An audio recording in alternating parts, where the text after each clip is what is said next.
Welcome everyone, my name is Filipa and I'm here with Philip, and today we have the Legacy European Tour Grand Open Finals in Warsaw. The format is Pioneer and today we have 9 rounds of Magic.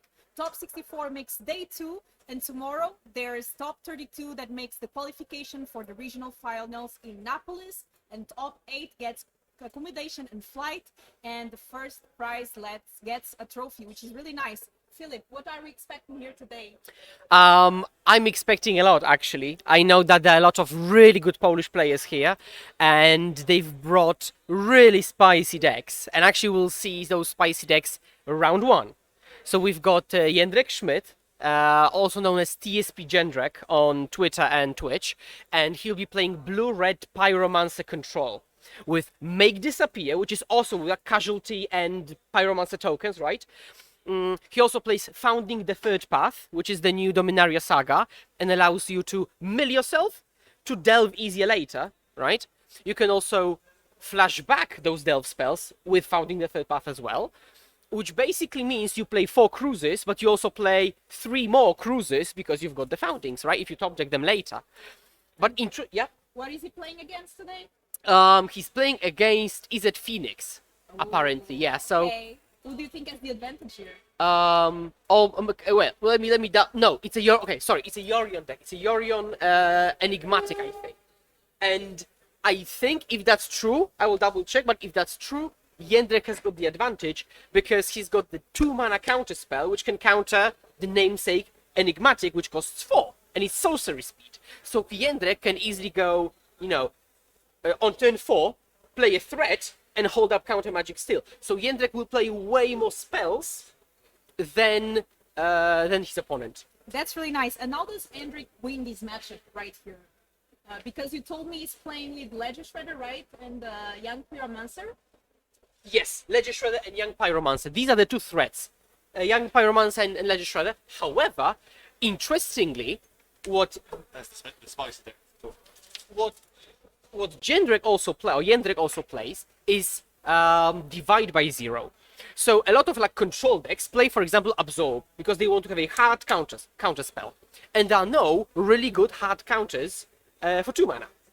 What Jędrek does is actually plays a 2 mana counter spell, Make Disappear, and 3 mana, not really cancel, not really counter spell, kind of, which is Divide by 0, which is on the stack interaction. On-board interaction, that's huge, and also has the learn mechanic, right? And one of the interesting lessons he's got, and that's where your question comes in about the threats, he plays Mascot Exhibition in the sideboard. So later in the game, you can go, okay, bounce your threat, Mascot, play it, and it's a what's interesting is that it's a self-contained win condition. It's an interaction piece, which is basically a win condition. I haven't seen a lot of people play Make Disappear as a counter spell, but I guess in this deck makes sense since he's playing Young Pyromancer and making all those 1/1s. So this seems like a really, really cool deck to choose here. And I'm really glad you're actually Polish because we are here in Warsaw and you know how to pronounce these names, Yeah. which is something I would never try to attempt. So I'm really happy we have Philip here, a local expert that can help me with the name. Yeah. And already I can see that we've got a Polish letter right in the Jędrek's name, right? Which is... That's the deck. Okay, thank you. We're just getting the deck list here and the players are already starting. We can see some of the triumphs here. And you were right, Mikołaj is playing Yorion. Because we can see the companion there.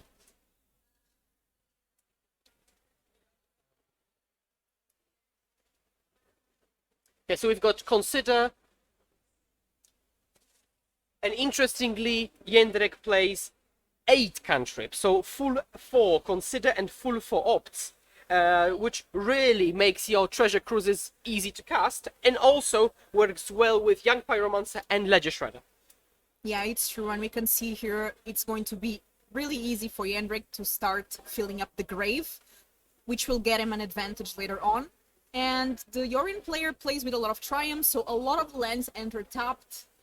Does nothing. They just, so actually very interesting, because we could talk about who's doing nothing. So the player on the left is doing nothing because tap land pass. Jędrek, on the other hand, kind of does nothing, because he just changes a card to a card, not progressing his battlefield. However, this will pay off in the future when there is a treasure cruise on the horizon. There was some probably miscommunication thing going on a bit with consider and opt. Oh, okay, yeah, okay, yeah. It could be confusing sometimes because opt scries, while consider surveils, and sometimes if you're playing fast, you can mix them up, you know? Yeah. And here we had Omen of the Sea. A really good card. You can scry, draw, and it is an enchantment that stays later on for what the deck wants to do. Exactly, and that's actually really key. Let me just double check the deck list. Because they can sacrifice it later on. Because I don't think I'm believing my eyes here. Because I think it's actually banned control. Oh, really? No enigmatic, no, it's just pure control. Oh. Actually. And we have a Deluge here.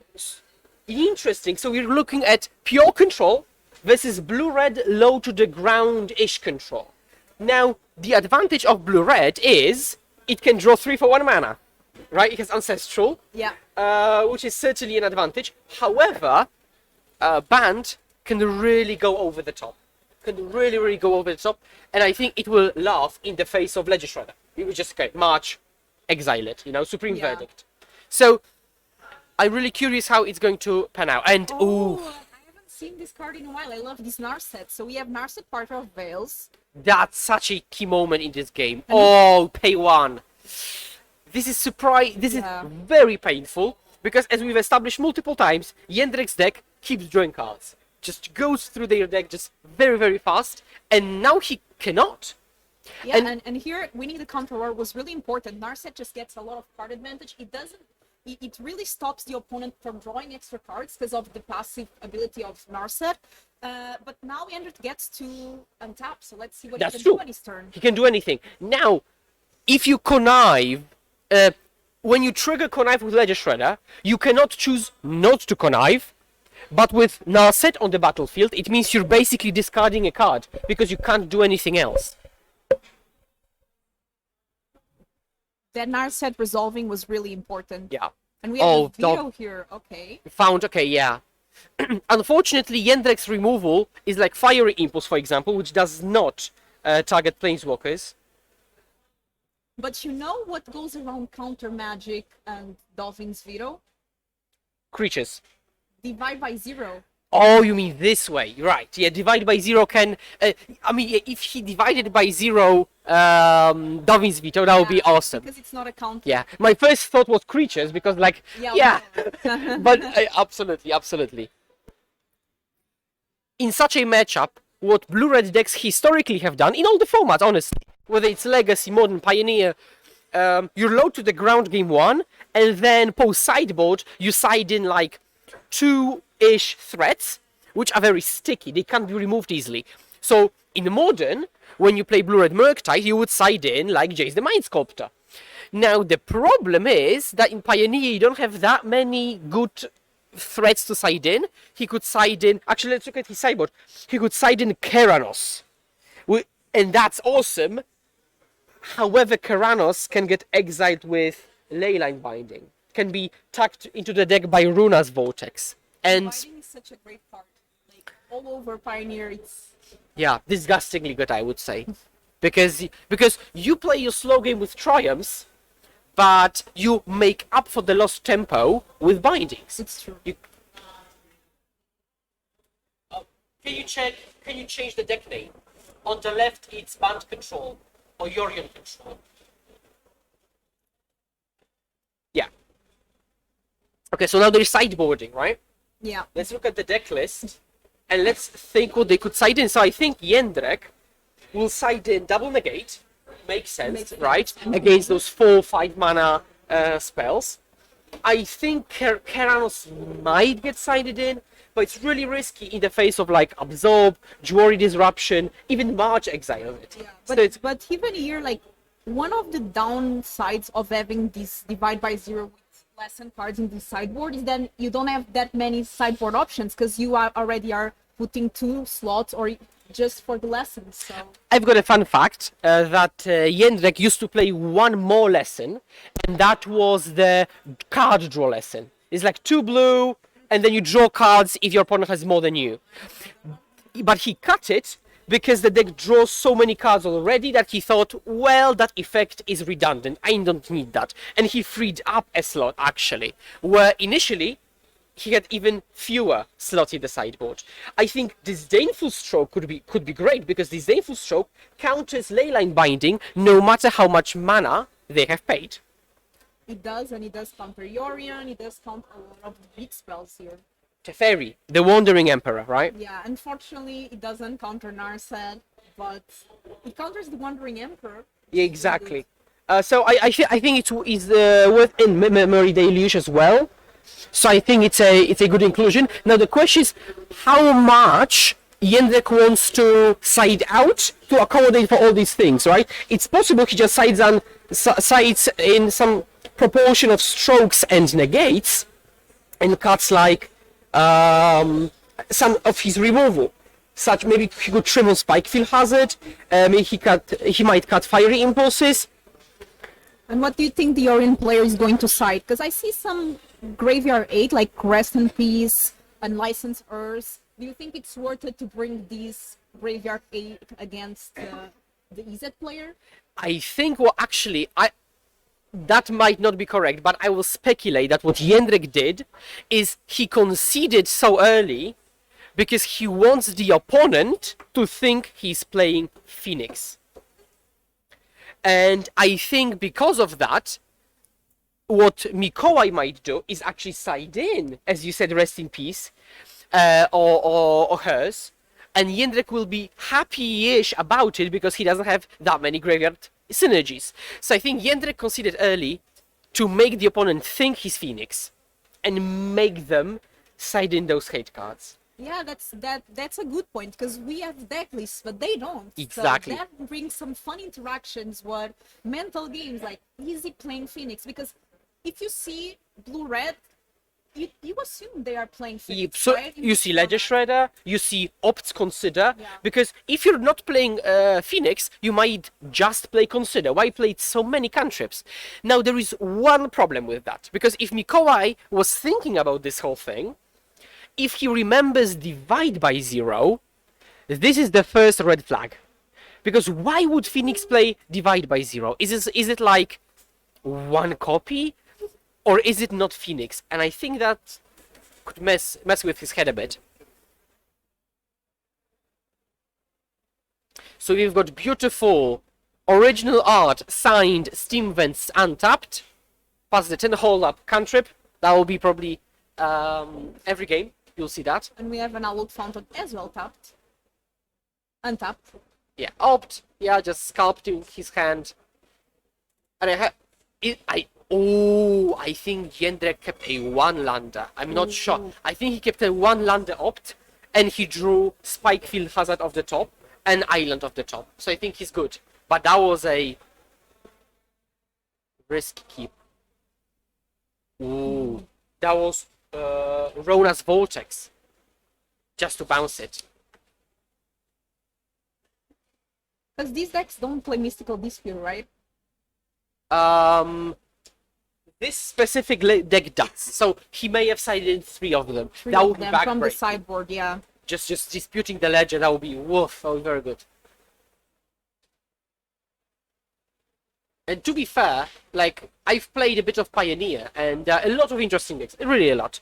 But I myself am an interactive player at heart, and Jędrek's deck is just something I would love to play. I think this is the deck I would just add one Galvanic iteration and be good to go. So this would be the thing that you would bring. This would be your deck choice. Yeah, this probably would be my deck choice. I think I would play some kind of variation on blue-red, which could be this. I've played a bit of Phoenix, and I like it because it has this very proactive game plan, and the nut draws, where you just have it all, and have just double Phoenix attack you. But I also like the stable version, which is not that affected by hate, you know? Of course, Jędrek is not happy to see Rest in Peace when he has treasure cruises, but he can ditch them with Ledger Shredder, but also with the learn mechanic, because learn can also make you discard draw. And we have a deluge there.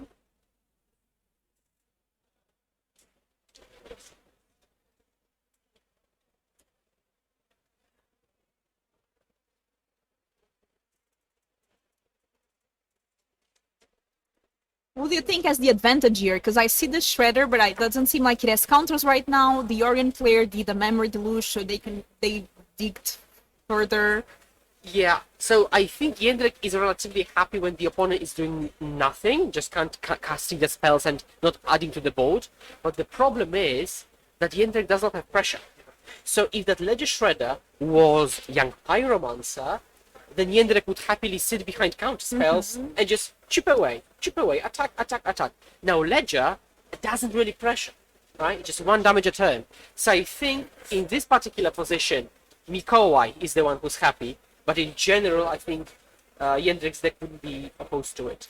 And here, one of the things that the control players, especially blue-white, gained a lot with a land that is a 7/7. So a lot of times you're just countering, and eventually you are going to win with a ward 7/7. But when you're playing young Pyromancer, making all those 1/1s to just like Chomp them, yeah. chomp them, like it's really an interesting matchup here. And some people on chat are asking what format this is.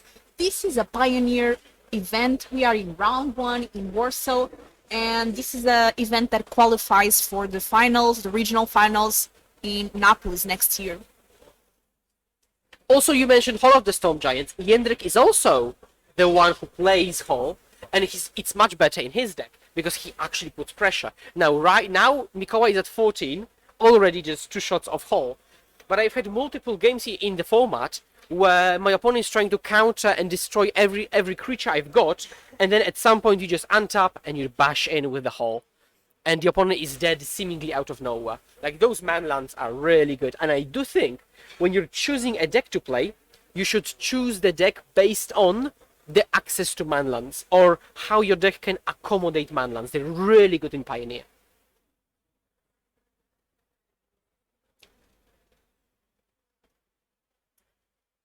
So it looks like the Yorion player put your Yorion to the end, so I think they paid 3 mana to get the companion. Remember when you didn't have to pay the 3 mana, you just got the card for free? I mean, to be fair, very fair, I don't remember it, let's say, because I played as little Magic as I could then. Not because of companions, it's because of some other reasons, but I just didn't play this as much. But now, thinking back, that was nuts. That was unbelievable. You could just play them. That was... Oh. I think you're not really a Magic player if you haven't taken a break from Magic. I think every Magic player has these phases where they just stop for a bit and then get back and then stop for a bit. No, depends on the length of the break, because some people take a year or 2 years. In my case, that was maybe a few months, two maybe, because I had some other things going on and I thought, I don't want to go to play. Now, to be fair, Magic is basically my job, so I don't take breaks that much. But thankfully, all the formats I'm interested in, which is Pioneer, Modern, and a bit of Arena, they're all pretty good, so I don't have to take a break. All interesting. Yeah, we do have a lot of formats, and that's the great thing about Magic. There's always something for somebody, either in Commander or Limited or constructed formats. You always have something that you can play and have fun with the game. I honestly believe that's the reason why Magic as a game has been so successful for the last 3 decades. Because if you don't like Modern, play something else. And there are so many options, right? And it's impossible not to find a way to enjoy the game. You can play Dun Dun. Have you heard Dun Dun? No. Dun Dun is an 80-card deck. We both play from the same deck. It's 80 cards. It's mono blue. It doesn't have Yorion? It doesn't have Yorion. It's mono blue. It has a lot of old cards. All the cards are 2-offs, mainly 2-offs. And you only have 8 creatures in the entire deck. It's a casual format that you can bring the deck and play, again, 1 deck, 2 people, you can play from the deck, which is a format created like 5 years ago or something. And here I think we had a divide by 0, and the young Pyromancer starts doing this thing and just starts to get the 1/1s. And it looks like they got the mascot exhibition as the lesson part into the end, because divide by 0 does give you a lesson. However, Jendrik cannot play it yet because the verdict was returned to hand, so it's still looming. But what Jendrik can do is just pace the game however he wants. But is there any mana on the other side? Oh, there is 7 mana. The opponent is playing those enchantments very weirdly on the side and plays lands on the right side, kind of. Because I've heard you are the ones that play with islands on front, right? There are such people who play islands in front, and there you would know how many lands there are. I mean, let's be honest. If they played lands in front, you would know how many lands they've got. So yeah, lands in front all the way, especially for control. But now Jendrik has got 4 power, 2 mana up, and he says, "Okay, you have to play the verdict. I'm daring you to play the verdict." Then he slams exhibition, right? Here Pyro starts to shine, like slowly but surely making a lot of pressure. Yeah. Okay, coverage. Okay, the coverage team insists on changing the tokens into official tokens. Yeah, to make it easier for People to recognize. at home. The other ones were one of the artists issued such tokens. I don't remember. RK Post, I think. It's their tokens. And they are really pretty, but I guess Yeah. just to make things easier for people to follow at home. Oh, that's good. Yorion, which is a 4/5. That's already impressive. Flying. And then they're bringing back Double Omen of the Sea, which is scry to draw. That's a lot. That's a lot of card advantage and card selection. And to think this was legal once in standard. And- Was it? Oh, it may have Yeah. been. And Yorion was, you didn't have to pay the 3 to put it in hand. And you had like the Agent of Treasury that's Oh, creatures, God. and then you just keep stealing a lot of things. Oh god. Yeah. I know I've played Yorion plus Agent of Treachery, and by the way, it's actually a legal thing in Pioneer. Interestingly, Leyline Binding costs 6, technically, so you can sacrifice it with Enigmatic Incarnation to find a 7, which is the agent. So we might see today, hopefully, we might see some, sacrifice Leyline, find agent. Some people asking about Yorion ban, and just to be clear, Yorion was banned in Modern, but this is a Pioneer event, so so Yorion is not banned in Pioneer. Yeah, This Luros is is. completely legal. Yeah, Luros got banned on almost everything, the poor cat. Yeah. Actually, do you know the only format that it is legal in? I think it's, As far as I know. Commander? It's historic. Oh, On it's Arena. Historic. Okay. Which is actually pretty weird because you've got really strong cards in historic, like Death's Shadow, Dragon's Rage Channeler, and stuff like that. So it is legal only in historic, on Arena. But in paper, I'm not sure you can use it anywhere, unless you have your own cube. So this Yorion list, there's this card which is called the White Omen, that makes Yes. games like. Don't you think it's worth playing this Yorion day, or you think it's not relevant? So the White Omen, which gains life and makes tokens, I really liked it when actually I myself played the blue-white Thirst for Meaning, where you could cycle through your cards and discard an enchantment, and I did play it actually. I think they could play it like in the sideboard, maybe against like aggressive red decks, because against aggressive red decks, 2 life is relevant, and the board is exactly. And then you can get it back with Yorion. Yeah, and the, Sacrifice it, scry, try to find something or white. And then if you add 2 life from the Omen, 3 from Absorb, 2 from Emperor, like you've got really a lot of life gained throughout the game. Yeah.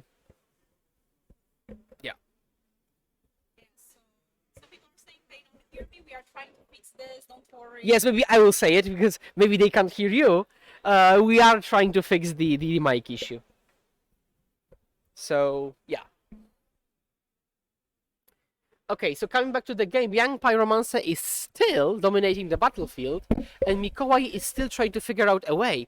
But the issue is that he's going down on life total, while that's happening, and Jędrek has got Den of the Bugbear looming to attack in for 4 damage. And here we can see again these lands that actually do stuff, like that create the 3/2 that makes a goblin attackman, the 7/7, like all these lands that are now not just lands, they are doing something else, which I really like, because sometimes you get mana flooded, and at least you can start attacking slowly. I honestly believe that in Magic nowadays, you are way more punished for having too few lands than too many lands. And with that in mind, I think you should just play more lands in your deck, you know? Yeah. I think similarly in Modern, where you can just play another Canopy land which draws a card. I think in Pioneer, if you're not sure what your land count should be, just add 1 more land. And it doesn't have to be an actual land, because it could be one of the flip cards, the MDFCs, Yeah. model double face cards, yeah? If you don't want to play another mountain, play Spikefield Hazard. If you don't want to play another island, play Jwari Disruption. And I think that's a nice way to cheat, so to speak, another land into the deck. Another Emperor, and a Gate. And it's This is lethal. game. Oh, is lethal? Or he just doesn't... I think it wasn't lethal, but he just decided, okay, I'm not coming back. Yeah, exactly. So Jędrek basically played a control game like Mikołaj, but he had the pressure. That's the key word, pressure. Because also we have to consider that Mikołaj deck is slow, it's kind of slow. So he wants to have time to play this round 3. So sometimes it's worth to concede and just go to game 3, because it's important to have time to play it. Absolutely. Especially... Yeah, okay, and now we will quickly switch to table 2 while players are shuffling. And on table 2, we've got Michał Lorenz. Yes, I can pronounce the names. Michał Lorenz playing Mono Black Zombies. Mono Black Zombies. We're still with table 1. We are going to see the game number 3. And somebody was saying that he actually was on 2, so it was lethal. Okay, oh, okay, so the live totals weren't updated yet. Yeah, weren't updated. Okay. But hopefully... okay, I'm not sure we will get to match 2 or table 2, because they're already in game 3, and here we are starting game 3. But yeah, but we've got some interesting mono black zombies, which will hopefully come back in our feature match area. Yeah, hopefully they'll do well and we can see some zombie in action. I really like zombies. It's a fun, different deck, and I love to see different decks, like people that come to these competitive events and have the courage to bring something that's not your typical tier 1 deck. It's really brave, and sometimes they do really well because people are not expecting. They are not bringing sideboard against it. Yeah, and I can tell you already that Michał Lorenz, so the player with mono black zombies, is not a player who will bring any deck because he thinks it's fun. He genuinely believes that this deck is very strong. He wouldn't bring a random deck just to have fun. He wants to win. And so he believes mono black is the right combination of this deck is good enough, and it possibly has the take you out of your comfort zone aspect to it. Philip, if people are not listening to me, I'm going to try to steal here. Yeah, their come to me, come to so me, yeah. I'm here. I want to know, chat, who are you rooting for? I want to see a 1 if you are rooting for the Yorion deck, and a 2 if you are rooting for the young Pyromancer Easer deck. Yeah. I mean, I myself, I'm voting for Jędrek's Pyromancer deck. I think it's awesome.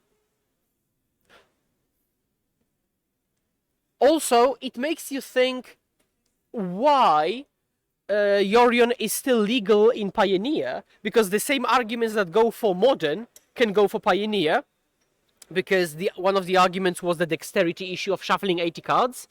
But I guess the flip side is that in Pioneer you don't have that many fetch lands, while you do have fetch lands in Modern. So I guess that's one of the biggest differences. So Mikołaj mulligans and Jędrek keeps. Yes, the mic is being fixed right now.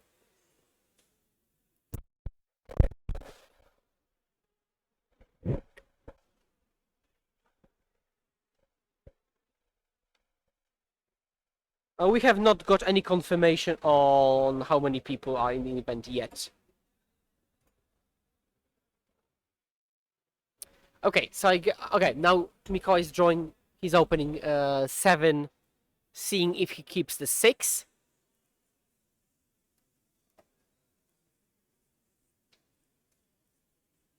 And I think he will, but that looks like a super clunky hand.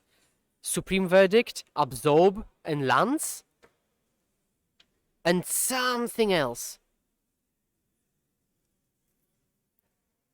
But what is is that a negate on the far left? Or Runa's Vortex? Yes, I think he kept a Supreme Verdict, Absorb, or Lance, which is super clunky, but thankfully he draws Mystical Dispute to bail him out. But that was such very clunky keep. But I think this is what you sign up for with this deck, because the deck itself is just pretty clunky. We're having some mic issues, but we are trying to fix it, so don't worry. Yeah. And here it's really difficult to see who has the advantage, because one turn can decide it all, to be honest. That's true. And now Mikołaj drew Narset, which he can back up with a Dispute.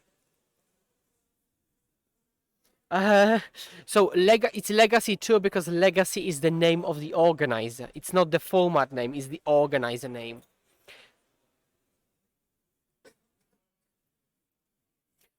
Okay, so If this Narset resolves, this is huge here, but I don't think it will. and it does. It does? Yeah. And actually what Jędrek did is consider away Jace Wielder of Mysteries, which is another interesting card in the deck. Now let's see. Okay, Pyromancer pass. So what Narset found was Rest in Peace. So interestingly, Mikołaj did not adjust and cut Rest in Pieces, even though there were no Phoenixes seen. So it's possible that Mikołaj thinks that cutting Jędrek's access off of Treasure Cruise is enough.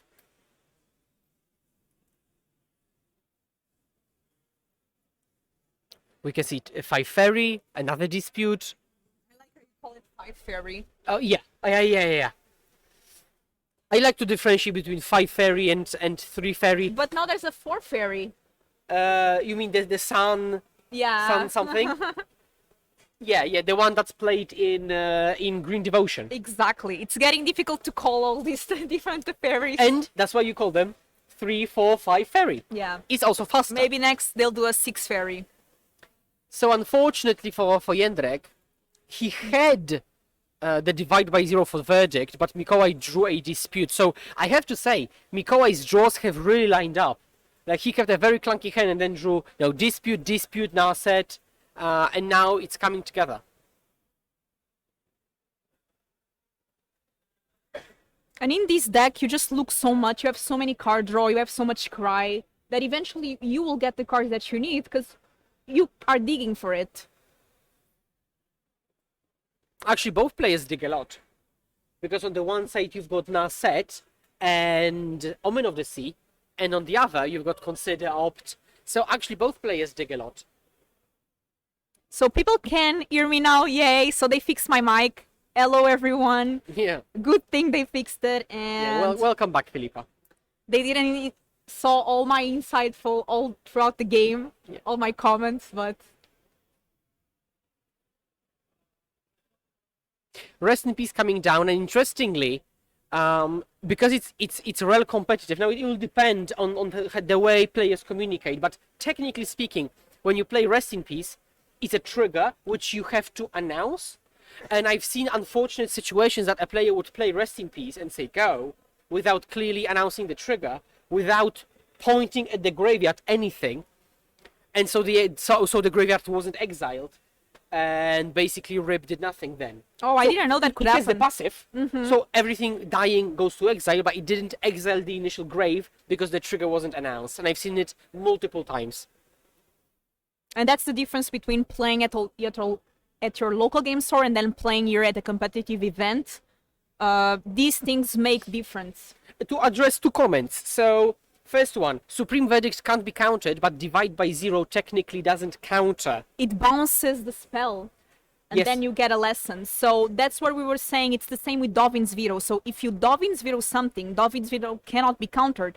But you can divide by 0 the Dovin's Veto. Yeah. And then if they don't have mana, you just They can't basically... replay it. Your original spell doesn't get countered. It's because most counter spells have the actual word counter, but Divide by Zero has return, and that's the difference. And the second question, yes, RIP is state base, but there are two things going on for RIP. The state base thing is that everything that dies doesn't die, goes into the exile instead. But the other thing is the trigger, which says exile everything that's currently in the graveyard. And you can indeed miss the trigger. You can't miss the passive. Yeah. Or the passive or the state base effect. And actually about Divide by Zero, that's why Divided by Zero was played a lot in Standard before when Lyra was a thing. Lyra made spells cannot be countered, but with Divide by Zero, you could return the spells to the end. So it's a walk around, a way around the... Yeah, and Divide by Zero isn't really played in the formats. I think Jędrek will catch a lot of people off guard with that. For example, Divide by Zero is not only a counter, kind of, it's also a spell that affects the battlefield. So in this particular case, he could Divide by Zero Detention Sphere end step to free up Ledger Shredder. And now, wow, Mikołaj is going in. Yeah, 7/7, Ward 3. The best answer for that is like Fatal Push. I mean, in the format, not in Jędrek's deck. Yeah, I cannot imagine him. I'm having not sure black Jędrek can at all kill a 7/7. He's not playing a Fading Hope, right? He would have to chump with Young Pyromancer, as you said. Uh-huh. Or maybe Fires of Victory, but he would have to have full hand. And when he has a full hand, I don't think that would be his biggest worry anyway, so... Oh, yes. We're going for the Masked Exhibition. Imagine it get its spell pierced. Because it could technically get spell pierced. That would be woof. But it resolved, it looks like. Yeah. And we have the tokens there. If I'm not mistaken, it's a 4/4, a 3/2. And a 2/1 with flying, I think? Yeah, I think that's it, yeah. Okay, another set coming down.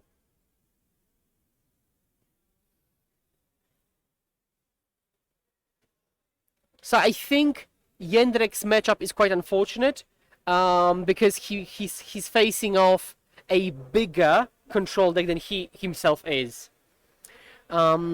I'm curious how Mikołaj's deck would fare against Mono Red, where he cannot ever keep a hand like he kept here, right? Absorb Verdict lands, because Mono Red would just smash him.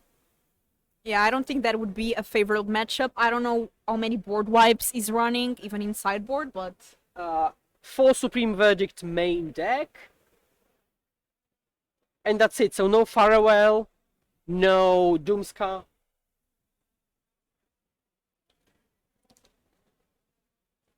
And actually, much to Jędrek's satisfaction, these tokens are different, so another Detention Sphere cannot mess this up. So it looks like some of the tokens went to Narset, killed Narset, another token went face. Yeah, Jędrek is trying to control the battlefield and life total, and Narset had to go off, or get off the battlefield, so it frees up all the card draw. But I'm not oh, he actually deploys another thing, so I think Jędrek has come to the conclusion that I'm not beating another Verdict, so I'm just playing stuff and making my opponent have it. Yeah, and here he really wants to win as fast as possible. We can see a Vortex, I think, in Mikołaj. Is Mikołaj how you say it? Mikołaj. Mikołaj. Yes, awesome. Good to have a Polish expert here. Yes, Mikołaj. But it's not Mikołaj, it's Mikołaj. It's a bit of a different word stress thing. It's not Mikołaj. It's okay. No, that's the least important thing. Mikołaj, yeah. And actually, Mikołaj has arguably the most popular Polish surname, which is Nowak. Yeah, I've heard that actually, that surname a lot. Novak and Kowalski, or Kowalski. Oh, so we are going to see a lot of those here, because there's a lot of Polish players today. That's true, but I actually don't know that many Kowalskis and Nowaks playing Magic. So, yeah. What's interesting is that the Polish surname Kowalski means a blacksmith, like, if you translate it, and one of the most popular English surnames is Smith, which also means the same thing. So we've got, so the most popular surname in English and in Polish mean the same thing. That's wild to me, and I haven't read much into it. I don't know why and how, but I find it supremely interesting linguistically. And we've got hardcast Treasure Cruise, literally hardcast Treasure Cruise from Jędrek. I don't think I've seen that much, to be honest. I mean, and he's been, oh wow, Leyline Binding on a token and a counter back. I think Jędrek is coming back. It's coming back for sure. Yeah. And Binding, I think it's one of the most played cards today, honestly, because it's such a good card. Like, if you're playing white, you're playing Binding. If you're playing blue-white, you can just add like 2 more triumphs. Now, it's easier in Modern because you can play like even one off-color triumph and fetch it whenever you want, while in Pioneer you have to manually actually draw it. Okay, attacks for 7 back. Interesting, so we've got a race situation suddenly. And let me tell you, I'm really impressed by the decision of bringing Divide by Zero. Not only goes around that you cannot counter this spell thing, it also gets you the exhibition from the sideboard, which has been, as we can see, a great way to win the game. It has paid off. It has certainly paid off, because Jędrek did not have to draw a clunky win condition to have access to a clunky win condition. Because when you're playing those win conditions, sometimes you draw them and they rot in your hand until turn 8, while here he could choose when to... It's basically, okay, let's say a companion. It's basically like a companion. You want to have access to it? No problem. Okay, so now we've got... how many damage is there? So it's 9, 3, 4, 8, 11... I count 13. 13. Yeah, so that's not quite lethal, and that's a problem, because Mikołaj wins on the hit back. Yeah. So I think Jędrek will split the attack. Yeah, exactly. Yeah. Also, very good attack, I think. I really like this attack. Yeah, and the 1/1 has to be attacking. You cannot choose to not having enter attacking, so... But if there was a Planeswalker, Jędrek could choose where that token attacks. So we have Vortex, which here it's really good against tokens. And interestingly, because Jędrek had a negate, he chose not to negate the bounce on the token. That's interesting, but I think he counts that the tokens and his manlands might just be enough. Mm-hmm.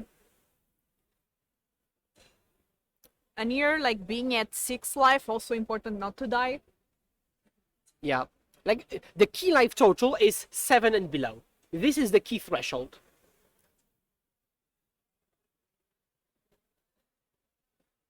And here, a lot of decision from both players. They all have a lot of cards in hand, it looks like. So a lot of decisions to be made. And if you do a poor attack, then you die on the swing back. So I mean, yeah, literally. Like, they have to count all the combats now. The games previously have been all about dancing around interaction and card advantage. While here, you have to count every point of damage because the game might come down to it.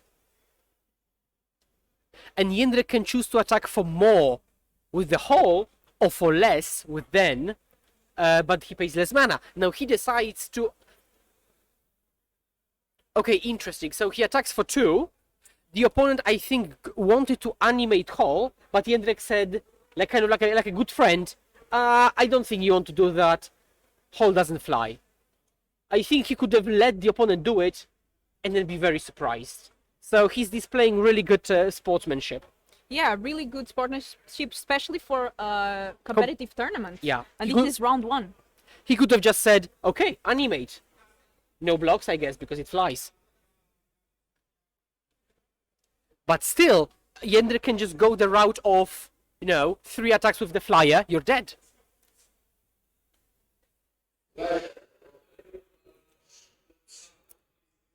And for those of you joining in, we are casting today the Grand Open Qualifier in Warsaw. The format is Pioneer. This is the first round, and I'm here with Philip, and I'm Filipa. It just worked out. Yes. We didn't plan it, but Exactly.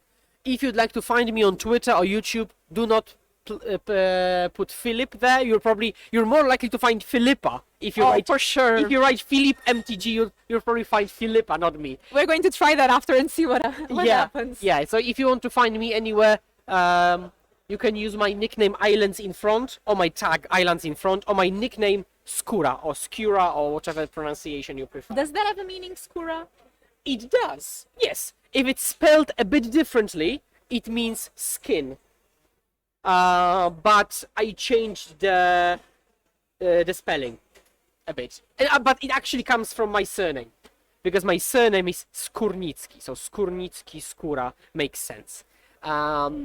Which is a kind of boring nickname, a nickname coming from your surname. My nickname is the worst because I don't have nickname. I just use my real name for everything.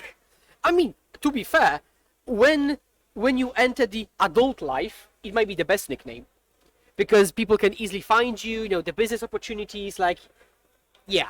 I have people finding me on LinkedIn from all over Magic just because I use my real name. Exactly. And there is no way anybody would ever find me on LinkedIn.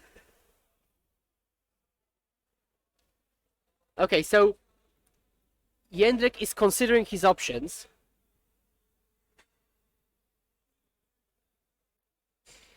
So someone is asking how many rounds? 9 rounds today. Cut top 64 for day 2, and tomorrow top 32 gets an invite to the regional finals in Naples next March.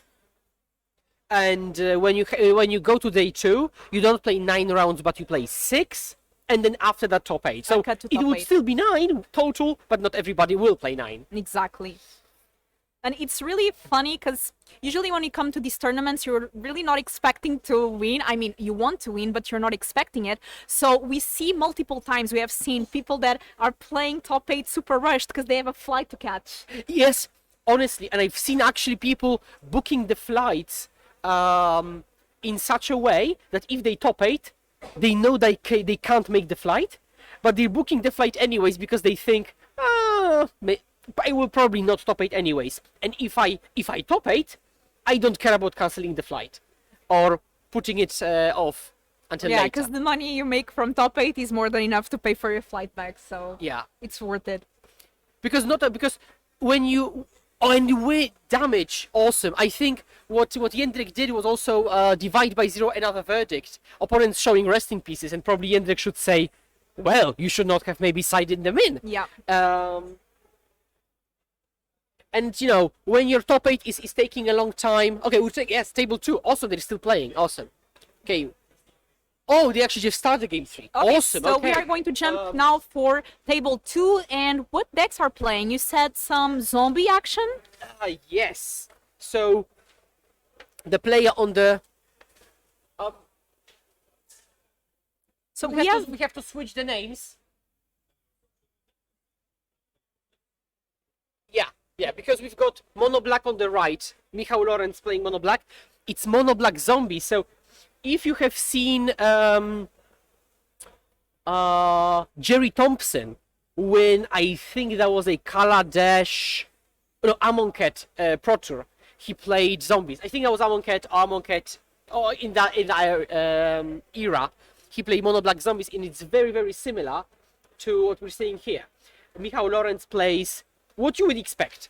Castle Lochtwain, 4 copies. Crypt Breaker, probably the best zombie. Dark Salvation, which is a removal, which also makes more zombies. You can see stuff like Lazotep Reaver, Shambling Gust, but also very good interaction. Thoughtseize and Fatal Push, full playsets. He also plays 4 Liliana of the Veil. Why not? It's legal now in Pioneer, one of the best black cards. And Exactly. I really like to see this kind of decks. Another deck I really like as well, and it's not very much played. It was at a certain point, but then it stopped, is the Mono Black Vampires with Sorin. That is also a good one. Also, Lawrence is playing with Kalitas, which is one of my favorite cards. Like, Kalita's such a good card. And it's a vampire, not a zombie, right? But it can sacrifice zombies. So you Exactly. can sacrifice Shambling Gust. You can also sacrifice the one of Mutavault, which is technically a zombie. Yeah, because Multivolt is all creature types. I think a card that people wouldn't expect are Shieldred the Apocalypse, the newest DMU card. 3 copies, and actually now it's getting played on the battlefield. We see that card played so much in Standard right now because it's Standard legal, and just Mono Black got so good in it because of this card. It just wins games by itself. And in Pioneer, Red Black also happily adopted it. Really good card, and normally you wouldn't really expect it in a zombie aggro deck because it's not really an aggro deck. It's basically a mid-range zombie deck with Kalitas, with Shieldred, with Liliana. It's more like the Jant style mid-range, which has some creatures.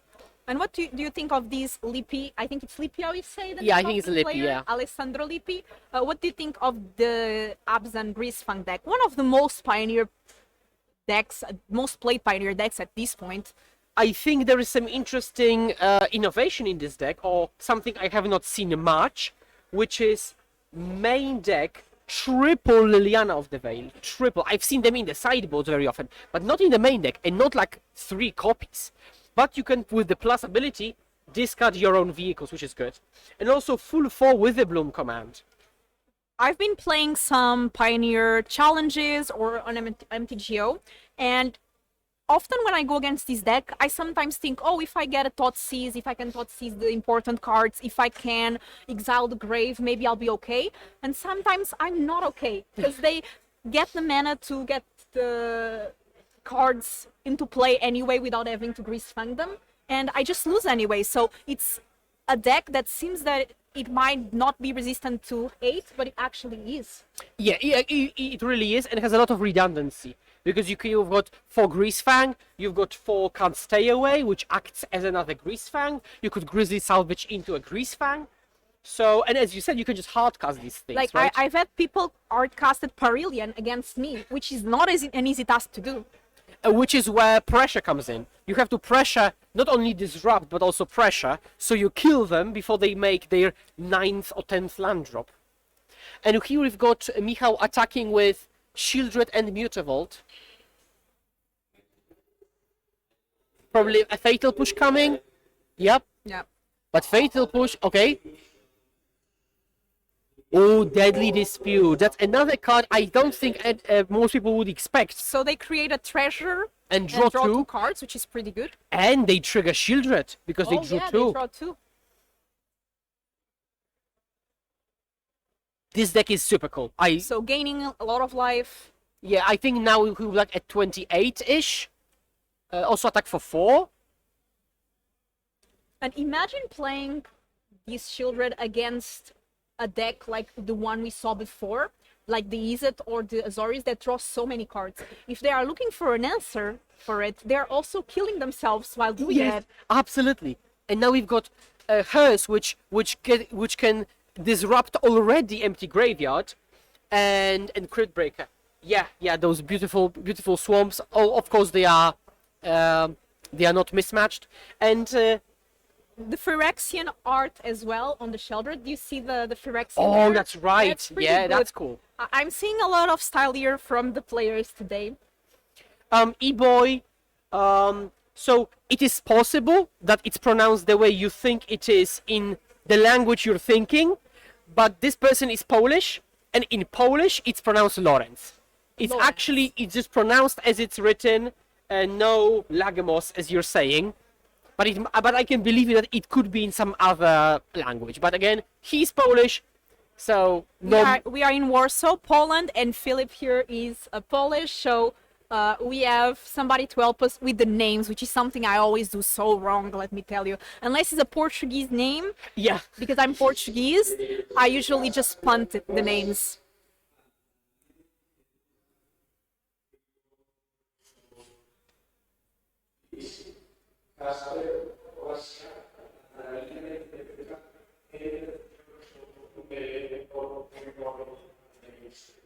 Okay, so there is 5 minutes left in the round. And then we are going for turns. Somebody questioning about place, and we are the feature match as always a judge nearby. So if there's anything, they will probably spot it and try to Yeah. see it in.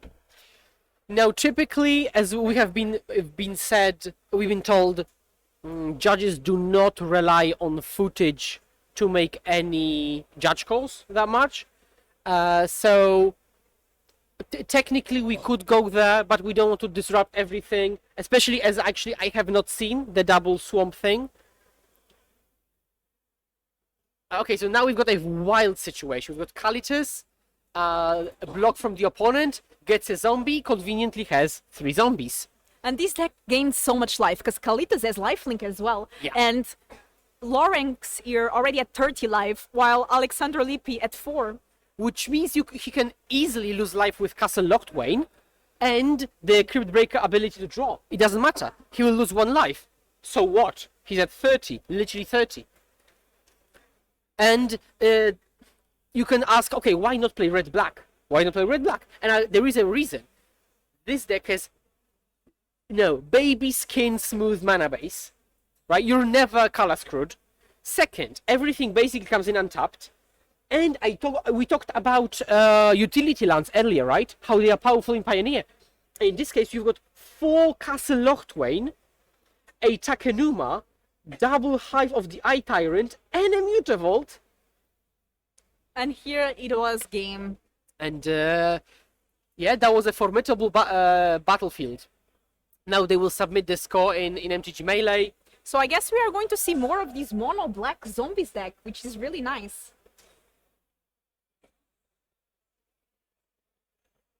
Okay, so now we will be having an interview with the winner. Can you bring the winner to the table? Yeah, from Yep. the second match. From the second match, yeah. So Michał.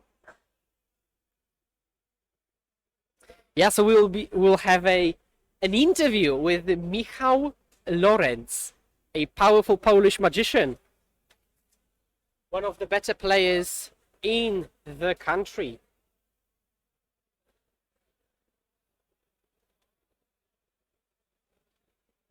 So it looks like, unfortunately, Lawrence is feeling a bit sick, so he doesn't want to come and interview. Okay. So... That's unfortunate, but I can understand that. I really wish I could interview him, but that's understandable. But I'm sure we'll see more of him today, at least if he keeps winning. And I'm sure he will.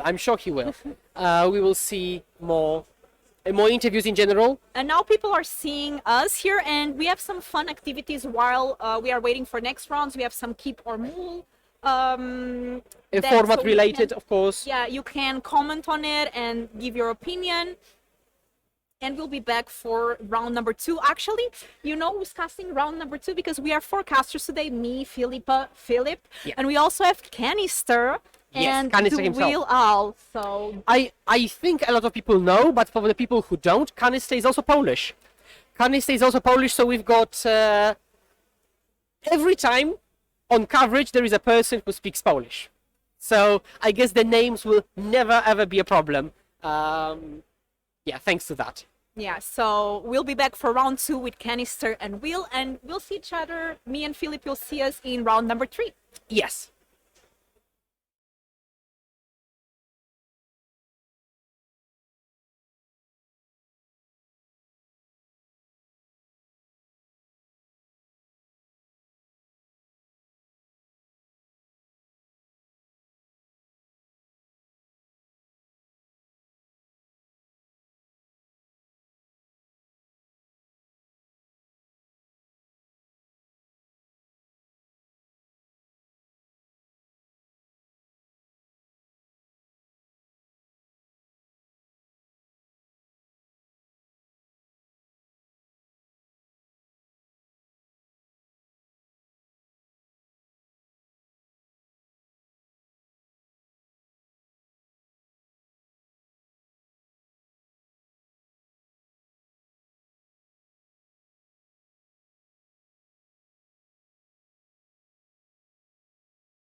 Welcome back, ladies and gentlemen, to the Legacy European Tour. I am Will, better known on the internet as TheWillHallExp, and I'm joined by the one and only Kanister for round 2 of Pioneer action. We've got some spicy decks. This is Pioneer, there's a lot of spiciness going on. So what decks have we got this round? Well, we've got Charles Wickham playing Lotus Field combo. There's some unorthodox card choices in it. We can see some cards that are not commonly played, like Joint Exploration, Founding the Third Path, and some sideboard spice with Hothy Genes ready to mix up the game plan a little bit. But that's not the only spice we have in the feature match this round, right? There's also, they're playing against, and I'm quite happy about this because I like these types of decks, another Devotion deck, but it's not mono green. Yes, this time it's mono black, complete with such hits as Gifted Etherborn and Timaret, chosen from Death, and of course sporting 4 copies of the new, let's say, hotness in Pioneer from Dominaria United, Sholdred, the Apocalypse. Also, of course, for Grey Merchant of Aspodel, the fixture of the Black Devotion strategies. I think we're going to see a lot of Shieldred this just over this whole weekend in general. I think that card's any card that sees modern play, I feel like can get crossed over quite well into Pioneer most of the time. Obviously, Pioneer is a lot weaker, some would say, than modern. But Shieldred, we're seeing it pop up in a couple of Yorion lists, a couple of Yawgmoth lists. So now I feel like if you can see a little bit of play in modern in Pioneer, it might actually shine really strong. And a lot of decks are able to play that way. Black's one of the most popular colors combinations that we use currently in Pioneer. Yeah, exactly. Sholdred is a powerful Siege Rhino variant, especially functionally. In the Pioneer format, it's just a card, kind of frequently plays a role similar to Kalitas as a way to stabilize the board, gaining some life, damage your opponent a bit faster than Kalitas itself. Okay, we've got our players have started here, and straight off the bat, I'm going to ask you, what is that alternate? How good are you with alternate cards? Oh, it's Timaret, chosen from Death. The black 2-drop that is going to let Adam exile Charles' graveyard cards. Is that going to be quite relevant in this matchup? Does Lotus Field use its graveyard a lot, or? Not traditionally, although Charles' specific build more heavy on the graveyard use to an extent. Balagad Recovery exists in all of those Lotus Field decks, but especially in Charles' deck list, we see Founding the Third Path. The third chapter of that card could be countered by Timaret, chosen from Death. And it's already off to the bat, we're seeing a lot of new cards from the newer sets come into play here. So that's not a commonly played enchantment, right? It's now we've seen a little bit of. I've seen it in Modern, but I haven't seen it in Pioneer yet. So it's gonna be interesting to see how that one plays out. What sort of turns is the Lotus Field deck looking to combo off at? It's looking to combo off, as soon as possible, obviously, but realistically, depending on the situation, if you lead on an Arboreal Grazer or not, you're looking at turn 4 or more often 5.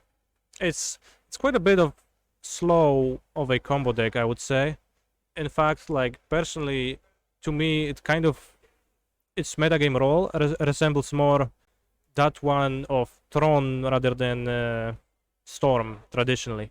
Okay, so you got to set up not only your lands, you've also then got to set up your hand with the right spells to be able to do one. What we've seen there is obviously a Lotus Field come into play. We've got to sacrifice 2 land, but in response they're going to start floating, and now we're seeing the exile ability there from the mono black player. It does look like they've got a lot of land in hand. I think that's a Gary they've also got, plus one more. When I say Gary, I mean the Grey Merchant, which uses your devotion to drain and gain your opponent. And that's just that's the rider, right? It's the kill spell that's got the flip side to it. Well, it's the creature that's got the flip side of being a kill spell. Yeah.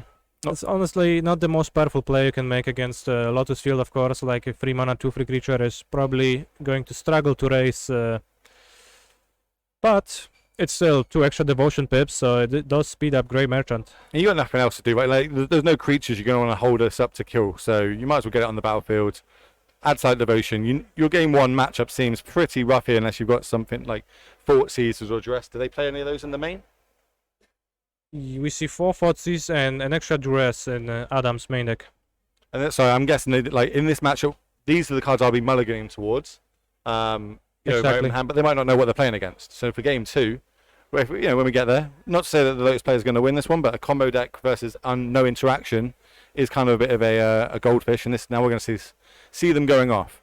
They're going to start drawing multiple cards, and they're going to start untapping and generating mana with these Lotus Fields. I'm not exactly sure. I think we've seen Charles casting the hidden strings off the third trigger from Founding of the Third Path. Was that the case? I think so. So yeah, casting 4 over the pages, drawing some cards.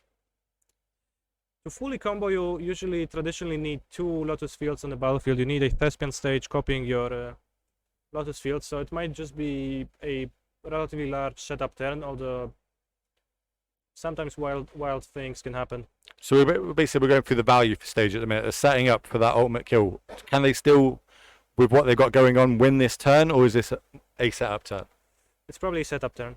Okay. We see Joint Exploration, a new card from Dominaria United. I think it's from Dominaria United. I think that you are correct. Yeah, this is the one where you can draw. You scry and draw, isn't it? Depending on your party or wizards or something like that. You get to put a land from your hand at the Oh, battlefield. it's that. Yes. Okay. So Yeah. it's a Yeah. growth spiral variant.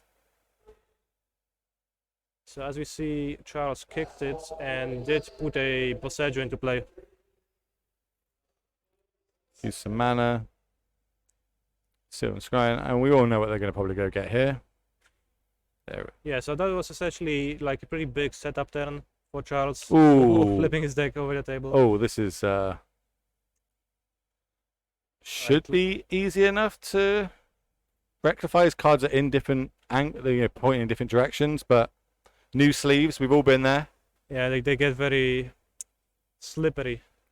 and we can't even blame it on being an 80-card Yorion deck and unable to shuffle it. But yeah, we've seen Charles fetching a Thespian stage, probably looking to copy the Lotus Field in the next turn. I haven't quite catched Charles' hand. I didn't see if he has maybe another hidden strings to just pop off immediately, or if we're gonna see Adam having more time to put on pressure.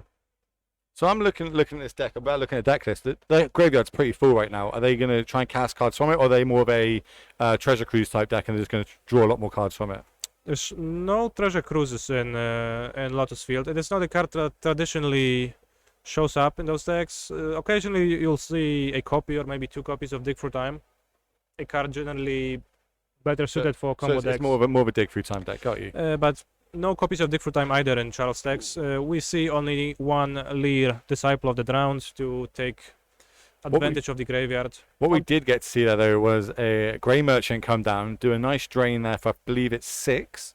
So leaving their opponent, if they don't have lethal on the battlefield yet, but if they manage to rip another Gary off the top, if they get another turn, and they manage to hit a Gary, they can obviously win. There's no Sign on Bloods or anything like that in the deck. So there's 6 points of damage on the battlefield.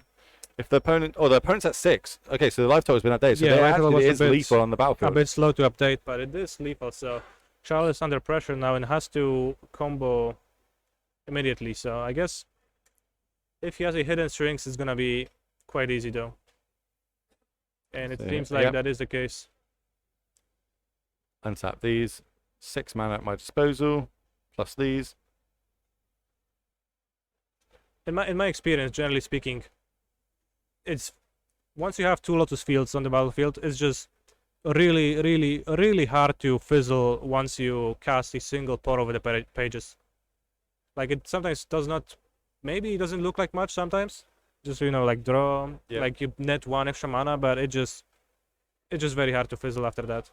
Normally when you get to this stage when I'm playing against opponents doing this, I'm keeping up what they're doing and just hope that they make a misstep. You know what I mean? Like they add the wrong color mana that they need to for the turn, or they just draw all lands maybe. But at this stage, it's pretty locked in that the Lotus Field player's probably going to take it down here. Yeah. Extra mana to use Vizier of Tumbling Sands, untap one of the fields, produce extra mana that leaves him able to cast Emergent Ultimatum with, I believe, 2 blue mana floating, which should be the traditional deterministic win, if I'm correct. So, and this is the nail in the coffin, right? Like no matter what 3 they get, you're always going to lose from this position. Basically, they're going to put you in a real bad spot. If they don't win this turn, you're going to probably not get to untap. And that's the problem with, well, not the problem, that's the name set why you play this card, right? Like, it's so powerful. Yeah, I'm going to give you the option, but none of these options are good for you. Yeah, it's just fake choice. Like, of course, you get such a selection of cards that no matter which two your opponent chooses, What are the typical 3 that players normally get for this? it is almost always, I think, effectively always Omniscience, which we Yes. have seen Charles pick up. We see him pulling a Dark Petition to the top of his deck, as that's also often the choice. And frequently it's also Behold the Beyond. I think the specific, no, it does play Behold the Beyond, the tutor letting you find three specific cards from your deck. Although Leer is a viable alternative, and so is Pour Over the Pages. So, got the Omniscience, got the Pour of the Pages, and we've got the what do we say? The black one was the Go Search card. Dark Petition is Dark the Petition, one thank that you. got searched. So Dark Petition. Unfortunately, the glare is pretty high on those. Yeah, we'll cards. see if we can sort that out for the next one. We don't get to choose whether the venue lights a pit, unfortunately for us. Yeah. So we see Omniscience being put back, and now Charles already had an extra Emergent Ultimatum in hand, so that's just gonna be cast again, and Dark Petition probably is going to find Hidden Strings just to have like the extra mana. Then you just cast on their Ultimatum and do like the same thing again. It's just so many cards in your hand from here. Like, Eventually, it will all end with Charles using a Mastermind's Acquisition to fetch up an Approach of the Second Sun from the sideboard. and then cast that twice, obviously. Yes. Getting 7, going through, put it back in your deck, redraw it, cast it for the second time, and that's just a straight GG. So we're just going through the motions right now, which is always good on camera. Not everyone would have seen this deck. Exactly. You know, combo often much maligned in all formats general, but there are many combo fans out there who certainly take great enjoyment in witnessing this. So now there's the Omniscience has come down. All my cards are going to cost 0 mana. That in itself is a scary card. Oh, he just cast the Omniscience. Yeah, I guess that's simple. So for people at home and myself, what does that card do? Omniscience. Yep. I know they just ditch their hand and they're going to... Behold the Beyond. It's 7 mana, 5 black, sorcery. Discard your hand, search your deck for 3 cards or up to 3 cards, shuffle your deck. So that searches, I believe, for we've seen Bala get recovery, probably Leer too, Mastermind's Acquisition. In this spot, if you have Dig Through Time in your deck, you can also get Dig Through Time and then Acquisition, get the Approach of the Second Sun from your deck to your hand, cast the Approach, put it exactly 7th from the top of your deck, cast your Dig Through Time, draw it, again, cast it again. Literally, as you line it up, yep, I'd like to cast this, put it in my deck, return this, go find it again, Oh, yeah, cast just this, tutor get it. this, cast this, win the game. And then we're going to go, that's it. As easy as that. I don't think the Adam had the best start there. You know what I mean? He was kind of dawdled, but I don't even know if... Didn't draw the hand disruption, which seems pretty important, and you know the pressure from the small creatures was... It was not that slow. Like, I guess, you know... They one turn off winning, right? If Exactly. they had another turn, they got to win, unfortunately for them. The Lotus Field deck managed to Yeah, go it was not exactly super slow, but it was pretty slow.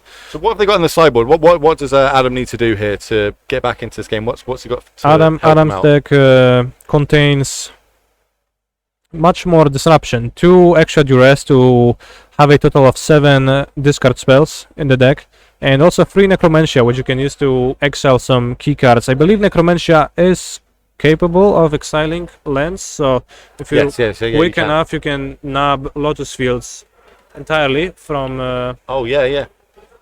If you from, can get that, Charles' that decks. turn free on the play before unless they have some sort of ramp like an Abrasive to get it down. Yeah, we've seen Aggro. Charles playing Growth Spiral, etc. So he has like more ability than usual to actually put the Lotus Field into play before that's relevant. But even then, you can still like exile. Thespian Stage is a good target. Emergent Ultimatum is a strong card to exile.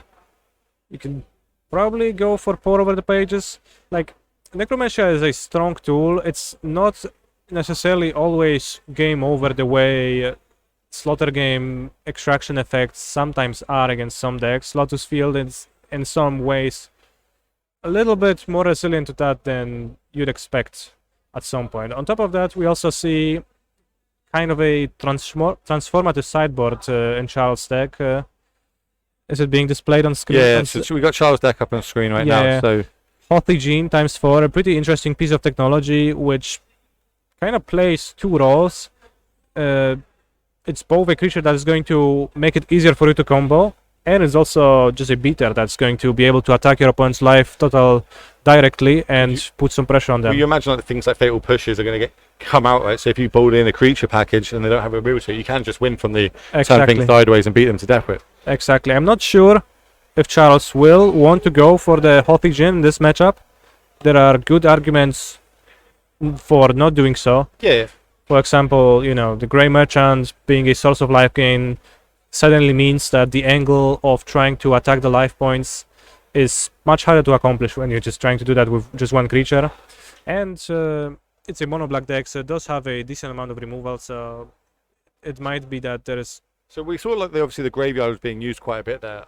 Do you think like Hearst should come in? Because obviously they were doing like where they were returning things from the graveyard, or does the graveyard doesn't really matter that much? It's they can win with or without it. I think unlicensed Hearst in this context, it's a question of whether you like your worst card in your deck before you add the Hearst or not, rather than whether you are excited to add the Hearst itself. I personally wouldn't be excited to do so. The Lotus Field deck does use the graveyard a little bit, and sometimes it's a bit important, but oftentimes when it uses the graveyard, it's during the combo turns where they have lots and lots of options of choosing powerful lines, and oftentimes they will just be able to play around your Hearst easily at that point. Early in the game, it will not have too much effect, so, and it's also not a card that precious, so I'd personally not be super excited to bring it in, although I could easily see Hearst being a better option than my 60th or 59th worst card in the deck otherwise. So now we know what both players are on. I think game one I would kind of go on the Lotus Field side as, you know, being favoured in the game one matchup. Now they've got access to the sideboard. Which player do you reckon could take this down? And as we're seeing here, an opening forward is exactly what they want to do. We do see the Hothy Gene. I'm not sure if the cyborg technology from Adam is enough to like put the matchup into mono black Devotion's favor, but certainly Adam has plenty of tools. We also didn't speak much of like other cards that are present in Adam's deck.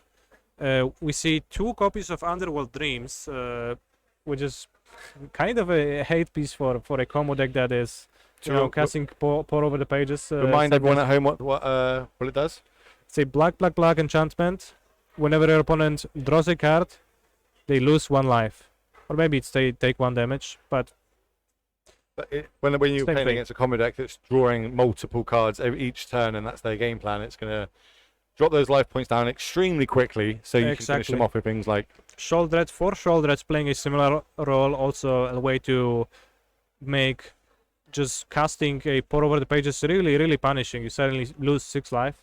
it's pretty rough. It does add up with the extra burn from Grey Merchant. And now we're seeing sort of the start. This is the start they want, right? Turn 1 discard spell, turn 2 threat, and then so we see on the other side. Over on Charles' side, he's gonna start casting get the enchantment online, growth spiral, getting slow. So he's setting up. This is exactly this is a really powerful setup sequence. He used Founding the Third Path to play the growth spiral for free. So he just kind of speeds up at really almost no mana expense because he gets extra value from the Founding in 2 turns. So that's pretty impressive. And as we were speaking about, obviously, getting that down on turn 2 to turn 3 is it's a turn off your clock, right? It gives you 1 more turn to be able to combo off. Mm-hmm. So you're gonna mill across 4 cards there, draw for the turn. Yeah, those are some pretty interesting deck building choices, actually. Charles is also omitting, I believe he's omitting Arboreal Grazer entirely. A card that most Lotus Field decks are playing. It does play the dual role of accelerating you and protecting your life total, but at the same time, it is really not a great card when you're under pressure from cards like Thoughtseize or Counter Magic. It's really poor to spend an extra card on an 0-3 that maybe speeds you up, but when the game happens not to be about it, it's pretty poor. So instead, using Growth Spiral and Joint Exploration as ways to speed up your deck while not losing the Not losing cards along the way. Yeah, not losing the late game. We do see there from Adam, he missed his 4th land drop, and it looks like he's got a lot of 4 and 5 drops in hand. I think he's got the Underworld in hand, which is obviously triple black, can't cast that either, so he just has to apply more pressure on the battlefild. That's pretty unfortunate. Not ideal. Obviously, he's got the shield Dread in his hand. That's not too bad. So when if their opponent's drawing lots of cards, doing 2 damage each turn, that would ideally, I think that's where you want to be playing last turn instead of just basically in this matchup a generic 3-2. Exactly. The one good thing about Adam's position is that at least the 2 drops that he has access to are Tenacious Underdogs, both having 3 points of power, meaning that you can pressure relatively quickly, although 3 points of power not enough to get through a 4 toughness wall. And now we're seeing the Jin come down, reduce the cost of everything. And making use of the Cipher ability. Very nice. So you can tell he's done some reps of this deck, right? Like, this isn't something that you just pick up and go, okay, yeah, I know how Cipher works. I know how to bring Jins in and how to do this, how to go through the combo as quick as they're turning through their deck. Certainly. The Lotus Field deck is one that you need to put some work into learning if you want to bring it to a tournament. So we're going to start floating more manos. Cast this. But yeah, the Hoffy Gene making it so that now Adam, after missing the land drop, is in a pretty precarious spot because he's kind of losing both, like, against the combo, and he's losing on board. Yeah, it's a rough place to be in. I think that 4th land drop might have changed this game, or at least made Charles think about what he's doing, because starting to draw these cards would obviously cost him a lot more life, etc. But it's not looking too good for Adam. Unfortunately, missing that 4th land drop it could cost him this game. Are we sure that he missed the 4th land drop, or was it just turn 3? Here's the Growth Spiral. The Thespian stage. Copy this. No mana flow. Are we passing the turn? Looks like, okay, so we've got a turn. What can we do here? That did look like a land, but I think it comes into play tapped. It was a Hive of the Eye Tyrant. Probably not too helpful. So we got his wish. He just, obviously in a Jin way. I don't know if you play Dungeons and Dragons, but Jins, when they grant you wishes, it's not normally the wish you want. It's very fitting. Yep.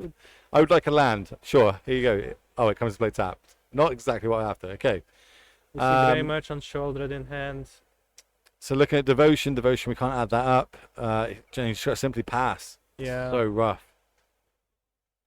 I bet it's probably gonna be it. We actually see Elder Gargorov also sideboarded by Charles Wickham. So it's really trying to, like, play this dual combo mid-range round. I kind of like it. Like, so I say, like, I think from my mindset, that way they're going to board out with the removal spells. So maybe I've got they're going to board in cards that are good against my combo. So I'm going to bring in cards that they've probably taken out. They probably take out the removal spells for these cards that they're bringing in. Exactly. So if I bring in these big creatures, it's going to be really hard for them to get these off the battlefield. How many points of power on this Hothi Gene right now? That is a good question. 1, 2, 3, 4, 5. 5 or 6, I would say. That's Once the life guess. totals change, it'll be easy for us to find out. Wait for that to update. But we see the full use of the Cipher ability. Rarely it is that you actually use the Cipher and then you actually get in for damage and you actually untap your lands and use them for value. But here, Charles just got to free roll his Elder Gargorov. So even if he doesn't get to fully combo from this spot, which I doubt. He's probably gonna be able to combo pretty easily. Well, He has the backup Elder Gagarov already deployed in play. Pretty cool. well, it's the speed that Charles is playing at. That I'm an infect player, and we when we play fast, it means we win. Like okay, I've got the win. It's just a matter of sequencing what I need to do, and I've done this a million times, so I know how it's done. So normally when they start playing fast, it's never a good sign. When we play a second Jin, maybe this is just his game plan. I'm just going to beat you to death with creatures, because at the minute he's winning that race as well. That's true, but also the second Jin still acts as a cost reducer, making it so that the spells are cheaper. So you still, again, you set up for the combo and you set up for the board, so that's still pretty funny. I feel for you, Adam. I've been on your side, just watching your opponent play Magic while you're sat there like, yep, cool, can't cast any of these spells in my hand. My opponent's casting every spell in their hand and deck. Exactly. Float a bit more mana. Everything is reduced by 2. So yeah, Hidden Strings is now a... Ooh, no, not ciphering this time. Is there a reason why he wouldn't cipher there, or was it just doesn't need to? Either he doesn't need to, or maybe it's just not on his mind because there's, well, he's gonna win. I'm not sure what's the last card in his hand, or putting the card into your graveyard actually pumps your Jins by 1 extra point, and there is actually not much benefit from having 2 strings encoded on your creatures. But we see Behold the Beyond, so like, just gonna cast that. Well, when the Jin actually connected, it was definitely 5 points of damage. But I imagine it's a lot larger now if they were to. So why would they attack first, then do this? Why would they not go off? Are they playing around removal spells? No. He just tapped the 2 Lotus Fields to play the Elder Gargarov because he had Gargarov in his hand. Yeah. Attacked with the Jin, untapped the lands, and then went off. So essentially, just kind of free roll the Gargarov in case something goes wrong with your combo and you have to pass a turn. And here's a new one. We see this a lot in like the arena formats, right? It literally lets you cast cards from your graveyard. Yeah. And we've had enough there. Adam's like, yeah, I'm this Nixos, my Dame in my deck cost me it, and he shows on the underworld there. So yeah, we're gonna go across to table 2 now.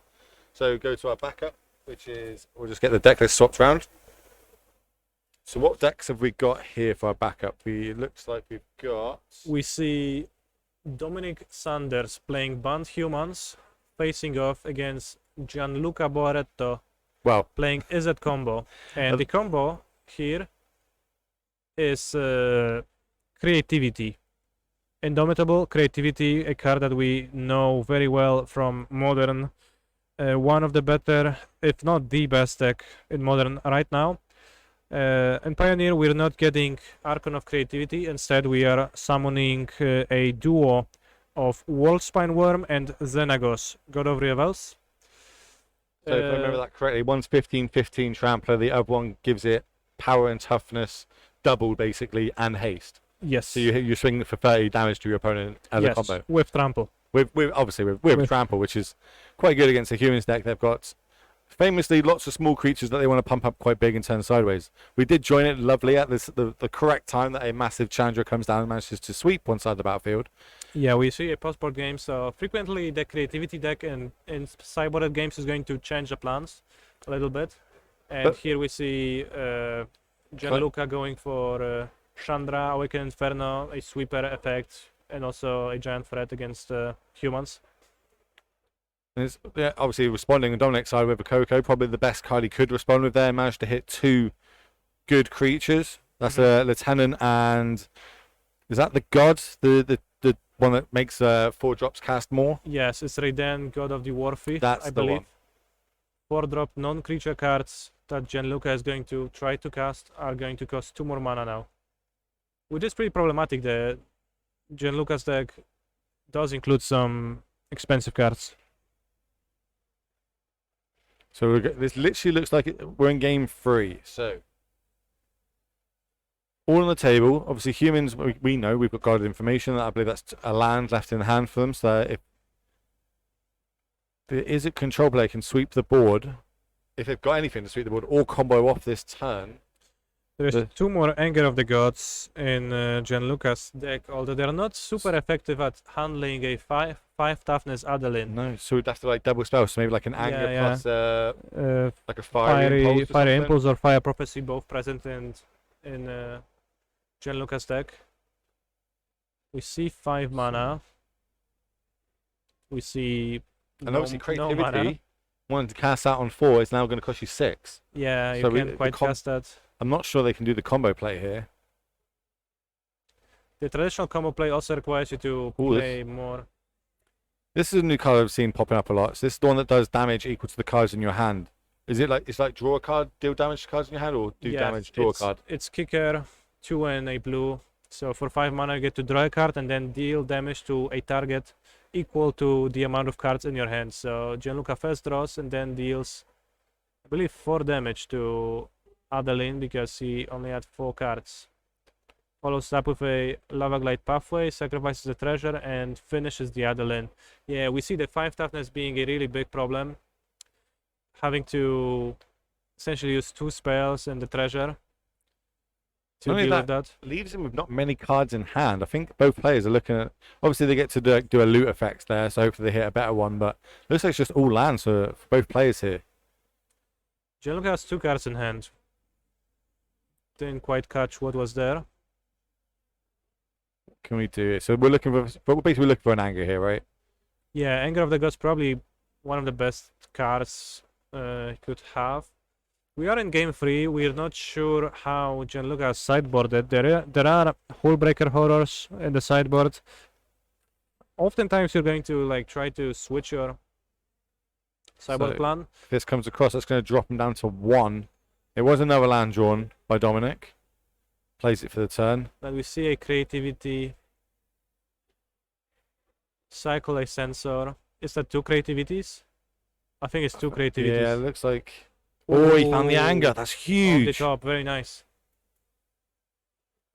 That is exactly what he needed on the exact turn he needed. And obviously, he cycled into it. Yeah, Gianluca barely holding by. He really needs to. And Yeah. another land off the top. I think Gianluca Dominic's has, drawn 4 or 5 lands straight off the top now.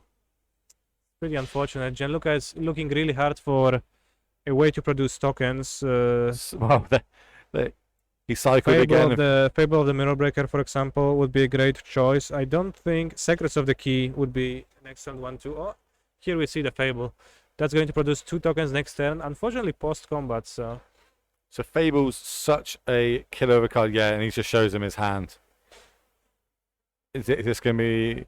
So if they attack, it still only gives them 1...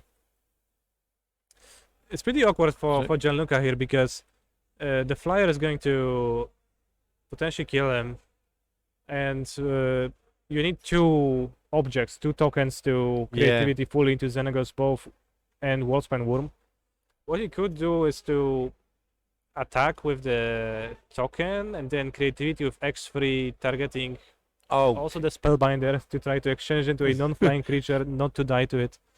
We'll see what he goes well, it with, looks like though. they've written the removal spell.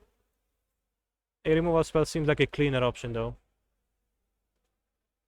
And I'm going to tuck that other creativity in the hand, get a redraw.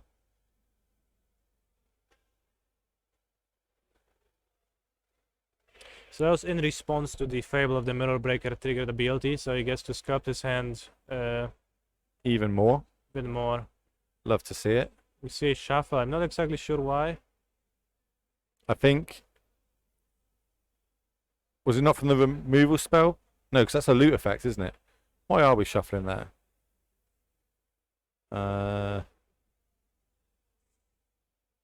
Anyways, we see Gianluca attacking with the Goblin Shaman. Oh, there's a Wolfspan Worm getting discarded, which has the Ah. automatic shuffle into your deck clause. Chat's so big brain. Yeah, very big brain. Unfortunately, the graveyard was being Slightly off camera. so we didn't Okay, get so to we got- see. We drew a Thalia here.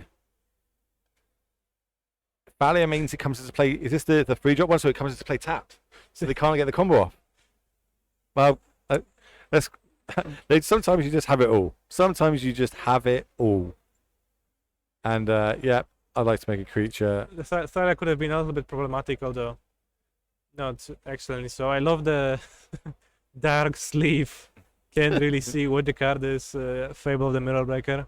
But Very it's dark, lowly. they won't target it with removal, right? That's how it works. It's like it's faded out. Still working out. It's, Do I it's have enshrouded in a way, I guess. Yeah, it's shroud. So this is interesting. They have to do the combo, the creativity, before combat to win, right? Yes, you could creativity on a turn and then just So can I Pass get it down. punished here? Is there any you route could to get punish? punished by a Reflector Mage or something like that. So you're That's it. not fully incentivized to do so. And you do have that Besage in hand. Jeez. Didn't quite catch it, but it was yet I another think- removal spell. I would look at using that Besage here. Is there a reason why they're not using the Besage? Like, there's a creature on the battlefield that you can target, or they're going to do it in response to the creativity, maybe. I think you're trying to do it in response and maybe get Gianluca. He does play around it by targeting 3 objects, which means that the Bosejuing either the treasure or the That's Fable is that's not, a, not that's an a out. big brain play, that, right? Unless there's some sort of shenanigans that happen where he's seen what's in his hand, but knowing that how do I lose this game right now? Okay, from a human's deck, don't have too much interaction. It could be a Coco or Beseju. Yeah. And if this plays around Beseju, It's also a cyborg game, right? And okay, so we know that Gianluca knows that Dominic has just 2 cards in his hand for quite some time, so obviously might as well try to play around the likely effects, and you'd love to see it. it's Like- possible to see some removal spells possible. So, because this is Pioneer, and up to this point we've done a lot of Modern, and Modern tends to drag out 4-color control decks. Pioneer seems to be extremely quick. So, we've managed to get 2 feature matches so far on camera. We've got 2 more backup ones that we move across once they're finished. So we're able to give you even more content now. So we're going to move across to our, let's say, Table C. Table C, and it looks like we're caught them straight in the middle. And this looks like we've got, that's the Jund versus, I'm guessing, Phoenix? Is this the combo deck, or is this just a straight Cat Oven deck? It is a combo deck. It is a Bolas's Citadel Jund combo deck, I believe. Yes, complete with all the usual stuff. Catacomb Sifter, Wolf Strider, Prosperous Innkeeper.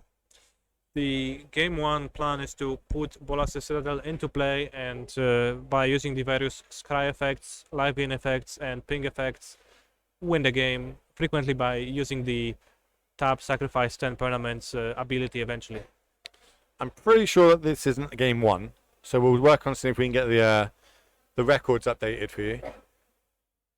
But who do you think's favored in this matchup? Which side would you like to sit on? Not exactly sure. Bolas's Citadel is a card that does require you to have a healthy life total to fully combo, right? So the card Arclight Phoenix matches up quite decently against it if you can get in some free damages and put some pressure on the Jund deck. That could be a thing. Although we've seen historically, like, kind of this matchup in many formats already. Like I said historically, but actually specifically in historic, the sacrifice decks and Phoenix or Blue Red decks matchup is actually pretty common one across the years. In that format, it frequently goes in the favor of the sacrifice deck, but I'm not so sure that is the case here. As we see there, we have a Coco off the top, instantly cast. We managed to hit another Mayhem Devil, and is that an Eldrazi? It's a Catacomb Sifter coming So together. close, so close. It is an Eldrazi, so you get that part right. But yeah, we can see 2 creatures being sacrificed to Woe Strider, getting some extra scries and dealing with the Ledger Shredder, putting lots of pressure on Luis. So no Bolas's Citadel needed this game to lock it up, unless Luis does something big. Just a straight beatdown. Nope, and that game's going to be over. So, that looked like a fist bump for a game 3, and it looks like it plays a Sideboarding, so I imagine that was game 3 there. Just going to see if we've got any other. So it looks like we've got another feature match, so we're just going to get them moved across for you now and set up. So what's our last feature match table that we got? So that's 1, 2, 3. Everything comes together. We're trying to get you as most content as we can on camera, ladies and gentlemen. As much as, looking at me and Kanister is brilliant, ideally, we just want to see more and more paper magic. So, On the last table, we see Michał Lorenz with his mono black deck again. okay, it looks like we're not going to go across. I Looks think like they're, we're not I think gonna they're see that. setting them up. So we're going to do an interview and then go to the table. Is that right? So I'm just going to look. Okay, so what we'll do is we'll get the winner in. We'll have a quick interview. It was this one, wasn't it? It was the Phoenix deck with the Jund. So we're going to interview the Jund player quickly, and then we'll jump across while they're setting up the table 4, which is what we were just talking about. We'll come back. We'll talk about that in a second once they get here. We'll see who we can get through first. But Modern this week, not Modern, Pioneer this weekend. If you were playing this tournament, what would you play? Obviously, we've got Sophia in a couple of weeks, where the finals, and that is going to be Pioneer content. What would you be playing? Well, I've been playing Pioneer a lot recently, especially because of Sofia trying to prepare for that tournament and trying to put some serious reps before the tournament.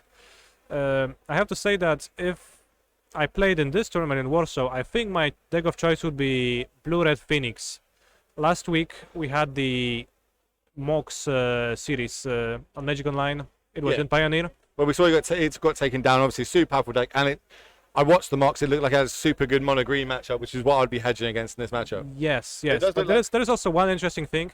The Blue-Red Phoenix deck disappeared from the face of the Earth in Pioneer for quite a few weeks. It was almost non-existent. For some reason, the collective has decided that it is not the deck to play right now. And last weekend's win by Nathan Stuer at the Mox, I think, kind of opened the eyes both for me and for like many players. Blue-Red Phoenix is a really powerful deck. It is also weak to, in a way, that's weak to hate. I think exactly because of the fact that it was not so popular in the past, let's say, a month and a half, ever since the Expressive Iteration ban, which I guess rightfully made it weaker. Ever since it became less present, there was also less hate for it. Less go blanks, less unlicensed cards, maybe less problematic cards that are So that's what we're hard to seeing beat. with the meta, right? They said metas are always shifting. There's a lot of cards printed that you can fight whatever the best deck is. This weekend, I imagine people are going to be hedging against things like mono green. It's still one of the most popular decks. Exactly. So maybe we see that start falling, increasing. The Phoenix deck starts coming up. Then we go to more graveyard hates. The Phoenix deck starts dropping off. Then we start going back to. It's a good vicious cycle. But I've got the team looking at me that looks like we've got the Jund player here. We're going to give them an interview. Do you want an interview or should I say interview? Okay, cool. Kanister will step out. I'll get you the. Just while are we setting up the? I'm looking at Filipa. Are we setting up the other table as well? Another feature match, yeah? Okay, so Philip, we're setting that up. So what, we're setting that up? Congratulations on your win. Thank you. Managed to catch the end of it there. It looks like just as you were casting the last Coco there and managed to get down the Mayhem Devils, etc. Yeah. How did that go? That game go? Did you favour that? Do you think you came here trying to beat the Phoenix decks? I think it's lucky. So luck and skill, right? Luck and skill. Yeah, but this is a really bad matchup for me. Bad matchup. You managed to take it down on camera. Yeah. What more could you ask for? Because he's got Spell Pierce, he's got Disdainful Stroke. I play Citadel. Yeah, we saw that. yeah, That's yeah, because yeah. you got the Jund combo going on with Citadel. That's why it's bad card against. So it's good card against me. But then you just went to plan B and just turned your creature sideways and went face, and then you managed to get yourself. Yeah. Happy day. So what you said that's a bad matchup. What do you want to be playing against this weekend? I think against Mono Green Devotion. Monogram just speaking about like how I think that's going to have a target on its back this weekend, and people are going to start trying to tear it down. So you bought a deck to try and prey on these mono green devotion decks. Yeah, and maybe against Mono White Humans. It's because you've got the Mayhem Devils, you can ping all the creatures. So you basically want the small creature matchup decks, so Yes. you can go over the top and go wide and then combo off. Yes. Well, sweet, congratulations. Thank Appreciate you. it. And hopefully we'll see you in the small feature match soon. I don't know why Thank my you. phone's going off. Bye. Right, we'll get Kanister back in and we're going to set up for the next feature. Yep, so it looks like we've got the next feature match. Kanister's going to jump back in. And then, so yeah, now we'll go through these deck lists that we were talking about. So that was the jump player, managed to take down game 3. So go for it, Kanister. What are we going to see? We're gonna see Kacper Wasiak playing a Yorion deck, notably not banned in this format. Enigmatic Incarnation, 80 cards, lots of creatures, lots of tutor targets, facing off against Michał Lorenz, once again in the feature match area with his mono black, mid-range, let's say zombie style deck, using some interesting synergies between Crypt Breaker, Shambling Gust, Lazo Depriver, and also using Daily Dispute to ramp into the powerful black 4-drops, such as, once again, Sholdred and Kalitas, Traitor of Geth. I love it. Like I'm a sucker for tribal decks, and it does look like it looks quite zombie heavy, as you said. Like, you know, I wouldn't say it's completely dedicated to zombies, but it's got a lot of zombie synergies in there. 4 Lilianas. So that's a card that obviously just got reprinted into standard, which makes it then Pioneer legal. Mm-hmm. How do you think that's a good reprint? Do you like it? Do you not? I think I do like its presence in the Pioneer format. It is pretty powerful. It is maybe not as powerful as it was the first time around, especially in Modern. Like, sometimes it does feel like Liliana does not hold up to her old past glory days of going Foxy Starmogorth, Liliana of the Veil in Modern, but it is a pretty powerful tool in Well, as we talk about it, deck. we see one being cast, instantly ticking up, which is what I imagine what you want to be doing, emptying that hand of all the, you know, their enchantments. They need quite a few land and the enchantments. We'll just work on getting the name swapped around for you there.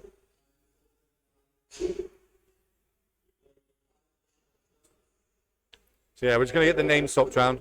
But yeah, we see Liliana here working on making the game smaller, reducing resources for both players, making both players have less cards in hand and play with less available cards in general. It is what Lawrence is looking to do. Very nice goblin token on in the feature match area right here.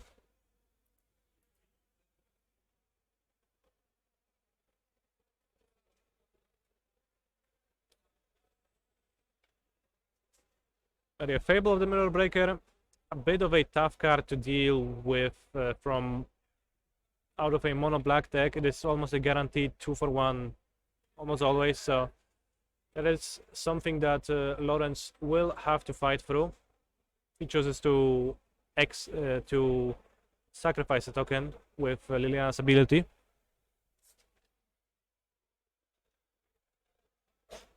As we just see both players setting up here.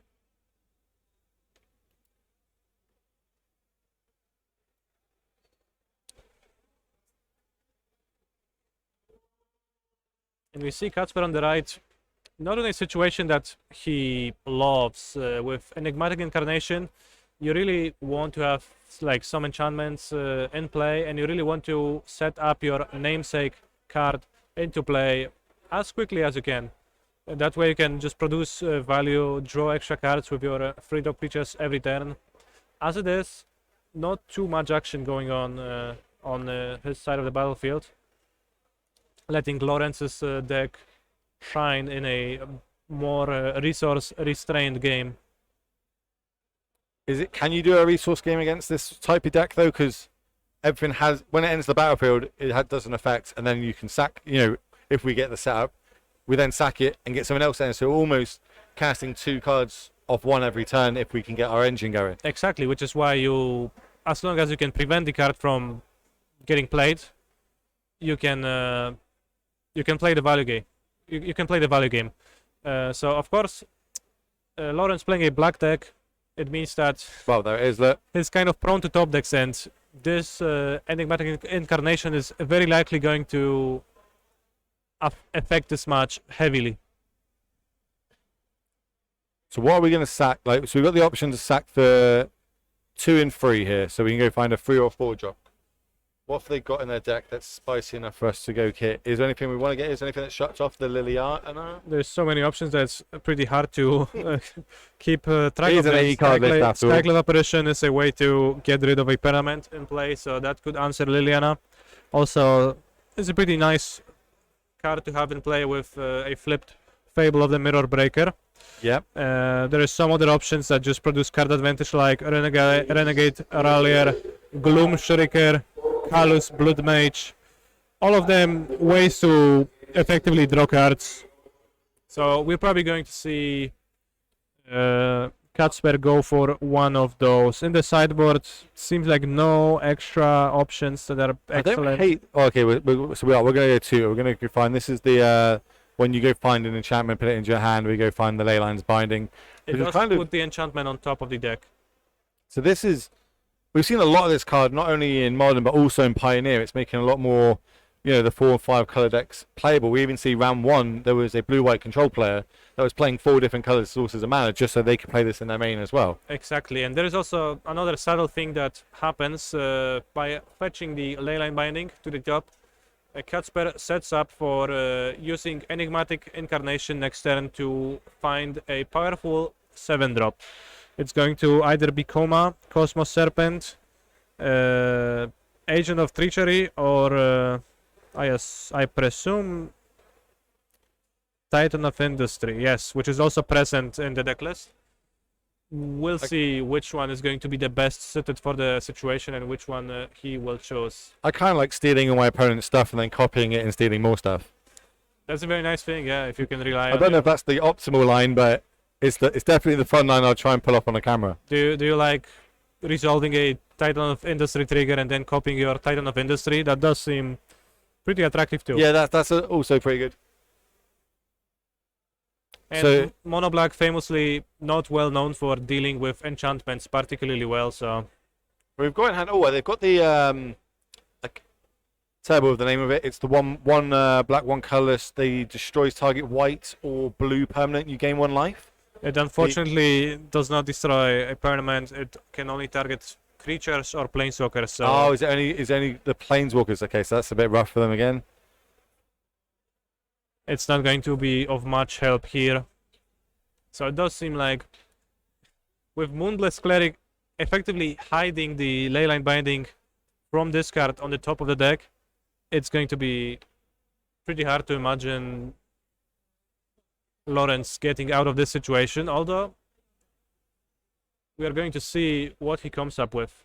Well, the setups happen now, right? Like the Fires player, they've set their deck. This is what they want to be doing. Like they've got stuff on the battlefield. They've got the value that they need to be generating.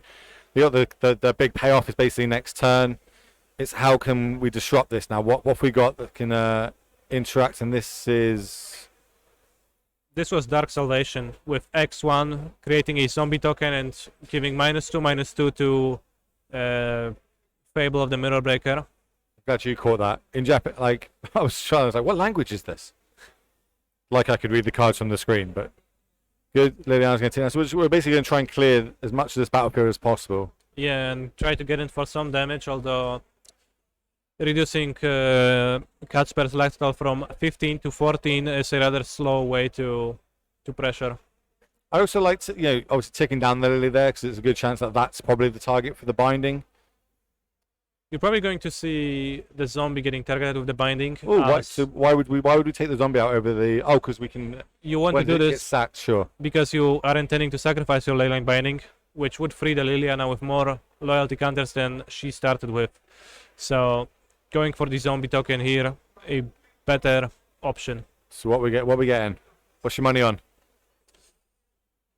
I would guess Titan of Industry. No, we Oh. see the Cosmos Serpent. The big serpent, which is inevitably really hard to deal with. It is This- definitely pretty hard to deal with. There are ways to deal with it, but it's pretty hard. And one of them would be using a Liliana downtick, which with Liliana at 1 loyalty, not available next turn for Lawrence. Well, don't we? So he makes a free serpent every upkeep. Is it yours and your opponent? Yes, it is every upkeep. And then you can tap it to give it. Is it indestructible? Or, is it indestructible or hexproof? It gains, or you can tap down I a believe permanent? it gains indestructible, and you have to sacrifice the token. I think you don't need to pay any extra mana. It's interestingly, Ooh. Yorion also a serpent, and the Coma's indestructible ability. So with the token on the stack, they kill it. All right, that was a perfect use of the Noxious Grasp. Actually, Lawrence still in the game. That is actually a big swing here, right? They're Yeah, still yeah. not completely out of it. They've still got, you know, the top of their deck that's, you know, knock it, hope they hit the best, and they've also got an enchantment in play that they can sack. But that is definitely the game's not over now. It was almost nailed in the coffin. Nope, I've got a bit of a fighting chance here. Yeah, this was the risk of going for Coma in this spot. If the creature of choice was maybe Titan of Industry, you could have played around this situation happening by maybe putting a shield counter on your 7/7. Although, of course, Coma has the upside of spiraling with the game really quickly if it doesn't die immediately exactly to this Noxious Grasp. It's a big draw step. Off we got. Didn't get a good look at it. We got a blocker. We got Liliana at 2. Combat attack Lily. So I'm blocking to protect the Liliana. So what we got? I think Lawrence has no cards in hand.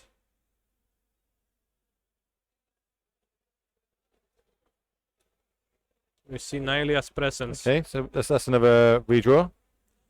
It's a redraw and it's more fuel for Enigmatic Incarnation, making sure that he doesn't run out of the resources. I think they drew a land for turn. I like playing the land here. There's a Liliana on the other side of the battlefield. You're going to probably lose it if you don't play it. It's a bit tricky because you might want to get a Renegade Rallier from your Enigmatic Incarnation, which would then let you draw an extra card, which then... Oh, so then you've got something to discard to... Yeah, you still have to discard the extra card to Liliana, although probably you're going to see a different option, such as Skyclave Apparition, maybe, to exile Liliana, or Gloom Shrieker, which returns target permanent card from your graveyard to your hand on the ETB. I assume that means that it returns Leyline Binding and Cast Leyline Binding on Casper chooses Liliana. to Leyline Binding the Liliana. Just a bit of short cutting from our players here. You see it's a lot in Paper Magic. So yeah, looks like Leyline Binding, pay 1, get rid of that.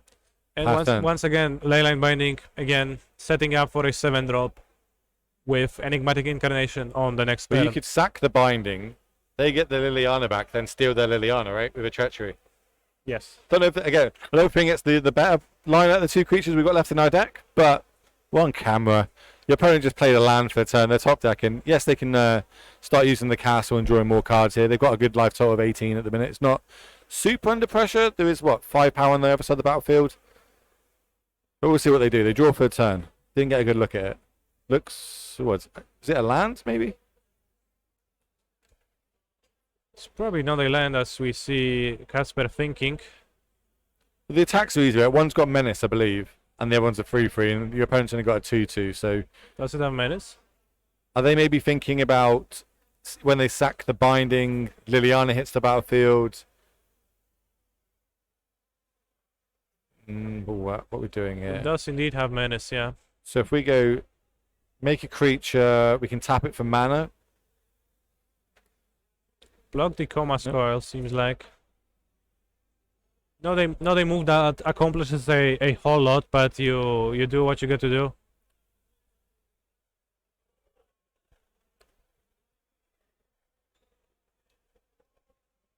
So just thinking, what's left in my deck? What can I go find? How can I swing this matchup so my percentage points of winning it start skyrocketing? Exactly. There is also probably a real decision to be made between sacrificing Gloom Shrieker and Leyline Binding. If you sacrifice Gloom Shrieker, you get access to some 4-drops that are in your deck. For example, Archons of Sun's Grace. Not too impressive on the immediate turn that it drops, but pretty good. Well, Or we- Serra Paragon. So I the- think you replace some enchantments from your graveyard. The line here, the thinking line, was do they want to cycle the Triumph or do they want to put this Yorion in hand? Looks like they put the Yorion in hand. Okay, we're going to start just... So the Liliana does come back here, right? Yeah, Liliana does come back. Casper did. Seems like he did put Yorion into his hand. So what two Uh, modes we're going to make? 4/4 and probably some sort of protection on it? Yeah, you're probably going to choose to make a 4/4 Rhino and put a shield counter on your Titan of Industry. The other two modes are destroy target artifact or enchantment, or Gain 5 life is the gain last 5 mode. life. Two things we don't really want to be doing here. Like, our life total is not under pressure, it's quite high or reasonably high. We just want to get more power on the battlefield. Because not only she got Yorion in hand as well. Like, are you taking Lily up? Are you taking it down? Like, taking it down? Cool, I've got Have you ever looked closely at the Rhino token from Titan of Industry? Because it's actually using a manhole cover as a shield, and I think it's pretty cool. It brings me back to, do you ever used to watch Teenage Mutant Ninja Turtles as a kid? Yeah, They used to have Bebop and Rocksteady. Like, they used to like dress themselves as things like that, you know, bits from the sewer. Any Turtles fans in chat? Just me. Am I that old? But during the turn, so we've got, what's that, 7, 10, 14 power, 10 sideways, dropping my opponent to 2 life. I drew a land for hand, and there's a Yorion. So we're not even going to cast the Yorion here. Not even Playing casting around the some Yorion, sort of playing around sleeper? maybe extinction event or whatnot, or just Extinction. it doesn't really even We sweep didn't the get him out board, this, so right? maybe just giving a chance to Mihao. But it is reasonable to hold back some of your resources if you don't know what exactly is in your opponent's deck. Looks like we're just picking it. Like, that's too much pressure on the battlefield. The mirror will come in, it will copy the big creature. Big creature makes more creatures. Things get turned sideways, they lose on the next in. So that looks like that's going to be it. I don't think we've got any more. I'm looking at him. There's no more. No more. That's it. I believe that's And is the round over for the players? Okay, so we won't do an interview, so we'll have to go because we're going to actually start doing the parents round 2. So on that one, that was a lot of Magic. 4 different matches we managed to go through. Sweet. So make sure you join us back here afterwards for round 3, where Filipa will come back. So see you all then.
Welcome back to the Legacy European Tour Grand Open Qualifier here in Warsaw. I'm Filipa, I'm joined by Filip, and we are going to be your casters for round number 3.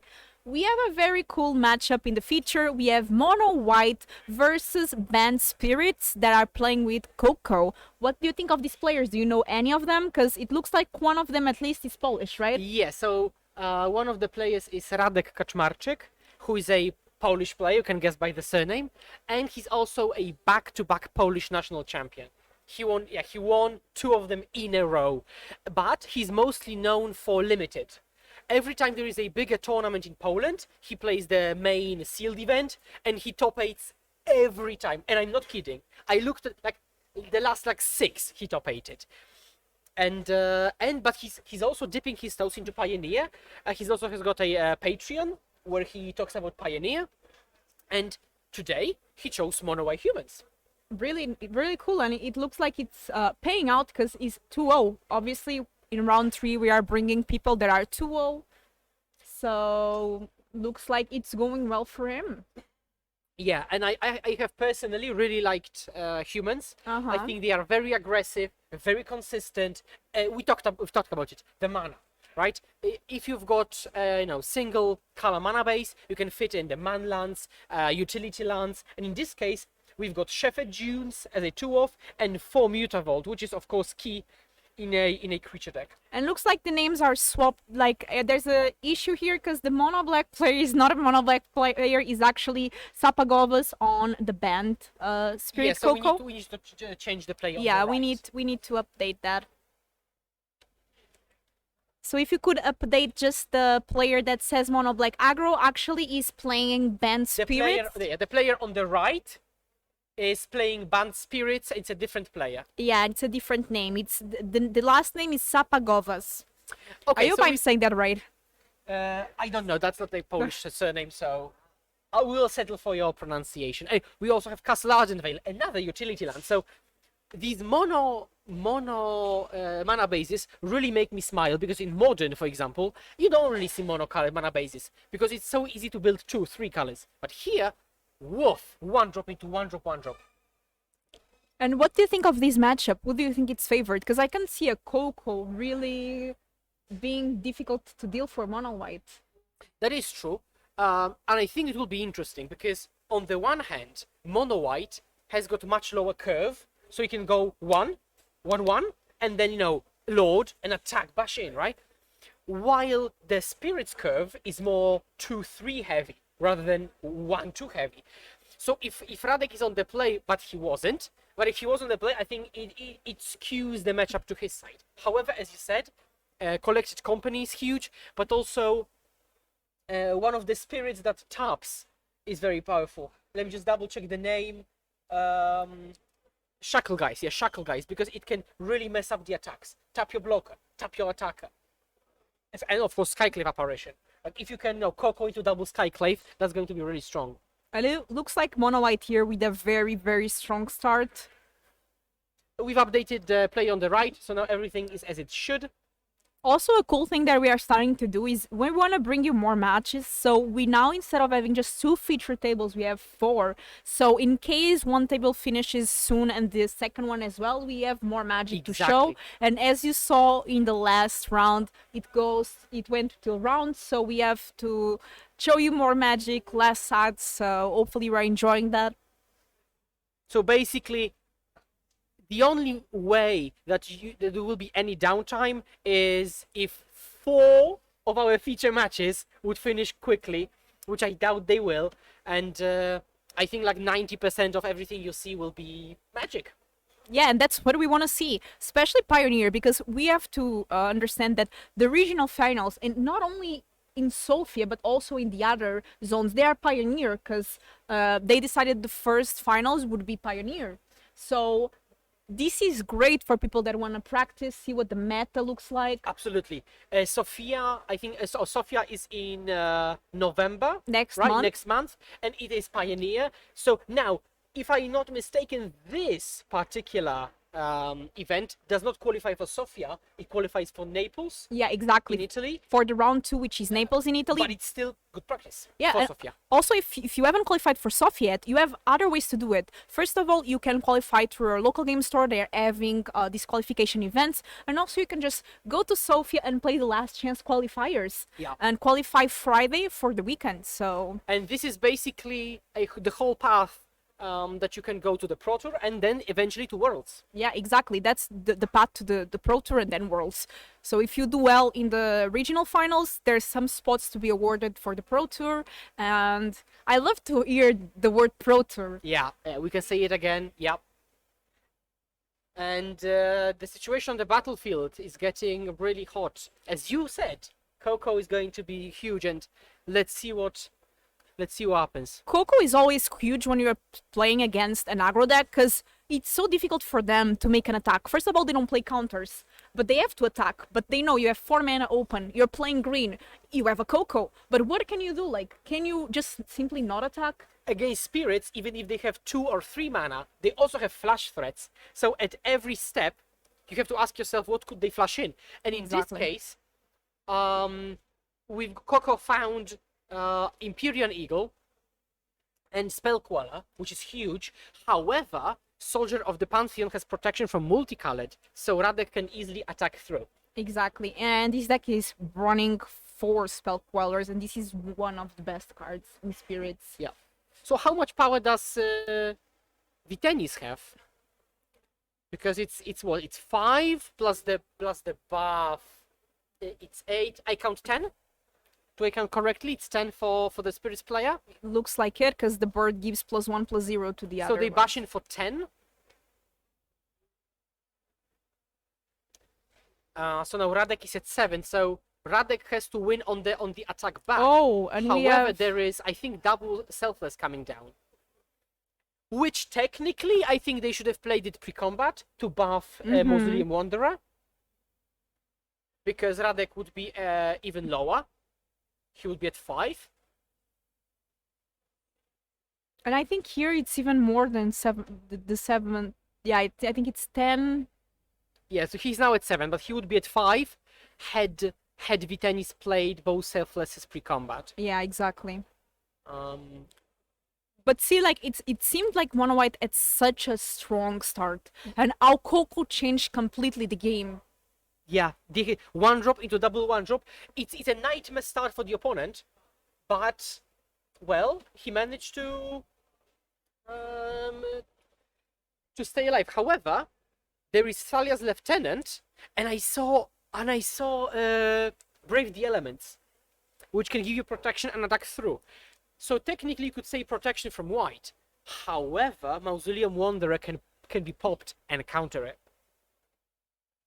Oh, okay.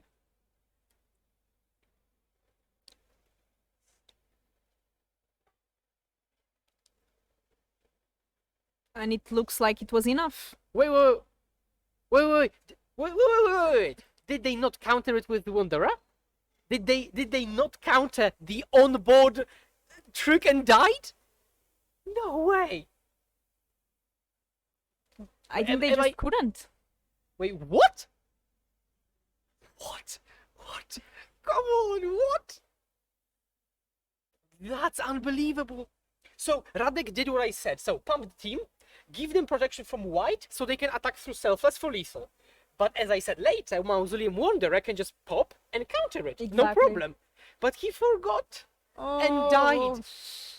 He had this game locked up. And what Radek did is said, well, the only way I win this game is if my opponent makes a mistake. And mistake they did. And Radek wins the first one. Wow. That was game 1.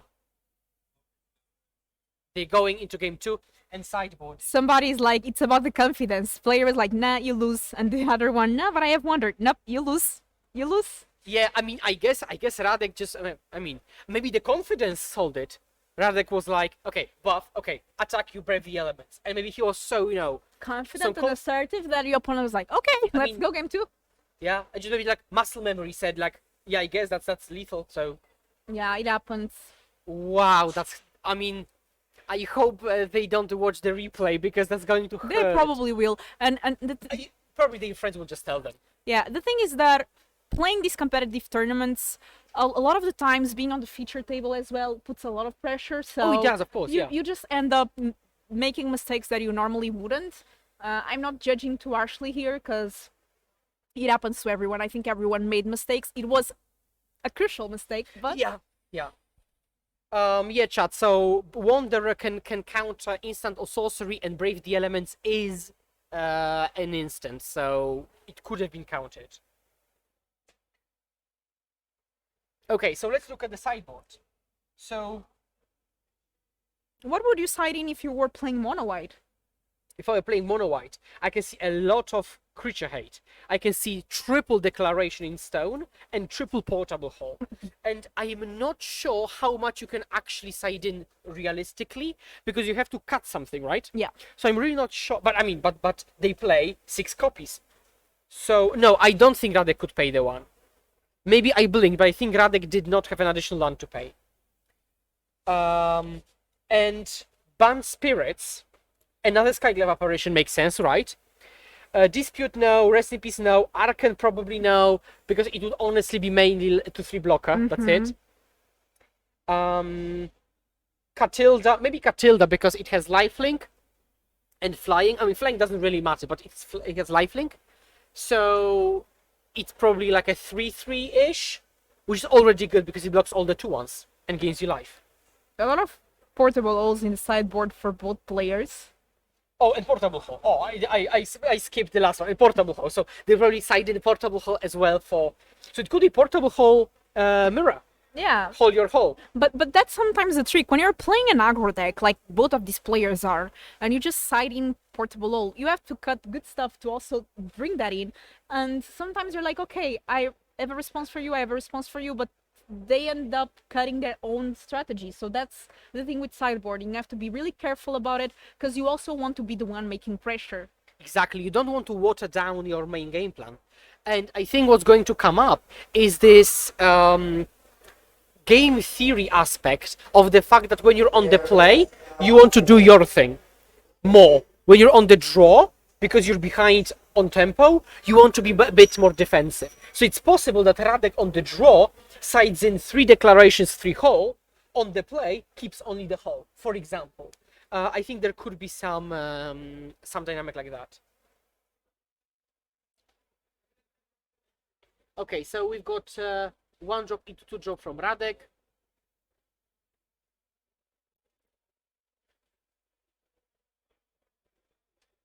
And Aspirant turn 2 is exactly what the mono white player wants to be doing because these cards, it gets so much value over time.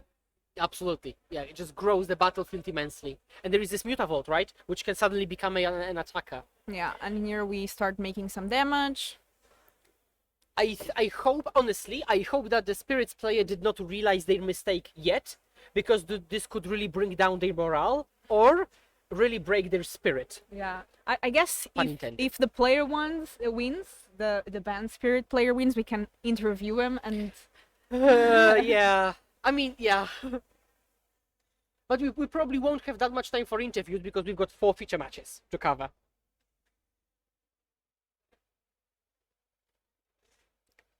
Oh, thank you very much, Awoken Giant.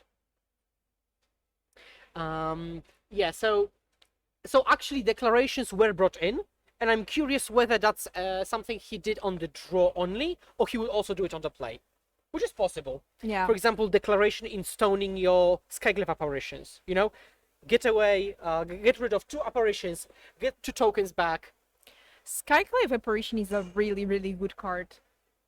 Because we see these players bringing multiple copies of the same card. We see like, I don't know, like Skyclave, just the fact that it's not an effect that even if you destroy it, you don't get back the card, you get back a token, so it's not even that relevant. For example, while the Qatar, it steals the card, but if you kill the Qatar, you get the card back. But with Apparition, that doesn't happen. So it's like, okay, I destroyed your, you destroy the Skyclave, you get a 2/2 token. and it's even more relevant in the older formats, because in the older the format is, the more powerful the creatures individually are, and like, no, exiling a Ragavan and getting back a 1/1 illusion, that's not a good deal. Yeah. Exiling a 2/3 Spirit Lord and getting back a 3/3 illusion on the ground, that doesn't, no, it doesn't work. So the fact that it gives back an vanilla illusion is a huge difference. Huge difference. Especially when your opponent is playing a lot of flyers, so then the illusion comes back, but the illusion doesn't have flying, so... Exactly, that's yeah, exactly. However, you have to play Skyclave, which doesn't have flying. So you're playing this powerful removal, but you do not have a flying creature now. The Banned Spirits player is at 2, and I'm looking at the mana base and I can see 2 Hallowed Fountains. So in such an aggressive mirror match, Radek, clean mana base, always perfect. The opponent has to shock himself, and now has done it twice. And these, these narrow margins of life total can really make the difference.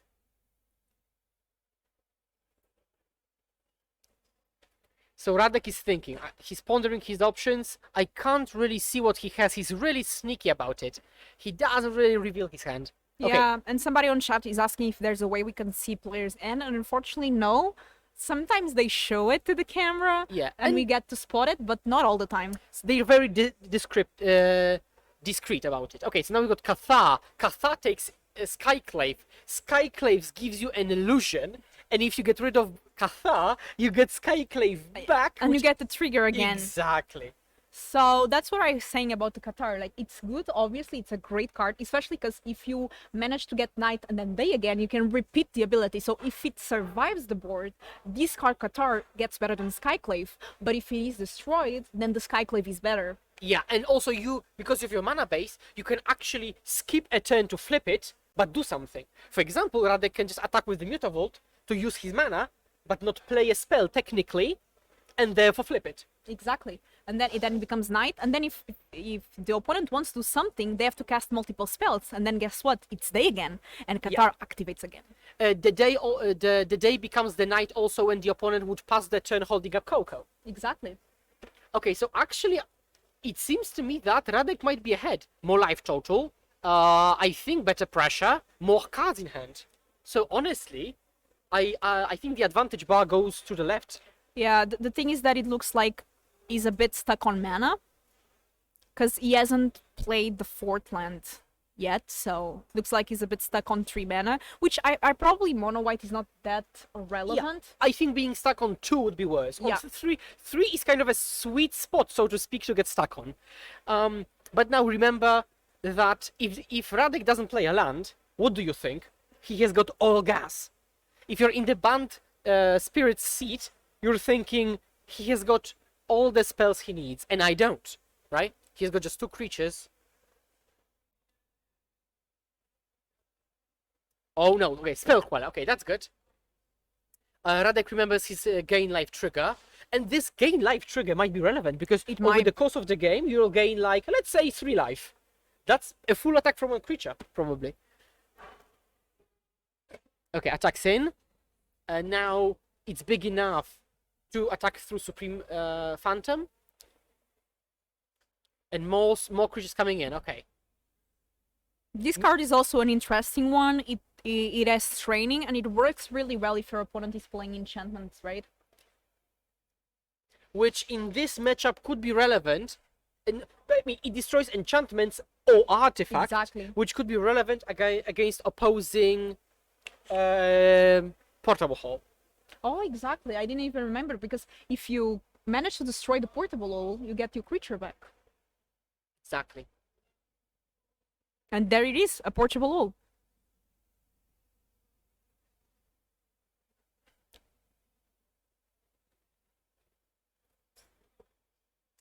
But the band play is on 4. He has got, I see, a Lord, 3 mana to 3 Lord, which will be deployed now. Oh no! Oh, the clue gets cashed in. The clue from Declaration in Stone. And I see a land. Oh, but he would have to shock to play the Lord. Oh, lose 2, go down to 2. Risky. And the opponent also has Multivolt. We have to Yeah. one more attacker. So Radek could play like Portable Hall, get rid of a blocker, animate Metavolt Bash. Yeah. Oh, that's so risky. Oh, and he doesn't know. He doesn't know it. Let's Oh, go. he does. He does. So we go for 2, and we have to play it. Oh, Let's okay, go. so I think a single Portable Hall does it. Hall, poop. And there's no way he has 12 damage, right? He attacks? Ye- What? Okay. Wow, he's the bravest person I know. He shocked in and attacked. Wow. Okay, and there it is. I mean, the he's just Multivolt. dead. He's literally dead. I think he didn't realize the Multivolt. Yeah, he just Oh. he just left himself dead. Yeah, didn't That's- realize the Multivolt. No. He lost It the happens. he lost the first game just to a mistake. And the second, To a mistake. but this one he realized. So Oh, I'm really sorry for you. And congratulations to Radek. 3-0 with humans. yeah. And I think we're going to go to another table. And just goes to show, like, even players that are doing well in these big tournaments, they can also make mistakes. Like, and as you said, like, it's so much pressure, and maybe you realized he made a mistake in the game one, and he, like, was, Yeah. I don't know, like, But that was the only way this could go that wrong is if he made two things wrong. He shocked in, which means he's at 2, so that's why it's lethal, and he attacked. If he didn't shock in or he didn't attack, maybe it will be okay. Okay, so now we've got 2 very powerful players, both Polish. Tomasz Sodomirski, also known as Sodek MTG, you might know I him. recognize the name. Sodek is a streamer. Yeah, exactly. And Alan Andrzejewski, also known as Alan, or Asmodeus online. And they are very, very strong Polish players. And one of them is on Abzan Greasefang. You would expect Sodek to play a graveyard strategy, and you've got Alan playing a Mono Green Devotion. I'm kind of obsessed with these cat tokens from the Izika Chariot. Yeah, They so, are just so cute. so the thing is, because both of them are personal friends of mine, and I know that Sodek's girlfriend really likes drawing him tokens. And I bet, I don't know for a fact, but I bet she was the one who drew him all those tokens, which is cute. Isn't that the dream of a Magic player? Have a girlfriend that draws you these cute Yeah. tokens? I mean, Yeah, or helps you maybe, sleeve up the deck or stuff like that. Yeah. And here, like, I just can see Mono Green doing his thing. Like, we have a Karn, we have a Cavalier, we have Chariot, we have the cats. Like, However, Alan is at 5, so Sodek might try to break through. yeah, because there's only 1, 2, 3, 4 blockers. Because mean, Chariot needs to Of be course, you mean activated. just. Yeah. It's still plenty. Yeah. But we can try, and I can already see that our table C is moving back to the feature mat. So if this ends, we've got another feature ready. It's always on the go. Yeah. But yeah, it looks like there's 4 creatures that can block, because we cannot forget that Chariot needs to be crewed in order to be able to block. Yeah. And it looks like Thomas has 1, 2, 3, 4, 5, 6, 7 attackers, which He duresses Alan and sees Sky Sovereign and another Khan. Oh, Sodek doesn't know what to do. Can you see his body language? He's like, oh, what should I-" because I think the max damage that can pass through is 4, right? If he attacks with everything. Let me just see. So you block all the biggest cats. Yeah, then 4 gets in. Yeah, And 4 he's at gets in. 5, so he's looking for the extra damage. And 4 gets in, and he still keeps one of the cats and the other creatures that got through. Yeah. And Alan loses 2 cats and an Elvish Mystic, so it's possible that there is some Yeah. kind of lethal line in 2 combats. Because it doesn't look like he can afford to use the smaller creatures to crew Chariot and do a good block. He can't. It would just be that, so. Yeah. So and Alan knows it. Alan plays very well. Alan really knows it. So what he's hoping is that Sodek doesn't have any removal. Sodek gets in with everything. So Sodek, Alan will probably block as we assumed, and I think post combat Sodek will add another chariot. I think he has got another chariot in hand, which will be very good. So get in for 4. Now Alan is up a game. So if Sodek manages to squeeze in the damage, they will get to another one. what's interesting is that you would think of Abzan Greasefang as a combo deck, right? Turn 3 Parhelion, but here we've got like a mediocre creatures beatdown plan. And that's where Chariot gets so good. Like, Chariot is that card that it just can go so well, even if you cannot do the combo with the Greasefang, which is the goal of the deck. You can just play Chariot on 4, and it's still a great card to be played. Yeah, Art cast. absolutely. I've had games where I expected my opponent to have a removal for Parhelion, so I animated Chariot with Greasefang just to get the 2 tokens and not care about that artifact removal. So, yeah, those handmade tokens are really cute. I also have my own custom tokens, but they are me when I was 8 years old, praying before my first communion. And I use these Oh. tokens everywhere. They are especially good as angel tokens. Do they work when you like need that sweet top deck? I use them all the time for any purpose. It's a treasure token, it's a clue token, it's a companion token, it's whatever you want. Yeah, and looks like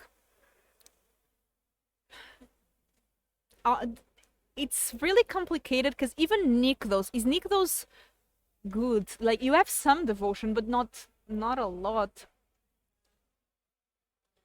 And it's not like you can deal 20 damage to Thomas here. Yeah, unless he can like somehow prison him out, set up a situation when Sodek cannot break through. And now, so how much mana can Alan make? 3, 4, 5, 6, 7 out of devotion. Right? So it's 7 out of devotion plus 2. I think he has got up to 9 mana. So Nexus makes 7, and then Forest makes 2. Or the other lands make 2. So it's up to 9. Oh yeah, because there's the troll there Yeah. enchanting the land. The moment I realized that the troll still gives devotion, I was shocked. I was flabbergasted. Because Rakdos was already not good enough. Yeah, exactly. It's like, come on, really? You get a 3 mana 4/4, and when the opponent gets rid of it, you still get the devotion back. Yeah. And your land gives 2? And you can get What? a creature as well, like if you This really is needed just- to. Sometimes you probably... Yeah, I mean, yeah, that's just wild. That's just wild. But there is a lot of positional game I can see. Like, they're really trying to think. Because Alan is really against the wall here. Okay. Oh, Oh, we have a lot legendary roll. of... Okay, we have a lot of mana. Oh my gosh. That's good. That's really good. That's really good. Okay, Khan minus. What can Karn get? And somebody was commenting game 3, let's go. And I'm not so sure anymore. Yep. So let's see at Alan's sideboard. Oh god. Alan has got 15 one-offs. So it's very difficult to speculate what he could find. He could find Meteor Golem, but he just kills one thing, so that might not be enough. Somebody is asking if there's any Ugin. Doesn't look like it. You cannot find Ugin with Khan. Yeah. Because it has to be an artifact, right? Yeah. Or not? Wait. No, it has to be colorless. Colorless, yeah. He could find Dark Ancestral Statue if they want to do some shenanigans. Oh, Shadow Spear for lifelink. That's also good. Yeah. Shadow Spear is such a good card. Yeah. But so the question is how he can follow it up. But oh, he will make a huge Lair of the Hydra. He will put in all the mana into Lair of the Hydra. Give it I think he can give it lifelink, attack, and then re-equip. Oh, because there is no mana floating. Yeah. So I think he will put all the mana into the Lair of Hydra and equip it. And attack for, I'm not sure how much, like 8-ish with the lifelink? Yeah, so it's an artifact card you want from outside the game. So they cannot get the Ugin, it looks like. Okay.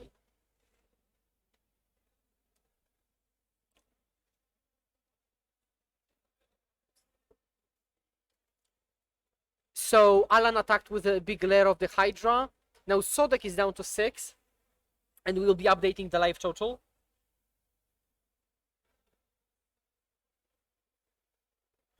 I think there might be something off screen, but we cannot see it. Yeah, people are asking if there's an oath off screen and we cannot really see it. But Philip is going to check it really quickly.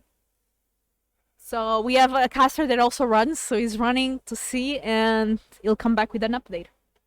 Lair of the Hydra MVP for sure. Okay.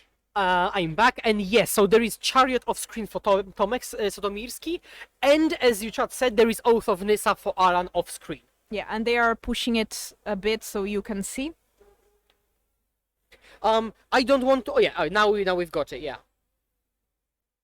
So that's why there was 2 more mana, because you get 1 more devotion for the first Nykthos and then the second one. Yeah. And chat, let us know. Are you enjoying the stream? Are you enjoying the games? What are you thinking so far? Is your day going well? If we can show you anything else you'd like, tell us. I Yeah. can run and try to arrange something maybe. If there is an interesting judge call, I will also try to get the info about it and tell you chat what's going on. But for now, judge call less. And usually we work on the meta breakdown more towards a bit more rounds. So later on, probably in the day, we'll be able to come with the meta breakdown, tell you what people are playing. Yes, I can't wait for the meta breakdown. I was looking across the tables and I saw the usual suspects. Greasefangs, Phoenixes, Red Blacks. I think Red Black is the most represented, but just by looking at it. So some good feedback. We are trying to reduce the downtime. In the first events we did, there was a big commercial breaks, but now we are having more backup tables. In that Yeah. way, we can have more games. We have and less advertising. Thank you, Etoncha. That's really nice to hear. It really makes us just happy, just happy Yeah. that you're enjoying our work here. And coming back to the game, so Sodek was so close to winning, but now Alan is at 13 and Sodek is at 6. Who do you think has the advantage here now? So the thing is that Sodek cannot crew the chariot because Karn's passive makes it impossible. However, Sodek might try to win en masse and just attack with just win through big creatures. However, Alan can do the same line every turn. He can add Devotion, animate Lair of the Hydra, equip Shadow Spear attack. And even if it would be like if it is a suicidal attack, he will get 5, 6, 7 life out of it. But they have to, I think, honestly, they have to craft a long-term strategy. So we thought the game is over in 1 attack or 2. Not anymore. I think now they both have to just think how to win 4 turns from now. Because if Alan doesn't attack, he counts, right? He just moves the creatures, thinks about attacks. What he can do is he can equip the Cavalier with Shadow Spear and just be on the defense. Okay, so he's counting Devotion. I really want to also try to see what the Thomas has on the graveyard. I see at least a Chariot to bring back with the Greasefang. And he can keep bringing back chariots because they are legendary. They So have the he- legendary rule, so he can make free cap tokens every turn. Sorry, Jerem, I do appreciate that wordplay. It's creating cat advantage. Yes. That's... You get bonus points from me for that. Yeah, magic pun of the day. Yeah, for now, certainly leading. Okay, so we've got another Khan, another minus. What could this be? Reckoner Bankbuster, just to draw cards. This could be an option. Reckoner and draw twice a turn. Oh, another Sky Sovereign, okay. And now Sky Sovereign kills the Greasefang. That's really good. But I have to say, this game is really interesting. It is a really interesting game for sure. Normally, you would think, okay, it's a linear matchup, either Mono Green wins on turn 4 or Greasefang wins on turn 4. But yeah, this game, post-board game, it's super interactive, super interesting, combat dense. It's the definitely really interesting, and somebody was saying, game is over, move on. And yeah, game is definitely not and they over. said it 10 minutes ago. Yeah. And the movie's still on. The game is still on. Sodek drew Grizzly Salvage, so we see what he can hit. A miss. Okay, hit. Okay, almost a full miss. But it's kind of a miss still because it's a two. I didn't understand that little fist So bump. normally that's a gesture of I concede. Uh-huh. So I think there was just a misunderstanding. I think Sodek wanted to do like show something, and Alan thought it's a Concede. unless they did concede. Yeah, it looks okay. like it. So it looks like Okay. it's a 2-hole here for Mono Green Devotion, right? Yep. So yeah, Alan actually won, even though everybody said, Sodek will kill him in 2 attacks. Yeah. The play of Nykthos, the other Nykthos, animate Lair of Hydra, equip with Shadow Spear, which I had taken from a card the turn before. Awesome sequence. I'll be honest, I also thought the game was over. You know why? Because that troll. I didn't realize that troll gave the mana for Nykthos. It's insane. Yeah. It is so good. Yeah. Okay, so I think we'll be switching to another table.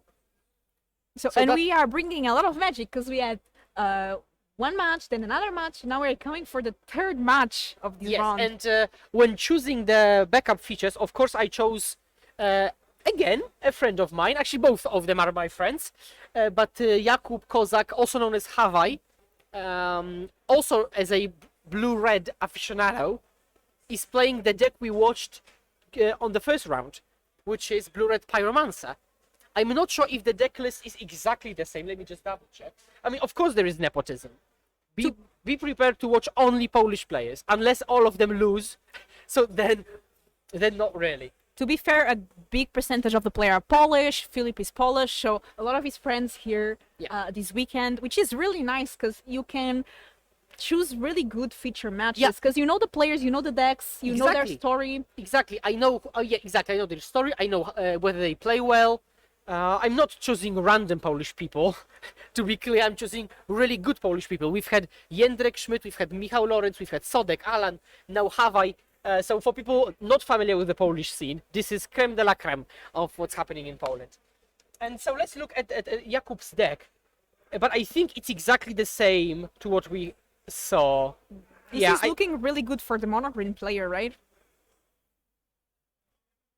So the only difference between this deck list and the deck list that Jędrek played round 1 is that Jakub plays a single Niv Mizzet Parun, and I wouldn't be surprised that it's only because he loves the card. Like, if you're an Izzet player, you love Niv Mizzet.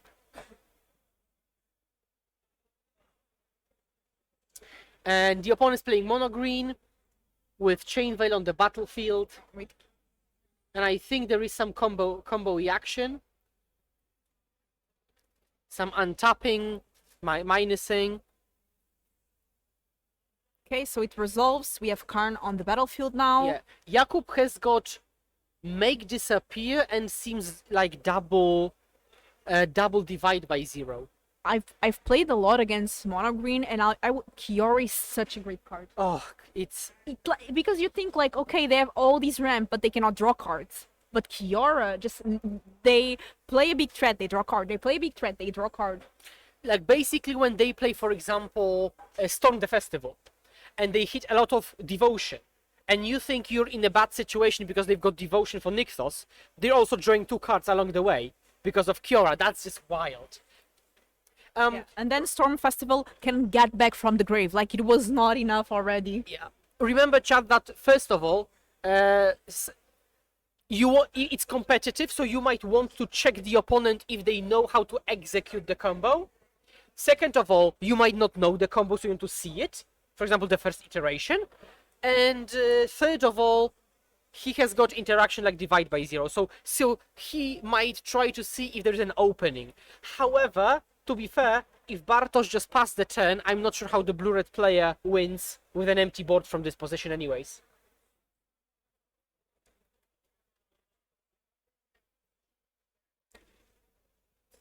Bankbuster, draw. By the way, what I have to say is that Jakub, Hawaii, is a long-time blue-red player, and Bartosz is a long-time combo player. In Modern, he played Living End, Yawgmoth. In Pioneer, he plays Mono Green, but also Lotus Field. So he knows his ways around a combo deck. Yeah, this game. And now he's showing the combo. Yeah, so there's a casualty there, I think he's doing for the funsies, yeah. and here we have the concede fist bump again, but so this is a 2-0 for Bartos. So Yeah, again a 2-0. But no worries, chat, because we've got the 4th match going on. So, Let's see if it's still going on or not. so no worries, chat. We'll be bringing you all the action. Oh, it is here. They are just shuffling. And they're updating the results, Names and yeah. everything, yeah. So we will get a 4th match in. Yep. We can't see it here. The view is different. What do you think of the matchup between mono green and mono white? Mono green and mono white.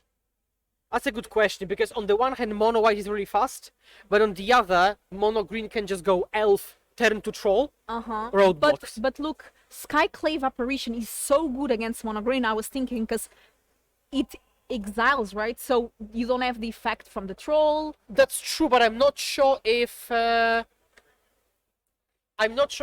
would play even apparition, you know, in humans. So I read on chat that you will really like mono green. So we have a mirror. So the player on the left, as you can imagine, Polish. As you can imagine, I know them. Look at that land. What do you think of these lands full Of of the tests? basics. Uh-huh. So if anybody from chat knows me, they know I am a huge beta basics fan. And if I'm not playing beta, I would play any old frame. So I think it's just too crowded for me. I like simplicity. Yeah, because it's very confusing. If I was playing against this mono green player, I would be confused. Like, what is that land? What Yeah. does it do? No worries, chat. It's just a coincidence that you're seeing a bit of mono green, but again, it's a small sample. No worries. Next rounds, you will see there is far less than it seems. Yeah, definitely there's a very diverse game that we'll bring later for you. I've seen a lot of mono white, mono green, red, black, Greasefang, but also other decks that we don't see as much.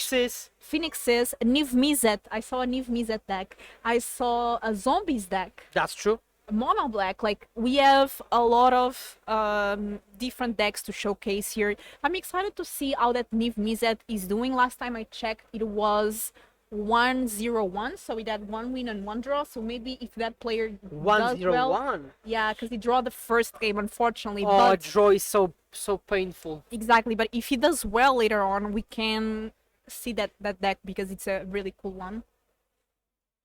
Also, I wouldn't look only at the decks, I would also look at how actual games play out, because as you can see, some games can be really interesting. Because by default, I would say Greasefang versus Mono Green, boring. But if you actually look at the game, you'll see a lot is happening. And suddenly the games become interesting. For sure. And a Questing Beast here, isn't it? I really like this card. I haven't Questing Beast seen it such much. yeah, I haven't seen it much, but it's such a great card. It has so much text that people don't read. So to be fair, it's like a lot of text mirror, because you've got Questing Beast versus those way basics. And the player on the left, fun fact, his nickname is Mysza, which in English would be mouse. And he's one of the Polish tournament organizers. And like every quarter we've got a Paprika's tournament where, yeah, he's our tournament organizer in Poland. This is so good because here playing Cavalier of Thorn, which already creates so much advantage, getting a card from Kiora, and I mean, this is why this is one of the best decks in the format. Yeah. And this deck has been actually like different variations of it, but it has been playing for a long time, because I remember when I was playing Winota, not even the last time that it was good, like Winota like 2 years ago, there were already mono green devotion decks. That's true. Like Nykthos has been playable forever. Before the legendary combo bans, Yeah. we had mono white devotion, for example.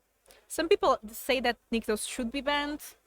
I think it's very debatable, but I think the best ban for mono green and not kill it would be Kiora, actually. Because it's a cheap card, so you don't lose money. It's not super, I mean, it's essential for the combo, but you still have the mono green devotion aspect, the ramp aspect. Yeah. So you do lose the combo, okay, but you keep all the ramp elements. And I think Pioneer actually has got a lot of underexplored decks. I think players don't experiment as much as they could, and there's so many nice cards to try out. So Chat doesn't have an idea what's happening here, but Philip is really popular here in Poland because I see a lot of his friends saying that's hello. true. That's true. That's true. It's my turf. It's my territory. It's the territory. If they ever do a tournament in Portugal or in Sofia, I guess they are going to do in Sofia, so that's going to be my territory, I guess. If anyone is going to the Sofia finals and wants good place recommendations to have dinner, to go out, I live there, so message me on Twitter and I'll be glad to help you out in enjoying the city the most because it's a really nice city. I can see one comment saying that Pioneer suffers from having the best deck all the time. But I'm not sure that's a bug. I think that's a feature. Like, every format will have the best deck, and that's fine. Like, you can't have a format without the best deck, I think. In a lot of... They're announcing the round 3. Maybe the argument is that you want multiple best decks, but then it's not best anymore. The thing is that if you have one best deck, you also have a lot of hate towards that deck, so... I mean, I think it's fine to have the best deck. We see that a lot in Modern, like in Modern, in the last tournaments we had, there was a lot of players that were bringing Murktide or leaving it, but also were a lot of 8 against it, so we didn't see it as much in the top 8, in day 2, because all these decks that are prepared to beat Murktide were doing so. You want the best deck to have some bad matchups. I agree. And as some people have said, mono green seems to have an average mono white matchup, so that would be okay. How does mono green perform against red black midrange? Because we see that one a lot. I think it will depend on who you ask. I think red black players will say it's okay, and then mono green will say it's okay. Because I've heard red black players say, okay, you can push the elf, you can Liliana Minus on a big creature, you've got Dreadball for the Planeswalkers, and you just clog them a bit with Graveyard Trespasser. But then mono green can say that, well, but we go over the top, right? So I think it might really depend on the draw and the specifics of the deck construction. Exactly, it really depends. And here the board stayed complicated, which what to expect in a mono green mirror, I guess. Also really interesting is that Questing Beast, if it deals damage to the player, you can also deal that much damage to the Planeswalker, right? Yeah, if you hit player, you can deal as much, yeah. So but if you can... It's not instead, Yeah. it's in addition. In addition, exactly. So you can still eat the face of your opponent and kill their Karn or Kiora, which is really relevant. Yeah. Now, whether the format is solved, I'm not sure, but I would really like to see Pioneer played on the actual Proton and see the pro players try to prepare and see whether something happens there. What kind of tricks they can find, because there is still a bit to find. Like, for example, this mono black deck, right? Like this, divide by 0. I think there are still some ways to innovate, you know? I have an opinion, and here we have a concession. So it looks like Maciej as the game here. And yeah, a lot of cool games that we had here on the feature match. We had 4 different people play, and it was really, really nice. Also, I want to say that I think not only Pioneer but also Modern Standard are in a sort of healthy state. If we compare, for example, with Oko Time, right? Oko Time, we clearly had this deck that was overperforming and we needed bans in multiple formats. When the companions were out and we had this Asian of Treasury in Standard doing so many things, there was clearly a best deck. But I don't think there's a deck here in Pioneer that can be unbeatable, that is just so superior to the other decks that's unbeatable, at least right now. Of course it can change. I agree. And I really expect to see 5 different decks in the top 8 here. Yeah. So we've got all 4 matches done. And people are looking at us right now at our faces, and this is the end of the round, so we'll be back for round 4. Kanister and WillHall will be your casters for the round, so we will see each you other in round after- 5. Yes, round 5. Cheers.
Welcome back, ladies and gentlemen. We are at round 4 of more Pioneer action at the Legacy European Tour.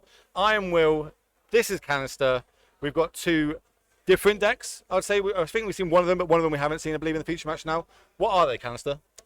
We are going to see a battle between red-white heroic, an aggressive strategy that is attempting to mostly pump a singular creature to enormous sizes and attack your opponent with it, versus Band Spirits, a different flavor of an aggressive deck, more of a tribal kind with some extra stack interaction in the form of Spell Queller, Mausoleum Wanderer, etc. Collected Company, a powerful curve topper for I'd say that's one of the key parts in their deck, right? They want to be hitting collected companies where the opponent wants to singly target one creature and make it, as I said, pretty huge, almost like heroic back in the day. I think they use a couple of those creatures in the deck list. Yeah. Well, the red-white deck is using exactly the heroic mechanic on a few of the creatures. 10 of this Legionnaire, also a heroic creature in practice, not in name. The ability does not have the heroic, I guess, ability word, but it effectively works the same, similar to Eliminator, Virtuoso, etc. You just want to target your creatures with pump spells, make them permanently bigger, hit for tons of damage, and... So who do you think is favored in this matchup? I think it is probably a fairly close one. One of the very important tools that the heroic deck gains access to is Reckless Rage. For just 1 red, you get to both trigger your heroic creature and deal 4 damage to one of your opposing creatures. So you gain just lots of value. Drawing lots of copies of this card is certainly going to swing the game. How many have they got in the main deck? Full places. The full 4. So yeah, that's one of the key pieces. Obviously, they got on the spirit side. They've got what, Skyclave Apparition is kind of one of their interaction spells, shall we say? Exactly. Spell Quellers. If Spell Queller is good at the start, but it can all just collapse like a house of cards if one gets taken out. True. Spell Queller also a card that exacerbates maybe the play draw change in this matchup specifically. I was just about to ask you about that. Obviously, it looks like there are heroic players on the play. How big is that in this game? 2 aggro decks going against each other, 2 different strategies, but one of them gets to be on the play. It's pretty big advantage, especially since if Cesare can keep up the tempo with Reckless Rages and maybe Dreadhorde Arcanist to flash it back even more if he has access to that. That is certainly a very valuable tool. I think they kept to 1 lander and got lucky there. Managed to rip one off the top, but also we can see 2 of the namesake card we were talking about, Reckless Rages, in their hands. Yeah, not as much a namesake as a key card in the matchup. Heroic really enjoys being in this spot, having a low amount of lands in hand, but just lots of tricks. That means that you can take advantage of of your creatures triggering every time you cast a spell. I think we see an Illuminator Virtuoso. I'm not exactly sure. Yeah, it's another one that gets the extra counters and has double strike, I believe. Yeah, that is an excellent follow-up to the turn 1 Monastery Swift Spear. 2 setup turns of deploying creatures, and now all that Cesare wants to do is to cast pump spells on his creatures, pumping both the prowess, Monastery Swift Spear, and Virtuoso. Yeah, great. And that's why I would say that turn there you had the option to play a creature or maybe a couple of spells. One could have been countered, etc. I think this is the turn I want to get my creatures on the battlefield, so then I can have my 1 mana almost. They kind of act a bit like cantrips in this deck, right? Like it does an effect plus also a second effect that enables my board to get bigger, my creatures get bigger. Exactly, you definitely want to lead with your creatures and then put your opponent on a back foot. See another Wanderer come down there, triggers the first one. Yeah, so Lorenzo can interact a little bit with Mausoleum Wanderer's activated ability, although we'll see how much millage that will bring. Okay, so this one, I can't tell you the name of it. It's the one that gives him +1/+0 and trample, and you draw a card for each one of its name in the graveyard. It is Ancestral Anger. See, you do not draw more cards. Do you not for draw the from it? one? Well, you draw a single card always. You get plus X, where X is the amount of angers. Well, 1 plus the amount of angers in your graveyard. That's what I was thinking. It's not the draw. It gets +1/+X for the cards in your graveyard. Yeah, although fittingly, like it is called Ancestral Anger, so it would make sense if it would be a way to draw free cards, right? How big are you on flavor text? Do you like a bit of flavor text? I'm pretty big. Nowadays, not so much as in the past, but when I drafted regularly for the Pro Tours, etc., very frequently I would make my pick. I would choose the cards that I want to take. I would just reserve it on Magic Online, and I would just read the flavor text of cards in the pack, and that way I would actually be quite proficient in remembering all the flavor text of various commons in the set. That's actually, I've never heard someone describe it to me like that. Well, that's great. That's an interesting and fun way of doing it. Okay, so we managed to obviously cycle, hit another creature into the graveyard, and now we get to try and take down. I imagine the Wanderer gets sacrificed here. It does have a trigger on it, so it is currently a 2-powered spirit. We also get an extra connive trigger. We already got one from the Ancestral Anger, even if it got countered by the ability of Mausoleum Wanderer. The connive trigger still resolves. We've seen another Virtuoso discarded, putting a counter on the Virtuoso. And now Cesare has to discard a spell again to make sure that his Virtuoso doesn't die to his own card. It's also, that's a 3/3 double striker. Yeah. Like this thing's getting big. This is 9 damage immediately. The Swift Spear is also a 3/4 creature in this very moment. And you can see that after Lorenzo decided to sacrifice the first Mausoleum Wanderer, Cesare happily killed the other one with Reckless Rage. That way, not only Lorenzo has just very little pressure on the battlefield, so he has to be on the defensive. Cards like Skyclave Apparition are not going to take care of Illuminator Virtuoso, as you can see I'm pretty sure you can see a God's Willing in Cesare's hand. Oof. Or at least being at 7 life and shocking in. So as you said here, so I had a shock I was in. mistaken. There's no God's Willing in the hand. So that's 5 down, dropping him down to 5, and now the Skyclave's going to come in. It's going to exile this. Is there a God's Willing in hand? There isn't. So this is interesting. It's a 2-drop creature. I'm not sure where we're going with. Are we going to use this straight away to use the? So if they do it this way, they don't get the token, right? Does it still get exiled? Yes, this way you get a connive trigger, but you don't get a token. So it seems like Cesare values the connive trigger more, which is certainly an option. How do you feel about it? Would you rather do it the way that you get the token, or would you rather have the connive trigger in this situation? Your opponent's at 5 life, 1 creature on the battlefield. I think it's pretty close, but I think I would probably lean towards getting the token. For the immediate damage, I find the line of play that Cesare chosen to be very defensible, though. So that's an interesting line here. That they managed. They obviously just spat the hand out onto the battlefield, probably play rounds, things like Spell Queller. But I believe that one of the spells they got in the graveyard, they can flash back. So if they drew a Swift Spear for the turn, they could have gone double Swift Spear, flash back, and tried to get in a bit more of chip damage that turn. Well, in fact, I think it would have been lethal. So there would have had to have been a block and leaving your opponent with nothing on the battlefield. Yeah, that was certainly an option to choose. I think that was a hoplite off the top. Holding up Spell Queller here. Leading on the Homestead Courage from the graveyard. I love this interaction. Like, normally you think, okay, I only cast 1 mana spells with my Dreadhorde. No, I'm going to get a +1/+1 counter. Now I can cast one with 2 drops from a graveyard as well. And it's, when you start going up and you start casting the bigger, not necessarily in this deck, everything kind of costs about 1. But now they can just attack it. They've got a way to kill that Spell Queller from this combat. Yeah, that is what Trample on Dreadhorde Archon is subtly. Oh yeah, and it's got Trample. Points out, like it's telling you to use some ways to enhance the power of this creature.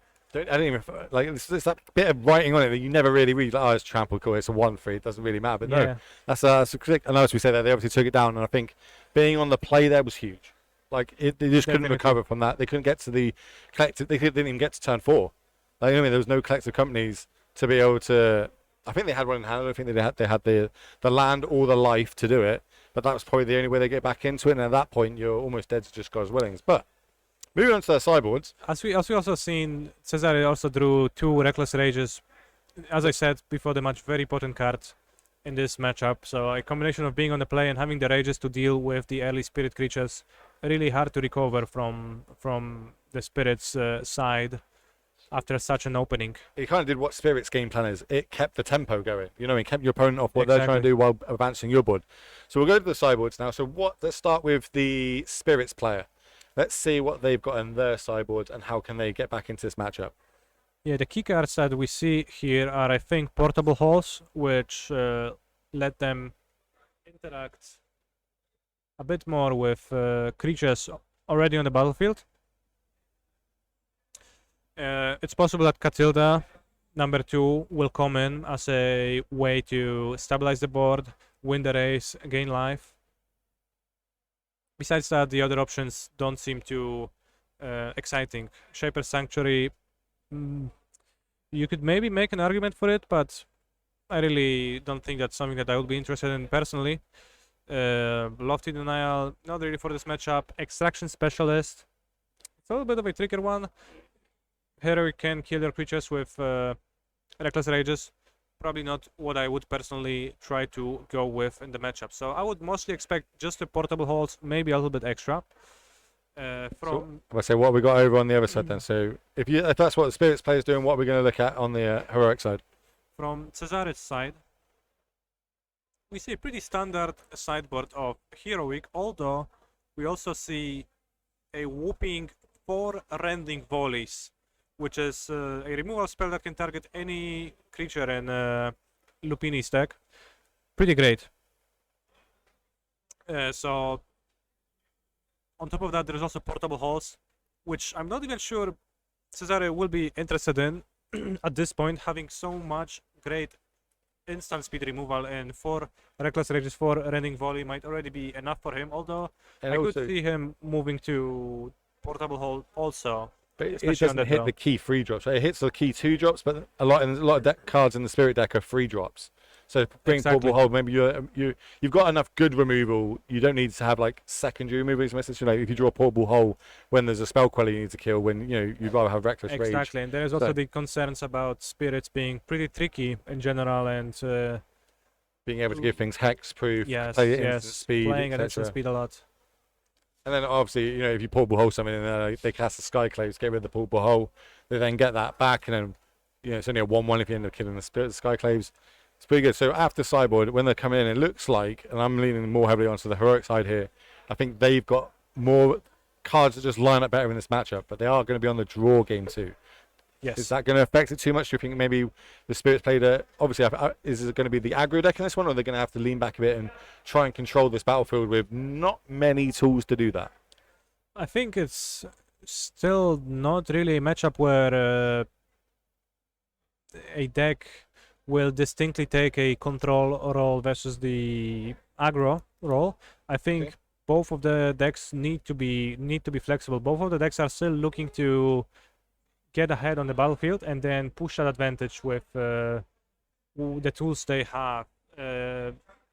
Spirits would really like to be in position to use Specular effectively. On the other hand, Charek is going to try to prevent that. He's going to try to use his protection spells to protect from Skyclave Apparition. He's going to try to use his removal spells to keep the board low while having an unassailable threat that is attacking for lots of damage. So I'm looking at the deck list here. So Shacklegeist, we haven't spoken about that, but that could be a way to neutralize these. They're trying to make these one big creatures to turn sideways. Exactly. With that on the battlefield, that's a way to try and neutralize that to almost like keep advantage. I think Shacklegeist is a pretty key card in the matchup.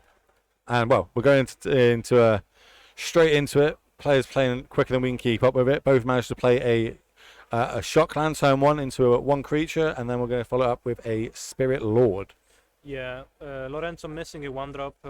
Cesare starting with Monastery Swiftspear means that he doesn't really. He gets to dictate the tempo throughout the first few turns. And Pretty aggressive. Reckless Rage also just getting it straight off the battlefield. Playing to your hand. It doesn't look like he had the option of casting a 2-drop there, But now we're going into turn 3. If this third land comes into play, now we've got to start playing around things like spell quells, etc. But Ooh, that's a really nice extraction specialist. That's a pretty big punish for choosing to go with that line from Czarek. Now the extraction specialist brings back the Supreme Phantom, and we're you back to where we essentially were get- last turn. Yeah, And the annoying thing about it is that's a life-linking creature, right? Like, which is what you want in this matchup when people are trying to kill you. You can, what are you going to do? You're going to block it, you're going to kill it, cool, I'm probably going to get a trade, I'm still going to gain 3 life, which is playing into my game plan. And I've already got my Spirit Lord back. exactly. The Spirit Lord cannot attack or block until extraction specialist leaves the battlefield, but It doesn't need to. it doesn't. It already has an effect on the Yeah. battlefield, and if the extraction specialist dies, it's just reverts to being a real normal card. So we're seeing if there's a 4th land drop here so they can start casting collector companies if they have them in hand.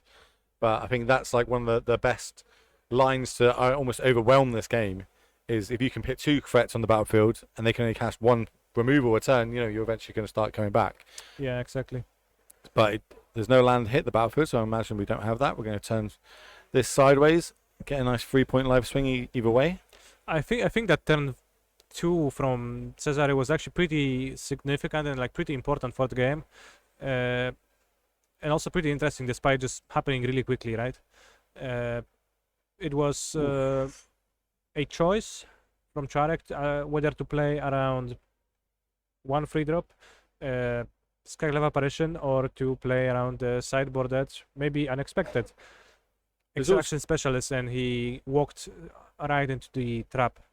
There's a chance he could be playing around, obviously, if there's a Spirit Lord on the battlefield and next turn multiple Spirit Lords come on the battlefield, maybe the Rakdos Rage will be out of reach. They won't be able to kill because it's only 4 damage. The Spirits might get too big for it. Maybe he was thinking that sort of line. That is certainly a worry.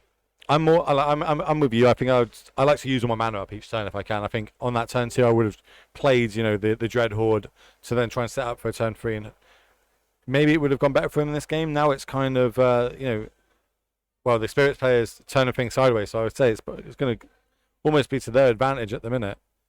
I can see is that it looks like an alternate art card. I'm not sure if it's a land or a spell in their hand. I am roughly 70% sure it is a red-white pathway, but only this much. And this is the protection spell that also flips to be a land, if I remember correctly. Hoplite triggers, gets itself a counter. But yeah, we see Lorenzo just sideboarding in the portable halls, indeed, to try to prevent himself from falling behind unnecessarily, using them to a great, using them very well. And we see a Shackle Geist came onto the battlefield, so we're seeing now that they're able to neutralize it, like tap that down. Okay, cool. Untap, pass.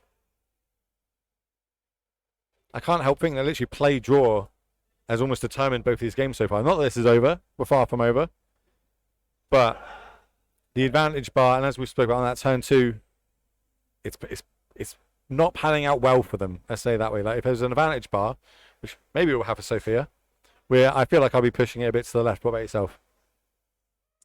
Yeah, an advantage bar would definitely point in the direction of Lorenzo And at here this comes, point. there's another creature off the top. And so no, all these spirits are getting +2/+2. One extra lord would actually mean that all of the removal spells in Charek's decks are now blanked and can even kill the lords. Well, not quite blank. I guess you can target the smallest spirits still, but Yeah, you can do the smaller ones. You might have brought in portable holes to maybe knock something down. I suppose it's like portable hole would be good against these lords. that only being said, 2 drops. not super likely that the game is going to go to that point, as I No. think. And this is the other thing about spirits, right? Not only is it an aggro deck, everything's got flying pretty much. So you know what I mean? You can't really block. It plays a lot like Merfolk in Modern. With Iron Yeah. Walk, it's very hard to be able to. It's very good at racing. It's Yes. very good at holding you down a little bit with some of the tricky effects, some like shackle guys effects, etc. But And that's it's it. just really hard when your creatures can be blocked and your opponent's creatures just cannot never be Well, blocked. That's 2 incredibly quick games. Now we're obviously going to a third, because why wouldn't we? I'd love to see it. But again, the heroic player gets to be on the play now. going back after seeing what you see in game 2 and what you saw, obviously we saw portable holes come in. Is there anything you want to bring in? Do you want to change any sideboarding here, or are we just shuffling up? Looking at both players, doesn't look like they go reaching back to the sideboards. They're just shuffling up and then. We don't know the full extent of what strategy has Czarek chosen to go with his heroic deck. Although definitely those aggro decks especially in those aggro matchups, they can be very susceptible to the play draw differences, and I think often you're pretty heavily incentivized to make small changes in those matchups. It's an interesting one to talk about. Like, so people watching might not know about the whole. They just get sideboard guides, right? The sideboard guides are big in Magic currently, and it just says take out these 5 bad cards, bring in these 5 good cards. But play draw affects when you start going into more depth, a bit more detailed and more experienced players about some cards are better on the play, but then on the draw they're worse, or some cards are better on the draw and the worse on the play. Have you got any? I'm trying to think of any examples of where a card's better on the play than it is the draw. I'm trying to think of things like Necra, the 3-drop black one, exiles everything from the graveyard. Like a 3-drop on the play is better than a 3-drop on the draw. That's what I'm basically trying to get across. And I think like a very good example is, well, Portable Hold, present in both of those decks. If you're on the play, it is a sorcery speed 1 mana removal spell. You will literally never be able to play it on turn 1. So it loses that amount of value, right? It's never a turn 1 play. It can be used to double spell later, so it's still not terrible, and oftentimes you might still want it, but it's never going to fill your curve in the same way that you're going to be able to play it on turn 1. That's a lot better way of explaining what I was trying to say. Thank you very much. Yes, portable hole. Right? And it's also, as I say, if you've got portable hole and you're on the play, you can do the double spell stuff. The advantage of these decks, or especially the heroic deck, everything's like 1 or 2 mana. It's super cheap. What's the land count of this deck? It is, well, we could count it real quick, but I think it's probably 20. It's the most common amount. That's my sort of deck. Like I prefer playing decks that have around about 20 lands in it. We see both plays. It is 18, well, let's say, real lands, and on top of that, 2 Sejiri shelters. So we see that either player there did not have a 1-drop to start the turn. The heroic player obviously managed to get down a creature on turn 2, but Cesare right now really hopes that there is no portable hole on the other side, and he's really happy to see just a creature instead of that. So what are we doing here? No land drop in hand. Looks like a lot of God's Willings. Maybe 3 God's Willings? No, 2 God's Willings. 2 God's Willings. There's plenty of tools available. So this is the one that gives it +1/+0 and draws a card? Exactly. Can't remember the name of it. Defiant Strike is the name. That's so I played a lot of heroic back in the day when it was in standard legal. Yeah, this used to be the card in the standard versions, even, I think, originally from Khans of Tarkir. That's it. It was the Khan set. I enjoyed that set, man. That was a fun set. Yeah, that was actually one of the first sets I drafted ever, and I was very fond of Abzan Guide. Can you remember any of the flavor text of any of those cards? Oh, off the top of my head, it's... I just wanted to test you, put you on the spot. I know. I just wanted to see. I know the fetch lands. It's like kind of cheating because I guess the fetch lands are still played plenty in all the formats, but all of the fetches have the flavor text formatted in a way where they say that where dragons once roamed or did something, their bones now wither or do something else. I guess I don't actually remember the exact text of any of these. I always think the flooded strand from Khans looks like it's got Pokemon dinosaur bones on it. It's very like the dragon bones that they have on there. It looks like in a very Pokemon way. If you said to me, "Oh, that's a dead Pokemon," but, oh yeah, that makes sense. Yeah, I guess it like has a Dragonite school vibes. But coming back to the game, I was about to say, come back to Magic the Gathering, not Pokemon TCG. So it looks like there's a couple of movie spells called pumps there. The cycle through rematch pet a great creature in a graveyard, and that's a 3/3 double striker already. Seems like Cesare did not find a third land despite drawing a card and conniving twice. So he was not able to keep up the protection spell for his. And this is actually backbreaking from there. Right now we've got a rebuild, start from scratch. Yeah, it's a really huge difference here. So now he's looking to deploy another threat and just suit it up again, maybe. Well, I think that threat is going to be a 2/2 token. That does seem to be the threat of choice at the same time being a removal. So- Probably trying to save the 10th District Legionnaire in hand for maybe an extra in the next turn when there is going to be an extra land in play, so that you can use the God's Willing to protect it, as that's his last, let's say, real creature. And it gets when you target it, you get scry ability as well. So not just from God's Willing, but the creature itself gives you a +1/+counter to Exactly. scries. That with God's Willing, double scrying, you start getting back into this game. But I'm not sure if the illusion token is just assumed to be here or if it's... yeah, I think they're trying to find a token. All right, good. They look for our token box and they've caught us out. We do not have the illustrated token in here. Okay. Catilda, so far a 1/1 spirit. What? That's got a lot of text on it. Yeah. A lot of the text, not a lot of it is relevant. Do you know what is the protection? Is it Protection from demons? what? Is it demons and devils or something like that? That is not. You're Okay. confusing it maybe with Benslayer Angel, which that I guess iconic set of protections is from. Catilda, Vampires? Hmm? Is it vampires? yes. Ah, okay.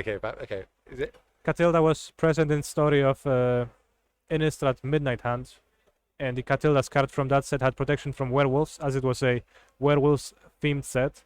And then Catilda came back as a spirit in Crimson Vow, and in Crimson Vow it has protection from vampires because that's a vampire set. Man, I love it when people tell me the lore. I hate reading the lore myself, but when people tell me the lore, I'm like, wow, that's so sick. That makes so much sense. That's cool. Okay. Well, it's not living, if it helps. It can come back from the graveyard. Is that right? Does it come back as an enchantment from the graveyard? Yeah, it has a disturb ability, so it's going to be able to come as an aura enchanting anything. Cesare chose to finally deploy his creature. Without a protection spell and gets instantly punished for it. Yeah. Okay, and now two spirits enter the battlefield, one of them being the ones that we were talking about, the shackles. And now the land. Ironically, do you, in that situation, you think I've just got to jam and hope they don't have it, or are you waiting and I will wait until I hit my third land drop, but it might be too late by the time I actually draw it. It's always very, very contextual, right? Like there were alternative lines of play to consider. For example, using an Ancestral Anger on the token was one of the lines that Charek could go with. That way he would dig deeper into his deck, try to find his third land. It is true that the value of God's Willing and other pump spells is much, much, much greater if you have a heroic creature on the battlefield. And a 2/2 illusion does not necessarily quite cut it. Well, we're giving it protection from blue here. It is Yeah. only 3 damage, but if you look at Spirits players at 6 life, and there's a second's God Willing in hand, if they can get this through twice, 2 connections. Well, I suppose it won't have the extra power next turn, but they're trying to get in every. The Hoplite has it has haste, doesn't it? Yes, it does have haste. If it gets pumped, it gains an extra point. So that could be what it's saying. So 3 damage comes across here, drops them down to 3. Yeah. Next turn, if there's Also, especially since Lorenzo has already spent 2 Skyclave apparitions, you are kind of more incentivized to just use your God's Willing, even if it's for less value. If it's just to counter a activated ability and not an actual spell or triggered ability. It's not super likely that he's going to have an infinite amount of those removal effects targeting your creatures. So this messes up the math, right? Now there's a blue and there's a white creature on the battlefield. Yeah, there's also the creature has lifelink. There is double God's Willing in hand, though. Does that affect anything here? So give 1 pro blue, 1 pro You white. are looking to move to combat first. And then that prompts Lorenzo to use the Oh, shackle guys. and they've tapped down the double blue. So give it double protection from blue, protection from Yeah, so white. your lead on protection from blue and protection from white is going to be lethal if that resolves, unless there's any ways in which Lorenzo can stop that. Any flash spirit actually would work, as that would let Lorenzo A rattle chains. use the... Yeah, that lets Lorenzo use the Shacklegeist again. Oh, and tap it. Yes.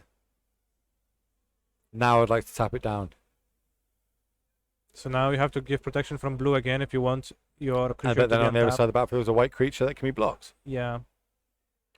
Probably still the move that Oh. Charek will want to go with. That also notably gives So him 4 total scry once to dig towards an effective card on the next turn. what sort of cards is he going to be looking for here? Oh, is it not lethal? That's the other one we got to work out here. So everything currently has got +1. 1, 2, 3, 4, 5, 6, 7, 8, 9, 10, 11, 12. No, it's not lethal currently. It's not lethal. Well, there's the enchantment in the graveyard. What if that comes back onto one of the flyers? Does it get, Oh, that actually could swing the combat map, yeah, because there's 1, 2, 3, there's 4 spirits, so it's a +5/+5 plus lifelink from the graveyard. That's probably going to actually be the decider. so it looks like he did give it pro blue twice. And then Yeah, it had to be pro blue twice. it's only 4 Lorenzo- damage. I like this block because it gets it off the battlefield. That's a good block for sure. 4 damage comes across. They gain 3. Drop it going up to 6, back down to 2. And then now they're completely tapped out. Is this just lethal? It One- seems lethal. 1, 2, 3, 4, 5, 6, 7, 8, 9, 10 plus 5 from the graveyard. Yeah, Are they going to see the line? it's pretty easy to miss the cards in your graveyard. Well, Well, we're worrying about it. So this leaves you open to things that have got haste. Okay, we're still going. We're still going. So 1 spirit's coming in, 2 spirits coming in, 3 spirits coming in. This is an attack for 1, 2, 3, 4, 5, 6, 7, 8, 9, dropping them down to 4. yeah, for this reason, I actually enjoy running the double feature grayscale disturb and flashback cards. Makes them much easier to notice when you're looking at your graveyard. Yeah, right. So we're just going to see if we can get another game moved across a second while I do that. What I'm going to do is I'm going to run outside. I'm going to leave you in the capable hands of a... oh, no, hold a minute. Wait, I'm getting the thumbs up. So, yeah, okay, we are going to get table 2. I don't have to run. You almost had to be left in the mic by yourself then, Kanister. You could have gone crazy. So anything you wanted to do. So going to our backup. This might be backup feature match 2 or 3, I think. It might be B. We'll see once the cards start being played what decks we've got on the battlefield. Just waiting for them. What's basically happening, ladies and gentlemen, is we've got 2 feature match tables, table A and table B. But obviously this is Pioneer. It can be over very quickly, like you've just seen. So we also have a table C and a table D, but that's off camera. So once table A or B finishes, we then move across the backup feature match tables, so we can give you the most amount of gameplay on coverage as possible each round. As much as you want to see my face and Kanister, and we can talk about Modern and Pioneer and the future events we've got coming up, realistically, we want to just see more paper gameplay. On that one, this tournament, I believe there's 160 players. The top 64 from day 1, it is 9 rounds, will get invited back tomorrow to be able to play a second day of Pioneer. Then they'll be playing for the top 32 players will get invites to the finals in Napoli. And then they're playing off even more because the top 8 of this tournament will be playing and winning free flights and accommodation to the finals. So I've got a judge looking at me right now. Table 8. Table 8's moved to camera. Okay, sure. We're just going to... Have we got the... All right, we're getting a deck list to say, wait, does that mean that the table 1 and 2 were finished? Okay, right. So what I was describing there was we got the table A, B. They've both finished. Table C and D have also finished. So the judges have run around and grabbed some tables for us. We've got one deck list, which looks to me like that is the Lotus Field deck. Yes, it's Charles Wickham, which we already covered 2 rounds ago, around 2, I believe, playing the somewhat exotic approach to the Lotus Field combo deck, And what are they against? facing off against a Embercleave Mono-Red deck. Ooh. Talk to me. Give me some Ember clues. Okay, so this matchup, I imagine they're going to game 3. It looks like game 3 currently as they're 1 apiece. Is this turn? Who's on the play? It's going to be really important, and I think this is a matchup where Charles not running Arboreal Grazers is probably really sad yeah. about omitting that card when Yeah. facing off against this specific matchup. Not only having an early blocker, but also ramping into your game plan. Yeah, that'd be quite big in this matchup. Exactly, you'll just take any speed bump you can, and Arboreal Grazer speeds you up, as you said, on 2 axes, so it would be a great card. So let's see who is going to be on the play. Chat, talk to me. Who do you think is going to win? Game 3. Is it going to be mono red? Let's see the 1s in chat for mono red. And let's see the 2s in chat for Lotus Field combo. Which we did see, you know, played very well a couple of rounds ago by Charles. He piloted it really well. We had a lot of good sideboard cards to that matchup. Like, you know, we saw him go to more of a creature strategy in that game too to reduce everything. A lot of 1s, people thinking red's going to take it down. I think I more want them to take it down because they have Embercleave and I've got a soft spot for that card. But then I know Charles is, you know, I've met him, I've spoken, interacted with him. He's a very nice guy as well. Well, we're giving us an insight to what he's got in his deck list. It looks like those Gargolons are in there. We see pretty interesting sideboard choices in Charles' deck list.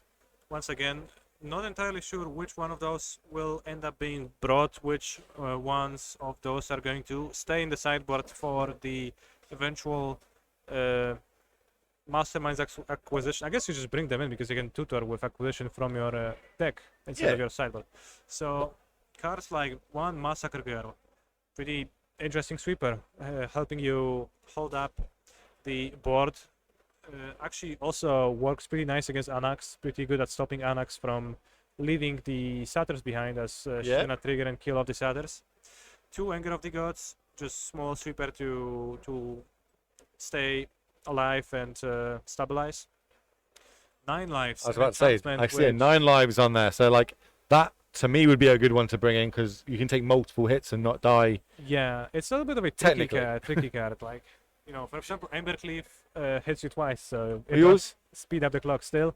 Do you like that? So you're basically trying to buy yourself as many turns as possible. That might be able to buy you 1 turn, but might cost you 1 turn to play it.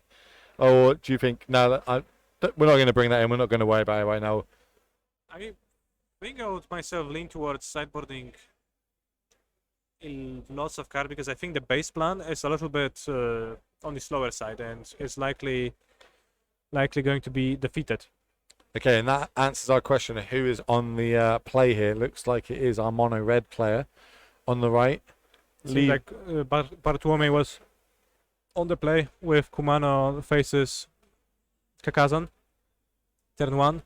And then no 2-drop. 2 Den of the Bugbears as well. I'm a big Dungeons and Dragons player, so I love seeing, like, you know, the lands that actually see play in Eternal formats. I think it's really cool. And this is going to get flipped over. So now we've got a 2/2 of haste, and we're not even pitting it. We're pitting it straight into the battlefield tap. There's no questions about it.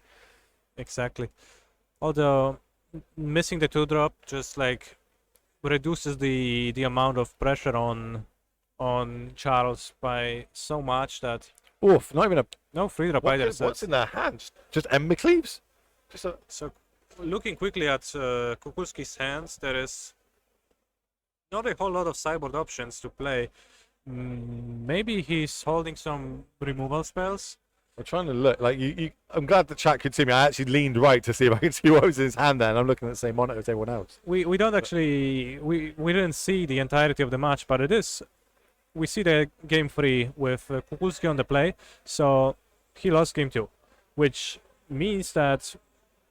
Well, I'm fully speculating right now, but it is possible that the creature sideboard plan from Charles actually worked, and maybe blocking with Hothy Jean and Elder Gargarov was good enough to incentivize Bartolome to bring some answers to those creatures. We see Burning Hands in his sideboard, Lava Coil, an answer to the Hothy Jean. So you could just have all these sideboard cards in his hand that are actually currently uncastable. As I said, it's entirely conjecture at this point, but that is one possible explanation I am coming up with. No, it makes sense. So they've got 2 damage to the face, got a scry. Drawn is another land. Maybe they're just flooded. They could just. But I don't know if I'd keep a 1-drop and a couple of land in my hand. 4-drop. Cards. Ah. That's a heavy hitter. This one speeds the game up quite quickly. I'd like to go to combat. Hit you for 4. If anyone's played standard in the last couple of sets, you'd been, you know, this is a very prominent card in the mono red decks. It's one of the finishes. This and Embercleave seem to go very well hand in hand together.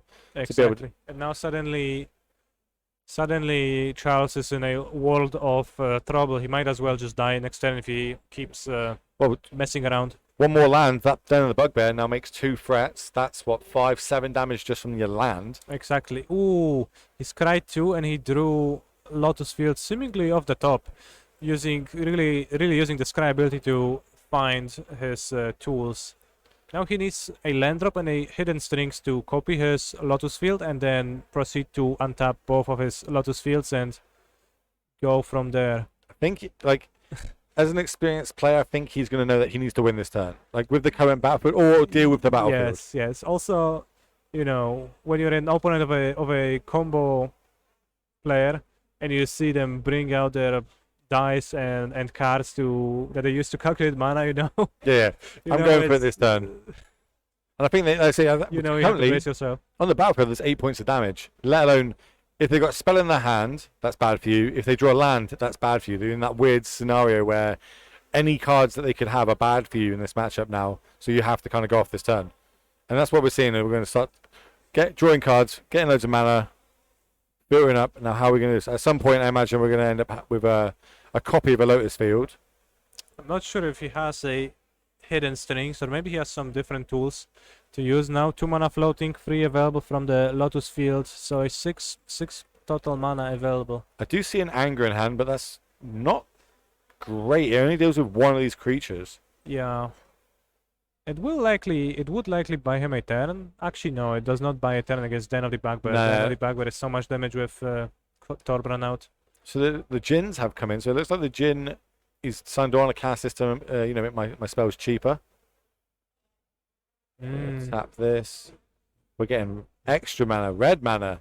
Red mana. That tells me there's a chance that we could see Anger Gods here. I wonder what the mana being tapped signifies. Maybe it's So- nothing. Like the lands being Yeah, tapped. okay. I think he started with like them. It upwards. makes no difference, but like you know, it does. I appreciate it. I like the I'm tapping. I'm getting mana out of these, so I shall tap them. So I think what he's playing the Djinn here now with the mana reducer. He can play the Anger for 2 red. Yeah. So he's got no more blue left floating in the play. There's a second Lotus in hand we can see. No, I'm about to say he doesn't need to tap that. Double red. Anger of Anger. the Gods, clearing the Kumano faces Kakazano. And now you got the Djinn that's able to block. It might just be this could be it. If like Torbran left on the battlefield is so brutal and can do so much damage. If there's just a lot of shock effects in your hand now, that was a land off the top. There's actually not too many shock effects. Did he not have any in the main? There is actually quite a bit. Okay, there's 4 Bunkers of Giants, 3 Play with Fire, 3 Lightning Strike, and 1 Spikefield Hazard. So we can't know how many of those are in the deck after sideboarding, but we can presume that there is at least something. So I think they drew for the turn another Den of the Bugbear. Unfortunately, it's not the land they need this turn. But what else have we got? So I'm pretty sure we can't give the combo player another turn here.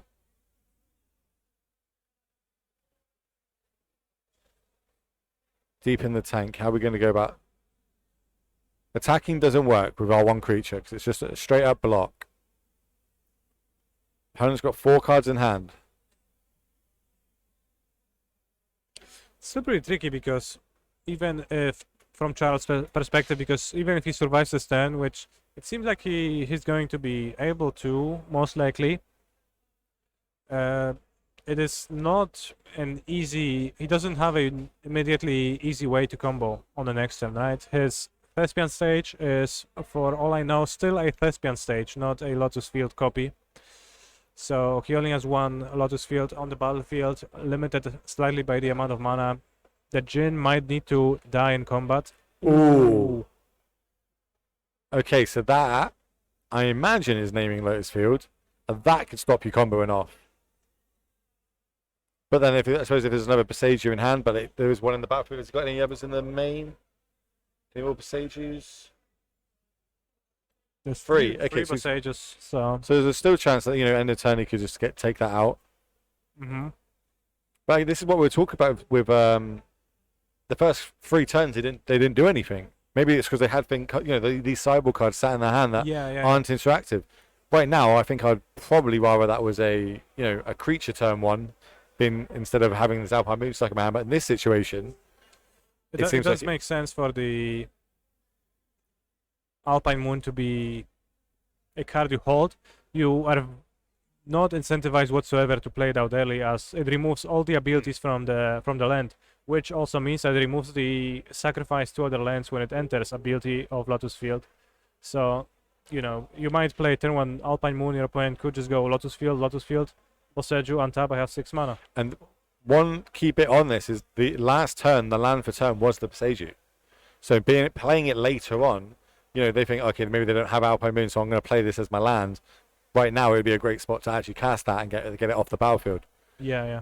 I'm not sure what is the context of Charles' hand. I'm sure I've seen a joint exploration in it, but I think there's a Lotus Field in his hand, yeah. but So I don't know about the other ones. If the Alpine Moon names Lotus Field, So yep, which it seems it does, Charles still has the Boseju number 2 in Oh, hand. if I'm it- not sure if he does. there's an Embercleave in hand. It might be 2 Embercleaves in hand. Yeah, that's likely. But They don't finish the game. That does not win you the game this turn. well, it's not castable this turn anyway. Yeah, it's not even castable because we are hitting untapped. If that land came into play untapped, would we consider that line? Like, we get? What the first hit wouldn't do anything. Well, I suppose it would trample over as well. I don't know. Maths for blockers, right? That's what. More importantly, they got a turn. They didn't even attack. I think I would have attacked there, right? The Hothy gene in play is pretty valuable, but you do want creatures to hold your Embercleave, so this is a little bit of a tricky spot. But you I suppose how big is that gin? Like, if the gin's big enough that the trade would happen, are you happy to take that trade? Obviously, we've seen that the mono red player decided not to attack. I think we see 2 spells in the graveyard, and now the third one enters. There's possibly a 4th one. And it kicked joint exploration thanks to the Jin reducing the cost by 1. Just 2 mana, tapping the Lotus Field and a Boseju. An extra Lotus Field enters the battlefield, as we said, does not need to sacrifice the lands anymore, and it seems like there is no Boseju in Charles' hand, at least not that I see. Doesn't seem like there's much in that hand. How do we get back out of it? So are we gonna? We're getting in, okay. So it looks like 3. So if it was only 2 or 3 power, I'm trying to work out why we wouldn't have attacked last turn with Farbrand. I'm not entirely sure myself about the. Maybe they just missed it. It's paper magic. You know what I mean? That's the thing now is triggers. You have to remember them in paper magic. We see it all the time. And we've had many years now of playing online because of, you know, the pandemic. Now we've got to go back to paper magic. We've got to start remembering now our we triggers see again. combat trick. That's a 2 mana draw a card, untap combat trick. Now are we going to do the trade? Yeah, not the common The way to tri- use. Not the great. Yeah. Okay, and I suppose now we do have to do math. So this is going to be 3 power. That deals 5 damage. So 1 damage gets trampled over. Does that extra 1 damage that gets trampled over do an extra 2 points because it's a different source that's dealing it? The way Torbran and Embercleave and Trampling works is that you have to assign your damage normally first, as if Oh, okay. So the as if 3 you damage didn't gets have assigned. the Torbran bonus, and then any leftover damage dealt to anything is increased. So I think that's So- what they're also talking about now. So it will get the second lot of damage will go through, but not the first. Yeah. So if I'm correct about my assumption, I think I am. It is going to deal 5 damage to the Jin, no trampling with the first strike, and then the second strike is going to be 3 damage to the face, which is going to be increased to 5. And now we're looking. I think the judges having a little look, see of how this works. And it's interaction. Why did the Torban die? I think the judges took him aside to read them or go ask All right. a big judge. Like, how does this interaction work with Embercleave? But I've got the advantage of I'm sat next to the one and only Kanister. They do not have that out there. They've got the head judge. I imagine might be walking around. They might have grabbed him and asked for this interaction. Or maybe they were in a foreign language and the players are asking what is, maybe there's confusion. This is obviously a European GP. People speak multiple different languages here. So, And people play cards of many different languages. yep, and alternate arts and all this other crazy stuff that's on at the minute. It's great for when you're casting and there's a new secret layer card that comes out and you're like, what is that? Chat here though. The problem we've got is we've got chat. Chat knows everything. Even when they're wrong, they're still right. As True, you're fully true. aware of being one of the biggest MTG streamers out there. So chat, if you were here this weekend while we're waiting for this to get resolved, if you were here playing Pioneer, what deck would you bring to this tournament? I think I would sell out and go for mono green. I think I'd just play lots of creatures, make lots of mana, combo off. I think it's a solid choice. As Yeah. I said earlier, personally, I would go with the Phoenix deck. Let's see if judges agreed with my makeshift ruling. Right So if here. it does, they're going to drop down to 4 life. We're all on the edge of our seats. More importantly, what does Charles need to draw here to be able to get back in this game? That's another Jin off the top. Currently, so you were right. Looks like 5 points of damage went through. Drops Charles down to 4. Now, has he got a line where he can get out of this situation? With, it looks like not much of a hand. Yeah, the Alpine Moon just messing up everything. So let's say, what have we got? So have we got a way to draw a card? I think that's a growth spiral, right? So growth spiral means we've got to tap one of these Lotus Fields and our green source. We do that. Say we draw a Beseiju. We That cast the Beseiju. That leaves you Then tapped we're out. dead. Then we're dead. So is there anything else? Like, it just looks like we're just drawing to blanks right now. It does seem like it's a pretty tough spot, and I am coming up short when it comes to solutions. Well, that was a strings off the top. Yeah, string's not so useful without Lotus Fields producing 3 mana each. So Looking at what's on top, is it going to be? Nope. And you there's see the hand extend, not the way I expected this match to go. Pretty interesting, like very slow and kind of in a way grindy. especially combat after that oriented. start where we don't see anything really from the mono red player for the first 3 or 4 turns. We saw him there pick up the Alpine Moon and give it a kiss because it clenched that whole game for them there. That was Yeah, sick. that was a very impactful card. Just one copy in the sideboard, but coming in clutch. It was ideal for them and it paid off. Is there any more feature matches? That's it. End of our feature matches, and the round's about to end. So on that one, that's the end of round 4. Jeez, it's all blurring. Day's going so quickly. It is I'm round enjoying 4. this so much. It's so great. So as we said, that's right. End of round 4. We're going to come to back to round 5. You're going to have Filipa and Philip are going to join. Philippa's making weird faces at me now. With more Pioneer action. So we'll see you all just after this short break while we get the parents sorted. So see you all soon.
Welcome back to the Legacy European Tour. This is round 5. We have been watching a lot of Magic all day. And what decks do you have here for the feature match, Philip? So we see a comeback of Michał Lorenz, who plays mono black mid-range zombies, and he'll be playing against mono white humans. So we've got 2 tribal decks, 2 mono colored decks, and we'll see who emerges victorious. I think that Michał's deck is better because it goes a bit bigger, has shielded to gain life, can roadblock a bit. Has got the main deck Kalitas, has removal, actual interaction. So I really like his chances here. On the other hand, the deck is mono black, so the mono white player can just go Brave the Elements, protection from black, bash in. And humans versus zombies. That's not a first, it's Walking Dead all over again, or Game of Thrones. And it's also, so while on the stream you'll see mono black mid-range, which might be actually the better name, it's very difficult to say exactly whether it's more of a zombie deck or more of a mid-range Yeah, deck. because it has some non-zombie cards like Kalitas, but Kalitas does interact with zombies, so... But there is for Liliana of the Veil, yeah. Double Deadly Dispute, Push, Thoughtseize. So there are probably as many interactive mid-range spells as zombies in the deck. This is a Pioneer tournament, for those of you that are wondering. This is round 5 of day 1. It's a total of 9 rounds today, and there's a cut. 64 players will make day 2. And I think these players are both 4-0, correct? Yes. As far as I know, yes, they are. So they're doing pretty well with some different decks. Yeah, let me just double check the results of this. So, okay, this table is 3-0 and 1. So they have drawn. Both players have had a draw. Yeah. I wonder how you get a draw with such aggro decks like these ones. I will tell you how. So the mono black deck, so again, it's a mid-range deck, so it can go a bit longer, but it played against Enigmatic Incarnation deck, Oh, and that deck plays really long. that makes sense. So hence the draw.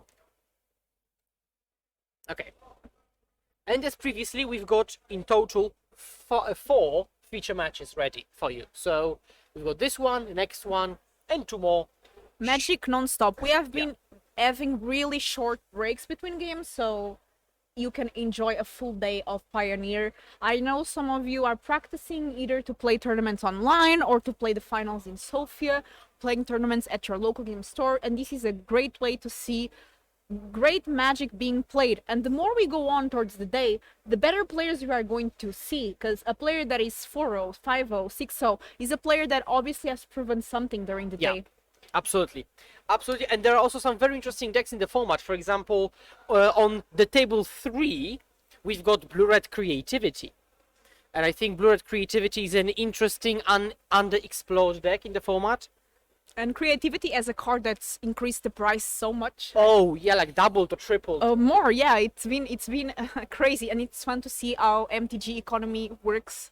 Sometimes you have these cards dusting in your shelf that doesn't play, and suddenly they start playing, and their value increases so much. Fun fact about me is that I wrote my master's about Magic, and actually the economy of Magic, because I finished an economics school, and my master's was about Magic, actually. So yeah, there I analyzed all those situations like price changes, supply, demand, bans, speculations. That's really interesting. Yeah, that was really fun to write. Really fun to write. That's the first time I hear somebody saying that their master's thesis was fun to write. Yeah, I mean, if it's about Magic, then yes, it was. Yeah. Okay, we've got Kacie, which is a local Polish player. So I can only assume that this question is the least important question we'll be getting today. But yeah, sure enough. Yeah, go on. If chat has questions, we are here to try to answer them. Looks like Players Loring, have finished. Mult, Have finished mulliganing. I think Michał moved to 5. Okay, so we've got this beautiful swamp, and on the other side we've got unhinged plains, so they've got like a very nice basics war. And normally, Andrzej is the player on the left, is a Merfolk player in Modern, actually owns a full foil mono-blue Merfolk deck. And the player on the right, Michał, is a very well-known colorless player. He plays E-Tron, Dice-Tron. You may know him from his online results as Lori WWA. That's really nice. And actually, this card that the Lawrence just played, I think I only see it play in draft before, and not that much. So it's an interesting play here. It's a choice of cards. Yeah, I think the strength of Lazotep River is basically the fact that it's 2 bodies from 1 card. It's pretty cheap. So if you begin with Crypt Breaker turn 1, then turn 2 you've got River plus Zombie, which is already ready for an activation. That's pretty good. And you were saying they played mono blue Merfolks, which I also was my first deck that when I started playing Modern, and it's really fun that they're playing a tribal deck again. So Yeah. I guess they do like the tribal decks. And to be fair, I think they're playing to their strength, and that's a good thing, right? They know their ways around combat, creatures, so they're playing a creature combat deck.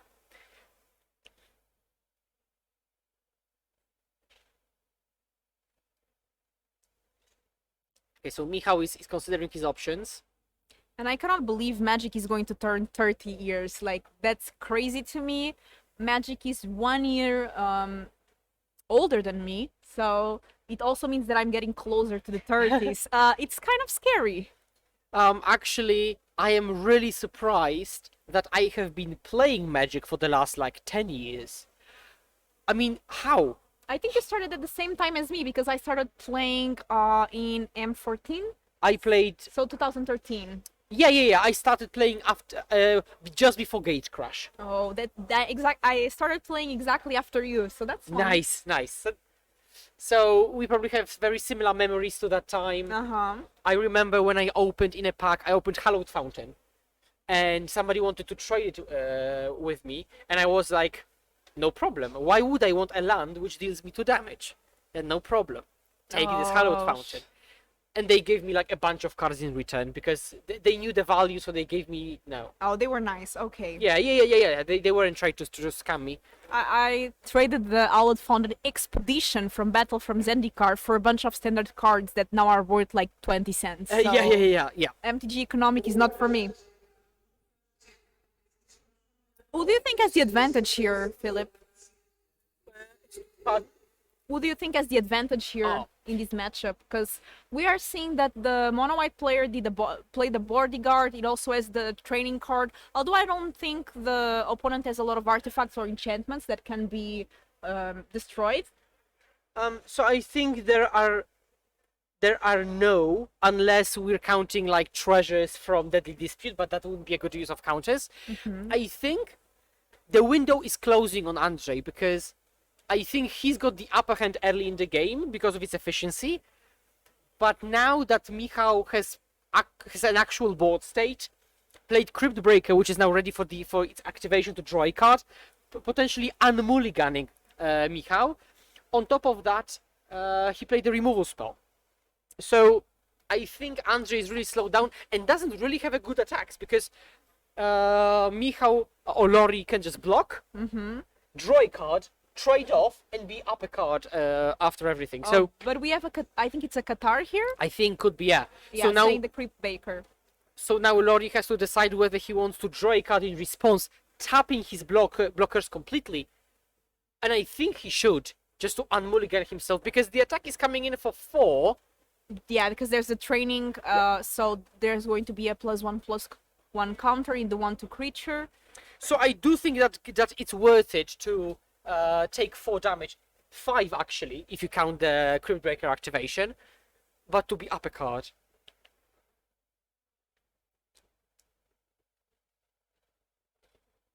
Okay, yeah. Consider still. Yeah, he'll tap it. And he's considering it, and Oh, he doesn't. He doesn't. Ooh, okay, so he plays very, very defensively because Yeah. now Andrzej doesn't have any attacks. I mean, unless he wants to trade with Lazarus Reaver. So let's see what follow-up Lori has, because he has to have a follow-up if he didn't use the activation. a removal for the Qatar would be great, getting the Creep Breaker back. So we couldn't see it off camera, but what he did is cling to dust his own Dark Salvation to draw a card Okay. And Cling to Dust can return. and a Thoughtseize, which is, I guess, okay, because it gets rid of, yeah, okay. Oh, that was pretty good. What is that card? So the last card was, El Ganjo? That he has in hand? yes, it was like Iganjo, yeah. So the land that deals damage. That heart of the card that just went to the grave is really pretty. Is that a Talia? Yeah, that's a Thalia, Yeah. Guardian of Thraben, in this, blue-white treatment from Innistrad. So many different arts that kind of make our job a bit harder Yeah, to understand absolutely. what's being played with all these secret layers. The same way like you had to pause with Brutal Cathar, because Yeah. you weren't sure it's that. Exactly. I really like alternative arts on basics. I really like when people really customize their own deck based on their basics of choice.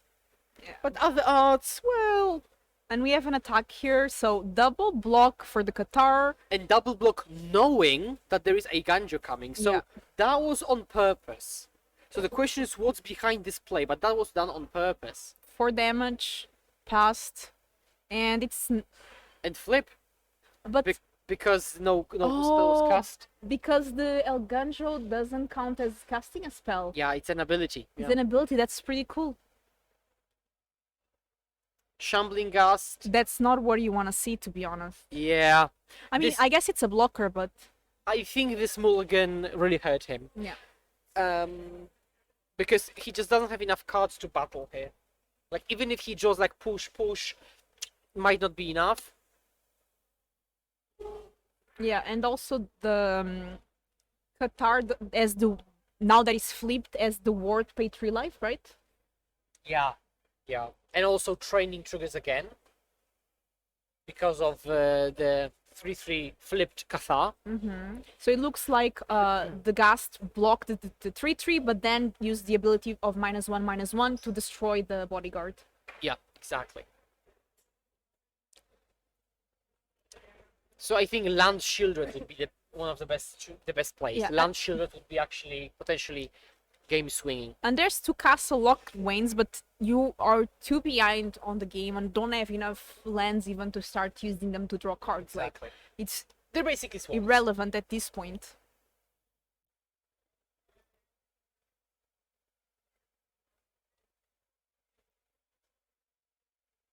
Okay, so pondering his attacks. Now, okay, so there is no training activated. Lori can again double block, The Qatar. but I'm not sure that really gets him anywhere because, I mean, again, depends what the last card is. And we do not know.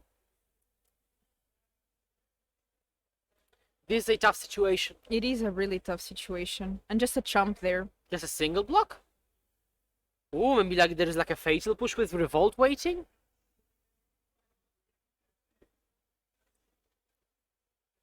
Land pass, is it fatal push? It is. Yes, with revolt.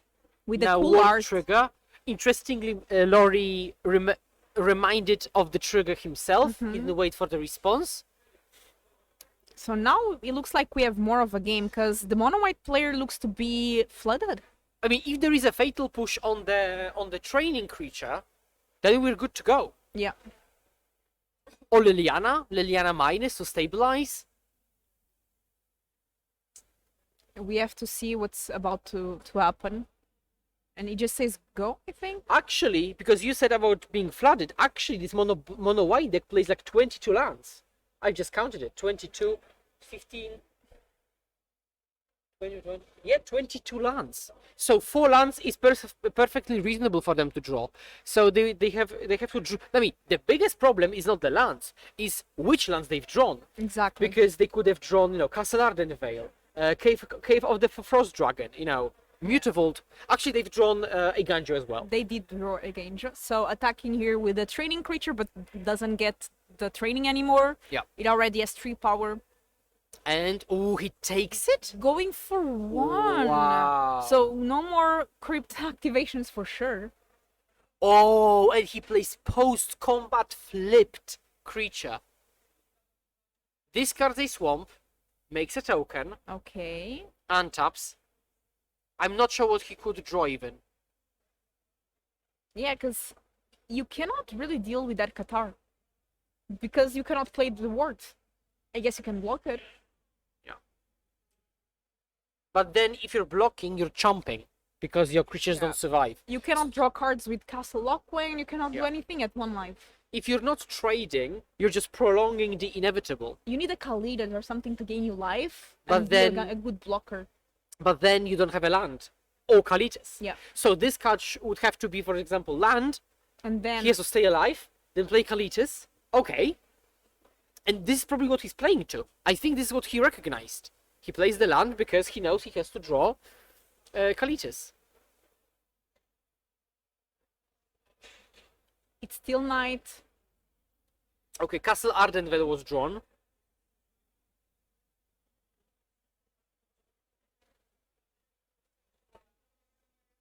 And both of these lands, Castle Ardenvale and Castle Lockway, are from Throne of Eldraine, I think. Yes. Throne of Eldraine has so many cards that we're playing. All the castles, all the adventure cards, The food cards. the food card. Oh, let's not even sacrifice talk about Oko and Once Yeah, Upon a Time or A things that Mystic got- Sanctuary, Dwarven Mine. Yeah. Like half the set is still played in Pioneer, and it also has got some modern cards that Yeah. are played. Okay, so we've got what? Oh, he's cling. Oh, he's using Cling to Dust to get 1 more card. Or gain Or life. gain 3 life. Yeah, yeah, to stay alive. Oh, he's good. Okay. Yeah, nice. And so this is one of the ways for him not to kill the last creature he's got, right? Yeah. So creature, I think it's to gain life, so it goes back to 4. But then loses 3, so it's at 1. Yeah. So basically what he did is pay for mana, make my zombie survive. And this has to be Kalitas, it's not. And it's not, and it's a concession there. So, but they're still 1-1 now, because Lorenk was 1 game above. So now we are going to have a 3rd game. No, that was game 1. Okay, then there's a. Okay, Yeah, it's settled now. Because you looked at the life total. Yeah, and not- yeah. yeah, exactly. Okay. Sideboarding. So I think Lori is really prepared. Triple Noxious Grasp, right? Cut down. Invoke Despair is this. Invoke Despair is this from the Invoke cycle, the one black. Black. Yeah, that sacrifice Yeah. creature, yeah. enchantment, does a lot of things. So if he, because what I could see him doing is get a bit less on the zombie interactions and just play mid-range, and then like cut the Thought Seizes, bring in Noxious Grasp, cut down, invoke Despair, another Kalitas, right, and get a bit, and again cut the Thought Seizes, maybe like trim on the disputes because you don't want to sacrifice your own creatures, you want Yeah. to trade them, and you're playing mid-range. And Grasp is just an amazing card. Not only is removes every card that the mono white player has for 2 mana, it also gains you 1 life in the process. Instant speed. Yeah, exactly. It kills anything, no matter what. And we saw this game that every point of life is relevant in this matchup. Yeah. It wouldn't, if I'm not mistaken, it wouldn't kill the flipped Cathar because it's red. No, it So then wouldn't. it's- Yeah. Now, Andre is prepared because he has got quadruple wedding announcement, which will create more creatures, draw a card, buff the creatures. So I think this is his plan for going long. Wedding Announcement is a great card if you want to turn your aggressive deck into a more mid-rangey one. It is really good in the long term, just buffing all your creatures. And I think instinctively you might want to side in Rest in Peace because those black decks usually are some kind of graveyard synergistic. So it will come down to whether Andre knows Lori's deck. Yeah. Or at least more or less knows what it's about, right? He saw Cling to Dust, which used Escape. but I'm not sure if he knows if there is any more. Because historically, those zombie decks had like, pay 2 mana, return into the battlefield, or like Gravecrawler and stuff like that. So, the question is, how much Andrzej knows about Lori's deck. But because he's up a game, I think he will just do his own game plan. If he sees anything he wants to change, he will change it for game 3. But I think right now just wedding announcements are enough. Yeah, and wedding announcements also allow you to just draw a card instead of making 1/1 if you attack with creatures. So And here you're the planning- pending, yeah. It can be such a versatile card and it just stays for long term. And I don't think mono black has a lot of ways to deal with enchantments or artifacts. That's true. There was one printed quite recently. That's this 1 black for a sorcery. And I guess Invoke Despair. That's fair. Okay, that's fair. Yeah. So the question is whether Lori takes it into consideration when sideboarding. Does And- he consider this as an option? They did a cool thing here in the casting team, like props for the team that's doing the backstage work. We can see the face of the players, which I think is really nice. Yeah. I really like seeing the facial expressions. Especially when we watched the Alan Sodek game, Sodek had like his hand on his head, thinking, considering, not knowing what to do. And I think it really adds to the magic of paper magic. And actually, can you see what Andrzej is doing? It's not for coverage. He actually always does it. He actually always puts his opening hand as a smile and then draws it. Oh, right? that's So- really fun. Yeah. So it's not just the stream gimmick. He actually does it.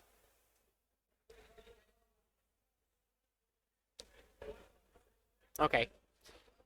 So they've drawn their openings.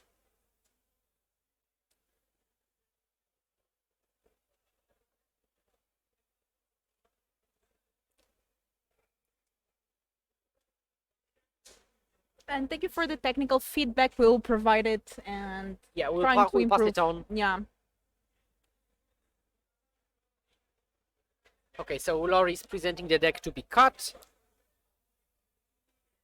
So as I said, I think the overall favorite is the mono black player. Yeah. But we will see how it goes. Now he has to rally back 2 games in a row. And I mean, I think he's mulligan to 6. That's why he's now shuffling and the other player isn't. And mulligan again, because in game 1 you also had to move, unfortunately. Yeah, but to 5, that was devastating.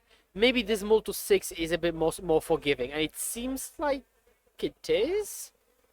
Yeah. Okay, 1 card on the bottom. Hive, Shambling Gas. Yeah, I wouldn't expect anyone Thoughtseize post board. Hive, another powerful utility land. For sure. Portable Hollow, that's aggressive. I'm not sure that's what you want to be doing, because Michał wants the game to go long. If you're spending your turn on a removal spell. Thalia, okay, Thalia. So let's see if there is like a fatal push, or there is a Liliana. The first strike is also really relevant here in this matchup, but there was a push, so Yeah, I think it would be relevant against all the zombies. Now there is Liliana, which will uptick, and then be always ready to downtick. Oh, that's awesome. Okay. That's why I love Lori so much. You don't have to use the Liliana. you don't. And there is nothing to minus on, so they don't. And he thinks that his 2 cards in hand are so good, he doesn't want to plus. And so he doesn't. I would bet it's something like maybe Swamp Kalitis or Swamp Shieldred. And that would be very good. Untap, Swamp, Kalitis, minus. That would Yeah. be powerful sequence. That seems pretty good as well, because Liliana can also downtick next turn. Okay, So- Thalia plus Soldier. Now, there is a cool trick that you can always animate Mutavault to sacrifice it to Liliana if you want. Yeah, 4th mana. Yeah. Yes, I was. And that's exactly what you said. Yeah. Yes. You should be a future reader or something. Yes, I could. Yes. And yeah. So this just made sense to me. Like, why would you keep 2 cards? Yeah, I will pat myself on the back for that. Good Uh, call. And let's see how Andrzej can come back from that. And it's going to be tough because he has to kill Liliana, break through Kalitis, and still deal 20 damage. And I just love Kalitas in these kind of matchups. It's just so good. Yeah. It just dominates. Like the fact that it can block because of the 4 toughness, and it has 3 powers, so you probably kill it whilst it's blocking, and gives you life.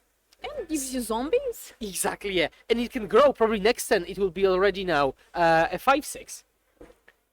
Lori has got 1 card in hand. It's entirely possible that Lori will be the one who keeps playing spells and plus Liliana for free, and the mono white player is the one who has to discard, not the other way around, which you'd normally expect. Very good sequence from Lori. As expected, because is a very well-known player, right? Yes, in Poland, yeah. If you know the good players, you know Lori. Do these 2 players know each other? Do you know? They probably do. They have seen each other probably, but we do not play at the same game store, so that changes a bit.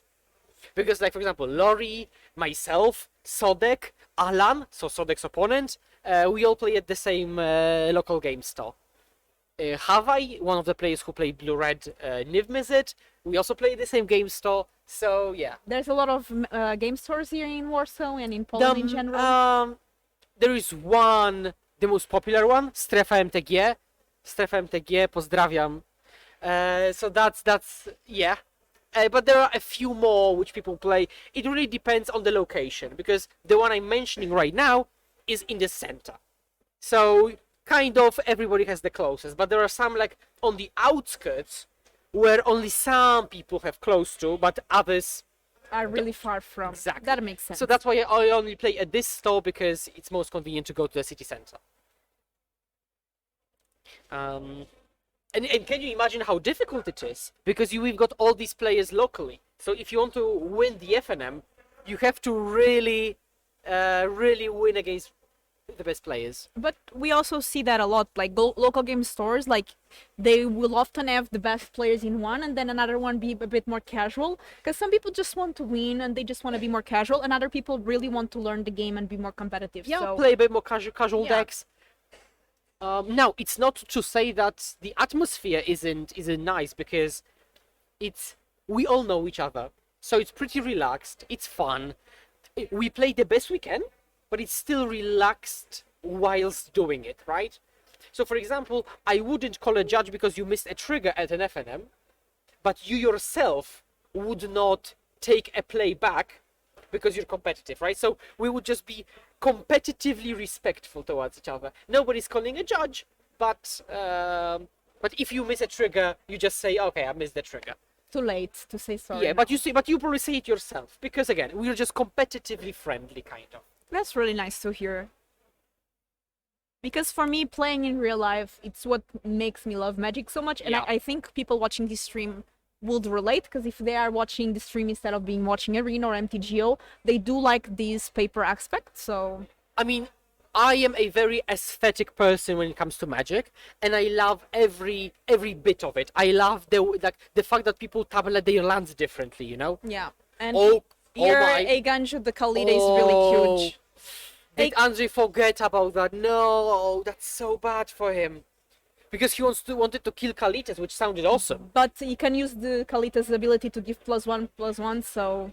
Two, actually. +2/+2, yeah, by sacrificing the zombie. And he gained 5 life in the process. That's devastating. Yeah. Wow, okay. That has to swing the game. Yeah.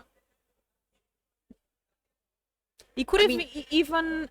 There is a Mutavault Yeah. activation. Mutavault is of all types, so it gets a counter, but I'm not sure. I mean, attacking for 4 doesn't do anything. It doesn't do much.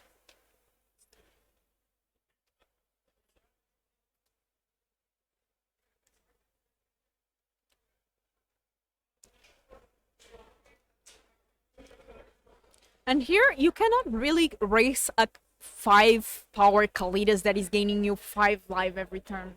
It's really difficult to race this for Yeah. the mono white player. Oh, there's a very interesting comment there. Because I'm not sure if that even happened. I think if it happened, then we would know. But what could have happened is Thalia block Kalitas. And then Thalia deals first strike damage.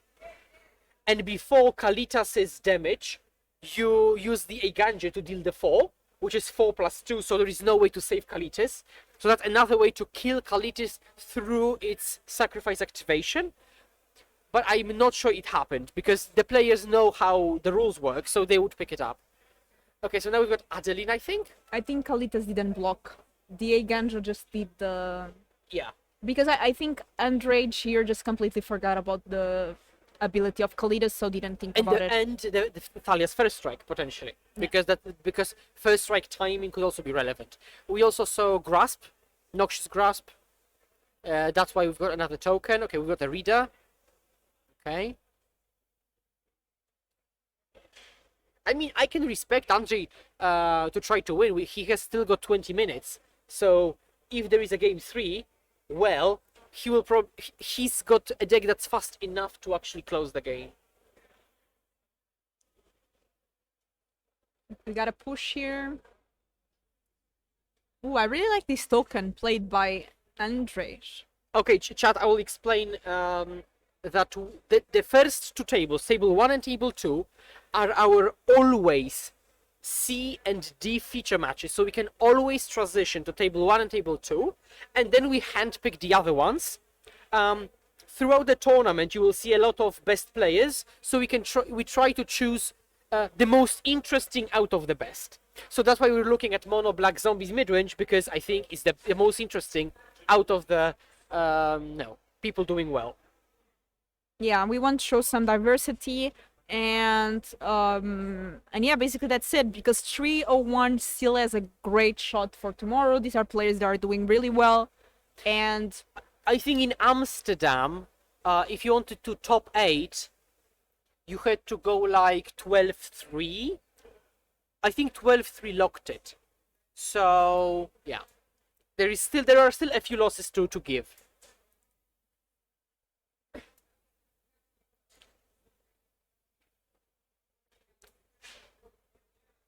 And it looks like we are going to have a game number 3. Yeah. Here, really difficult to go against that Kalitas. At this point, low rank was at 29 life. Just having time of his life.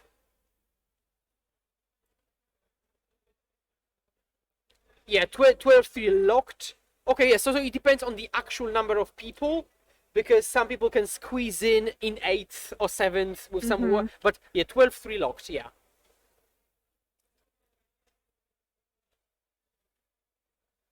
And Laurie has got a draw, so something like, you know, if he can still lose twice easily. I do know what you're referring to, because I personally loved Grand Prix Ridge Duke. I think that was awesome.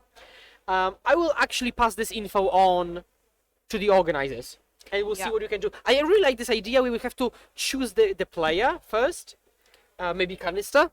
It's been discussed. Unfortunately, the time shift technology is not as simple as people might think. It's actually a very complex process, but we were taking all feedback and potentially use it for next times.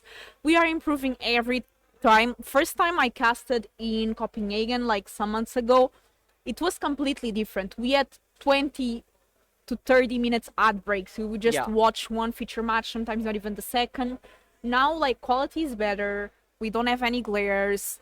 This team is working really hard. We don't have the stream crashing much at all. We have always feature match prepared to feature match after feature match. So I can say from my experience being casting these events for a bit that it's gradually improved, and there's a lot of hard work on the backside.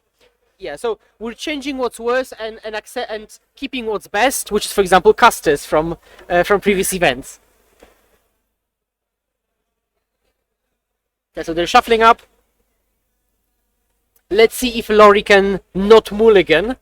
That would be great, because he's been mulligan all the time. Yeah, I think he will be very happy to. And to be fair, like, if you mulligan like to 6, that's not a big problem. Like, people mulligan all the time, and I think people should mulligan more often, but that's a different thing. You know, a lot of people still have engraved that mulligan is so bad because before 2019 exactly in April, there was this change in the mulligan rule. So a lot of people still have the idea that mulligan is super bad.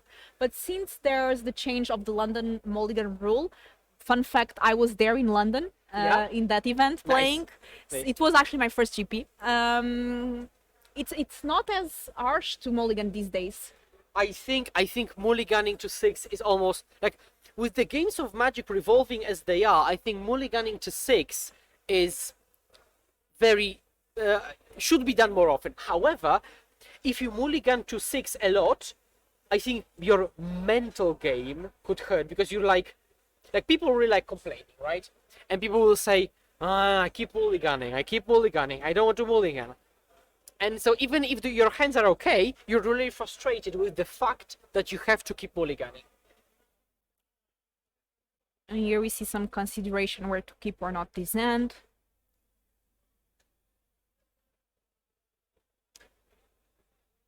If I'm not mistaken, Tristan Clash, that's in chat, is the runner-up of Amsterdam.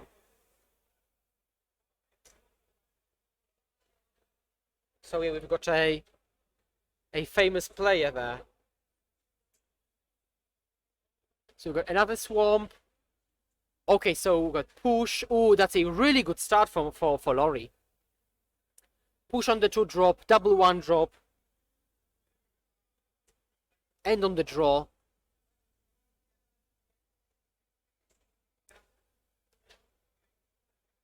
Yes, I saw the mono-white player really does have to catch up now. Yeah, a great start here for Lone Rank. While this is so... Oh, okay, that's Katha, okay.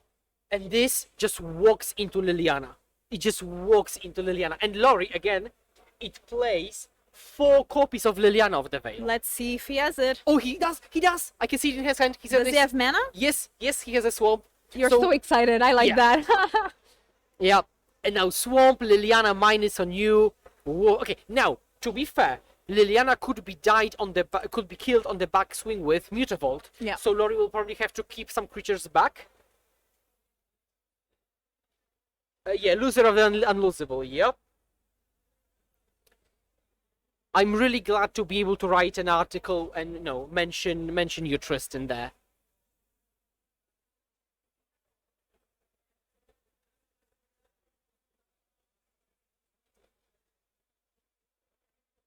Okay, so we've got the Liliana minus. Yeah, I want to. I send message, but it's not. Okay, so we've got the Liliana minus, Kathai sacrificed, Crypt Breaker, which had already been on the battlefield attacks, and we'll see if Andrzej tries to attack with Mutavault. However, if he does, then he has to spend half of his turn. And then it's still Laurie's choice whether he wants to block and just trade Crypt Breaker for an Alive Lily, or just say, okay, no problem. Because this Lily might be just 3 mana, removal, soak up 2 damage, and soak up half of your turn, which is pretty good if you ask me.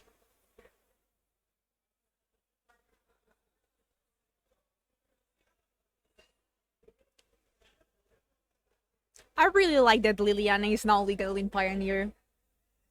Yeah, so I remember the times when it was played heavily in Modern, and I really didn't like it as a blue-white control player because it was super annoying. But I think in Pioneer, it seems to be okay. Maybe the biggest complaint I could have is that it made red-black better, which is already the best deck. But other than that, I think it's cool. Yeah, Rakdos Midrange is the second most played deck here after Mono Green Devotion, so...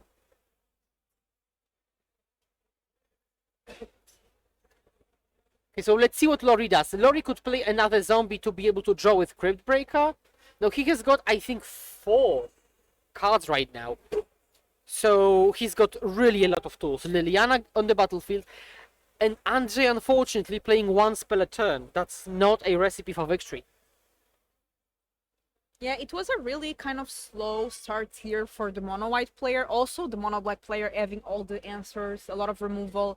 Post sideboard, it gets kind of tricky for mono white because mono black just has a lot of answers. Yeah, oh, I mean, this deck, a ton of answers. It has 4 Fatal Push, it has Shield Red, which is like not an answer, but like roadblocks, it gains life.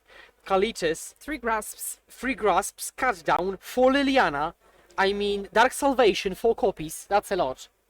So we've got Takenuma played, Kalitas, pass. Now, interestingly, Lori cannot draw a card because Kalitas itself is not a zombie. And Liliana, not plus again. He's really confident in the cards he's got. Philip, I have to say, I didn't meet you before this event. It's the first time I'm meeting you, but if I didn't know you were Polish, I would say you are British because your accent is really good and your Thank you. English is really good. I do appreciate it. Thank you very much. It's always nice to hear such a compliment, so yeah, thank you. Yeah, great English. Because sometimes when we have non-English speakers like myself, at least when it's not your first main language, there's some accent barriers, but you have like this perfect British accent. Thank you. I mean, I wasn't trying that much, but I learned most of my English through a dictionary, like actually dictionary.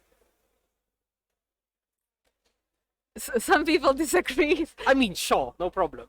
The And British. to be fair, if British people think I'm Polish and everybody else thinks I'm British, I'll take that. I'll take that. But they say your English is good, excellent, they I might say. yeah. I mean, to be fair, that might be even a better compliment because I'm fine being excellent. I don't have to be British. I'm not British, but I'm fine being excellent. Yeah. Sometimes I think my English is good for a non-native, and then I meet people like you, and I get ashamed. No, oh, don't be, no. I mean, we're having conversations easily now, right? Yeah, I think so. So... Oh, okay, chat, yeah, no, now we've got a full, accent conversation. No, I love accents as well, not...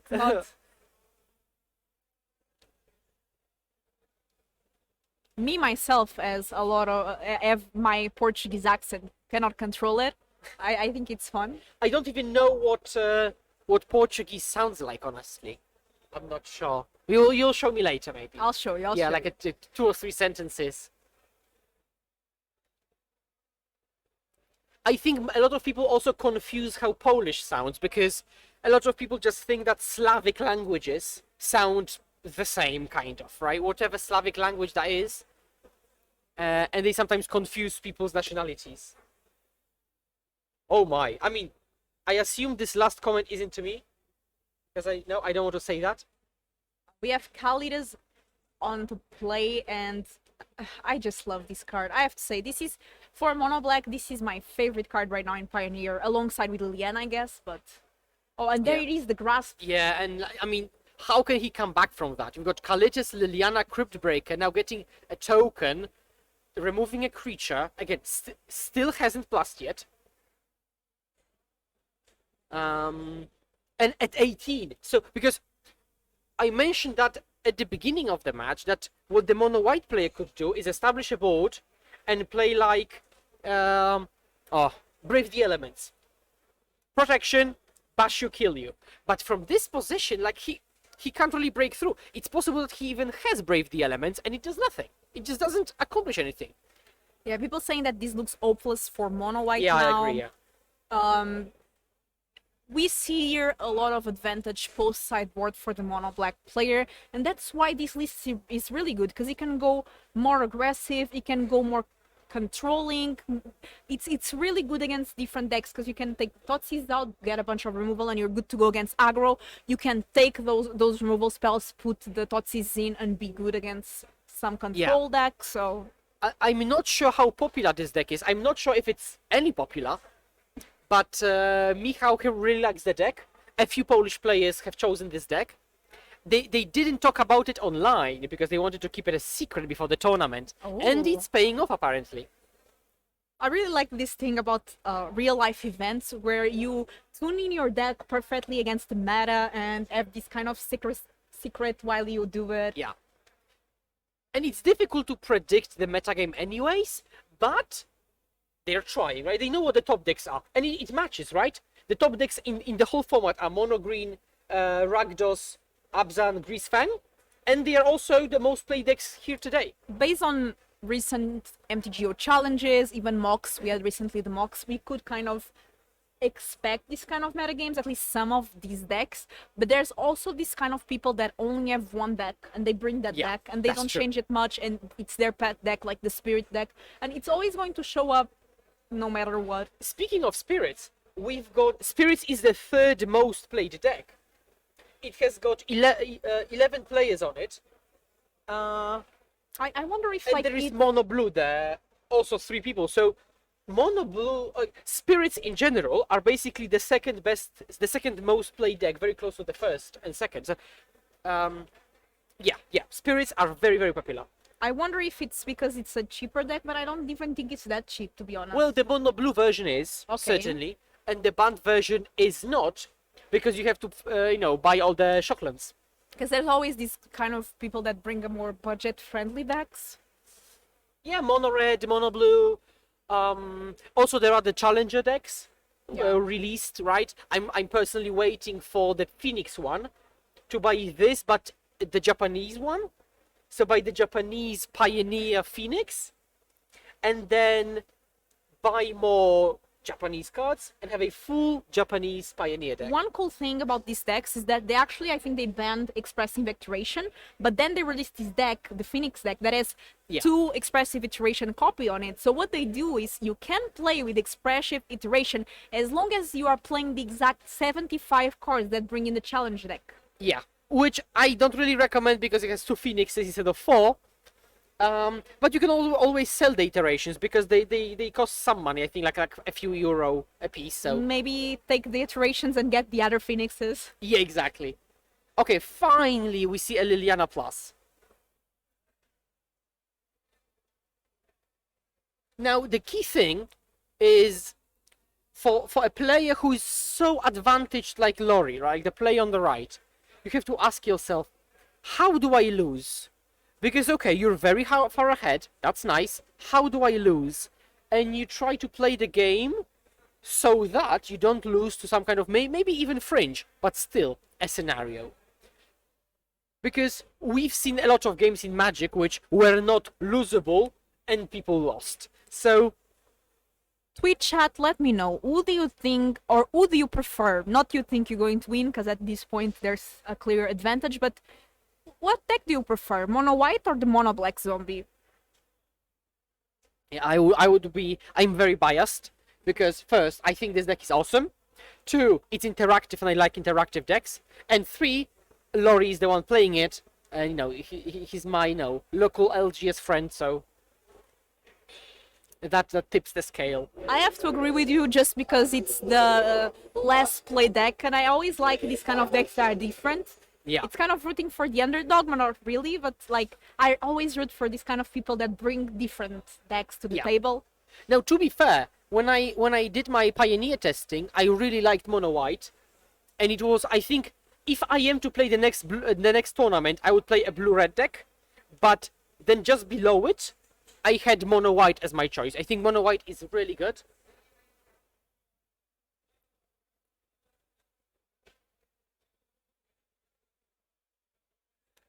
Okay, so, but the game is continue. I mean, to be fair, they still have got time. Not that much, though. We've got 3 minutes left. Exactly, and it's fun because we only been casting this match since the beginning of the round, and it's been such an interesting one. Yeah. But, again, if somebody just tuned in, they would say, well, this game is over. Yeah. Kalitas, Shieldred, but, Liliana? yeah, exactly. Andrzej says, no, I will play through. Why not? I mean, there is a reason. Have a lunch break. But he wouldn't eat much in 2 minutes anyway, so he might as well play it out.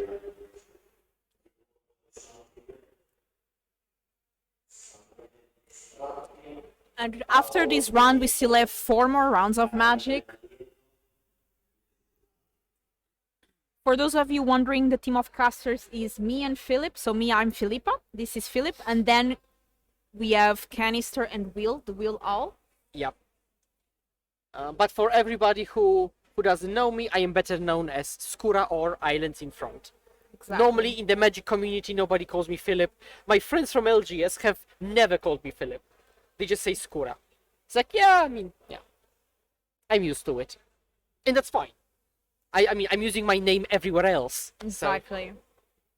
Okay, so what's the damage count here? It's certainly not lethal. So it's like 6, 7, 8, 9. It's like 9? Yeah. At this point, mono white player is just like, okay, let me do Yeah, this. bash through. So probably it's like killing Liliana with the Gideon, and then the rest face. But I'm not sure what that accomplishes.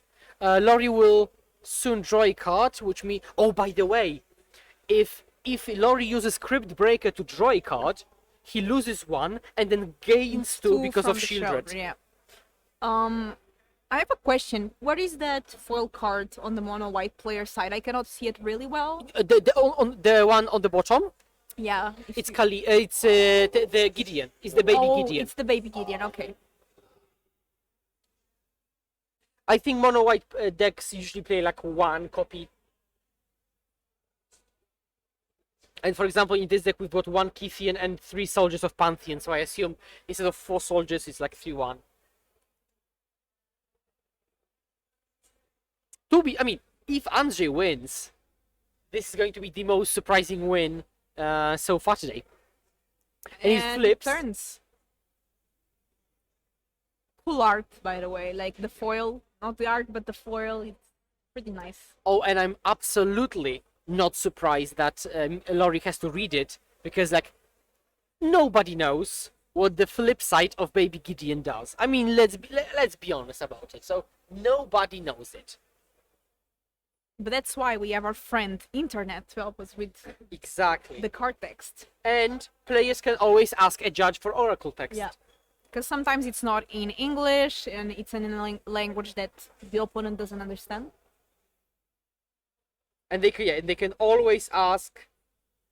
Even sometimes to meet up and somebody will lend me a deck really quickly and there's some cards that are in other languages, so I have to do oracle text in my own cards. However, for people who are really curious what this Gideon does, it starts with 3 loyalty. The +2 says that up to 1 target creature an opponent controls attacks Gideon if able. +1 target creature gains indestructible and gets untapped. So in this case, this was used on Thalia's lieutenant. And a 0, as with most Gideons, turns it into a creature. A 4/4 human, which is indestructible and prevents all the damage that would be dealt to it. That's actually an interesting combination, because you're indestructible, but it still prevents all the damage that would be dealt. I think that's an interesting... And what's the point, do you think? Why would you make a creature indestructible and prevent the damage dealt to it? You know, that's a good point. Okay, lifelink. So if somebody chumps it with lifelink, they don't get the life. That's the only scenario I can see. Chat, maybe you can help us. Maybe I'm thinking of questing beast text. Damage cannot be prevented. But Okay. But yeah, so if it didn't have the text, that's still indestructible. Preventing damage. Oh, okay. Oh, For that's loyalty clever. loss. Okay, that's fair. That's clever. Thank you, chat. We've got our own judges in chat, always ready to help. So, and coming back to the game, we've got the planeswalkers on both sides, big creatures on both sides. Now Lori drew 2 cards because of Deadly Dispute. And by the way, if he remembers, I'm not sure he remembered, but he should gain 4 life because of Shieldred. yeah. And Oh, Shieldred triggers are going to be super important in these games, especially losing life for the mono white player. I think they are in time now. Unless they have had some kind of time extension. And honestly, maybe this is what Andrzej was playing to. A draw. So he's just staying alive. 1 minute. Oh, okay, so this is turn 1. Okay, this is the turn 1 of extra turns. Andrzej is staying alive.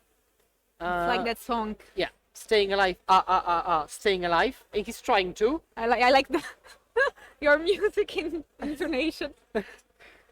I mean, I cannot sing at all. Like, you wouldn't want me to actually sing. Like, for real. It sounds awful. Yeah, let's keep the staying alive. I like singing, by the way. I really like. But, you know, it's much to everybody else's dissatisfaction when they can hear it. Okay, so Lori has to actually finish the game. But it seems like he might. Oh, it's just, he's got It's a everything. push. Mine is push, yeah, bam. And we've got the winner. And the winner is Lauren. Yes. Maybe we can have. Okay, we Yeah, so we're finishing with the round. players have to go because this was turn, so players need to go for the next. So I expect a short break for the next round. Yeah, see you round 7. Next time you will have Will and Kanister. They will be the ones doing the cast for round number 6. And thank you so much. We'll see you in round 7. Me and Philip. Cheers.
Welcome back, ladies and gentlemen, to the Legacy European Tour. We are now at round 6 of Pioneer action. I am Will, and I am joined by the phenomenal control player, Kanister himself. Kanister, what matchups we got this round? What 2 decks are we going to be looking at? We're going to be looking at a battle between Rakdos midrange, the mainstay and like the most popular deck of the Pioneer metagame nowadays. Just the tried and true mixture of efficient, effective, strong cards and FOTSIs, fail push, good interaction.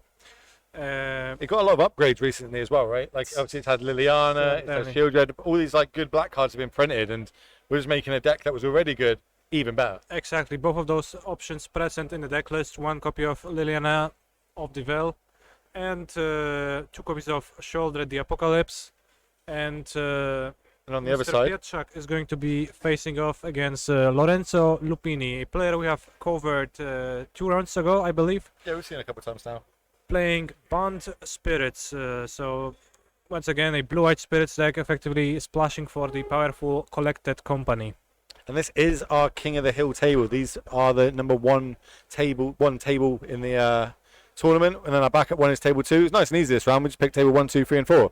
So we've got table 1 for you now. Depending on how this goes, obviously we'll give you the backup of table 2 if they don't finish in time. Then we've got table 3, table 4. So we're going to bring you all the top tables of all the Pioneer decks that are doing best at this tournament with the players that are using them.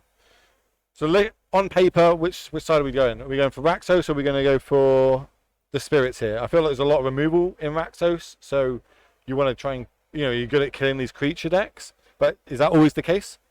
It is not always the case. It is not so clear always. Rakdos is indeed a deck full of creatures and removal, so it's pretty good against most creature decks because it can just kill most of the threats and block the remaining ones. That is not the case against Spirits, because they all have flying. You can't quite block them. On top of that, Dreadbore is a staple of the removal suite of the Rakdos deck. Not so effective against Spirits with Flash, Spell Queller, Rattle Chains. All of them can pretty heavily punish a Sorcery Speed Dreadbore. The removal can almost not line up perfectly. Sorcery Speed removal is not ideal in this matchup. Exactly. And then it's one of the best removal spells. It happens to be Sorcery Speed. We don't have access to things like Terminate in this format. So Dreadbore, as good as it is in this format, I think it's very well powered for this format, because not only does it hit Planeswalkers, the format's a little bit slower. But yeah, like Dreadbore effectively, in a way, is a little bit of a concession maybe towards the fact that Planeswalkers are pretty powerful in the format. Especially Mono Green is a deck that runs many Planeswalkers, and we see players already starting up with got the names wrong on the screen. I hope that can get fixed. Pretty sure it looks like the BAM player managed to win the dice roll, and they've done exactly what they need to do here. Turn 1 Spirit, turn 2 Spirit. Yeah, it's already putting some pressure. Notably, this start of 2 creatures is pretty effective against Stomp, which is often what Rakdos is relying on getting advantage from. Yeah. Not only are those spirits not going to be ever blocked by Bonecrusher Giant, the sacrifice effects of both Mausoleum Wanderer and Surplus Spirits often mean that you don't even get to cast your Bonecrusher Giant in the first place, as it will have no target, so there's back in response, no target, so it doesn't even get to go on an adventure. Exactly. We're just seeing an Abrade here. Take down this Wanderer. We're going to protect it? Oof. What could that show? Like they're willing to sacrifice the, that spirit to save this one. Why would they be doing that? It could mean something. Well, certainly it just means that Lorenzo values the Mausoleum Wanderer more. There is a higher damage ceiling on Mausoleum Wanderer. If you ever put 2 spirits into play, it just deals more damage. So besides that, they're quite similar. Depends a little bit on the context of what exactly is going to be cast as to which one is going to be better. We're seeing a Fortsies here, which is able to snag that Collective Company the turn before it can come down. Yeah, matches up really well against that company. Ideal. Still looking at, Skyclave in their hand, which means if you were managed to deploy threat, did they just pass without? Oh no, I think they said again that you can pick your hand up before they pass the turn without playing their land drop. Then. Yeah, I think that it did seem like Pietrzak was passing the turn, but I think he's just I he do was, he see. wa- he was just telling the other player to pick up the hand from Fotsis. So I do see a Cletus in hand with another Bone Crusher. Yeah, Cletus, Bone Crusher. Can't make out what the other two are. I will just go straight up doing it now. We see a pathway Sack this. Stop that. containing the Bone Crusher Giant, the adventure, so no, well, containing the Storm, so no Bone Crusher Giant for Pietrzak. So it looks like we've got. I think it's two Cletus, one Fable, one land left in hand. That's really awkward here So okay, with the known Skyclave Apparition. You really don't want to cast it, but might have no choice. just talking through. Yep. There appears to be some confusion around the draw step. I'm not exactly sure what was the deal in here, but seems like players have resolved it. Yeah, he's definitely got the correct number of cards in hand. He had 4 last turn, so drawing goes up to 5. Managed to play the pathway here. The pathway is going to come into play untapped on the red side, giving him 4 mana for Cletus. And this is kind of what I feel like you want to be like. This on the battlefield lines up well with your removal spells. So when you draw them, and it's a life linking threat, which is obviously quite big. But it's but really it bad into doesn't. the known Skyclave Apparition. Seems like the plan is just to overpower overpower the Skyclave Apparition by playing the second one. I think he's got a redundant Cletus in hand, so he's able to run that out into the first one. Exactly, but there is also a limited amount of life points That is that are true. not so redundant in the end. So that swing takes him down to 7. You'll be able to block the ground creature, so you're going to take another 5 next turn. 5 is not lethal, but it's very close. It's to very lethal. close, and all of the spirits, many top decks available.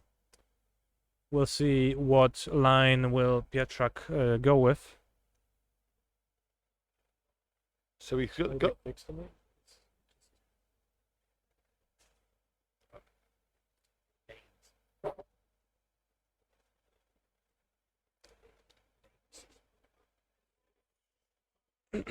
So yeah, a hard decision. he's got the option to cast 2 spells this turn, right? Like, main thing you got to do is block that creature on the ground. That's one of the only things you do, because you don't have the removal spells. So you got Fable Passage here, which it looks like we're going to do is go for the double spell here. So it's Fable Passage, make a token. What is the other spell? It's the 3/2 that can sack with the blood token. Blood Type Harvester. That's the Yeah, one. that does sound like a preferable line, So potentially, although... We're setting up a turn for next turn, right? So next turn we've got a lot. We've got what, 4 looks at our top 4 cards. We could potentially ditch 2 cards, use a blood token, and draw for our turn. So there's 4. Oh, okay. I'm pretty sure that just does it. And a Lord just does it. Lords can't block. Yeah, you ain't playing like that, and that's an easy win for the Spirits line. Everything just seemed to line up really well for him there. Yeah, the spirits. I think it's pretty decent at sometimes exploiting the clunkiness of the Rakdos deck. Some of the draws really don't flow. We're going to the so sideboards. nicely. What's the Rakdos player going to be bringing in here? What have they got in their sideboard? What are they going to bring in? What's going to help them swing this matchup back in their favor? Well, there's more removal on the sideboard. Rending Volley, notable removal that just is going to deal with any spirit for 2 mana. 1 copy of Witch's Vengeance, a really powerful tool, one-sided sweeper for just 3 mana, certainly coming in. We also see the 3 copies of Extinction Events. It is not absolutely clear to me that is what the player wants to be doing in the matchup. Traditionally, Extinction Event is mainly used as a very effective way of dealing with mono green. Yeah. As all of the creatures are odd, you can construct your post-board deck in a way where most of your creatures are even costed, the Fable tokens, Blooded Harvesters. It's really good there. Here against Spirits, I have to admit, their creatures are on all the spots of the curve, 1 to 3, so you're frequently not going to be able to sweep the entirety of the board with an Extinction Event. Yeah. And on top of that, a 4 mana sorcery doesn't look so good against neither Spellqueller nor Mausoleum Wanderer. So A lot of, as I say, it's getting the right removal to line up at the right time, and that's going to be very situational. You know what I mean? It's alright if you take half their board, but the other half kills you. So you want something that can try and hit the most amount of creatures in one exactly. full sweep. So I'm not sure that Pietrzak would like to go the Extinction event route. But for sure, Witch's Vengeance and Rending Volley are excellent cards to bring to improve your removal suite a bit. We also see one extra Braid. While not extremely exciting, it is a card that trades for the spirits at instant speed, so that is valuable in itself. So across on the spirit side, what are they going to be bringing in? A spirit side, we've got Extraction Specialist ×3, which we have already seen. Very good against a pile of removal, as we have seen against the heroic deck back when they were battling 2 rounds ago. Was a really good follow-up to the heroic player destroying a 2-drop creature, right? You just bring it back. That's just a 2-for-1. You have to deal with the body eventually, so that card certainly is coming in. And on top of that, we also see 3 copies of Shaper's Sanctuary. I can only assume that it is for this matchup, and it is a way to counter just removal spells targeting your You creature. basically get to draw a card back for it. Being an infect player, I'm really aware what that card does. So it's whenever a creature is targeted, you get to draw a card, basically. Yeah, so I would not be surprised if Shaper's Sanctuary comes in too. Lofty Denial, it's an option. You might want to counter some of the more expensive cards on the Rakdos side. It's a bit situational, so I think it is defensible to use it. I think it's also defensible to just leave it on the bench and try to use more efficient cards that you don't need to leave up as much. So what like looking at those, we're thinking that those cards are going to come in. What are we going to trim on? What are we going to take out of this? What is not the cards you want in this matchup from the Rakdos side? From the Ratos side, you're certainly going to try to trim your clunkier cards. Anything that's super expensive and doesn't have like a great impact. We've seen how poor the Kaltas ended up being, right? That's like, that alone is kind of sketchy. Kroxa, a bit tough too, right? It's a card that you might not want to spend mana on. It's not going to be too. This isn't really the grindy matchup for that, right? Like Yeah, it can turn into, of course, some grind, but you really want to avoid tapping 4 mana and putting one thing on the stack against a spellcaller deck. Yeah, Often. especially when it can, even if it resolves, Yeah, so I so think I Sky think Claves comes down. We could see also less Shoulder, maybe less Dreadbore, etc. So cut on the expensive spells, bring in more of the removal spells. Yeah, try to be leaner, try to operate slightly bit more at instant speed. They do have the advantage of being on the play this turn, so both players just drawing the opening 7. Traditionally, Thoughtseize could also be seen as a card that's somewhat poor against aggro decks. I think Spirits is the example of a deck where that is actually not true, and I think Thoughtseize is a great tool to have versus Spirits. I also think that as well. We've seen game 1, a very well timed Thoughtseize taking that company. We see it game 2 straight off the bat there. It's not free. It does cost 2 points life, and it does cost 2 from the shot coming in there. But yet again, it gets to take another collective company. Yeah, it's very convenient to be able to play with the Spirits player playing at least partially face up, so you know what is in their hand, you know what to play around and how to time your spells. And also the power disparity between Collected Company and literally any other card is fairly large. So Well, we spoke about Cruxer and how this might not be the matchup for it. Turns out we might not know anything. Maybe they've been playing this deck for 5 rounds now. well, They've left it in. Kroxa is amongst the list of potential cards, but we have listed out more cards which could be removed, so I'm not largely surprised to see a Kroxa here. I think we've got in the hand, we've got Fatal Push, Dreadbore, Fable, and Cletus, and they just drew the 3rd land for the turn, which mean that they can cast that Fable unchecked. The Spirits player's still got nothing on the other side of the battlefield. Actually opting not to play the Fable, trying not to run into maybe Lofty Denial. Do you like that? Do you think you would have jammed there? Because now if we get to 3 mana, we're now starting to play on Spell Quellers. I think there are good arguments for playing the Fable. As you said, it's before Spell Queller. If it gets countered, it's a bit rough, but you didn't see a counter with a Thoughtseize, and 2 turns before. And that Fable just sets you up really nicely for your eventual And Kroxa. literally what we said's just happened, so they did draw a Spell Queller. Pretty backfiring pretty hard. Especially if there's like a way to protect it, which it doesn't look like there is. So there is a Dreadbore in hand, so they could be able to take this down. Seems like the Dreadbore is going to steal the tempo right back immediately, so That's fairly convenient. Playing around Spell Pierce, playing your land first. Like to see it. This is not an open deck list tournament, so players do not know what their opponents are playing until they get to the top 8. Top 8 is an open deck list tournament. Nice little juicy bonus for the top 8, though. They all get free flights and accommodation to the finals in Naples for Season 2. Very based. Tokens come into play. But yeah, the early turns of this game went exactly like Pietrzak wants, like Rakdos would like to.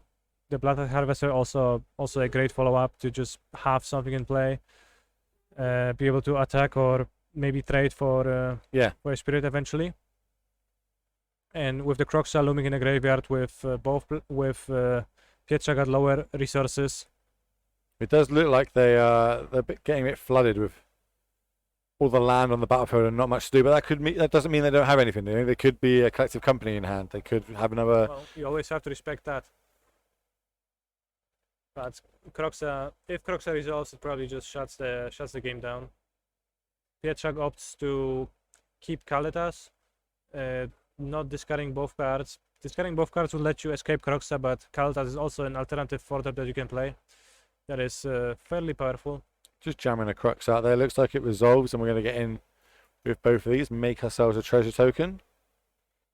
Always love to see the Rakdos players picking up their humongous pile of tokens and sometimes double-sided cards on the backside. This deck truly plays an enormous amount of flip cards, double-sided cards. Flip cards, tokens, etc. And that's enough.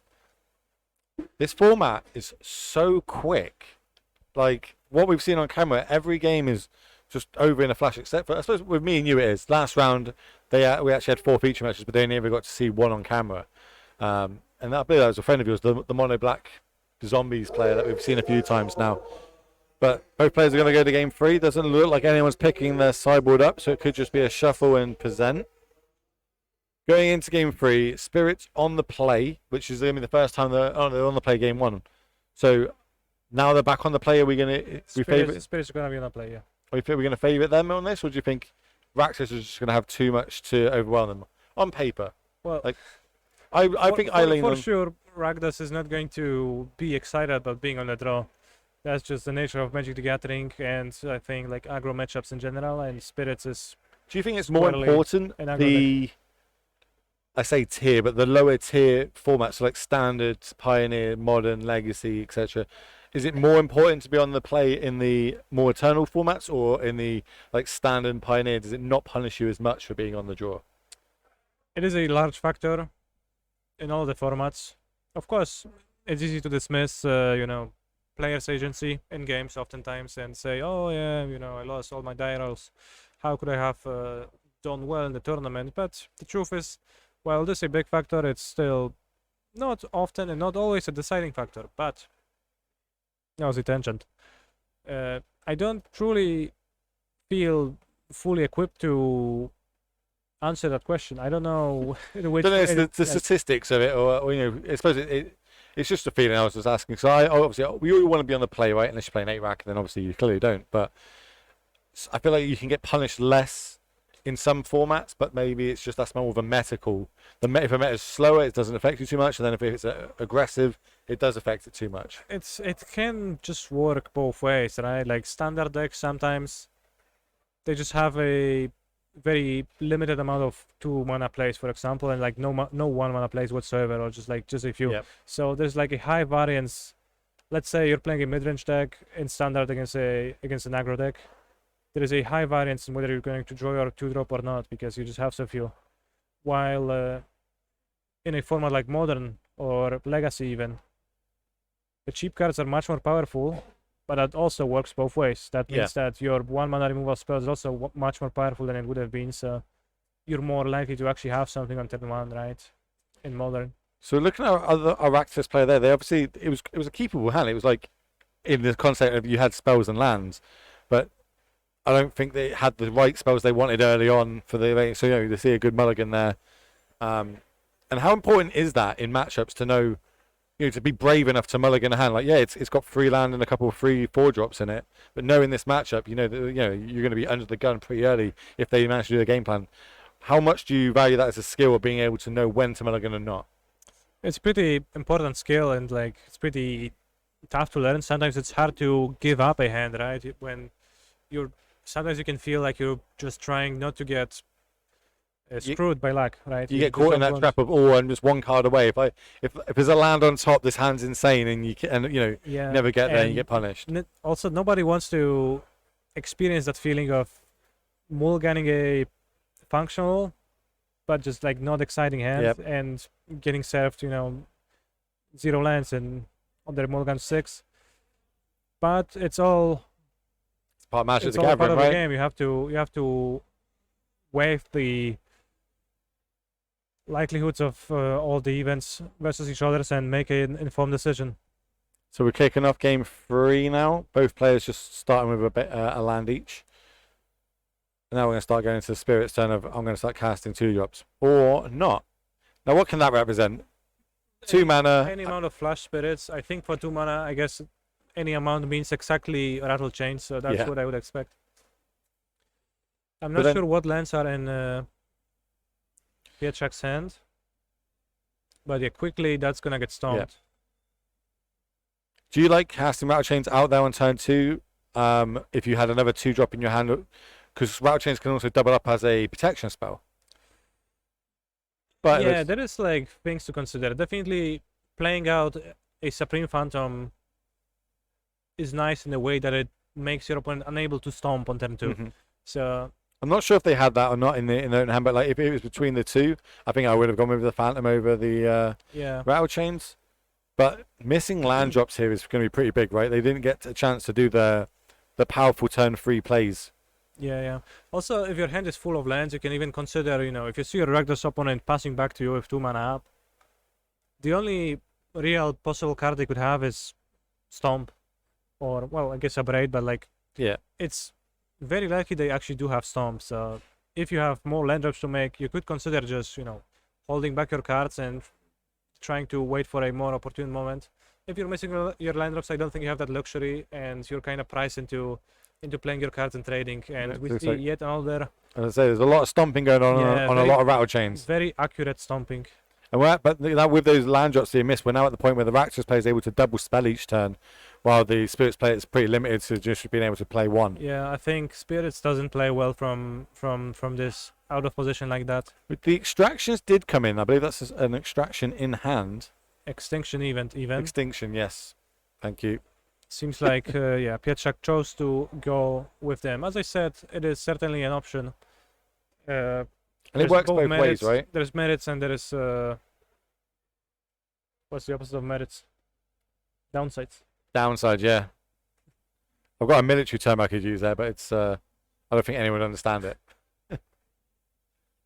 And we're at everything's coming up Millhouse currently for our Rakdos player. Everything, if it's a land, sweet, my mana start getting turned on. If it's spells, great, my spells, I can cast them. Yeah, the only bad thing to draw would be more extinction events, but even then, the Bone Crusher Giant just works perfectly this game, right? Getting both Yeah. to stomp the creature and then playing the 4/3 body, which clocks fairly quickly. We're at the point now where it's like lethal on the battlefield. Now we're in chump blocking mode, I think, and that's not even. You need a land into a blocker. Hope they have no removal spells. Then you've got to hit Coco, and Yeah, pretty rough. I don't see that. Yet That- another extinction event. Yep. Not very useful here, but we can just activate this Hive of the item. Like this turn open sideways. Yep, that's That unfortunate. prompts the hand extension. Also, there was no white mana there. They were just stuck on green, blue, blue. So they couldn't do it. Fairly anticlimactic, maybe game.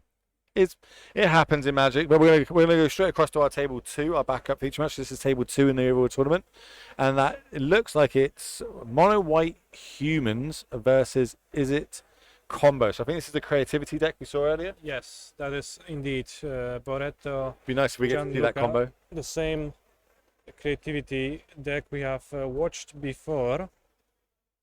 While Kaczmarczyk is going with a trusty. Well, I assume it's trusty, but maybe it isn't. Mono white humans. That's what it yeah. says on the tin. It's a lot of small creatures. You turn them sideways, your opponent dies, you protect them.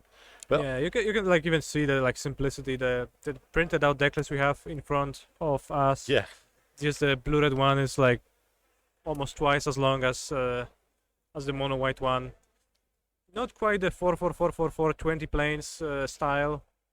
Too many lands like a Ganjo, Shepherd Dunes, Mutavault, Castle Ardenvale got printed for that like look with a certain style, but so people just tune in that don't know what this creativity deck. So obviously it's a deck we mostly see in Modern, but it normally finds MH2 cards. So what are they going to be trying to find now in Pioneer? What's the combo that goes off with it?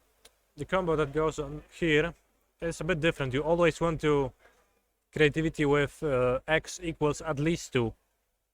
So you need 2 objects and you need 5 mana to cast your presumably game-winning spell. And what you get is Worldspine Worm, a 15/15 trample creature with an extra dice effect, which is not really relevant in this spot. And Xenagos, God of the Revels. Xenagos' effect is such that at the beginning of combat you can grant one of your creatures +X, where X is that creature's power, and haste. So you end up just attacking for 30 damage with trample, and that's the combo. Normally that's enough to kill your opponent as well. Most of the time, yeah. So we're getting attacks coming in here from the. I still say white weenie, like it is just a lot of weenie little creatures getting turned sideways. I'm gonna try and kill the Thalia here. I think we've got double Brave the Elements in hand.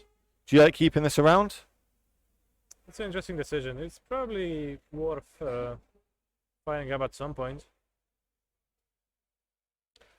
There is a little bit of tension in the mono white deck, with Brave the Elements being the card of choice, used as a way to protect from removal spells, but also as a way to give all of your white creatures unblockable in matchups like mono green Devotion.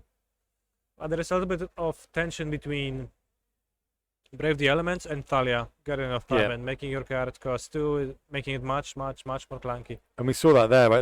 They've got a lot of like 1s and 2s in hand, but they can't double spell them that turn because Thalia is taxing them themselves. Is it correct that Kaczmarczyk is at 2 life points? I believe so. I believe we've got 2 versus 4, unless A anything's more been changed. natural progression of the game would suggest 20, but maybe we've seen a Worldspine Worm somewhere earlier this game. I don't know. This is.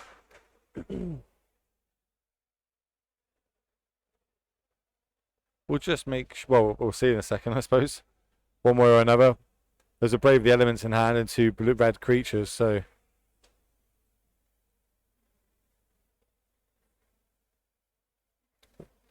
Just starting to think, what sort of cards do I need to be playing around? I guess it's a shock effect is the only thing that we need to watch out for here, but you've got the Brave to deal with that.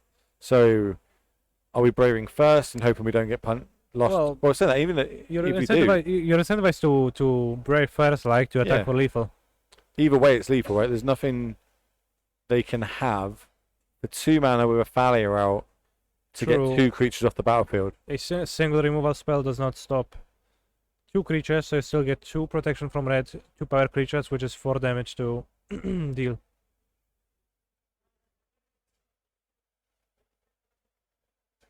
I think that's what we're going to see here. Kaczmarczyk with ponderous and deliberate pace of play, just making sure that he's not missing anything.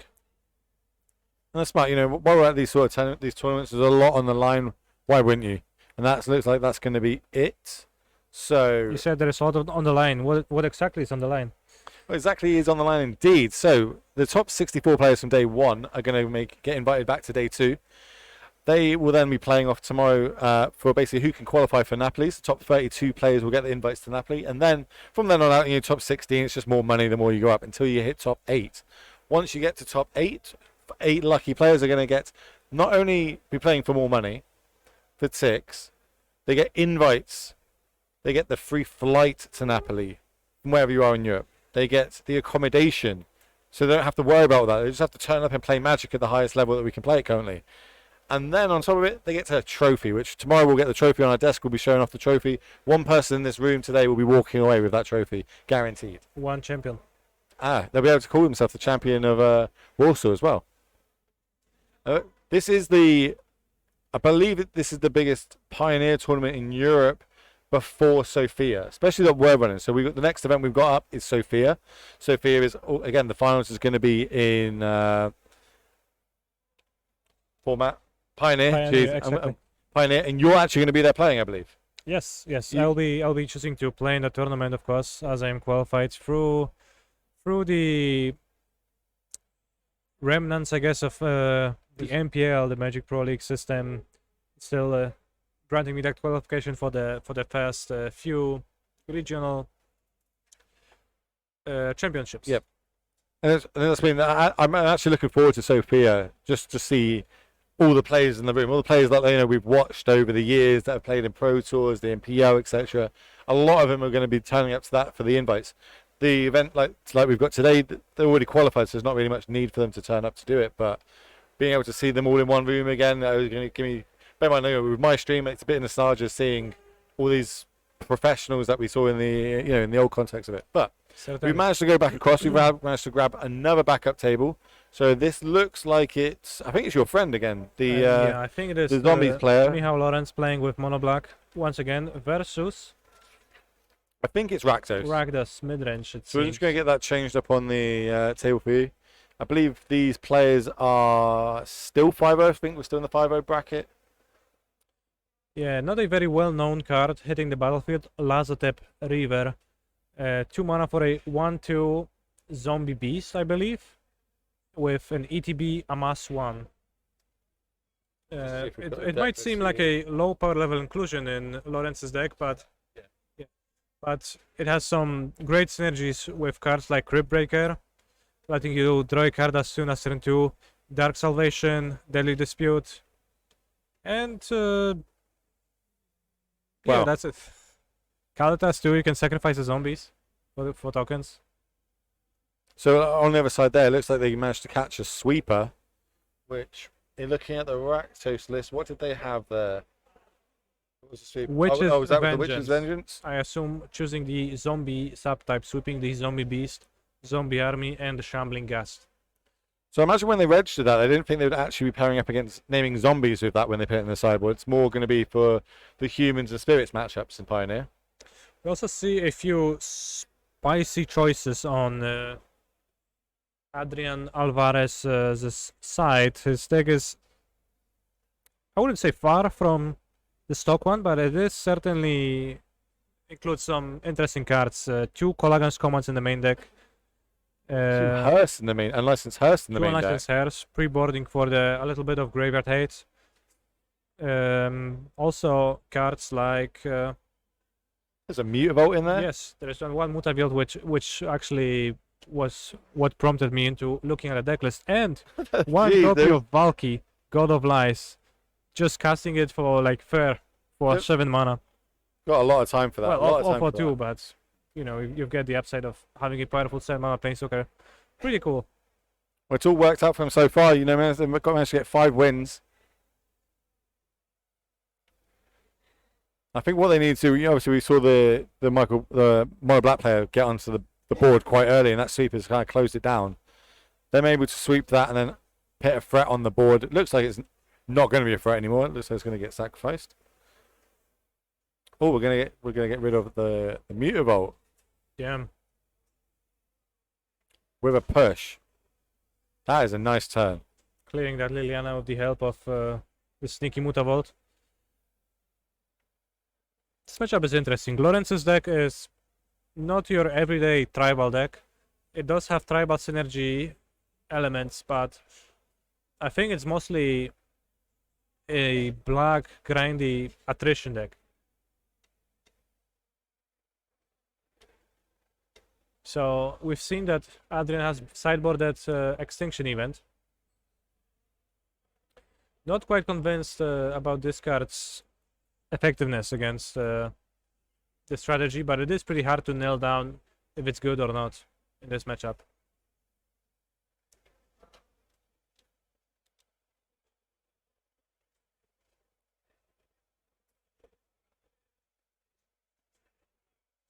We see players trading cards, comparing the amounts of resources. So this is both sides of the Bone Crushers. Yeah, both sides of Bone Crusher pretty solid. Virtually a 2-for-1. Lawrence on just 3 lands, slowly, seemingly falling behind, bit by bit. And we've seen this before, right? You know what I mean? The mana advantage is huge in Magic in general, but if you do stumble 9 out of 10 times, they do say like screw beats flood, right? But when one person's not flooding or screwing, and one of you are, you normally at a huge disadvantage. There's a lot of 4-drops in that hand here. Looks like we found a 4th land drop, and we're just going to straight up slam this on the battlefield. But this shoulder will have to pull lots of weight on her shoulders. There's a lot of and she's gonna get dreadboard, so Yeah. yes. and they don't mind taking. Yeah, they drew 2 cards there, take 4 points of damage. Don't care. Dreadboard, attack you. But I think this game also illustrated something interesting about Liliana of the Veil. We've seen Lawrence playing 2 Lilianas, making Adrian sacrifice 2 creatures. Both times getting somewhat punished by the manlands, the creature lands, hiding in the mana base, the Mutavault, first jumping to get sacrifice instead of the Bloodtide Harvester, and the next time And that's it. the end of the Bugbear, killing Liliana while producing extra value in the form of that Goblin token.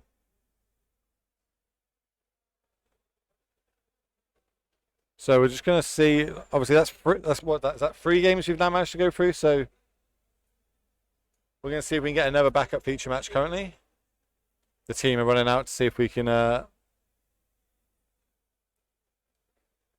a little look. I didn't think Pino would be this quick. Like I know the format can be.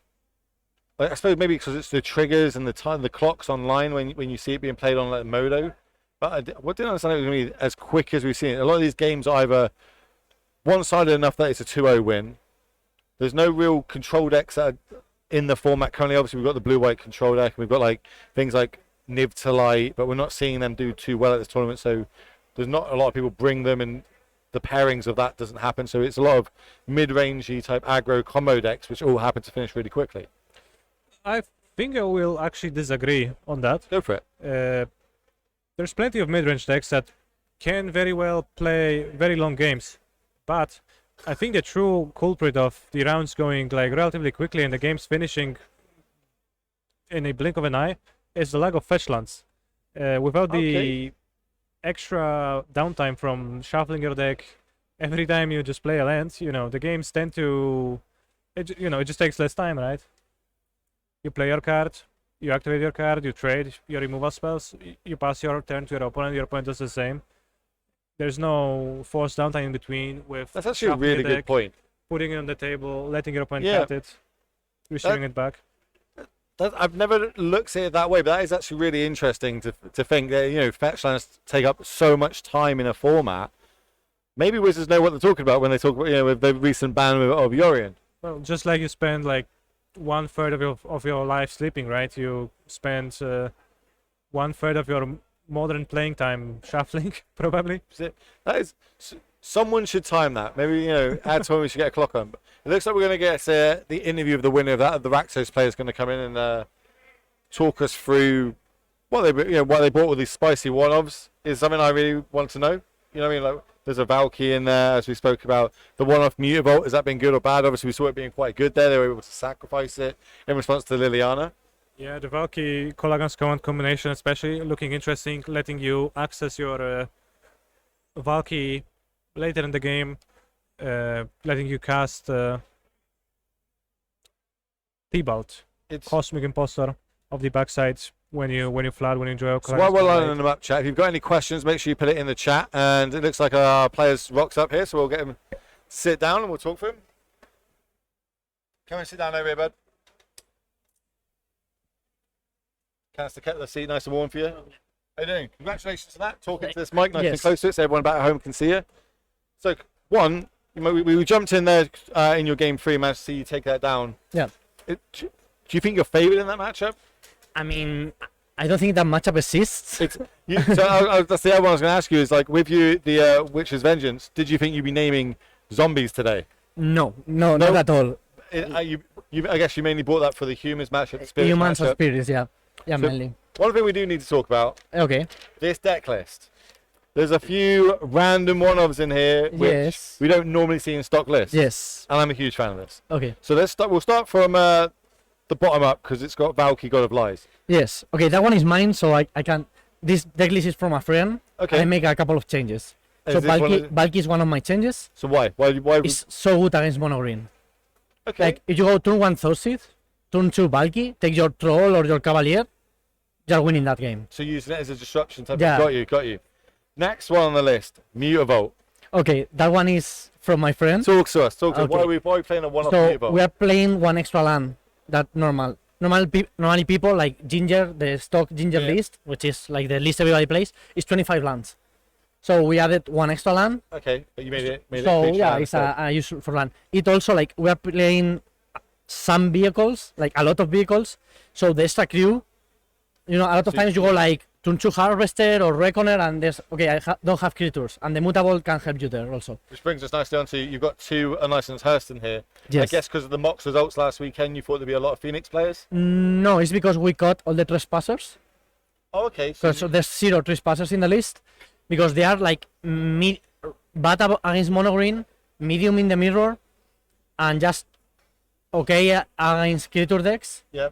But that makes you very weak against Phoenix and against like graveyard decks. So okay, let's go with a hate against graveyards. The Hearse comes in. Have you found that like they've been really useful so far this weekend? They've been okay. I haven't played against Greasefang or Phoenix, but they have been okay in the mirror because like you trade a lot and you have a guy there that Okay, is yeah, growing, yeah. and okay, after we trade everything, it's like I have a 10-10 attack you. We've been speaking about that, about the sorcery versus instant speed removal, and like Yes. with Hurst, it has to only be killed by instant speed Yes, of removal. course. So you've got that sort of Yep. advantage on that. Yep. So in that matchup, when you what did you sideboard in? Like looking at your sideboard here, what did you actually bring in? And what did Yeah, you so take out? I brought in all the mass removals, Extinction Event, Witch's Vengeance, Hietsugu. Yep. Because what I saw in game 1 was like a huge board of small little zombies, of course. Little creatures, So yeah. I wanted to kill everything, but then he grinded a lot. Like he had the creep breakers to draw extra cards, the XX black, create X zombies, that grind. So I brought one Reckoner too, so I could keep up the pace, and just took out the Valky, which is, Valky take a 1 drop from your hand, it's not great. it's not ideal. I took out the Unleashed Hearts because he has some small graveyard synergies, but Not enough to warrant keeping them in. Yeah. And then the Thosis. Like I don't want to Thosis a 1 drop from your hand, and I don't want to top deck a Thosis late in the game. Makes sense. So now you're 6-0. 6-0, yeah. 6-0. How's that feel? Must feel pretty good. It's Knowing that pretty nice. you're setting yourself up for tomorrow now. How well Yeah. do you need to do tomorrow? So now every Yeah, win of is one course. step closer to that Yeah. top 8. Yeah, exactly. Ideal. So Yeah. lastly, what decks do you want to be playing against? This is the classic Jan, right? Like 52%, 50, 48%. you got So it. I'm fine playing mirrors. I have extra K commands, extra reckoners, so mirrors are fine for me. Yep. I have faced 2 mono greens, and I know Yeah. mono green is supposed to be your bad matchup, but I just Clearly keep it's beating not. them. Well, look, But I don't think I want to face it. well, I only know I don't want to face Incarnation. that's the one that you want. That's the one I don't want to face. I feel comfortable against everybody else. Well, on that, hopefully you manage to dodge that matchup. We're going to call it quits because it looks like the round's Awesome. going to be over soon. So I need to let you have a break, toilet break, have some water. etc. Yeah, thanks. Congratulations Thanks, again, Alan. and on that one, that's the end of round 6. We'll be back with round 7 very shortly. See you all soon.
Welcome back. We are now added to the round 7 of the Legacy European Tour Grand Qualifier here Yes, on we are. Warsaw, and we have the best of the best players competing here for a spot in the regional finals. They are going to be in Naples.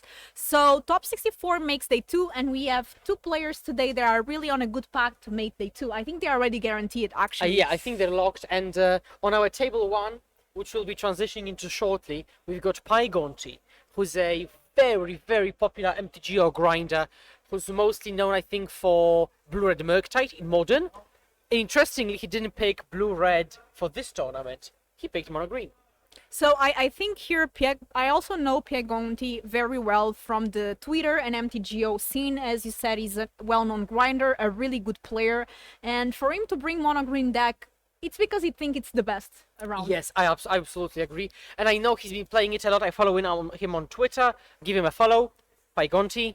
Or Piegonti? Not sure. Piegonti. I think Piegonti, maybe. Okay, but if you want to... Okay, I guess, yeah. Or Andrea. I guess it's... But you wouldn't find him on Twitter if you write Andrea. You'd probably find Andrea Mengucci.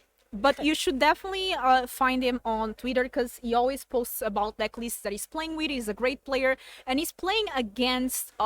Conrad, which is on Greasefang, another popular deck. What do you think of this matchup, Philip? So I think that... So basically, actually we can already see that Conrad has played his signature card, but with no payoff, unfortunately. And I think that what's really problematic for Greasefang is that Khan, the great creator, turns off crew of vehicles. And that's going to matter a lot, right? There is no Khan yet. Konrad Sokołowski is casting Grizzly Salvage to ditch some, hopefully, Parhelions. However, he has only found Chariot, which might be good enough anyways. Chariot is pretty good. Obviously, Parhelio is the best. But if you get a Chariot, I think he'll be happy about it. Also, you have the flagship, I think. Yeah, there should be like 1 or 2 copies of flagship. In this particular list, yeah, there are 2. There are 2 flagships.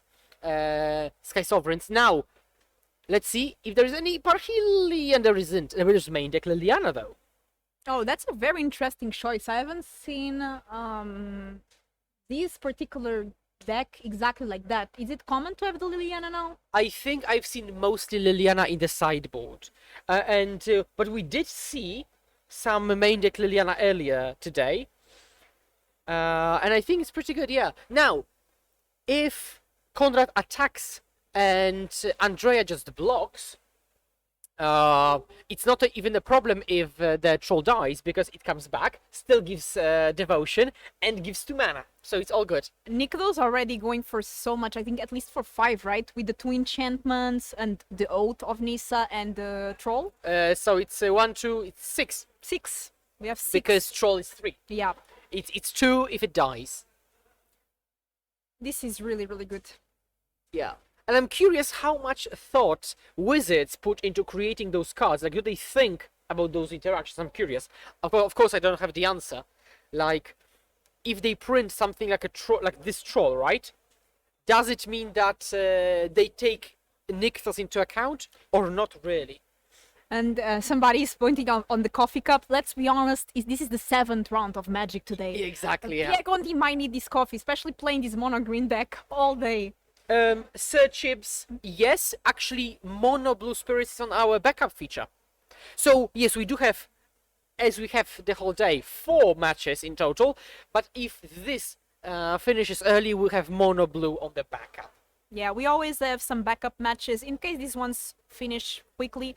Pioneer has this thing where sometimes matches would finish fairly quickly, and in these cases we have more Magic to show you all. Yep, that's true. And I see some fairly known names in chat. I see Ikeros commenting, a streamer as well. So it's always nice to have fellow streamers and people from the community that we know so much commenting. Okay, so now we've got Cavalier of Thorns getting deployed, milling a bunch of cards. By the way, Pygonti's deck is really beautiful. Those basics, those foil Cavaliers, foil Trolls. Where is this basic land from? I think it's one of the Secret Lairs. Oh, it's so pretty, but it must be so expensive.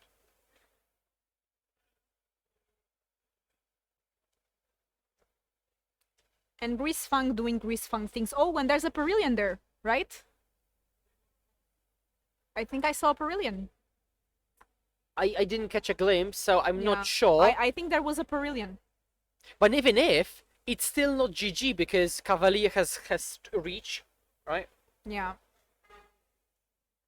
So for everybody tuning in, the player on the left is a very, very well-known MTGO grinder, Pygonti. It's awesome to see him play in paper.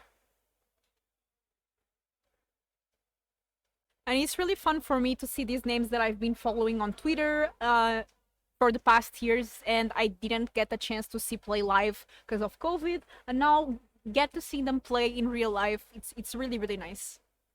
Yeah, absolutely agreed. And you can also meet them, you know, shake hands, you know, chat a bit.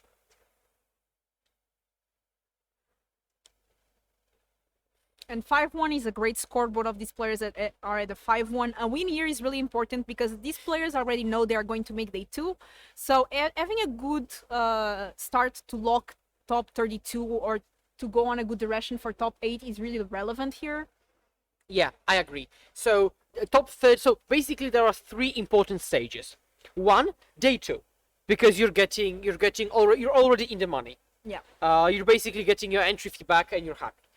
Top 32, getting the invite for the finals. Top 8, you're getting flown to the finals and paid for the accommodation. So those are the 3 stages you really care about, and the margins could be slim.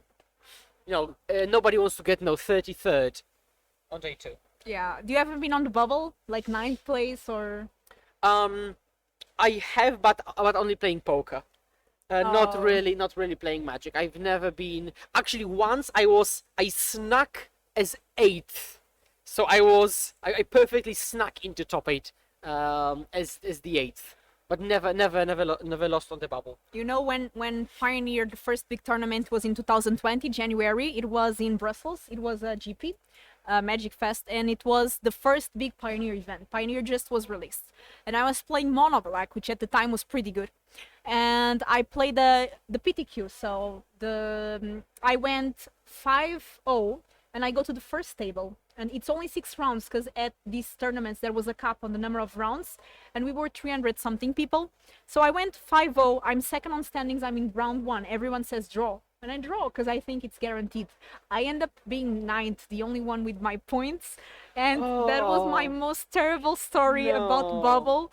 And my friends are like, oh, the odds were so low. So I've been in the bubble. Oh no. So what? Actually, talking about the same GP, Brussels Pioneer. I played that main GP and I day 2 to that GP. That was really nice. That was my first GP day 2. I was 6-1 at some point, and I had no buys because it's much easier with buys. I did not have any, and I played my own creation, which is blue-white control with thirst for meaning. It played awesome. I really think fondly of that Brussels tournament. I love the tournament. I got to win against Mox champions at the time, Matteo Neto, an Italian player, and I was so proud. I was like, oh my god, I beat a Mox champion. I did 5-0 in a competitive tournament. I was really happy, thinking I made the top 8. When I see the 9th, I honestly was so shocked. I don't think I want to imagine how that must have felt. Yeah, but I think This we the- all been there in the bubble, in a way or another. So no, to be fair, for every person who's on the bubble, there is some other person who snuck in and they're super happy. Yeah. So you know, your bad story, somebody else's great story, right? It's Because true. they were 8th. Coming back to the game, what we can see. Perillion year, I think, right? Yep.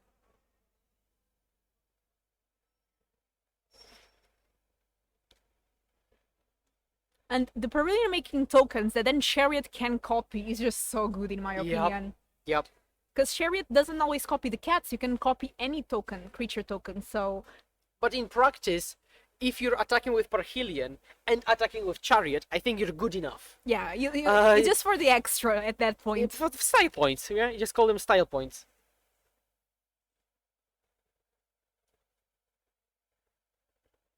Okay, so there is some Nyctus activation. Okay, Storm the Festival. I don't think there is anything good there. there were many situations where I was playing against his mono green deck that I thought they have nothing, I'm going to win, and then they top deck the Storm Festival. Yeah. They do it. They get Cavalier of Thorn, they got a Karn, and then they do it again from the grave, and eventually like they have so much mana with Nykthos and you're just dead again. Yep. Or you storm into like Kiora, minus on Nykthos and stuff like that. So let's see how Pygonti does. He's staying alive, really. Like that song. Again, but you cannot sing it. Yeah, I won't. And let's see if he manages to... What did he... Okay, so he's still considering his options on Storm the Festival. It means that he has options, so it cannot be too bad. That's true. I think he's looking at Oath of Nissa. I think like a couple of lands. I think worst case scenario, you get like a couple of elves. Yeah, that's true, but that's a really average bad case scenario because you actually want to win from this position, not only not lose.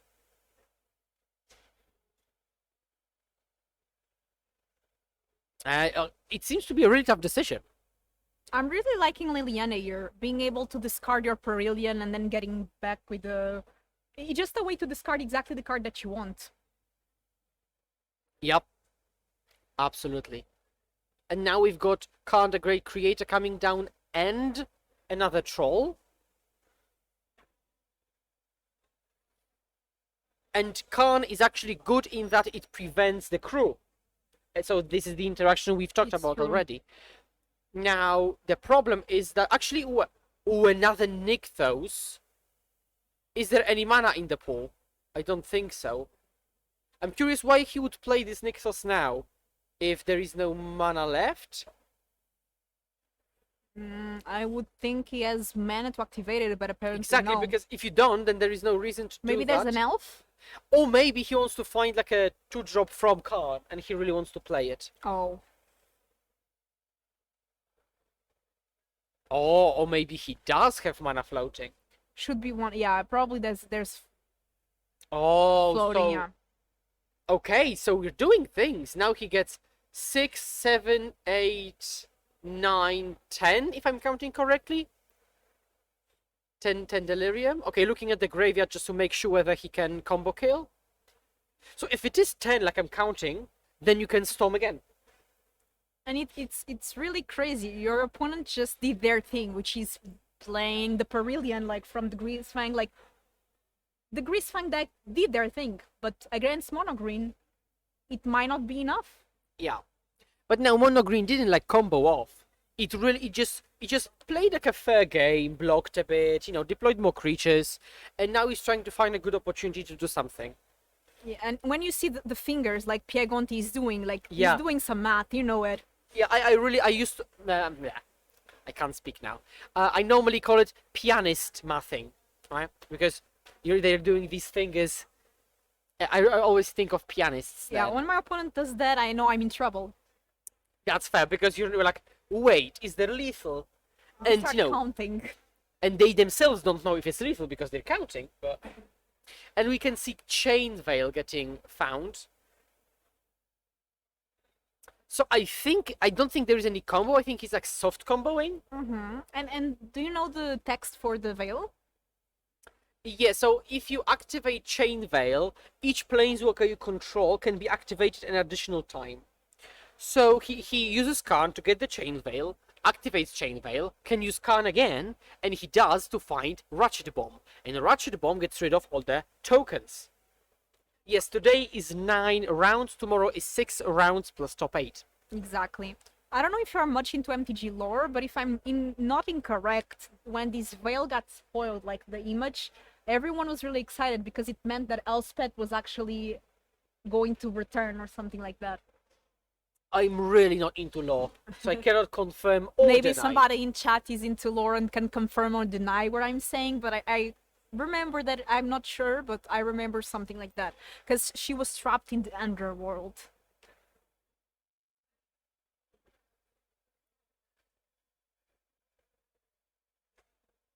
Okay, so I am correct. Somebody here loves the lore. Dooman is correct, which is me. I mean, I'm not surprised this is the way they're speaking, because they can really confuse our names, right? Philip and Filipa, yeah. It can be really easily confused. Okay, so this Ratchet Bomb, I think, is a great safety net, because it can get rid of all the cat tokens, the remaining angel token, and any potential future angel tokens. However, still, with Khan on the battlefield, no vehicle can be crewed. I was playing against this mono green deck that had the Karn, and I had like a question because I was playing mono black, and you know there's like some creatures that have the ability from returning from the grave. So I wonder if Karn stops those abilities. It can't, right? Because it's on the grave. You mean artifact creatures? Yeah, the Like, 3/2 mana, 2 mana 3/2. Scrounger. Yeah, it's Scrounger, exactly that one. You can pay 2 mana to get it back from the grave if you exile a creature. I think it does. I think it does, because if you had like an enchantment which says activated abilities cannot be activated, it would still work. So I think this also works. Okay, so Don't worry, I completely understand you. I am the only woman casting today, so you're going to always be right when you say the woman. Don't worry. okay, so players don't know what to do. Okay, so I think the legend ruling. Okay, so what happened is that they played another Sky Sovereign to have the trigger, but they decided to keep the original. And the reason to do that is to play the second Sky Sovereign, trigger kill Khan, keep the original, so the original can attack. If you kept the new one, it wouldn't be able to attack because of summoning sickness. So that was a very heads up play by Conrad. Yeah, that was really smart to ping the Karn, as Bubble is saying on chat. We read chat. Chat sometimes has very insightful things to say about the gameplay, actually. Things that we don't see, because we are trying to follow so many things. Yeah, and follow chat. Exactly. And it's really nice, because chat knows how to play Magic. And right now we're seeing, I think it's 10 damage in the air with the pink targeting Cavalier. So this game is far from easy. It is very complex. Like, this board state is insane. Yeah, it is insane, and it's quite complex. Like, I think you could easily mess up in this situation as either player.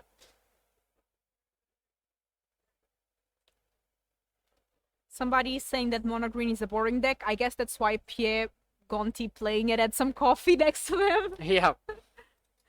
Again, I've talked about this a lot with a lot of people, and it ultimately always comes down to preference, because some person will say mono blue tempo is interesting, and some other person will say, well, you play a creature, enchantments, and attack. That's boring. Somebody will say they love control because you have to decide what to counter and how to assess threats. Somebody else will say, well, not really, because you play counter, mass removal. So I think you can find, any deck boring, and that's fine. That's why just people play the decks they like. You don't have to like the decks they play. Yeah, when I started playing, and I was not very good, not that I am now, I remember playing mono red because people said it was the easiest deck. And people would say, you play mono red, your brain is dead. These kind of chantings, which is not true, because actually aggro decks can be very difficult to play, optimally, of course. And also there is this thing that you can really get punished, because you have to try to squeeze in all the points of damage. Otherwise, you can just lose because their opponent is at 2 life, which maybe you could have squeezed in somewhere.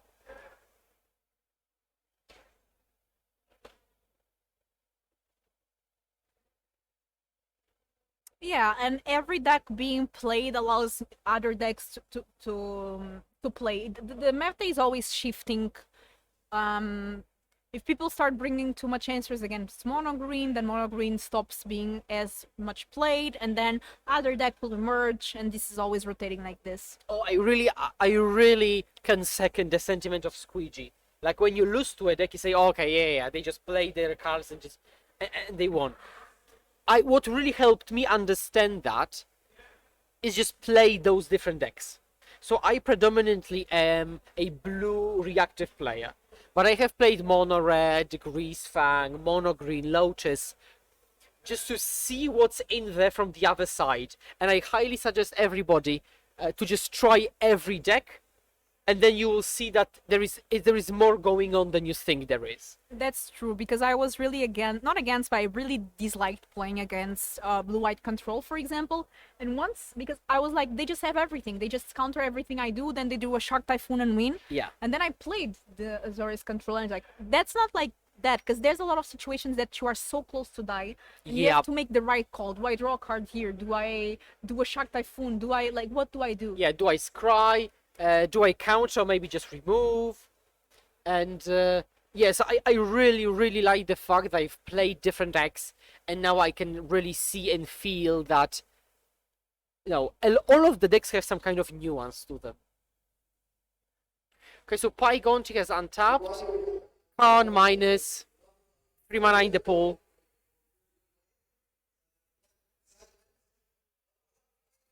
And let's be honest, the most deck play here today is Mono Green Devotion, and it's only 12% of the field. So this seems to me like a pretty healthy metagame. Yeah. If we compare to like Oko times where a deck was playing 60% were Oko. Like if you see a deck there's 30% or more, maybe then there's some kind of issue. But a 12% meta for the most played deck seems pretty healthy to me. Absolutely, and the percentage go like 12, 12, 9, 7, 7, 5, and then we get into like 4%. So the meta is pretty diverse. What I have been most shocked by is the number of EZ Phoenix, because I thought this deck will be quite popular, but actually there are only 3 copies of EZ Phoenix registered today. So for somebody's asking if there's the metagame of the tournament, and actually there is. You can go on Legacy European Tour Twitter, and there's a nice graphic design of the meta breakdown for day 1. So if you're interested, go there and... Yeah. Or you can also on Twitch, you can rewind the stream, so but it's a bit more difficult to find, right? Because you have to rewind it properly. The day 2 metagame breakdown. Yes. But first we need to have the meta, you know, game 2. First we have to have day 2 people who play, so that we can construct a metagame from it.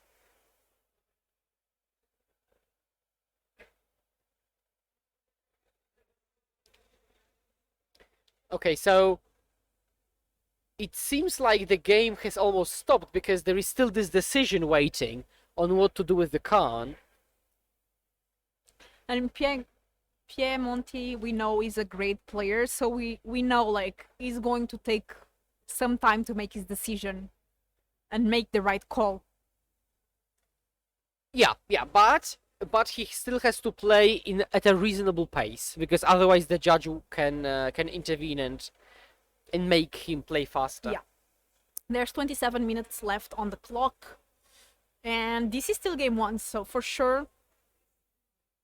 And I don't think anybody expected this game to take so long. No. I think most people would say, okay, probably the game ends on turn 3 with Greasefang, or maybe it ends on turn 4 with Mono Green storming off. It's neither. They're really playing a grindy, mid-rangey, combat-focused game. That's definitely a surprise for me too. But it's nice to see, because goes to show that not every deck just does their thing and wins. Sometimes we have these mirrors where each deck is doing his own thing, and the game will grind. It especially happens post-board, because we've seen so many sideboards now. All of them have got some interaction, some removal in the sideboard, right? And now if both players side in, let's say, 3 or 4 copies of interaction, now both players are more interactive, which means the whole game is slower, and you have to play around that interaction. So I really think that the sideboarding is the essence of Magic. I do believe that. I think sideboarding less Magic is not the same. I totally agree. That's one of the reasons I don't enjoy best of 1 in Arena. I play it sometimes, but I prefer best of 3, because the sideboard is part of the game, you know? Like, you make that sideboard your own, it has so many decisions.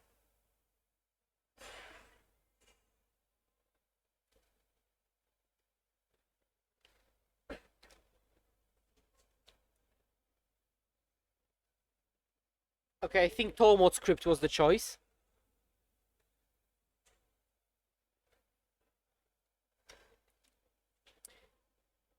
Probably, maybe. We're still trying to see whether. Okay, no. So the first activation was Tormod script, and I think Chain Veil was used, and we found.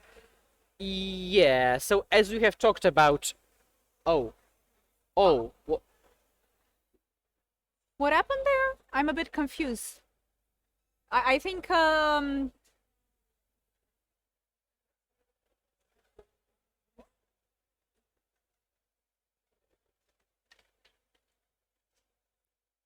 Philip was just checking what went on.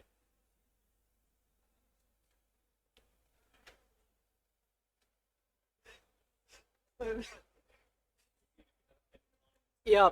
Okay, chat. So now I know what's happening. So the Pygonti, the player on the left, the mono green player, was tanking on the Khan activation, and he was going through all the possible lines he could take. And when he saw that there is no line, he conceded. You can see it. Okay. So mono green player conceded after tanking on Khan because he was trying to find a way to win.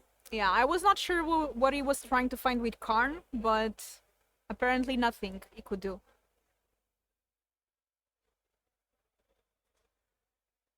Six minutes staring at your sideboarding to concede. This is a competitive tournament, so he tried to go for every out that he could. Yeah, and he just counted. I mean, I have no idea how difficult mono green sideboard is. I can imagine. I've played it a bit, and all those possible, permutations really add up. Now, okay, we can take a look at the sideboard, and I can see that Andrea's deck is mostly one-offs. There is only one card that is played in 2 copies, and that's Sky Sovereign console flagship. I'm not sure how much Pygonti wants to sideboard, really. Instead of just keeping the deck as is and having everything else as a... Both these decks have this thing, which is like, how much am I willing to remove at my own strategy to stop yours? Yeah, exactly. And what Conrad has, I think 2 cards are really interesting. Abrupt Decay, which can get rid of elves, which can get rid of the troll, which can get rid of Kiora. Although the troll comes back. That's fair. And Fatal Push, which is basically only really good against the elf turn 1. I don't think there is anything else really worth siding in. We have some people rooting for Pygonti on chat. Do we have somebody rooting for the Greasefang player Conrad? I think most people who would root for Conrad are Polish local people, and they can't root for him because they're playing. Fair enough. They can't support him on Twitch here. I also think that the Abzan player could bring in both Seijuhu and Jaws, because it gets rid of Nyctus. Oh, we do have a Greasefang fan. Nice. We like to see people supporting players on both sides. Yeah. It makes it more fun. And now they've got 22 minutes to complete the match. Shuffling. Who do you think has the advantage here on game 2? Now, considering mono green is on the play, I would like to say mono green, because mono green can play Khan the Great Creator faster than Greasefang can deploy Greasefang and Parhelion, which means that the Khan's passive will block the crew. So I think because of this specific fact, that Khan can be deployed pretty fast, I like mono green.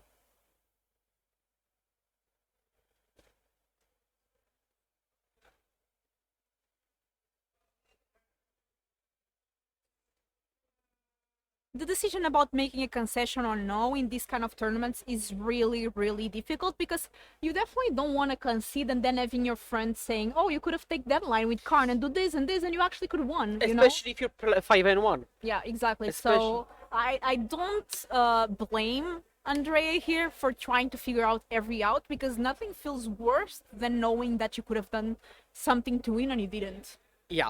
And I know it myself because I missed day 2 of a Grand Prix because I didn't see an obvious line, and then my friends told me about it, and I was angry. And still to this day, everybody remembers me punting away Grand Prix Day 2, which is quite painful. But it happened. I think after a week or two, people forget it, kind of. I mean, we don't talk about it every day, but if anybody says Skura's GP Day 2 or missing Day 2, they will know exactly the whole story and they can tell it. So, fortunately or unfortunately, I mean, I remember it. Unfortunately. We always remember our own punts, I guess. I try to forget, but it's lessons for next time. I think Conrad is mulliganing, and I'm not sure if it's the first mulligan or already the second.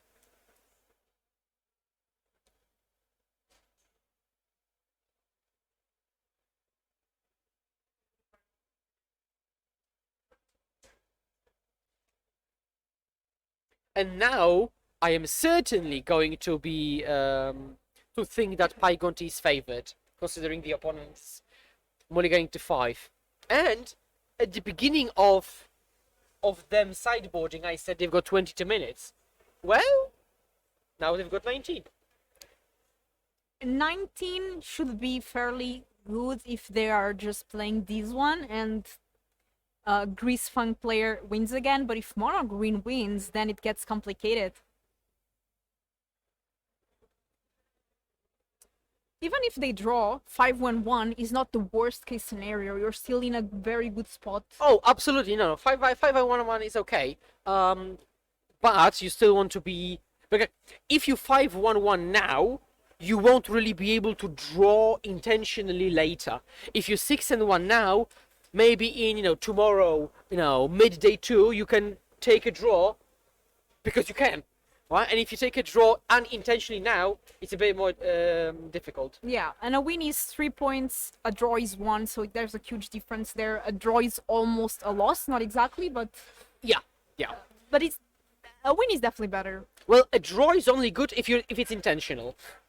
Right? You intentionally draw when you're sure you're getting in, and unintentional draws are not that good. Now we can see a very good sequence. You've got Fatal Push that was brought in, killing the elf, and then with the Bloom command, killing Wolf-Willow Haven?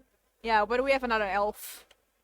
Wolf-Willow Haven, yeah. And I've got another elf and a Ratchet Bomb that is apparently sideboarded. Do you think Ratchet Bomb is good here? I think it is, because if there is a Greasefang into Parhelion attack, you can destroy 2 of the angels, which means you're only taking like 5 damage. So yes, it's not much because it's a very short-term plan. It might be enough. It might buy you literally 1 more turn. These are not forest proxies, these are secret lair forests. Yeah, Secret Lairs bring us some surprises. We definitely see card arts that are different. Some people like them, some people dislike them. The more I look at them, the more I like them, honestly. I think that there is something about them. Now, I'm not sure if there was like a mono green lair, or they were all the basics. I'm not sure. I'm not sure. My favorite basics are the unstable ones. Unstable. Oh, okay, so these are the yes, I know which one it is. So I am a huge fan of beta. That's the ones I play. Unhinged. And yeah, these are the two my favorites, I think.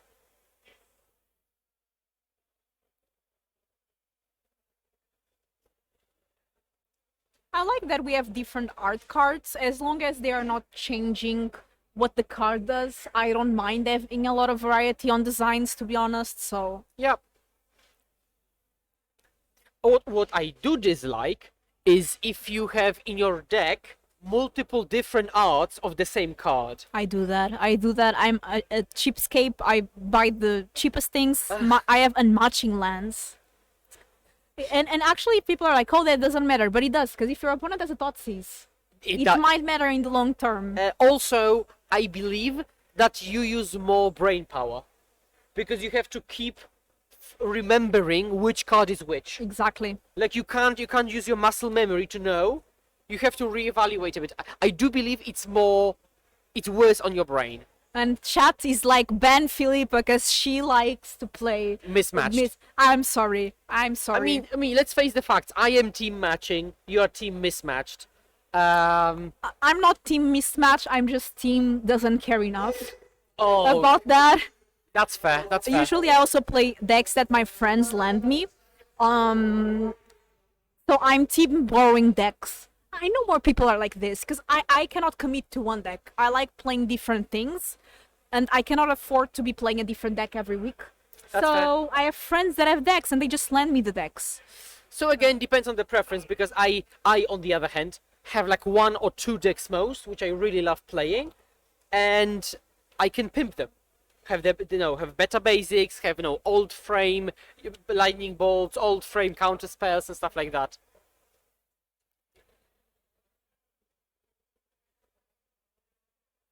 Yeah, being fiscally responsible is something to be appreciated.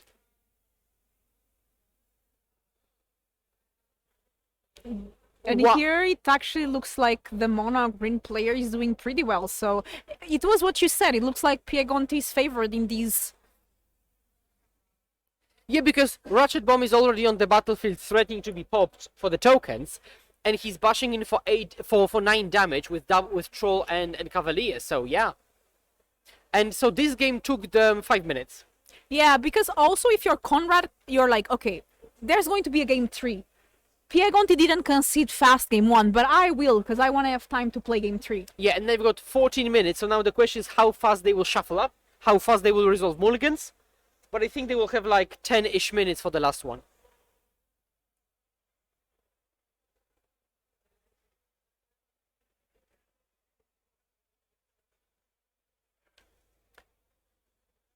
I think Conrad is like sideboarding on the play, which sometimes happens. You get a little bit less reactive on the play, and you want to be more proactive. Yeah, and being a Greasefang player here, like, it's really difficult because sometimes you have these very good ends, but if you don't get your combo, like, your opponent is doing all these things, he has, like, so much fast interaction with Karn, with the Cavalier, that you cannot do anything about it.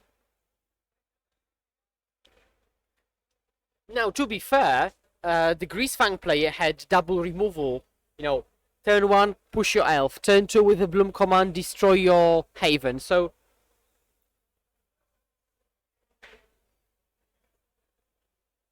yeah, we can see again pile shuffling, which is technically not shuffling, it's counting. You can't present, as far as I know, you cannot present a deck which has been pile shuffled only. You have to shuffle still. So this is mostly a card counting activity. Yeah.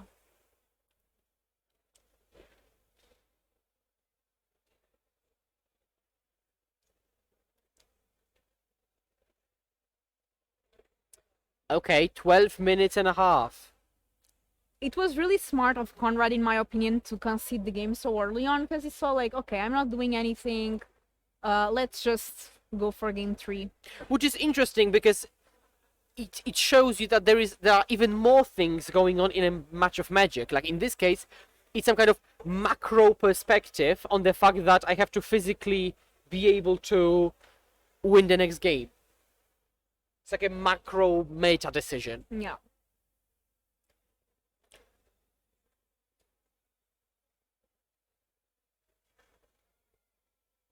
And here, really important to have a good end. It looks like Conrad as a Breath Decay, Liliana, Yes. Greasefang, Parhelion not can't stay looking away. bad, but the mana situation is He has no setup. He doesn't have white for Greasefang and doesn't have Exactly. a way to ditch Parhelion. So if this is a keep, I mean, he really hopes for the best because he doesn't have a white source, and even if he draws one, he has no setup. So I think the best draw would be like Grizzly Salvage, Yeah. which finds white source and ditches another Parhelion on the way. but he keeps and Piegonte goes. That to is an Moon. interesting keep, and I myself would not have kept this.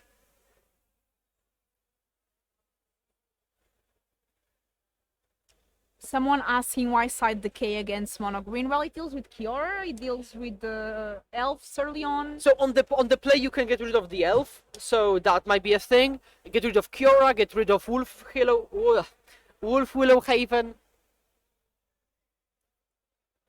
But yeah, that is a risk keep Definitely a risky and keep. snap keep by mono green player. Yeah, I see a Karn, some forests.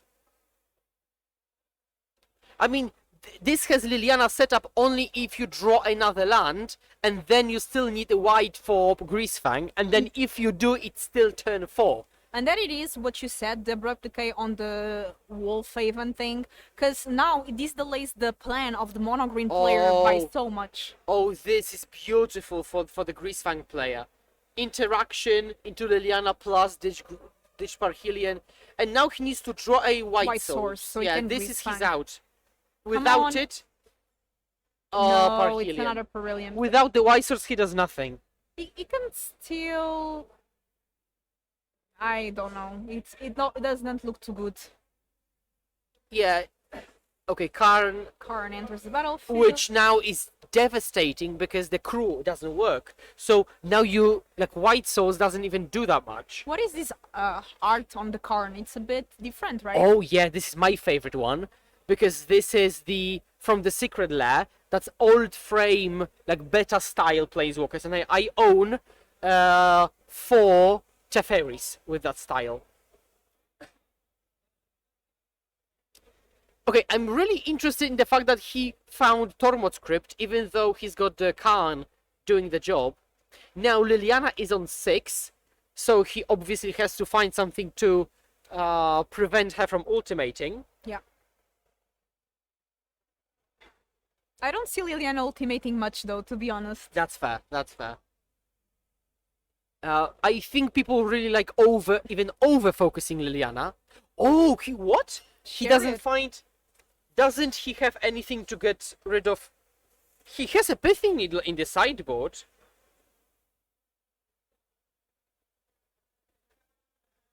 So, well, so basically what he's saying is, I don't care about your Liliana minus. Because I've got my chariot. That's very interesting. He could have found pithing needle, unless he sided it in. And again, another yeah. Greasefang. Ult. Liliana ult. Okay, let's see how he piles them. But to be fair, he has got nothing else. This Liliana ult is the last thing he can do. Yeah. And the only thing he can do. Unfortunately, not finding the white source is so punishing there. Yeah. And so he wants to crypt in response to Liliana ult, and he does. Now, how do you split? So there are 2 camps, that are 2 heuristic camps, which is lands and spells. Yeah. Now what Conrad does is a bit of and a bit of.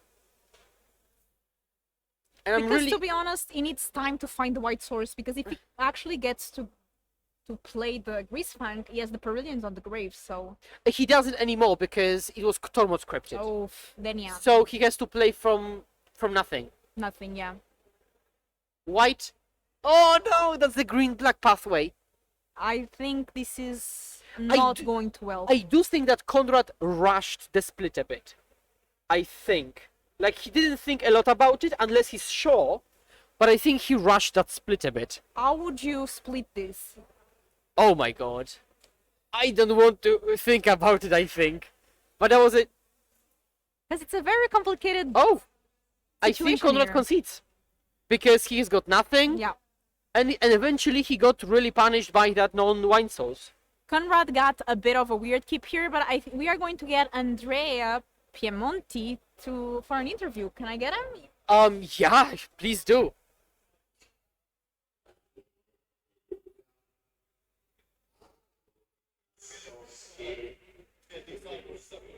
Okay.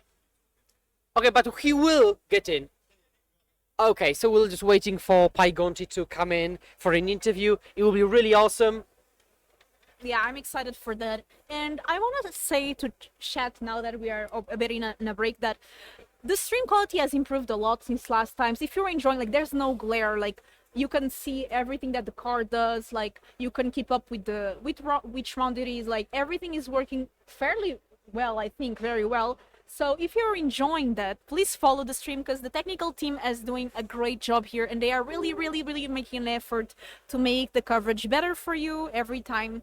So don't forget to follow so you can see the next events.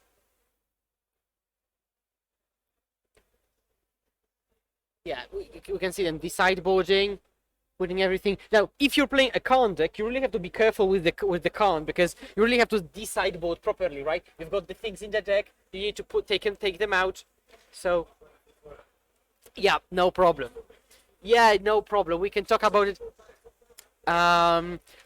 And it looks like we are just waiting for Piegonte to be interviewed. He needs to take a little rest before coming for the interview. But he will come to us. He will come to us. We can take a look at the metagame very quickly. And what's interesting to me, I said it a few times, there are only 3 EZ Phoenixes. Only 3 EZ Phoenixes, but there are 4 EZ Control. So there are more EZ Control decks than are EZ Phoenixes. I think that's very interesting. And these ones are the ones that have Shredder, Young Pyromancer, right? Yeah, predominantly, yeah.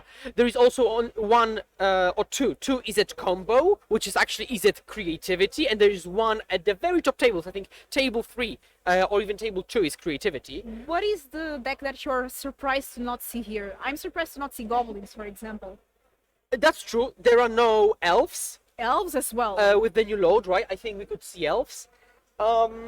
We've got John Citadel, we've got Yorion, we've got Incarnation. What am I surprised not to see? I'm not sure if this 5-color Yorion, I think it's a control deck, so we do not have any Niv-Mizzet decks. Right, so we do not have any Elves, any Goblins, any Merfolk, and no Niv-Mizzet. These are the first decks I can see that they're not there.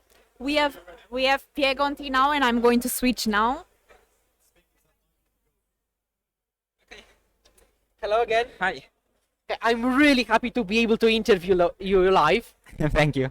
So you are 6-1 Yes, in a really good position. I hope so. I think 12-3 locks top 8. Yeah. So you can still lose twice and be good, right? Yeah. Why mono green? Why not blue red? I think that's the question everybody's asking themselves. Well, I define myself an addicted to expressive iteration, so it's banned. Yep. And I work in festival personally, so I want to custom the festival for the meme. Yep. Fair enough. Okay. And also the deck seems very good, I guess. And I personally choose the deck that if you can push your luck, rewards you the most. That's Marty Hughes said that in an article. Interesting. Oh, I like that. If you can push your luck, Yes. choose the deck that can push the luck a bit. Yes. Like if you're lucky, you sweep. If you're unlucky, you lose. But that's it. That's easy, you know. So why do you play Merc in Modern? Because that's the best deck, clearly. Oh, okay. So that's a different philosophy, yeah? A Yeah, bit. I also like when I started to play Murktide, I never cast a counter spell before, so I wanted to try a deck that was requiring some skills that I didn't have to develop that and become a Awesome. better player, and I got in love. So Nice. Okay, so why not Phoenix? So is there any reason not to play Blue-Red Phoenix or Blue-Red Pyromancer? well, I don't play too much Pioneer, so I didn't know those decks really existed or were really good before the mocks. So Marcy and Nathan, they are 2 good players, played those decks, but I had like 1 week to prepare. Yeah. So I decided to just okay, I just play mono green and that's it. So is it possible that are you going to play in Sofia? No, I have to work. Oh, okay. But if you played in Sofia, is it possible that you would change the deck or you would keep mono green because it serves you well? Well, personally, I think the best players will play Phoenix or Red Black, so I will play mono green because you have a good matchup versus those. And yeah, that's it. I would just play mono green. Have you seen personally. the metagame? I haven't. So you haven't. So we can see here that there are only 3 EZ Phoenixes, Yeah. and these are the most popular decks. Mono green. Okay. Is it something you expected? Yes, kind of. Yeah, those are the decks that I prepared versus. And, I think I was surprised by Band Spirits so high in representation. Well, I'm not super surprised because I know it's a deck that people love. I remember the first Pro Tour, 2 Italians, Luminati and Rizzi, played it and made top 8 of that Pro Tour. So, you know, I have a lot of friends that say, yeah, I have the cards because I played Modern, I played it Modern, so that's it. I played this. Okay, I've got a few questions about mono green specifically. Yeah. Do you ever sideboard? Yes, I sideboard a lot. I sideboard, yeah, I have 2 boats in my sideboard, Yeah. 2 Sky Sovereign, and I side one basically versus all the mid-range decks, and sometimes even versus aggro. I don't like it in other matchups.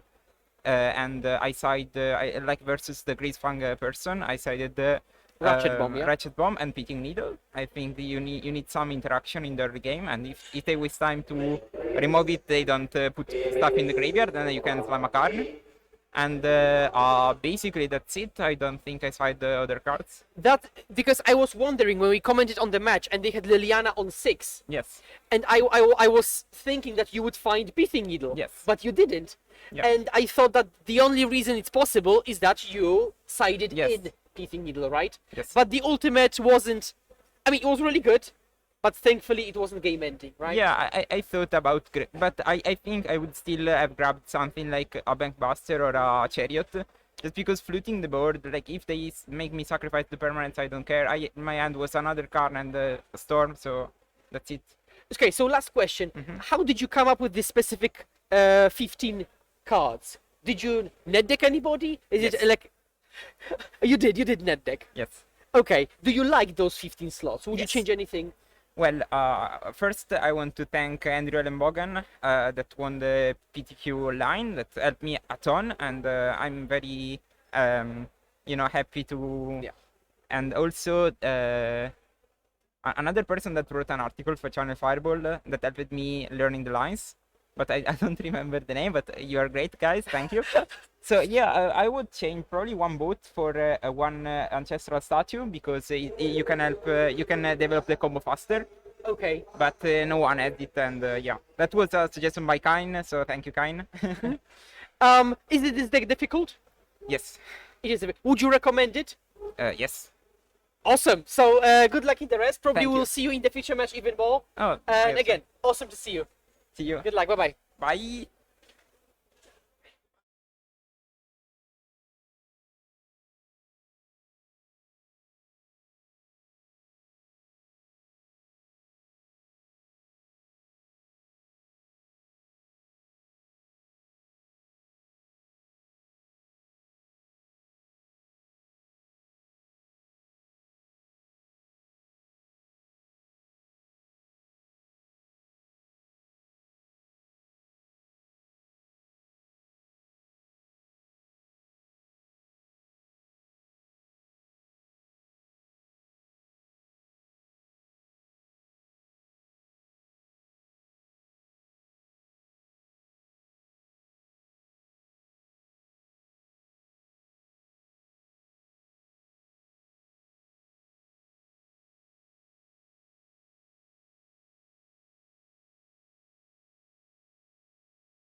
Welcome back, ladies and gentlemen, to the Legacy European Tour. This is round 8 of Pioneer action. I'm Will, this is Kanister. We've got 160 players in the room, all battling out to try and make day 2. We've managed to get the top tables on the feature match for you all. What are we going to see this round, Kanister? We're going to see Piotr Szyński with Ratos Sacrifice, a version that does not choose to run unequaled anvil or other artifact-based synergies, and that is important because his opponent is going to be Andrea Piemonti. We saw him last round. We saw him last round running mono-green Devotion, a very prolific deck in Pioneer, sporting 4 copies of Karn, the Great Creator, a great way to punish all of the artifact synergies that you might put into your deck. So because of Karn's abilities, it was back in the War of Spark sets where everything had stack abilities, says that artifacts can't be used basically, which would, it will stump off the deck if he does that. But that will turn off what? It's turn off anything? I suppose the Witch's Oven's the main one I can see on the deck list that it would actually turn off. Is that going to be big in this matchup or not? Well, you'd prefer not to have it turned off, but the list seems pretty fine. Otherwise, with dealing with such an effect, I think it can battle through Karn a little bit.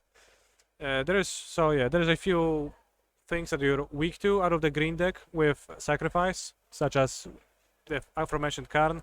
At the same time, it's still a deck with Claim the Firstborn. We even see 1 copy of Dreadbore in the exact deck list, which can be great tools at controlling old growth trolls or opposing planeswalkers with the Dreadbore. And we see both players just starting off here. So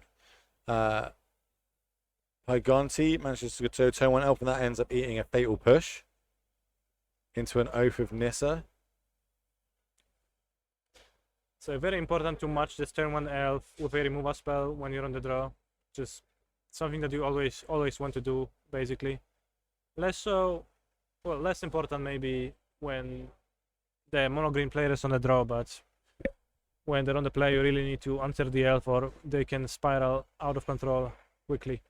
So Piotr, very happy to be able to play a Fatal Push on the elf and then play a meaningful 2-drop on turn 2. And that's what we're seeing. It's like both players have had something to do on turn 1, turn 2, or now turn 3 for Pygonti, going across over to the Rakdos player. What have they got in their hand? I can see a Mayhem Devil. You can see, yeah, that is a Mayhem Devil. I think a deadly. I caught a glimpse of Deadly Dispute. Are there any? I guess there's no Dreadballs in that list, especially not in hand if they're attacking it, attacking down the Cura. There is 1 Dreadball in the deck list, but not currently in hand. And we're probably going to see the Mayhem Devil joining the battlefield to attack Cura down on the next turn. So that's a troll. Very shiny. Draw a card. Very shiny troll. I believe he's trying to fully foil this deck. I did offer him my foil Shrine of Nyx. So I think the confusion is the draw. Yeah. Yeah. There might have been some confusion as to if the legend rule does it trigger the Mayhem Devil. The answer is no, it does not. There's sacrificing a permanent because you control a different one of the same name, and a legendary super type does not count as a sacrificing effect, so it does not trigger Mayhem Devil. That Maybe it was been a different confusion though. We might have got to claim the Firstborn off the top there. Some sort of. So yeah, the best answer to the troll would be Deadly Dispute. No, well, not Deadly Dispute. Claim the Firstborn and then follow it up with Deadly Dispute. And clear the other side of the battlefield. Obviously, there is a Nyxos in play now, so even if it does die, if it dies while it's under your control, do you get the opportunity to put it on one of your lands, or do they have the option to put it back on one of their forests? You do get the option to enchant your own land, although Old Growth Troll specifies that it needs to enchant a forest. So typically no forest in a Rakdos deck. Severe lack of them. Croxa, not the biggest power move. Although it does trigger Mayhem Devil. I wonder where this trigger is going to be directed at. True. So this is going to go. You ditch that. No damage is going to be dealt. And then we're going to right it. Okay, so we're sacking it to draw 2. Mayhem. Thinking Okay. the devil from 4 toughness down to 4 toughness with 1 damage marked, with the intention of being able to attack through it, I assume. Like, how important is that cure on the battlefield right now? Like, are we double swinging at it? Not that it's going to matter. We actually don't need to because they drew a fatal push. But yeah, fortunately because of the fail push, you can just kill the troll. Of course, it returns enchanting the forest, but now you definitely attack the Kiora. It's just too much mana if you let her live, and there is no need for you to do so. So if we didn't have the fatal push there, we didn't. Do you think cure is that important that we have to like attack both our creatures into it? I think Piotr would have done so, but specifically because of the 1 marked damage onto the troll with the Mayhem Devil trigger. The intent that they were going for, right? But then I don't know. Obviously, one of these creatures is kind of easy to throw away. I'll just attack cure, but if they block, that means it's still on the battlefield. So I do have to go sideways with both, and obviously I want the Mayhem Devil on the battlefield. That's the losing the Mayhem Devil will be hard. So drawing the fail push, well, it was not the perfect way to deal with the troll. It was not the claim the firstborn like at the beginning of the turn. It was still pretty good here. So and now mono green is in the position that it doesn't quite like to be. Not too much. Well, I guess you still have 4 points of devotion because Old Growth Troll still retains its cost when it's an aura. And that's the advantage and the power of that card in this deck. Not only has it got 3 pips, not only is it a good beatdown strategy, once you get rid of it, it then comes back as an enchantment, so it still adds to devotion. Yeah, it's just very sticky devotion, very hard to get rid of. But mono green doesn't love to be in this situation. As you see, Andrea has been checking his sideboard, looking for... I think that's a Storm in hand, and a Carola, and maybe a Khan. I've seen a Khan, definitely. So 2 Planeswalkers and the really powerful 6 cost spell. But you really don't love playing card in a spot like this. No. You're going to get a card out of it, it's going to die, you're going to fall behind more so on board, so... Well, to be fair, even both of these Planeswalkers aren't great on this board right now. So has he got a way he can generate 6 mana? So he's currently got, what, 4 floating, 5, 6, so he could cast Storm. Yeah. Well, he's got 4 floating. What, am I missing 2 mana here somewhere? Oh, maybe he works out he can generate more mana this way by untapping the Nyxos, tap it again. That generates 5 mana. 5, which gives me the 6. So basically, he's basically netted himself a mana. Yeah. And added the Planeswalkers to the battlefield. So if he does hit a 4-drop, 4-powered creature, he'll be able to get some more draws here. Yeah, so very nice play. Just getting to play the Stormy Festival. So there's 1 troll, 2 land, and a Khan. Shouldn't the lair be tapped? Yes. Alright. The lair needed to be tapped down to actually activate Nyxos for the second time because Andrea was only left with 1 mana in the mana pool. So it wasn't actually net, it was just it adds the Planeswalkers to the battlefield, but the mana is netted equal. I think that's what the players are just doing now. They're just going back and working it out. Yep. They come to the same conclusion. And now this is going to resolve. So what do you like here? I'm guessing Troll's the easy one. Troll and Khan. I was actually confused as to what that card is. I was like, what? What is a Mishra's workshop doing in here? But it does appear to be a secret lair, old bordered Khan, the Great Creator instead. I actually use it as well because I think it's like the ugliest version of that card. And I'm classically not a fan of Tron, Khan type cards in Modern. So if I am forced to play them, I try and pick the worst art I can. Understandable. It's, here's it. We do what we do. So now he's going to look at his sideboard. Hopefully he's going to be a bit quicker than the last time we saw him on camera. It looks like he does find it quite easily. Pretty quick decision to grab the boat, Sky Sovereign, a powerful play for the next turn.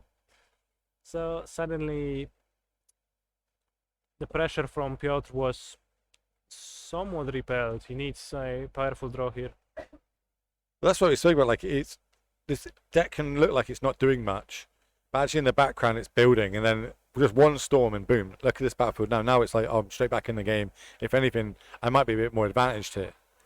Looking at how things have lined up, there's no ovens on the other side, so I can't steal that troll and sacrifice it, get both planeswalkers off the battlefield. Yeah, I mean, in a way, Andrea spent like, well, put into play 11 mana worth of permanents, sort of, onto the battlefield. So, in that way, it's not It's good surprising value. that he's kind of like looking more ahead than he was. So we're going to sacrifice this, ping down the Cura. We're going to kill the troll on the other side. That's going to get equipped to the forest. Yet again, now you've got the option to kill the Khan. Yeah, can't kill Kiora now. But now, how much mana can we generate now? So this is like 7 mana, 8 mana. So that we can cast that Storm from the graveyard. Definitely. There is also the Kiora on top. There's just also the boat, the another Karn. I think this is going to be a very strong turn. No threat of Assassin's Trophies on the other side of the battlefield, so we're fine just loading up this forest. Yeah, it's a really loaded forest. Actually, So it's one. the templating on Olgrove Troll is not that it's a bit different. Oh, is it like a bit of a what we'll non-bow? have. It actually lets the forest have an ability that taps for green instead of letting the forest produce an extra mana. Ah, okay. So equipping 2 under the same forest does not do too much, although of course He's got no other options. no other forest to target on the battlefield. Here's 10 mana. What possibly could you do with this?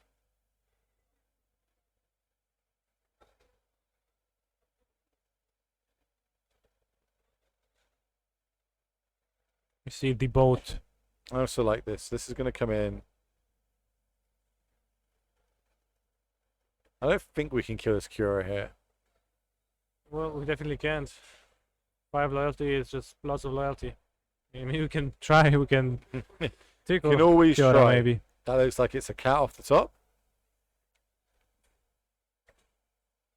Not currently great in this board state.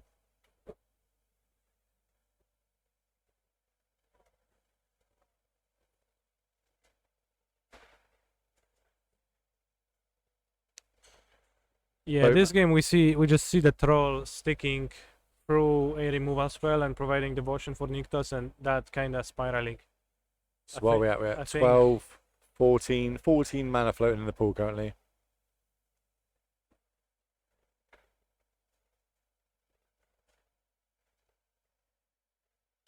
See 9 devotion. The exact math as to how much devotion you need to combo off. It It's depends a little on bit what's on the fuzzy battlefield. for me, but the current played from So if it's the Khan Cura version, I believe it's 15 mana is needed to do that one loop to then start generating.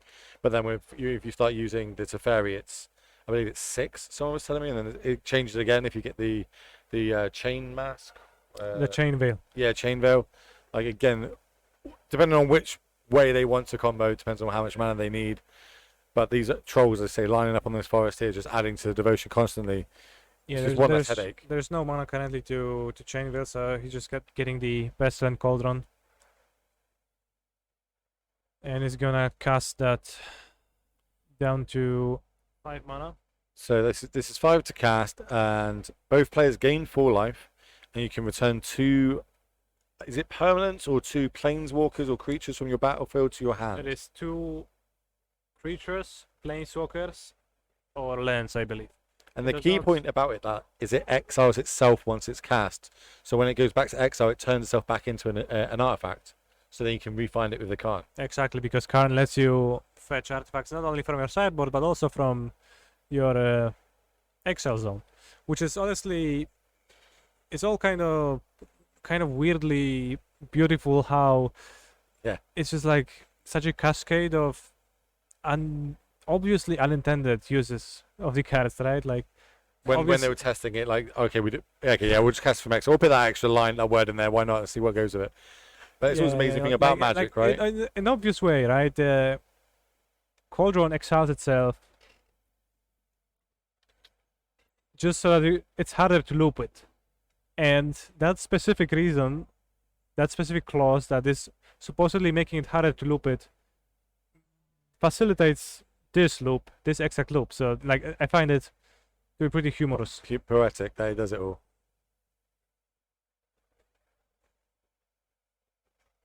Pretty funny stuff. We might already be there at the point where we're going to start looping things.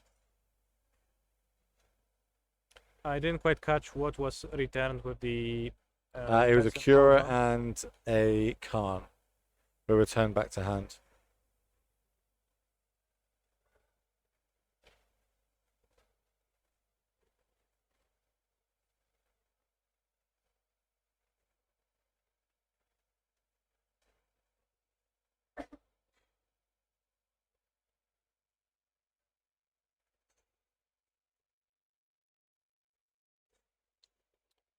How good are you at recognizing different arts when they're foil and clearly alternate?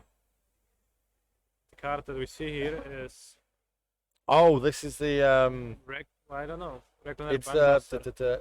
it's the one that you pay 2 mana, draw a card. It's the vehicle. Yeah, Reckoner Bankbuster That's is the the name of the card. Bankbuster, yeah. It's very shiny and kind of very hard to spot.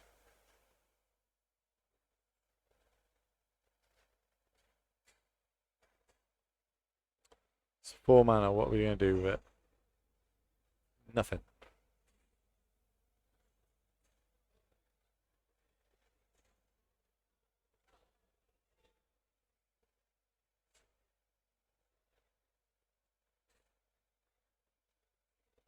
It's pretty high amount of advantage, pretty hard to recover for Piotr from this. I'm not even sure if they have something. I think they're so the base is they're talking about the mana generated and if enough was netted and maybe there wasn't enough to play the elf. There are judges by these tables, so it should be over quite quickly. Yeah, it seems there is some kind of an issue with the mana, so we are going to let the judges Yes. solve that. Walk, That's their job, that's why they're walk here. The player, walk the players through. Well, let the players walk them through the previous actions that they took on this turn and how much exact mana has been generated.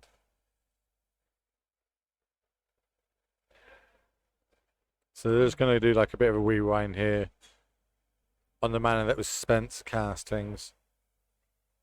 Depending on how far back they go. Like there's a lot of mana spent on that turn, a lot of things and triggers happened. It might be too far to reverse. Cards have been drawn. So, if I were to try to walk it back myself, there seems to be 3 mana floating. Cura was just played? No. Bankbuster was just played? Well, the last thing that came into the battlefield was the vehicle. The Bankbuster, yeah. Card was drawn off that. For that vehicle, it was the Cura was cast, I believe, and the Khan from the mana that was floating. So that would have been 7 mana, 8 for the vehicle, 9 for the vehicle, 10, 11 to draw. And I think this is what they're doing now, is they're just breaking it all down, working it all out. Yeah. And like we can't play it back to them what happened on the stream because obviously we have to give these players an advantage that the rest of the room doesn't have, so they can't use the stream as a feed to try and rewind or anything like that. So at the beginning of the turn there was 9 devotion, I believe.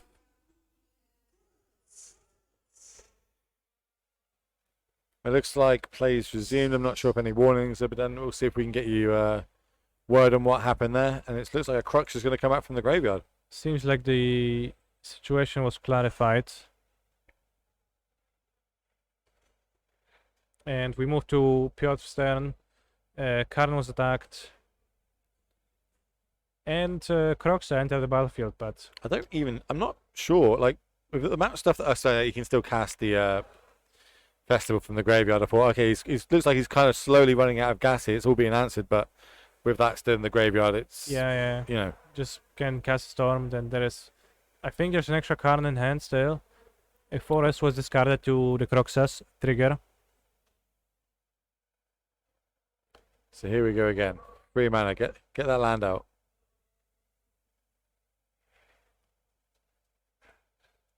Goes down to 1 mana. There is devotion count is currently what 7, 8, 9, 10. I count 10 too. The troll land adds 3 mana when tapped. So we're going to untap this. Go from 11 mana down to 9 mana. Add another 10, go up to 19 mana.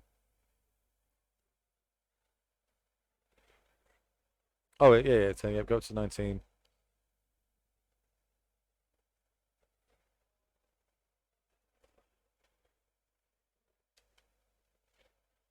Well, so So- you see a ton of mana, 19 mana in the mana pool.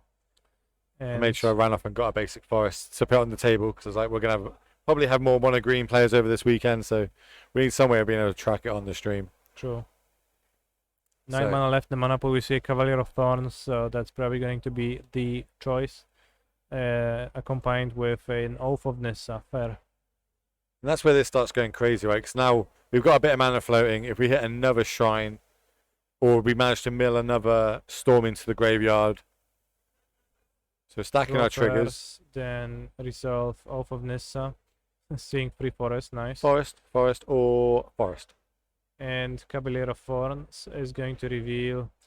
There's definitely another storm gun in the graveyard. I think he's going to play that land for turn.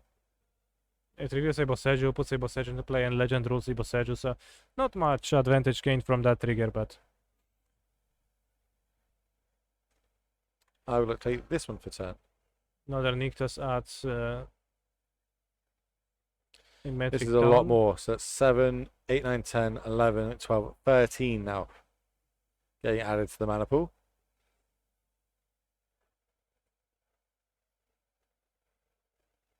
$21 mana in the mana pool. There's one storm in the graveyard. Noticeable I don't know if the opponent knows there's a storm in the graveyard. They didn't like look at it when the trigger happened and those cards went into the graveyard. Hmm.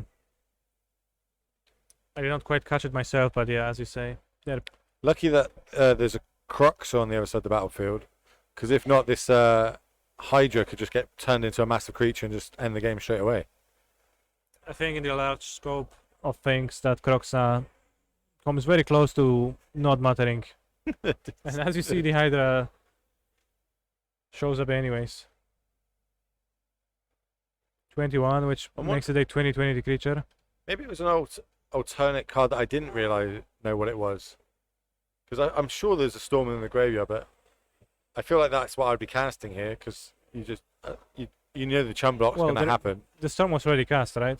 So like, So, did yeah. you see another one milled? I think he with the milled another Cavalier one with the trigger? Cavalier. But I could be wrong, because why would you pump 20 mana into the Hydra there unless it's to force the chump block? You can force a Chumuk on Croxa, which puts your opponent in an unwinnable situation. So I think it's a little bit. Don't I think use it's all your okay, yeah. resources when you don't have to. You know what I mean? You're super favored in that spot. Why use everything you don't need to? Yeah, well, it's not like the Ratos Sacrifice has sweepers, but you know, Or you do kind they? of. Let's look at that sideboard. Go for it. What have the Rakdos player got in their sideboard? Well, we see four copies of Foxes, which is likely coming in. We see Dumping Sphere, which is not relevant. 2 unlicensed hairs, probably also not relevant. Well, actually, Dumping Sphere. That turns off Nixos It and does- it all does. the enchantments that are going on the lands, right? That is unfortunately not true. Does that not how it works? It does not turn off Woeful of Haven. It is because of the a little bit awkward specific wording, right? Dumping Sphere does not let lands tap for more than 1 mana. And Woeful of So it Haven stops is the troll, but not the haven or the enchantment. I think it stops Troll, but yeah, but it doesn't stop the Okay. Haven, because Haven yeah. is the one that adds the extra mana. Is that the line you want to go? Do you want to be cutting off, trying using this to cut off the mana? Obviously, it stops more spell. They do cast a lot of spells in one turn, but normally by the time they get to that point, they've won the game. And I think that is not the route I want to take. I think Foxes is excellent, and the other card I would want to use that I think is also quite excellent is Bloody Betrayal. And well, that's a question to you. Do you know what that I'm card about does? to think, what does Bloody Betrayal do? Tell me. You have to guess. What does Bloody... I destroy target green permanent. That's a solid guess.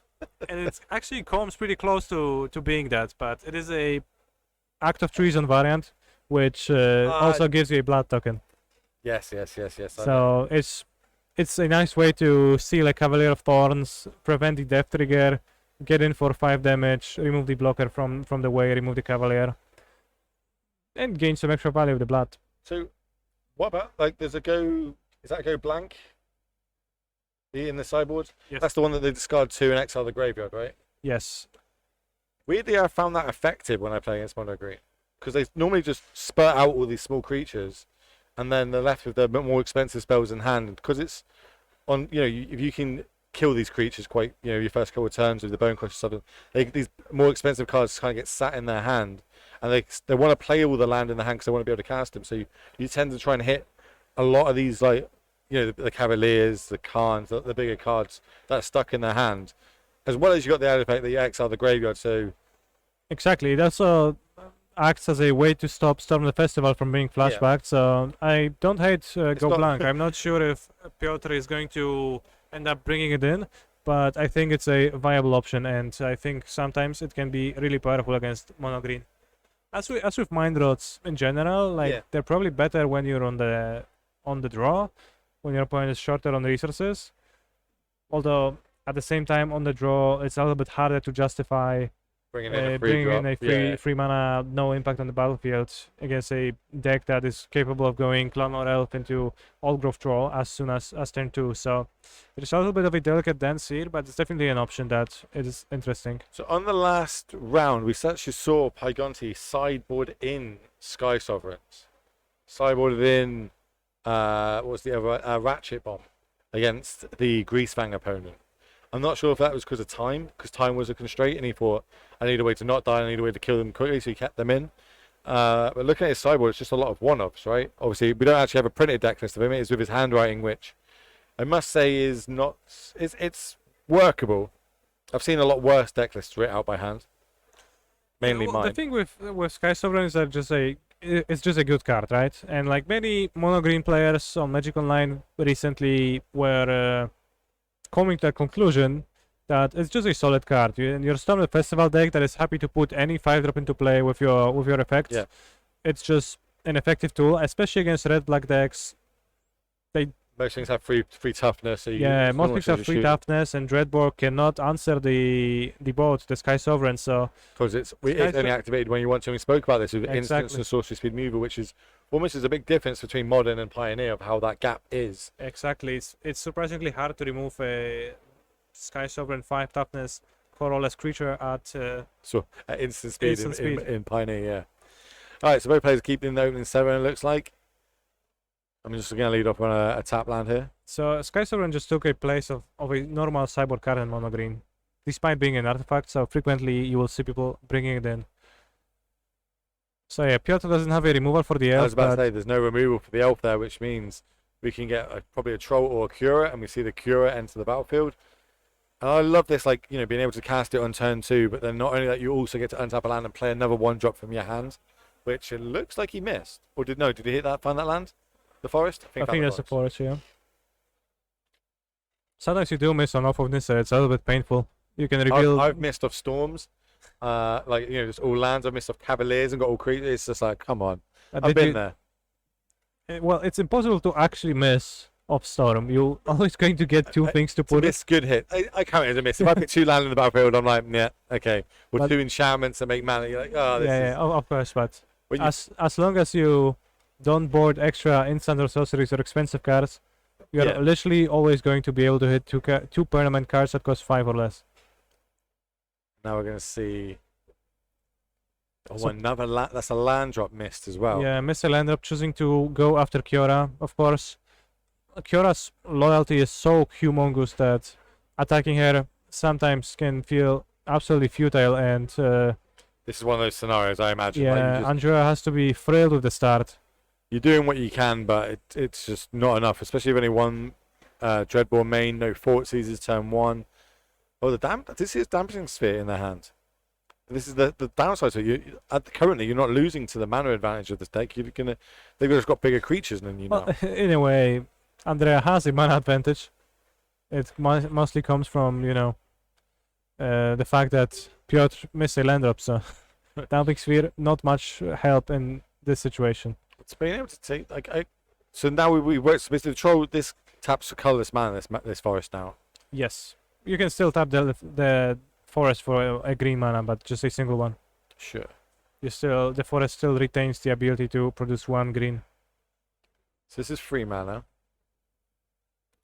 Another cure, because they always have it.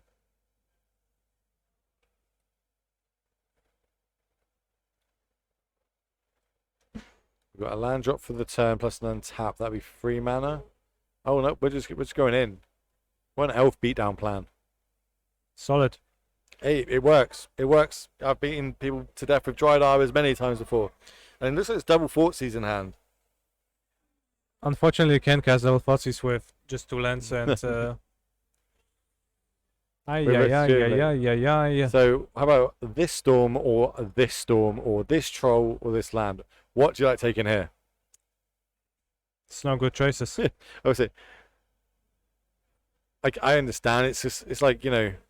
You probably take the storm, yeah, and like next turn, no matter what you do, there's gonna be a storm with a cure on the battlefield, so likely trouble will ensue.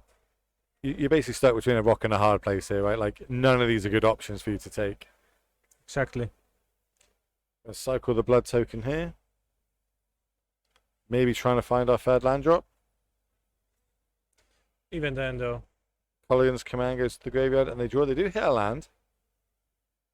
we see the mountain, but it probably has a pretty minimal impact. I half don't even want to attack it. I just want to go face and just. It's there. I can't get it off the back. If I can't kill it that turn, I don't think I go for it. Or unless I'm in a really commanding position. Because as we just say there, it drops to 4. All he's going to do is activate it.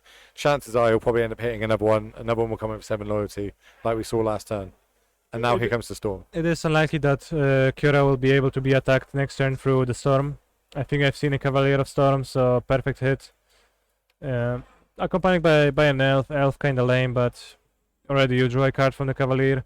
That's and a then 50% hit, if you ask me. You know when you say you can miss? That's a 50% miss to me.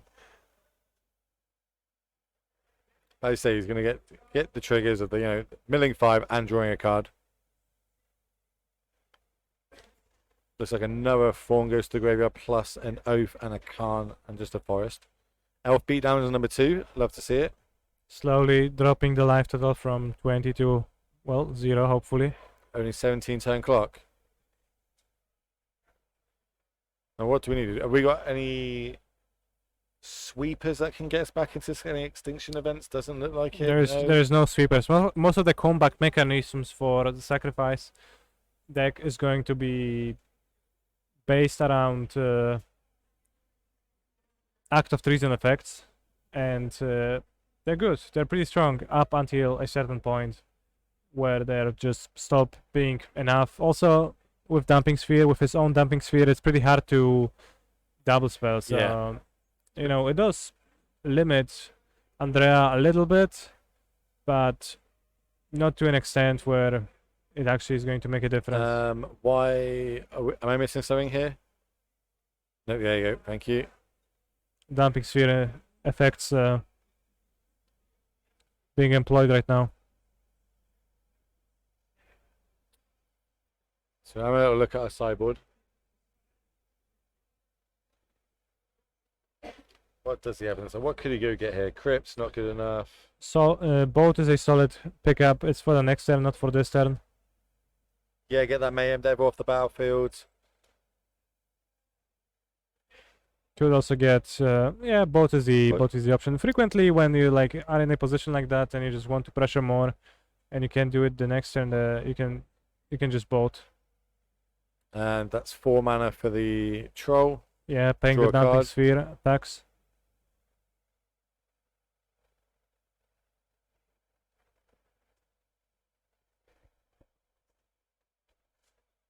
Use Cure and tap this elf. Okay, that's land number 4. How is this going to help us? See a cookbook, Fortsies, land, +1. I think we're past the point in the game where Fortsies excels. Star points. To get that boat out of here, I don't need another boat. Depending on whether Andrea brought the second boat or not, he might just have a second one, the sideboard. for Karn to wish for. If you go back the long way, right, he gets a crypt, exiles his graveyard, then gets it back again. From, play another card, and tick it down. That's much less powerful, but also an option. It is going to be hard to see how he could not turn this board advantage into a win, but it's Magic the Gathering. We've seen worse. Seen some crazy things happen. That was just a carroted. We're going to take down Khan. What we get? We've got Will one. we see the second boat? I am not sure what we I see. think that is a Meteor Golem. 7 mana, 3/3, ends the battlefield, destroy target non-land permanent. Yep. Alright, that's a very nice version of Meteor Golem. Never actually seen that before. I think it's a secret lair. Or one of the double master foils. Yeah, I would guess that's a Double Masters topper foil. When I'm going home, I'm upgrading my Magic Online Meteor Golem to this. I didn't even know it existed. I love that that's the first thought that comes in your head. Like, I need that on Magic Online. Chat is saying that secret lairs might be unavailable, and we see a handshake. Andrea wins, progressing to 7-1-0. Pretty powerful score, and Yeah, but it's making his day 2 for sure. better for him. Obviously, it looks like he's already made day 2, but like, how well tomorrow does he need to play? How does he need the tiebreakers to go and his record to be able to convert that into a top 8? So we do have a backup feature match, I believe. So we're gonna try and get across to that. But while we're waiting, we do actually have the meta breakdown, which it's been on the screen, it's been tweeted out. But the most played deck today in this tournament is Mono Green Devotion. It is at 15 copies from amongst 160 players. That puts it slightly below 10% representation in the field. So not really an overwhelming presence, but definitely is here. It's followed closely by Rakdos Midrange at 14 copies. Another very popular deck in the format. A lot of Bounce Spirits. Yeah. 11 players decided to bring Bounce Spirits this weekend. I didn't know if I would have picked that as one of the more played decks in the room. Obviously, we've seen a lot of it, but going into this weekend, if you said what are they going to be the big decks, I'd probably be Devotion, Rakdos, and Greasefang. I think are the 3 I would have picked out of. Maybe Mono White I would have thrown in there as well. The aggro decks always seem to keep a presence in the format, so I'm not surprised to see an aggro deck with a high amount of representation, and I'm not surprised that Spirits is the one that does that. I'm personally not the biggest fan of the tribal gaming. You're not a tribal gamer? Yeah, not a tribal gamer. But power-wise, I think Spirits is a pretty nice deck. Being able to be both a tribal deck and having stack interaction and also being unblockable by normal means, it's just all very valuable qualities. The instant speed, rattle chains, etc. give you a pretty good game against Rakdos.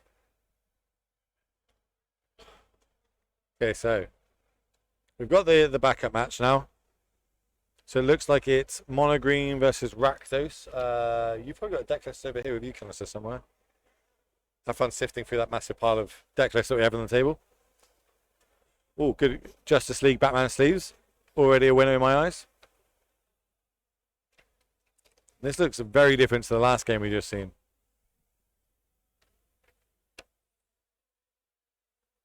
Exile the Cavalier with the Eye of the Hive Tyrant.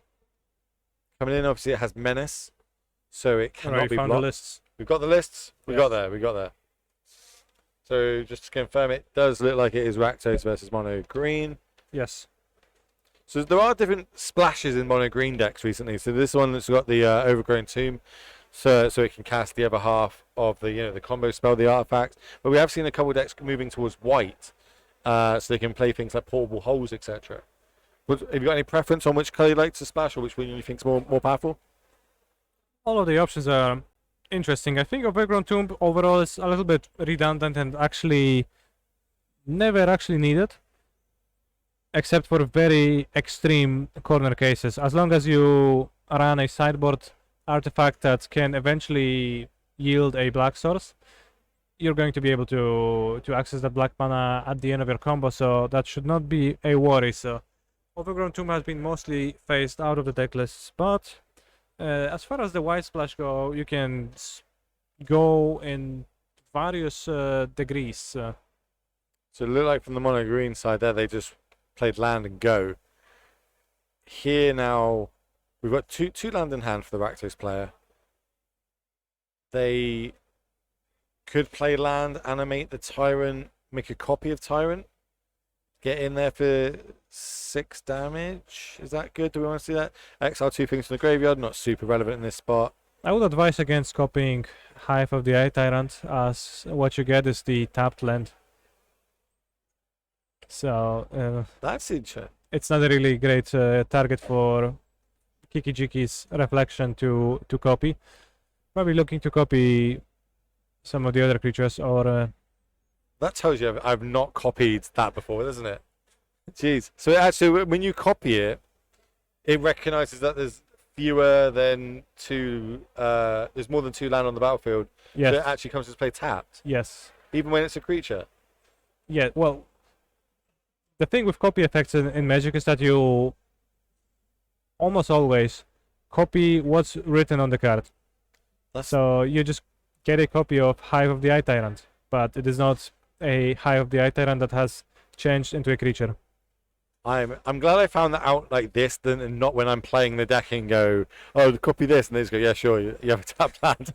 I would feel so stupid if I did that. Certainly, both me, myself, and my opponents on Magic Online have tried to do that before, and like ending up with a extra tap Den of the Bugbear. It's just devastating. It's like, why did I do this? Like, Yeah, it's fairly unimpressive when it happens. all right, so we see a double block there. They make a huge Hydra. Manage to double block, stop the menace.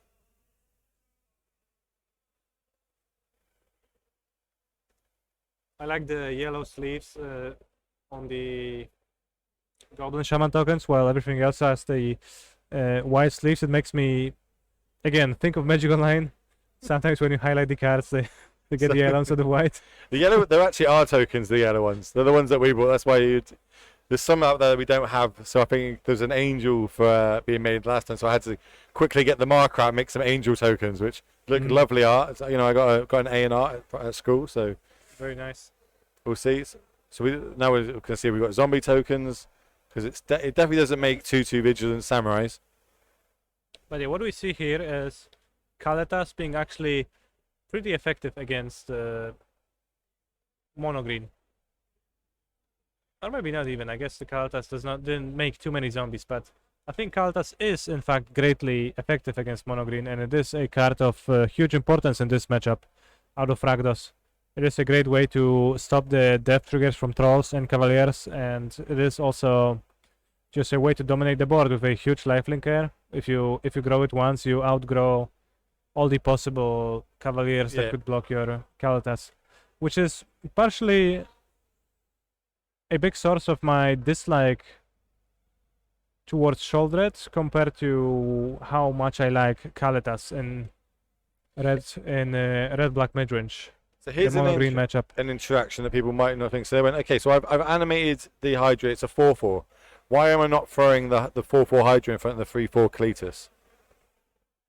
There is a zombie on the battlefield. Well, there's also a vampire on the battlefield. And a vampire. So yes, one way or another, the reason they're not blocking there is because they can sack it instant speed and give it +2/+2, which means obviously you just end up eating the Hydra. It's not a good block for them. But exactly, Kaletas growing by 2 counters, just eating your thing. You can't afford that. So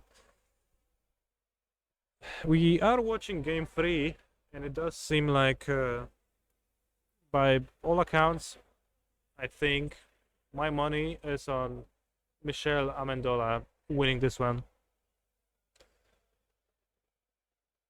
So how are we going to get out of this? I think something like a storm needs to happen to have a chance here. Yeah, you'd need a Storm the Festival, but even if you Storm the Festival into 2 Cavalier of Thorns, I'm not exactly sure if that gets you out of this, so it's a very precarious position. So we're going to go Khan, get the Chariot. Chariot's going to come in, make 2 blockers.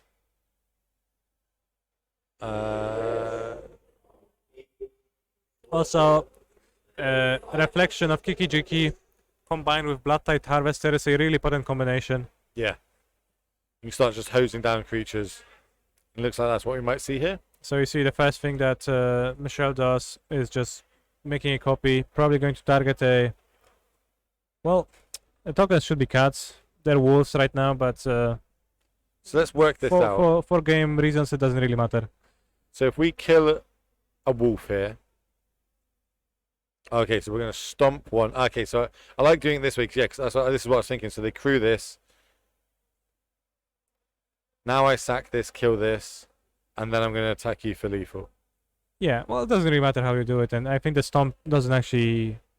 is not actually necessary, so... So that's Michelle game wins 2. either way. Oh, I mean, that's in match 2. Have we got... How much time's left of the round? Of our round or their round? Okay, yeah, we'll get the winner in for an interview. So on that one, chat, if you've got any questions for the Rakdos player, let us know.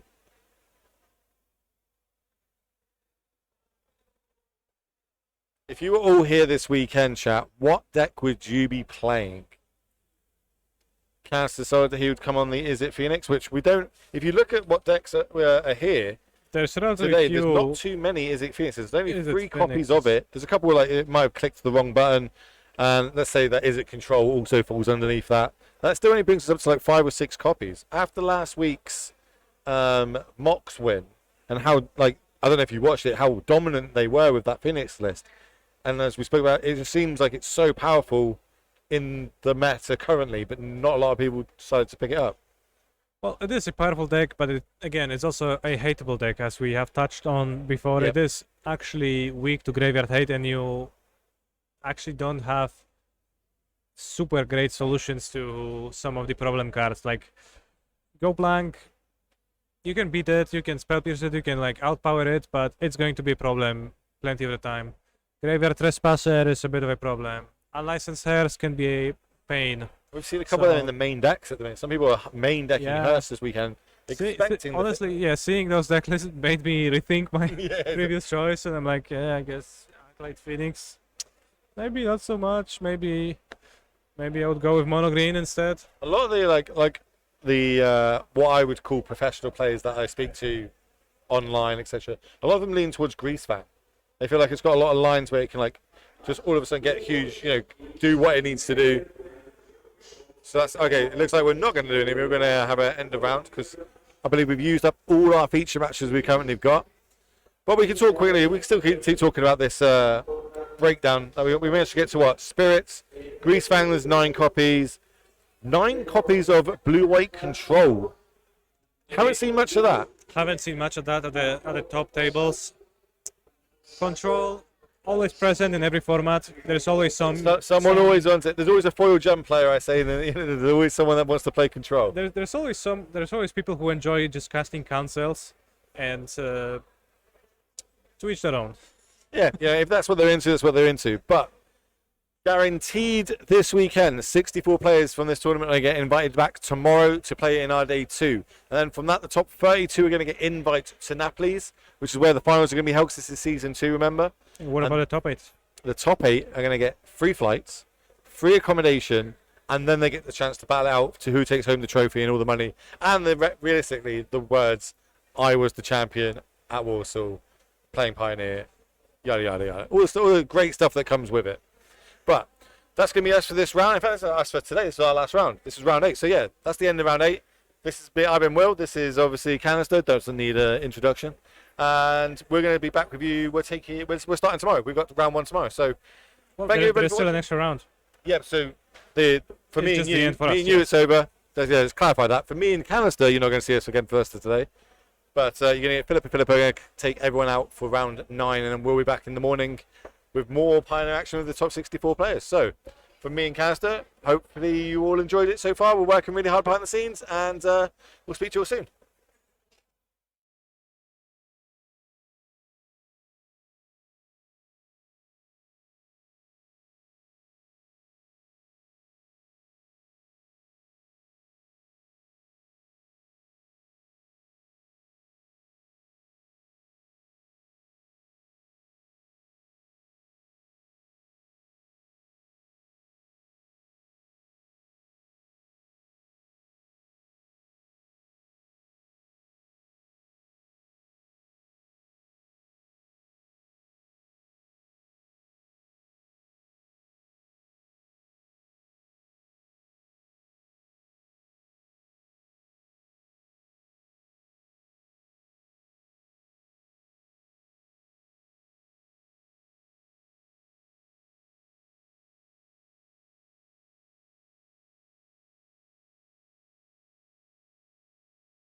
Welcome back to the Grand Open at Legacy European Tour Warsaw. We are added to the last round, and this is a decisive one.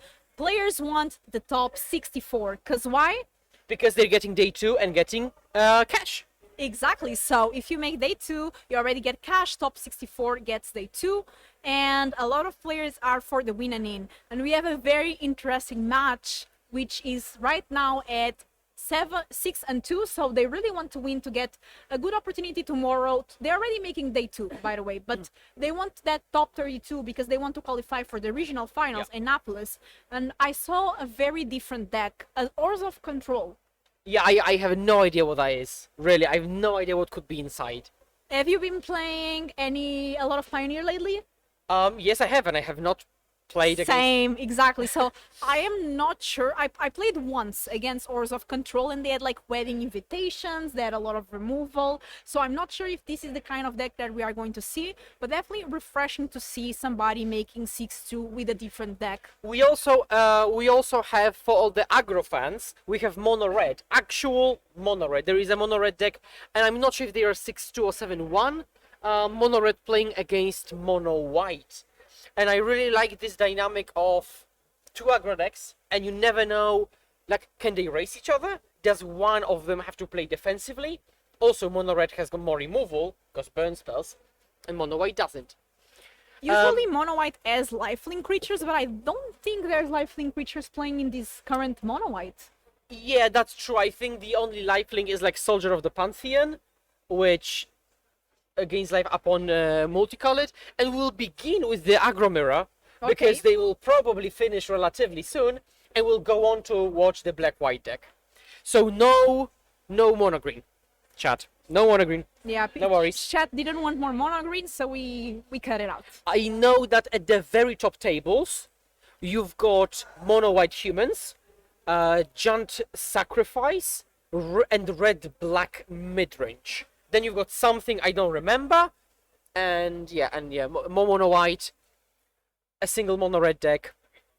And this is the guy that does the smile. Yeah, this is Andrzej, this is Wisek, the smile guy. I really like that he does the smile. I think it's really fun. And we have the deck lists here, so it's Ricardo Mario, which actually...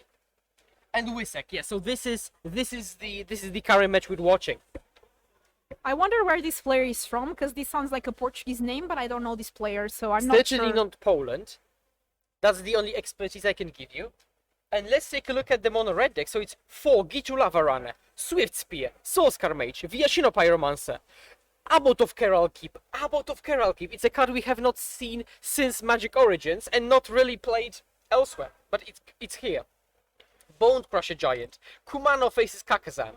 And then a bunch of burn spells, topped off with Light Up the Stage for card advantage.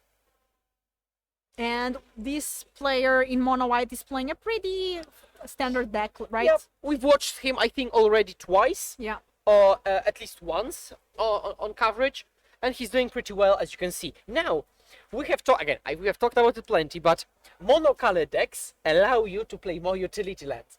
And for the mono-red deck, they play 4 Den of the Bugbear, one of the best, if not the best, manland in the format, but also Sokenzan Crucible of Defiance and 4 Ramunap Ruins. So there is a lot of utility from the lands. Yeah, you can deal damage with the ruins. You can attack with the 3/2 that makes a 1/1 attacking as well. So that's Sokenzan pretty making good, yeah. tokens, and on top of that, 11 mountains. So if we count, it's 20 lands. And I've seen a lot of burn deck lists in Modern that really like to go 20 lands, 20 creatures, 20 spells, and you're happy. And in this case, we've got 20 lands and way fewer spells because it's 7, 11, it's 15 spells, so close enough. Doesn't sound as good 15, 20, 30, 25. Doesn't sound as good as 20, 20, 20. Yeah, it mostly sounds like a proportion, you know, 25, 20, 15. Oh my. And we have a lot of feature matches backups in case this one finishes soon. Yeah, exactly. We've got 4 matches ready. So we'll see how they do. Okay, I think players have finished mulliganing. Ricardo has mulled to 6 and opens on Mountain. Kumano faces Kakazan Trigger. 1 damage. Already winning.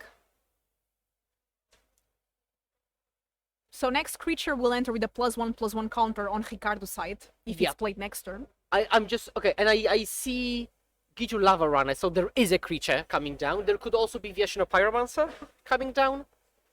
Yeah, and here he really wants to play the creature to get the bonus, and there it is. And just passes. So I assume that he's got like Wizard's Lightning Mm-hmm. to follow it up with. To follow it, follow it up.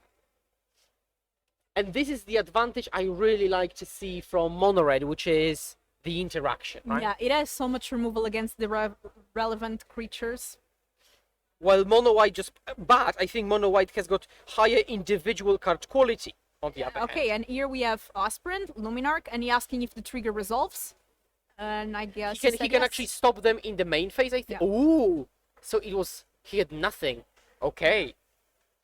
And it's really important to stop this Aspirant here.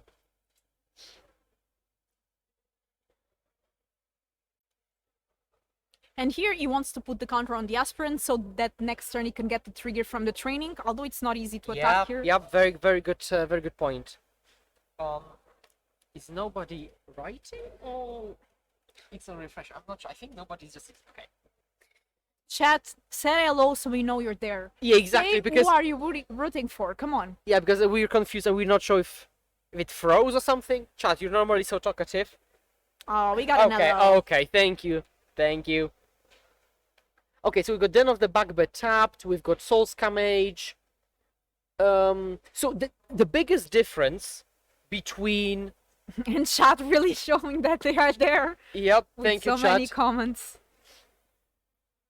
The biggest difference between these two decks is the fact that Mono White can really go tall and big with the counters, and the creatures really boost each other. You've got Thalia's Lieutenant.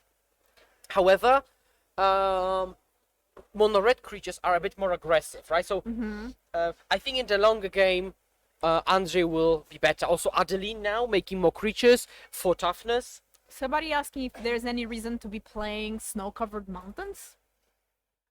There is a counterpoint, which is the fact that there is Raidane in the format, which would make them enter tapped. But is there any upside to playing Style Snowlands? points. Style points? I mean, style points would be if they played the original snow-covered island. I have to say that. But I don't think so. I think they just like them. I think it's just A their preference. Yeah. Yeah, Frostbite is a spell, but this person doesn't play Frostbite. I think it comes down to personal preference, which is fine. Yeah. Or okay, there's one last thing. It makes you think that something's going on. Oh, it's true. You Right? might be like, Why does he have mountains? Does he play Frostbite?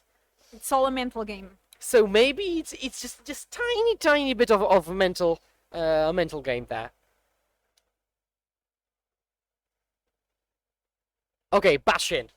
Just And that's attack. what Mono Red does best. Yeah, and we know for whom math is. Math is for blockers. Exactly. What if your opponent mean- plays Raidane? So, I mean, it's a half-joking thing, because Raidane makes your 4 or more expensive spells even more expensive, so that's not relevant here. But Raidane makes Snowlands enter tapped. Yeah. So technically speaking, if somebody played Raidane, your mountain would enter tapped. But I was purposefully listing a very niche interaction, showing that it is very, very niche, and there probably isn't anything relevant concerning the choice of snow over non-snow. But it would be fun though, right? If the opponent played the Raidane? Yeah, I mean, yeah. Just for funsies. We would have to ask the player what the reason is. And can you see what he has in hand? Because I think he's shuffling some... So this is double Ramana Prince Yeah. and a single Viashino Pyromancer. However, the opponent doesn't know it. Yeah. Because with Soul Scamage on the battlefield, any burn spell shrinks creatures. So I think Andrzej is trying to think, okay, well, what if they have any burn spell that A shrinks Frostbite. Raidane? A Frostbite, for Because example. it has to cost 1 mana, right? So... No, Plum Veil. My point isn't that it's a I know Raidane isn't played a lot, and you wouldn't side in Raidane against Mono Red. I'm just listing a niche interaction that's relevant for Snow.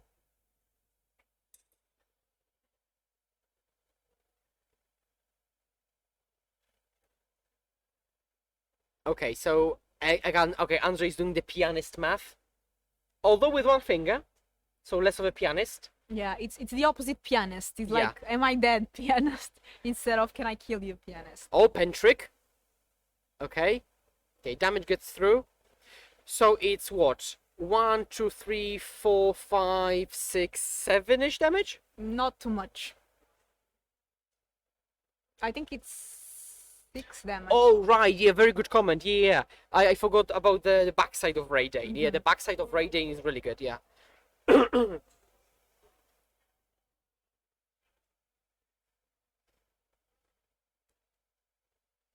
Oh, plates.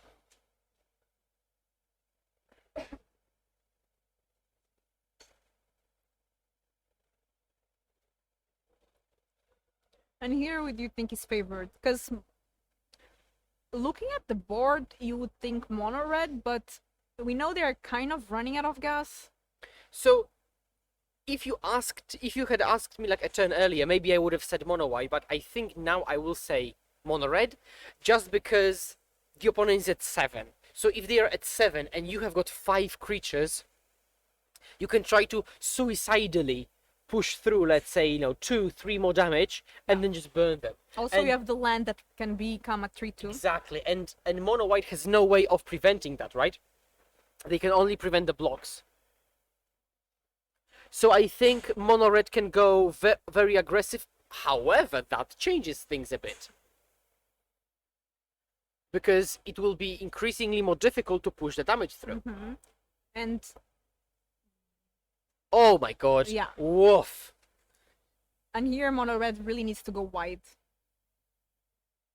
So they have 1, 2, 3, 4, 5 blockers, and mono red would have 3, 4, 5, 6, 7 attackers if they turn the then an attacking creature, which is definitely not enough. So yeah, I think the mono white player can just set up lethal. For example, pass the turn, untap, play something more to grow the humans, brave the elements, say red, attack you once for lethal. And what do you think is the best top deck here for the mono red player? That's a good question. So normally I would say light up the stage, because it kind of gets you going. Maybe Abbot of Carola keep, just to have a creature which finds removal. I think you have to maybe Vyashino Pyromancer, because the creature that deals 2. Oh yeah, he goes to attacks. Training. Gets a human. Trigger. Okay, he doesn't miss. He doesn't miss any trigger. No, these are players that are doing well in the tournament. They know their triggers. Yeah. Goes to show, because these small things get them here, right? So now this is an attack for 6 plus 3, so it's 9 plus Adeline. It's 6. That's a lot of damage. That's a lot of damage. I think the best thing he could do is just chump Adeline, because And that soaks up the most damage. If mono red ended the last turn in a good note, definitely things are not looking so bright right now. Yeah. I think it's that smiley face that Andres does when he gets the first 7 cards that gives them luck. I really like those 7-card smiles, because you just want all the games to be very positive. Yeah, Just games play out nicer if you and your opponent are nice. I totally agree. Okay, so now he can play Vyashino Pyromancer, deal 2, make them go down to 5, and then again try to stay alive. Or pass the turn, end step pop Ramuna Ruins because it takes the most mana, get them down to 5, and hope to top deck something like Lightning Strike or Wizard's Lightning. And I don't think that's even enough, because you're sacrificing your land. You're going down on lands. But technically to win, he's actually taking this line, because if you pop them with the Ramuna Ruins, the Yeah. opponent's out at 5. Now you can chump with almost everything Actually, with everything, untap, Viashino is a wizard. So, and they've got this in hand. So, they've got, we can count, 7 outs if they do this line. But 7 outs to win. But what is the card that is in? Viashino Pyromancer. Okay. That's the thing. So it's another 2. Yeah, exactly. So they just need the lightning strike. Or they could top deck, light up the stage, and go Viashino, ping you, light up into. Yeah, I So- think that's the correct line. So I think this is the best line, and that's something we've talked about, which is that the mono red deck can go face and has burn spells which cannot be interacted with. So here, the only out for Ricardo is not to die and try to kill them next. If Yep. they top deck the right card. If he doesn't top deck the card, it's just GG next game. Yeah, So literally. one Yeah. way or another, this is going to be over next turn. If Andrzej has got Brave the Elements now, then it's certainly GG already. Tap 2. Aspirant. Grow. Row and I grow. think if he had Brave the Elements, he would have already cast it and gone for But lethal. it tapped Multivolt, so probably has something else to play. I don't think. I Or think, maybe he can use the training ability to destroy the Tutu enchantment. yeah. Okay. Yeah. I can buy that. That's hot. That's one less blocker.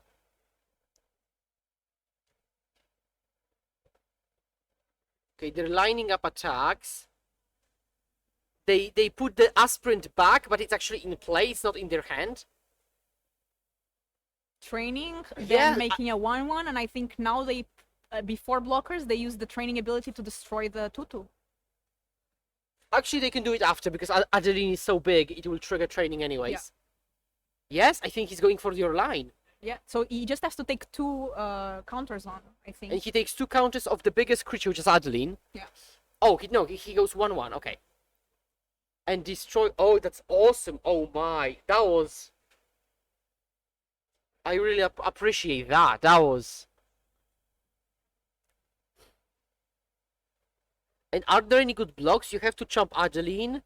I don't think he can survive. Well, he can if.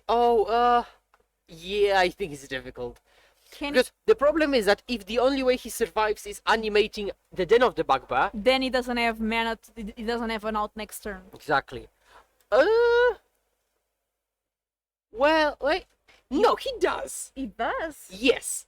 Oh no, he doesn't. because he only has 4 mana. Because the land will Because be I was destroyed. thinking of Viashino into Light Up into double Wizard's Lightning, Oh, but that okay. would work only if Den survived. So we're getting to the sideboard. Yeah.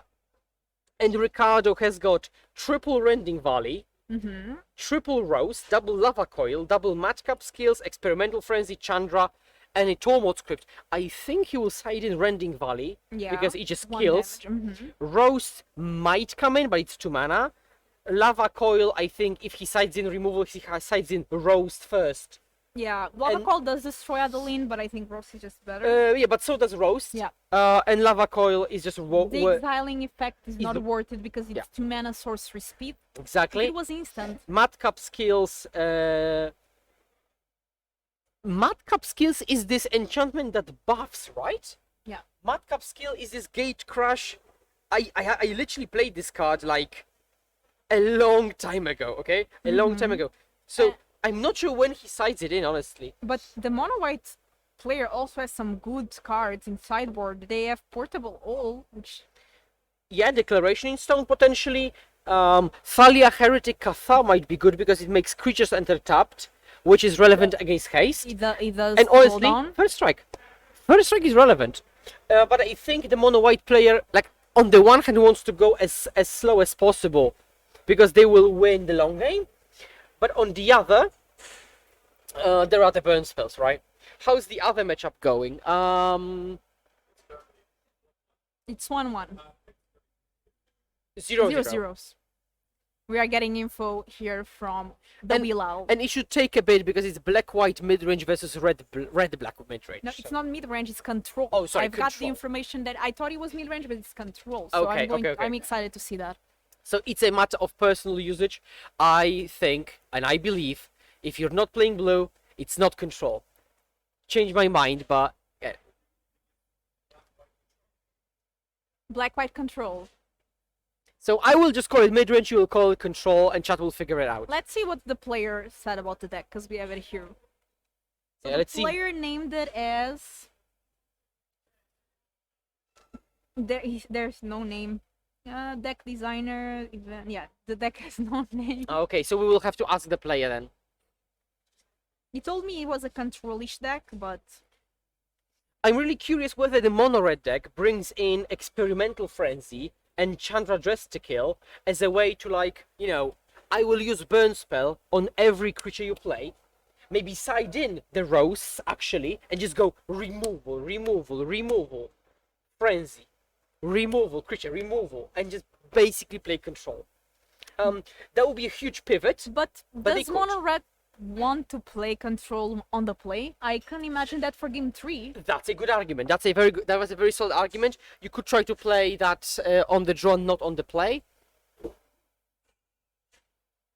From Andrzej's side, Thalia Heretic Cathar is going.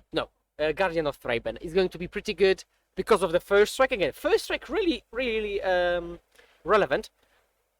But I also really making like the burn spells. Andre's shirt here with the little gingerbread crying. It reminds me so much of the Throne of Eldraine trailer, for those of you that remember. Yeah, I remember that. That was awesome, by the way. That was. They were doing better trailers back then, I have to say. The War of the Spark one was just the best trailer ever, no doubt. And then they did some very good ones, but now I don't like them They as didn't much. hit it the way the others did. Yeah. I have to say, yeah, Throne of the Drain had to be the best. Do you think better than War of the Spark? War of the Spark was like this giant tower and like planeswalkers Liliana, fading. The Linkin Park song. Oh, I remember. So For me, it's the best. I will go with Throne. I will go with Throne and with the Gingerbread Man. We want chat opinion. Do you prefer the War of the Spark trailer or the Throne of Eldraine one?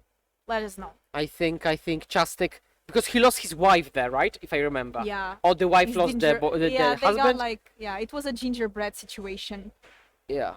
So we get some damage here with the Vishino already, but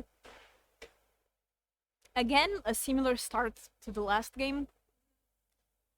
Oh, Multivolt. I think the biggest problem is that Mario did not have a 1-drop. Because he was on the play and he's already behind. Yeah, you're right. And already putting counters on the... And he did silent roasts. So I'm curious whether he actually likes this game plan. I can see Lightning Strike, another Viashino. So I think he could try to play control a bit. But he cannot play one spell a turn. Oh, he Removal? does it main phase. Okay. Does he have like play with fire? He does. So it's very interesting that he used Lightning Strike on the main phase, but he didn't use play with fire on the main phase. Yeah, that's an interesting choice for sure. I want to see what he plans to do with that. Oh, like I said, Thalia making... Oh, and he kills this. Okay. And that's good for Mario because it's a 3-mana 3-2. And there is a removal waiting. He's so reading the card. Yeah, but unfortunately, I think Mario's hand is all 2-drops. Oh, never mind. It wasn't. Okay. So now he can attack in. And I think deploy the other Pyromancer. And now he's suddenly in good shape. Yeah. Because Mario has double removal now in hand. And suddenly Mario having 2 creatures and opponent being at 12 life, slowly but surely. And Yep. also slowly going down. If Mario draws a spell, that's good. If Mario draws a land, that's good. Yeah. And if he draws 2 lands, he can play both spells and activate then. So I'm really liking Mario's position here.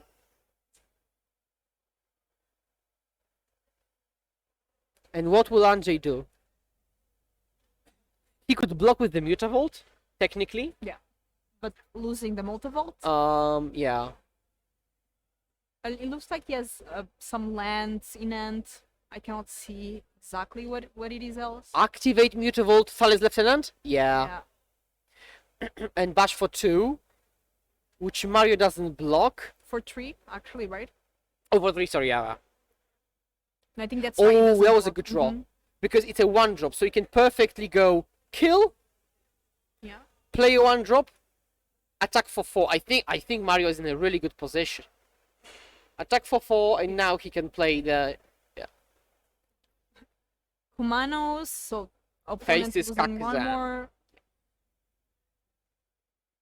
And for that Mutapal to become a creature, Andres kind of loses 2 mana, so yeah. I mean, he has to play defensive, but he just doesn't have the resources, the creatures to play defensive with. We've got another castle, but it doesn't change much. let's see what Andre can do here with 5 mana. Okay, 1 mana. That's a start. Like any one drop blocks those pyromancers, right? Exactly. This is another good thing about the matchup. Any one drop blocks. So we have a bodyguard. And a pass? What did bodyguard say? He can't say anything, right? Because there's not, Yeah, you not can't, another yeah. creature. Well, why would you pass with like 3 cards in hand? Does he have like Brave the Elements now? Brave the Elements would be awesome now. Because you would protect the creature and you could block anything. But it doesn't look like that's it. Yeah. Attack for 4. Animate Mutable, which is 3/3. I'm not sure if Mario was ready for it. Ooh, and a Ganjo. That's really good. That's why he didn't do anything in his turn. That was really good. That was a really good turn for Andre. And here now, like, I'm actually thinking Andre is very favorable. I just want to see that last card. Like, if it's a one drop, it's good. Oh, does he attack? Oh, that would be so bold if he just decided, well, I'll be the one attacking. 3 mana. Thalia, that's good. Because you've got Thalia, 3/2, Kukazo faces Kumano faces Kakazan, enters tapped. Should be tapped now, if I'm not mistaken. Can we get a reading on the Talia? Yeah, I'll double check, but I think it should enter tapped because those No. sagas leave and then come back. Yeah.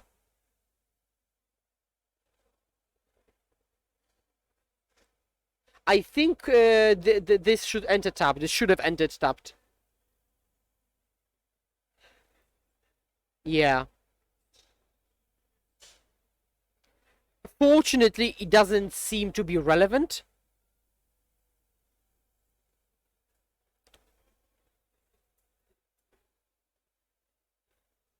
And here is when the lands are really relevant, because Andre can start making a 1/1 every turn, like, if they keep on this situation. Yeah.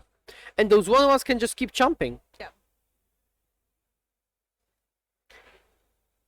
Okay, while Andre's thinking, I'll go to the judge, maybe. Oh, they're already making the play. Okay. The second Thalia. It ended up not being irrelevant because he didn't attack and also didn't block, so... Yeah. Kumano having haste is irrelevant. Because it's about entering tapped. And not whether it can attack or not. Maybe we can tell them that after this game. Yeah. So they remember that for the future game. But that's only if... There's a future game. Exactly. And there might. But I think Andres... So, we've talked about it. But mono-color decks have got really good utility lands. Yeah. And you can see that a mono-white deck is kind of flooded. But that's not a problem. A Ganjo was a removal. Castle will make creatures. Mutavault blocks and attacks. We have a good block there, a 3/3 blocking it. So he decides to kill the... Why do you think he decides to kill this one instead of the 2/2? I guess because of the training? Yeah, this is what I thought so as well, yeah. Because it doesn't really matter maybe the toughness here.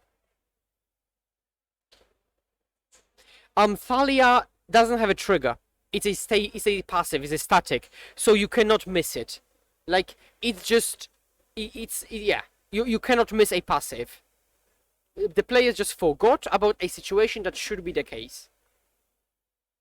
Okay, now, Andre is at 3, so unfortunately for him, he's dead to any burn spell of the top. Mm-hmm. Uh, And 3 is the magic number here for the Yeah. mono red player. 2 is even Two. more magical. Yeah, But 3 is magic enough. because then your Landas also kills them.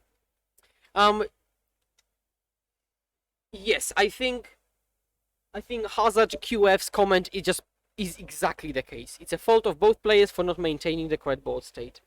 And also, I like the other comments. Yes, I think he wanted to block the wizard because it's relevant that Yeah. it's a wizard. Makes sense.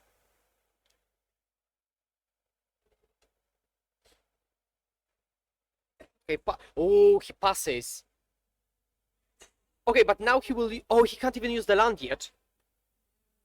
So So no land was played, so that's not a land. I wonder what it is. it's probably not a creature because he would have played it. So is that like maybe play with fire? So it's not enough to kill. But it gives you the scry. It does. And then you just need a land, right? Because you have rune maps. But it has to be a basic land because otherwise it enters tapped because of Thalia. Oh, that's right. Yeah. So there are a few things going on here. Andrzej counting.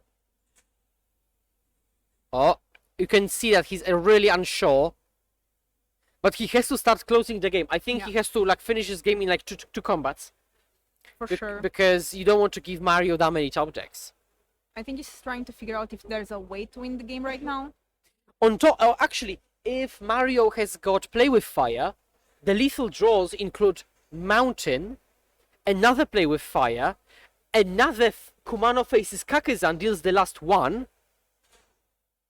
So there are plenty of lethal top decks then. If he sideboarded in Chandra, then Chandra. Mm-hmm. Thank you, Azarin. Okay, yeah, so as I said, yeah. Poop, face, scry. Let's see. And he left it on top. Oh, he left it on top. He left on top, so I Yep. think... Is this it? Yep, and We have a basic. game number Yep, kill 3. you. Yep, going to game 3. Let me go run to them and tell them The information about... Yeah, I'll tell good you. idea. So here it's really interesting to see if the players do a different size board strategy for game 3, but it looks like they don't. I was wondering if the mono red would do some changes being on the draw instead of the play, but it looks like Ricardo just decided to keep it like it is. And I'm wondering if this is a Portuguese player, since it's a Portuguese name, but I'm not recognizing the player. Not that I know every Portuguese player, but... Really interesting games. Here, both super close and super fun to watch, so I'm really interested to see who wins game number 3. So I didn't go to the players. I decided to go to the judge first because I didn't want to, be outside anything, Yeah, good assisted or call. something. So I talked to the judge, and the judge took my information in, and they will do with it what they think should be done, because I have no idea what should be done. Of course. So maybe the judge will tell them. Maybe the judge will stand over them and just take a look. Yeah. Be more closely looking. Exactly. for Pay next- attention. Yeah. Because again, I don't know what should be done technically. So I think so. If you don't know who to tell somebody, I mean, who is the one that you should tell some piece of information is the judge. When usually. in doubt, call a judge out. Exactly. I just invented that, but And then the judge can maybe direct you to the appropriate person who's actually maybe relevant if they themselves are not. Okay, so shuffling up. Still 20 minutes in the match, so if they do it relatively fast, we will be able to jump to your beloved black-white mid-range versus red-black mid-range. and I'm really interesting to see. I know the player commanding this Orzhov deck, and he actually came up to me and he's like, Filipa, I'm doing pretty well. I have this spicy deck. Can I get on feature? Yeah, And- also, by the way, chat, if you've got a sweet deck and you're doing relatively well, I mean, let us know, right? Just come up to us and say, I want to be featured. Yeah, That we is- want the best decks. We want people that want to be featured, because nothing worse that you're not wanting to be featured match, and then because for some people it might be an anxious. Yeah, absolutely. In Amsterdam, we have had, I think, at least one person who just said that they don't want to be featured, and that's fine. just because you look cute? Well, round 1. If you're cute and with a good score, you can. Also, if you're not cute and have a good score, you can also can. So. That's fine. So the cuteness is like an add-on, is a Yeah. bonus, but it's not the. Yeah. It's not all. We don't cute shame. And what we can see is that there is Thalia on the battlefield. Feature give you Footage of your misplays. Yeah. Yeah, that's true. I mean, if you like to improve, Yeah. being put in a stressful situation and then being able to rewatch yourself and listen to commentary maybe could be really useful. But if you are feature match and win, you can show all your friends, and if you do some cool plays, you can be like, look how smart I am. Yep. Come on, it gives So- you bragging points. Now, Thalia changes the dynamic a lot. So Thalia made Play with Fire cost 2, but it also made Brave the Elements cost 2. So the mono white player was also, oh, woof. That's good. Yeah, mono white player just dumping So stuff. Specialist has Lifelink, which is already annoying, and it brought back Thalia, which is especially relevant because of its passive. Yeah, and just so everyone knows, while the 3/2 lifelink is on the board, Talia can't attack or block, but the passive is still That's the thing. happening. If you brought in any other creature, it's like, okay, whatever, it will attack later. But Thalia already does its job.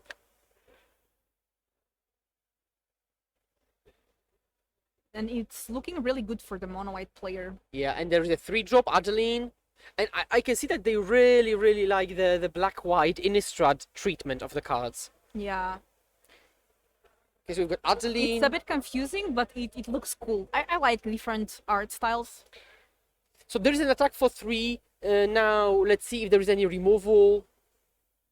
Yep, there is. I can see Rending Valley siding in.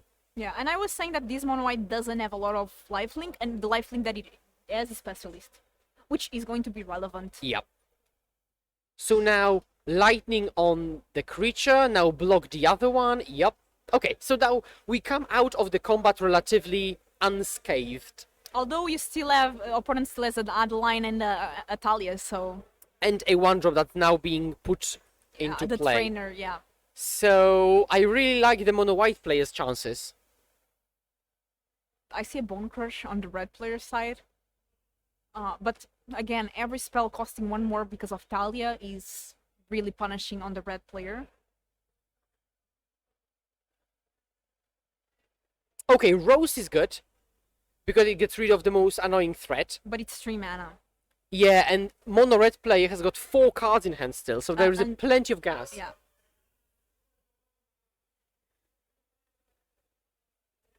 But doing one thing a turn, it's not what you want when you're the mono red player. You want to remove something, play something, remove some, and Talia is preventing that. Talia is saying, nope, you spend all your turn to do the 2 mana spell that now costs 3. Yeah, I absolutely agree. And here, attacking, giving the counter to the trainer. I really need to learn the name of this card. I'm calling it trainer. It does have the trainer ability, Yeah. but I don't know the name. Let me see if I can find it here. Yep. Hopefully initiate, is that it? Yes, I think that's hopeful initiate, yeah. I think the name makes sense because a 1-drop is probably hopeful because it's small and he also wants to learn and become bigger and better.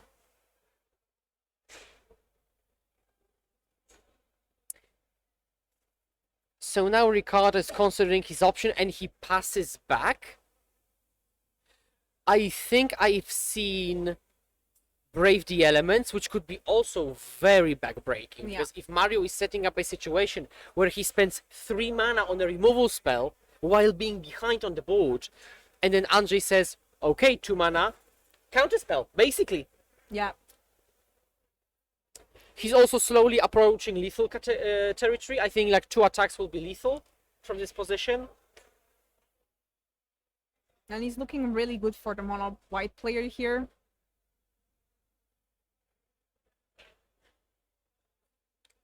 And that's probably the best thing he could play. Thalia's Lieutenant. Buffing all the creatures. Technically what he could do is, once Lieutenant resolves, hold priority with the trigger on the stack, and then animate Mutavault. Yeah.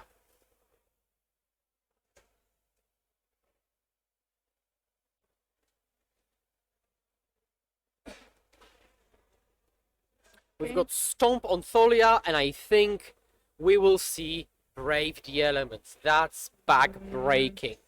And very well, they put Bone Crusher Giant not into exile, but to the graveyard, because it was fizzled. Yeah. So it doesn't get to go on adventure, unfortunately. Yeah. And as I said, this is exactly what Andrei did. In response to the Lieutenant's trigger, they animated Mutavault. Because you can pay the mana from the Mutavault and animate itself with its own mana. Yeah, 3 mana shock, and that was even counted. So Ricardo is in real trouble now. Like, if it wasn't for specifically the 2 mana Thalia, maybe there would be some option. 3 mana shock, yeah, that's not ideal for sure.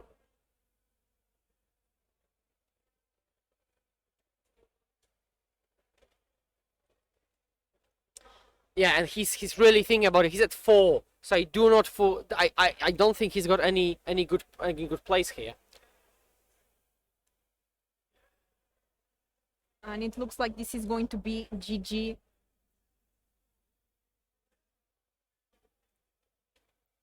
Okay, so now the judge intervenes. Okay, so I will go once the judge finishes, which is maybe now. I will go and ask what that was about, Okay. so I can tell you.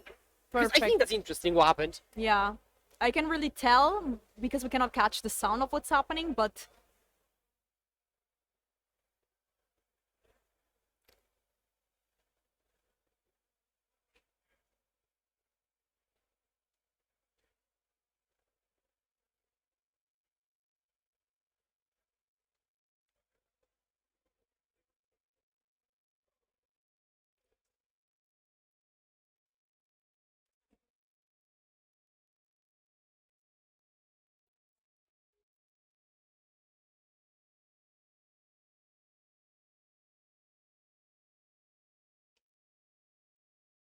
I'm back. So the case is very interesting and very mild at the same time. Yes. Oh, actually, I see Wolf got it. Yeah. So basically the problem is that the whole situation and all the triggers did not resolve fully. So with Thalia's Lieutenant, it's not about training. It's about the fact that Thalia's Lieutenant resolved, and all of the creatures got a counter, except for the one with training, and they forgot about it. I see. Now, to be fair, that's a very mild mistake because it won't swing the game in any direction. And no, in the best case for Andrei, he just gets this additional counter. And I'm really not sure it's going to matter at all because the game will end in like one combat. However, it could matter if, for example, Andrei gets a, let's say, a GRV, which is game rules violation warning. We don't know. Maybe he has had more today and he might get 1 or 2 tomorrow, and then it will absolutely be relevant because then you are awarded a game loss or even a match loss if it's even worse. Thank you, Black Goat. Yes. Oh, Lieutenant all the way. I'm not even going to try to pronounce that name. Yeah, I mean because the mono red player could just shake their hands, just like extend their hand and say, okay, I guess I won't do anything. But he has some hope apparently. Yeah, I agree that especially Antalya did really swing the game here. Okay, so there's a judge investigation going on, as you can see. Now we don't know. Yeah, so I know for a fact that the floor judge. Okay, so I will explain again. Thalia's Lieutenant resolved. Its trigger went on the stack, and the trigger on the stack resolved. Andrei put counters on every creature except for the training creature because if he forgot, and you cannot half resolve a trigger. Yeah. It's not missed, but it's not resolved. And this is the problem. And so the judge had to go to confirm with the head judge himself what to do about the situation.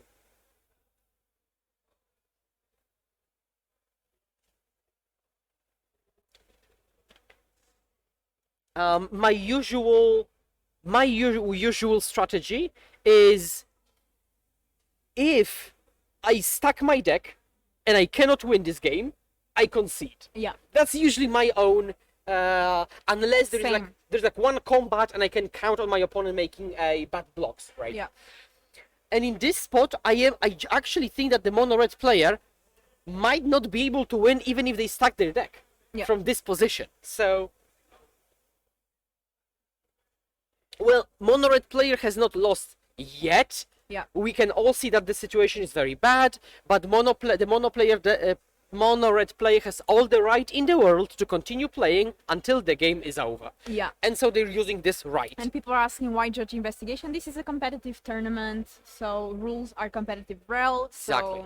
So we have to see and just wait to see what the judge does. As you said, they might want to check if there's any previous warnings. Exactly, because hypothetically, if Andrei has already had 2 warnings, this would be another one, and that would result in a game loss. Exactly. Yes, yeah, exactly. You cannot partially resolve a trigger. That's the thing.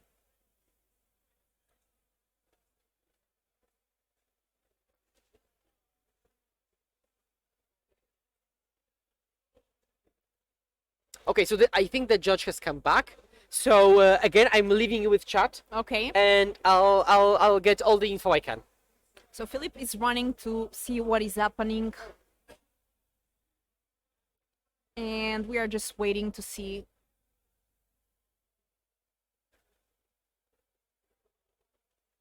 Both players still obviously waiting on the judge decision to move on.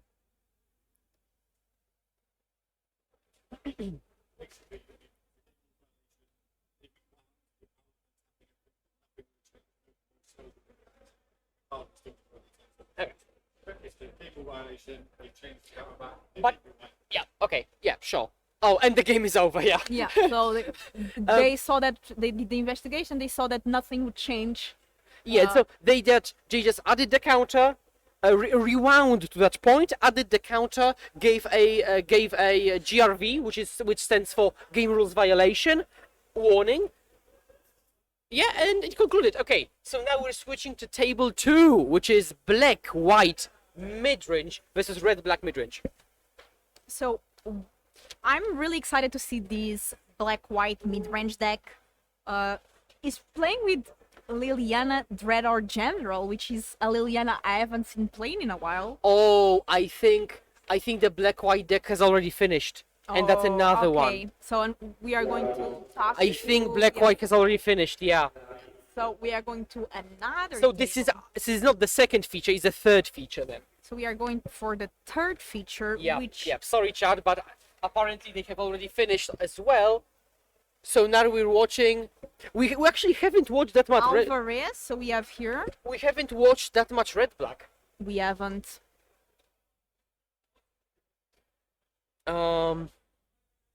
Yeah, so Mauricy Pietrzak, actually I played against him last Friday at our FNM, because he's also Polish and plays at our LGS.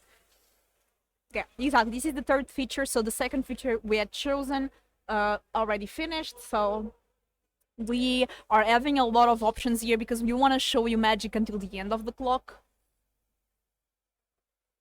But there is something interesting going on, because what Adrian is playing, as you can see, is Volky. Volky I God of really like this Lies. I haven't seen this card played since there was that trick that would make him come back as And there is double Kolaghan's command, so I think he has got this as this kind of late game engine. You could also K command back like the Apocalypse, Shieldred. And I can see that Adrian has got all the black-white arted Haunted Ridges, which look really cool, in my opinion. Okay, so now let's try to digest what's happening, right? So we've got Fable flipping for Maurice, Goblin token, and he untaps with 5 mana. What Adrian has is 6 mana total and a Bonecrusher Giant. Now, all these arts are making me confused. yeah, What there is is, I that? think, there's a Liliana which could minus on the Bonecrusher. Yeah, but which Liliana it is? Liliana of the Veil, I think. It's with the new pool art. If it is Liliana of the Veil, then it's really bad for Adriana. Yeah, it is, yeah. Yeah.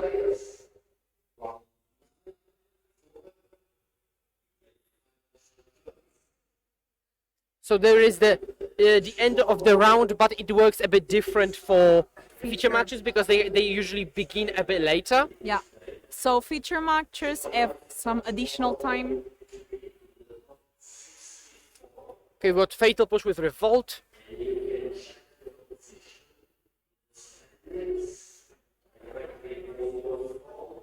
So we can see Hive animated. Yeah.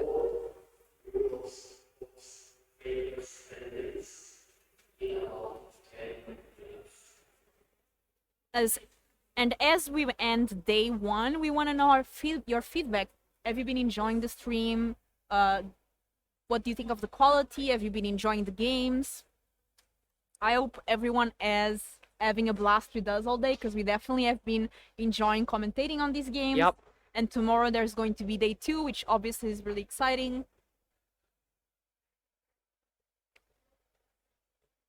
Okay, somebody must have nudged the camera a bit. Yeah, so it got a bit out of focus. We need to put our glasses on. Okay. And looks like glasses are back on. Yeah, we're sure. I think the idea of setting up all those 4 feature matches was excellent, and I'm really glad we did. Yeah. And we are happy that you find it good. Yeah, because nobody wants to watch a lot of ads or a lot of downtime, so it's good to have a lot of matches, a lot of players that also enjoy being on feature match. Because I know, like, it's special because they can send to their friends. Okay, so we've got 4 mana. I think it's Shieldred. Yeah, it's Shieldred with like a fancy kind of like cartoony, drawy art.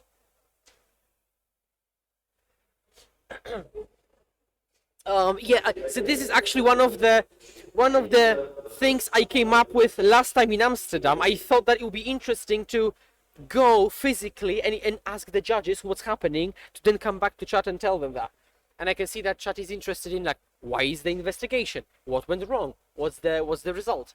Yeah, I think that's So- interesting because I think chat is curious. I definitely am curious. I always want to see what's going on. Yeah, so tomorrow as well, I will try to keep the eye out on the judges and on possible problems, and we'll run straight to the feature table and ask the judges what's happening, and then fill you in. Things looking good for the Maurice here. Like, the Sheldred is really important. It's such a good card.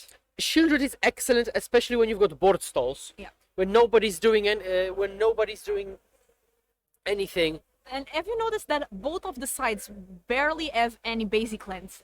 Almost all lands do something on Yeah. both sides. Yes, and that's something that let's say I enjoy. I think I enjoy it because you can draw 7 lands and you still do 2 things a turn, you know?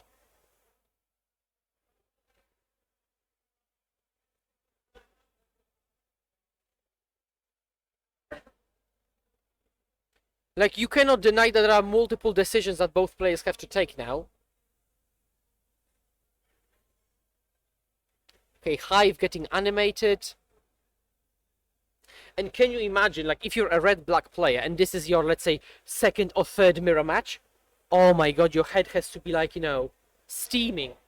Jimmy's not a fan of the different hearts, and I can tell you that sometimes it gets tricky on us as well, but we try to make the board state as comprehensible as possible. Yeah. But I guess we just have to, you know, prepare well for the events and not only understand the whole format, Yeah. but preferably open all the deck lists in alternative arts just to know what is what. Yeah, But thankfully the quality is high enough that we can just read the card. exactly. Like, I didn't know the art of Shieldred, but I read Shieldred. Yeah, and that Ive art is also pretty different. The land.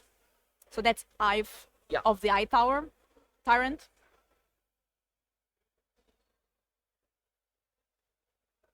Why is Castle Lockwayne blocking? I'm confused. Okay, yeah, Oh, so it's Ive, it's an Ive. Okay. those so- players have got 3 more minutes because they were a feature match, so they are not in turns yet. So Ive blocks the Goblin.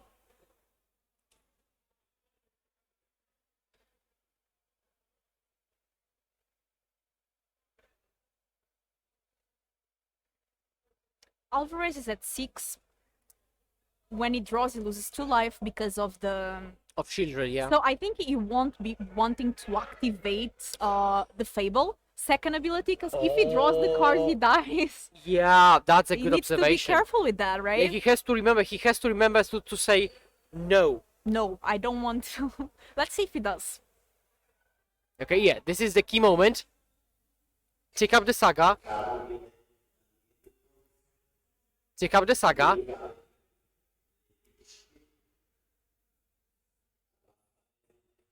Well, take up the saga. Okay. Okay, he did it. Okay. Okay, he didn't do anything, so that's good.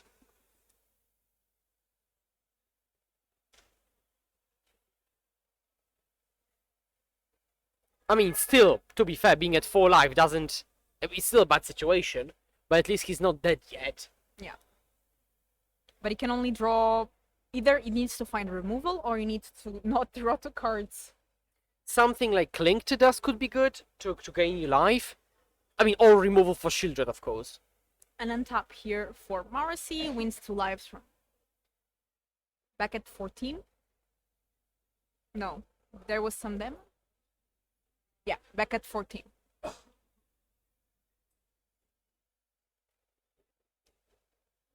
Okay, so I think he's looking at both manlands and deciding which manland is better to animate. Because one exiles a card from the graveyard and has menace, Yeah.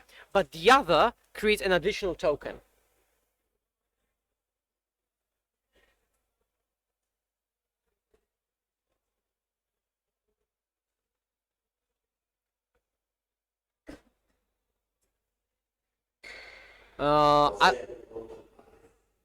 Adrian even doesn't even hide the hive in the lands. He just says, "We both know I will probably be blocking." Yeah. Okay, just attack for 4. Really? Ooh. Pushing. Ooh, with the treasure. That's really, really good there. Ooh. Sacrificing treasure, now they can use the revolt on Fatal Push. Yeah, that was a good. And we have Ooh, Graveyard Trespasser. Trespasser. It's day. So it only activates once, exiles probably a creature, maybe one Crush Giant, and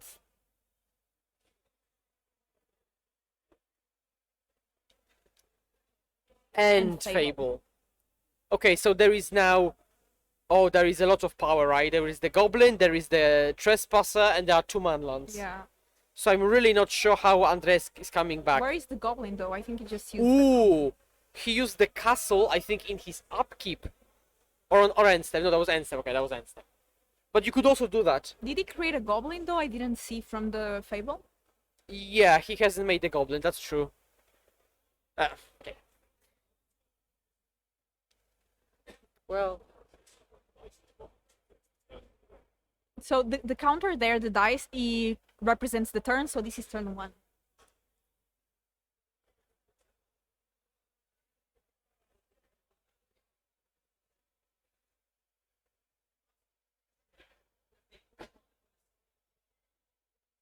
I think he realized he forgot or he just told them, because it should be making the Goblin, but it didn't from the Fable. How do you forget the Goblin? Well, no clue. interestingly, the Goblin will not be put into play because they treat it as a missed trigger. And the opponent decided not to put it on the stack, of course. So they actually did forget the Goblin. Yeah, because I was watching, I was like, I think they forgot the Goblin. I thought it would be a situation where you verbally announce Yeah.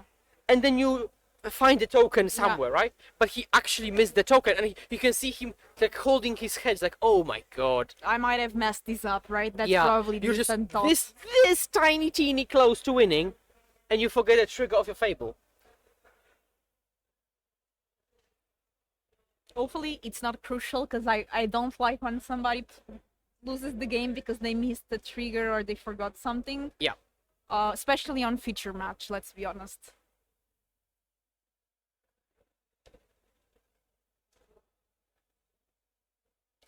So, Chad, there are judges, and the judges have told me that's the situation. So, apparently, you can miss it, because I think putting the chapter is one thing and result and its ability is another thing. So according to the judges and the head judge, who is also there, the goblin is not made. Yeah. We don't make judge calls. We just commented on the game. And maybe, I mean, and that's for the better. yeah, That's for the better. There, no, it's not Knight because Blood Tithe Harvester was played.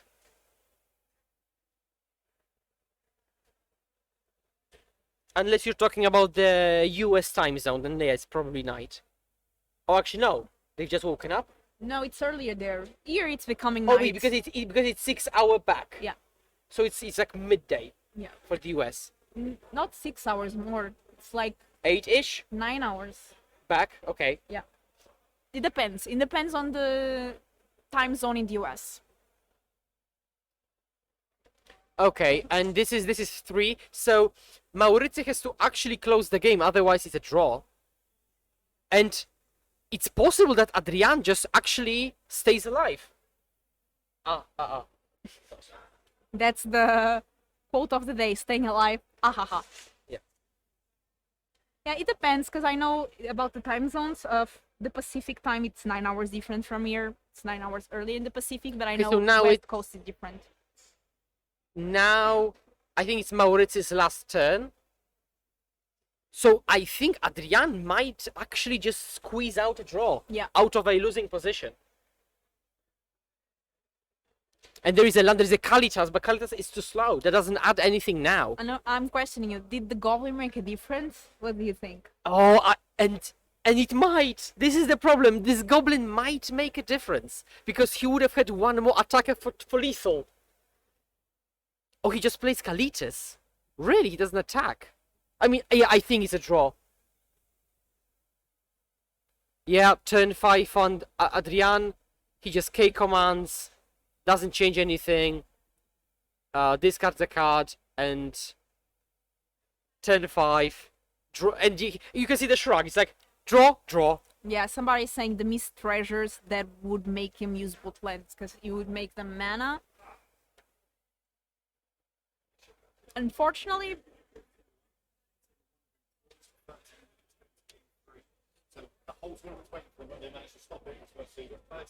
Okay, so we've got game 3 of one more feature match. So no worries, chat. More magic for you. and they still have some minutes left.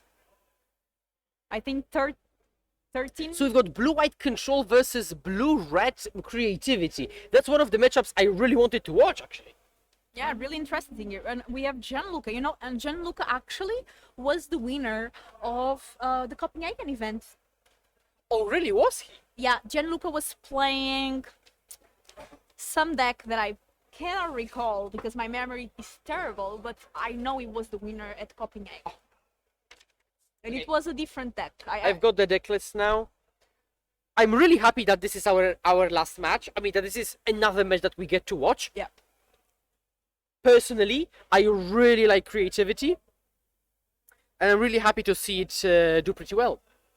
Now, to be fair, everything can change tomorrow. You know, some player now who is like in the lower brackets can win everything tomorrow and be in the top 8. And some of these people can lose everything tomorrow and not be on the camera. So everything can swing. And one fact about Gianluca here on the right that's playing the EZ combo is that he was telling me, because since I already knew him from the other tournaments, I asked him, how are you doing? And he's I'm a bit frustrated because I went from 5-0 to 5-3. So he's 5-3 right now. Oh, He really wants to win this game, and like starting so well at a 5-0 Yeah. and then just losing. It can get a toll on your, also like how you're playing. however, technically, with 5-3, if he wins literally everything, he could top 8, I think. Yeah. Like, he has to win everything. And Today he and probably tomorrow. has good standings today because he started 5-0. Ooh, that was great. We've got Fable on the battlefield. We've got Narset resolving. That was... And I can see Hullbreaker Horror in the sideboard, sided in. It's actually a one of Narset, but it came in handy. I really like Narset Parser of Veils. It's one of my favorite cards.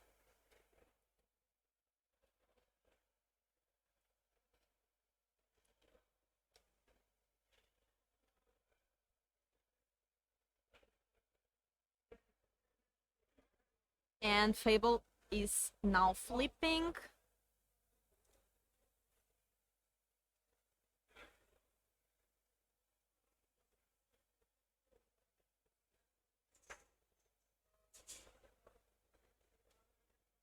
This is such an interactive match because both players have counter magic. They both have ways to draw. Now, the problem for blue-white is that you can't really get rid of the Narset on the battlefield. You don't have any damage-based removal. And you really want to be drawing extra cards, which Narset will prevent you from doing. Is that Okay, that's one way to get rid of an Narset. but is that an art cast Shark Typhoon? No, it's I think it's an end-step token make. Ah, okay. I think the name of the deck comes from MTG Melee. So that's why it's a combo, not creativity. Yeah, so there is the token. It's a 3/3. And most importantly, it flies, so it flies over. Yeah, so let's see if it manages to actually kill off Narset. I think Narset is a very strong prison piece.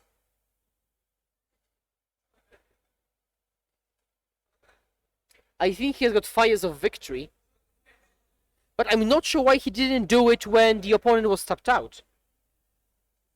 That's a good question. But it just resolves.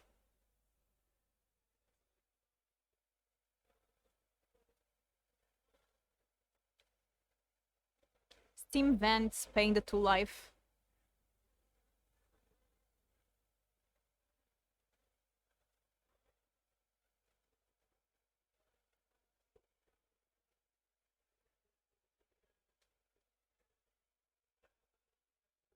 I see Dovin's Veto,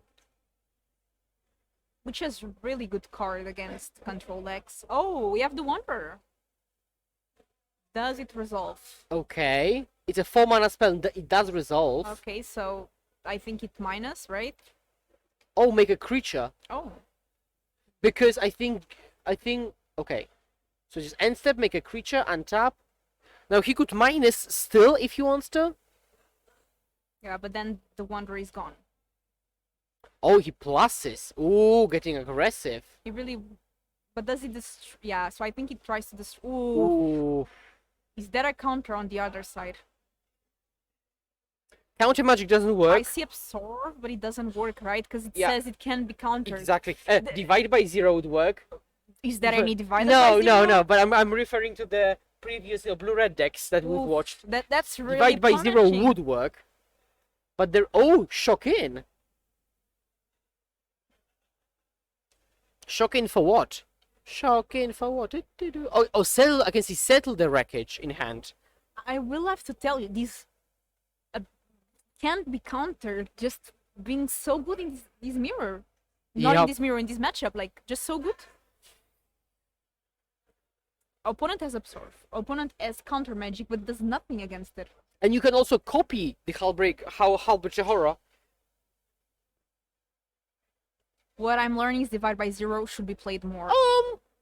Maybe now it's not played at all.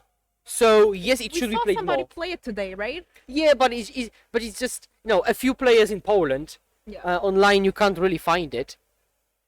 Oh, he just let it resolve. He didn't settle it. Maybe Lyra was a playable card. Oh, there's also dig through time in the creativity list. I think probably like a one-off maybe. Yeah, a literal one-off. Yeah. Yeah. We've watched TSP Jendrak. Yeah, they even had some lessons in the sideboards. Yeah. So if you want to watch him play, you can open the VOD from today and watch his match. Yeah, you can always, in the next weeks, you still have the VODs up, so if you want to rewatch some of the games, if you could only catch up in the end, you can go and watch some of the games.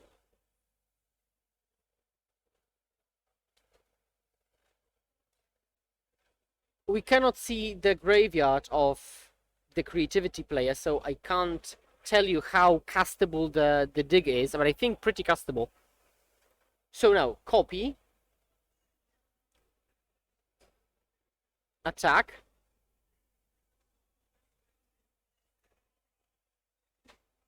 settle. Oh, that's a card I haven't seen in a while. Now, any spell bounces it back to hand, but then he can replay it. So then another spell is needed. So if he plays like dig into whatever, that should be good. 1, 2, 3, 4, 5, 6. Perfect. There we go. Dig, trigger, bounce your settle. Do we have a response? Now, if he absorbs the dig, settle is returned and he can't replay it, he's dead. Oh, he's not dead because actually absorb would give him life. But letting dig resolve, oh, there is a negate. I don't think control is coming back. Yeah, I think this is going to be a game for Gianluca. I mean, I think if you have Halbrick, you have the horror, and you can keep copying it with Kiki Jiki. It's a really good position. And Thomas is at 14, so I think it's enough. Yeah, negate shake hands? and shake hands. Good game here for Gianluca Borretto, winning against Thomas and advancing to day 2 with the score of 6-3. So still having a chance to make top 8 if Yep. tomorrow goes really well. And this concludes day 1. Doesn't Yeah, it? I hope everyone enjoyed the stream. We definitely enjoyed casting some Pioneer. And I think maybe there's an interview, I'm not sure. No, we're finishing up for today. Finishing. Everyone we'll wants see you to have tomorrow. dinner. We will be on round 2. Will and Kanister will be round 1. And round 11, 10. Yeah. You know what I mean. Thank you so much for watching, and I hope you join us tomorrow for more magic. Yeah, make sure to tune in as early as today, 9 a.m. Warsaw time. Yes. Yeah, thank you very much. And yeah, cheers. Bye-bye. Bye-bye.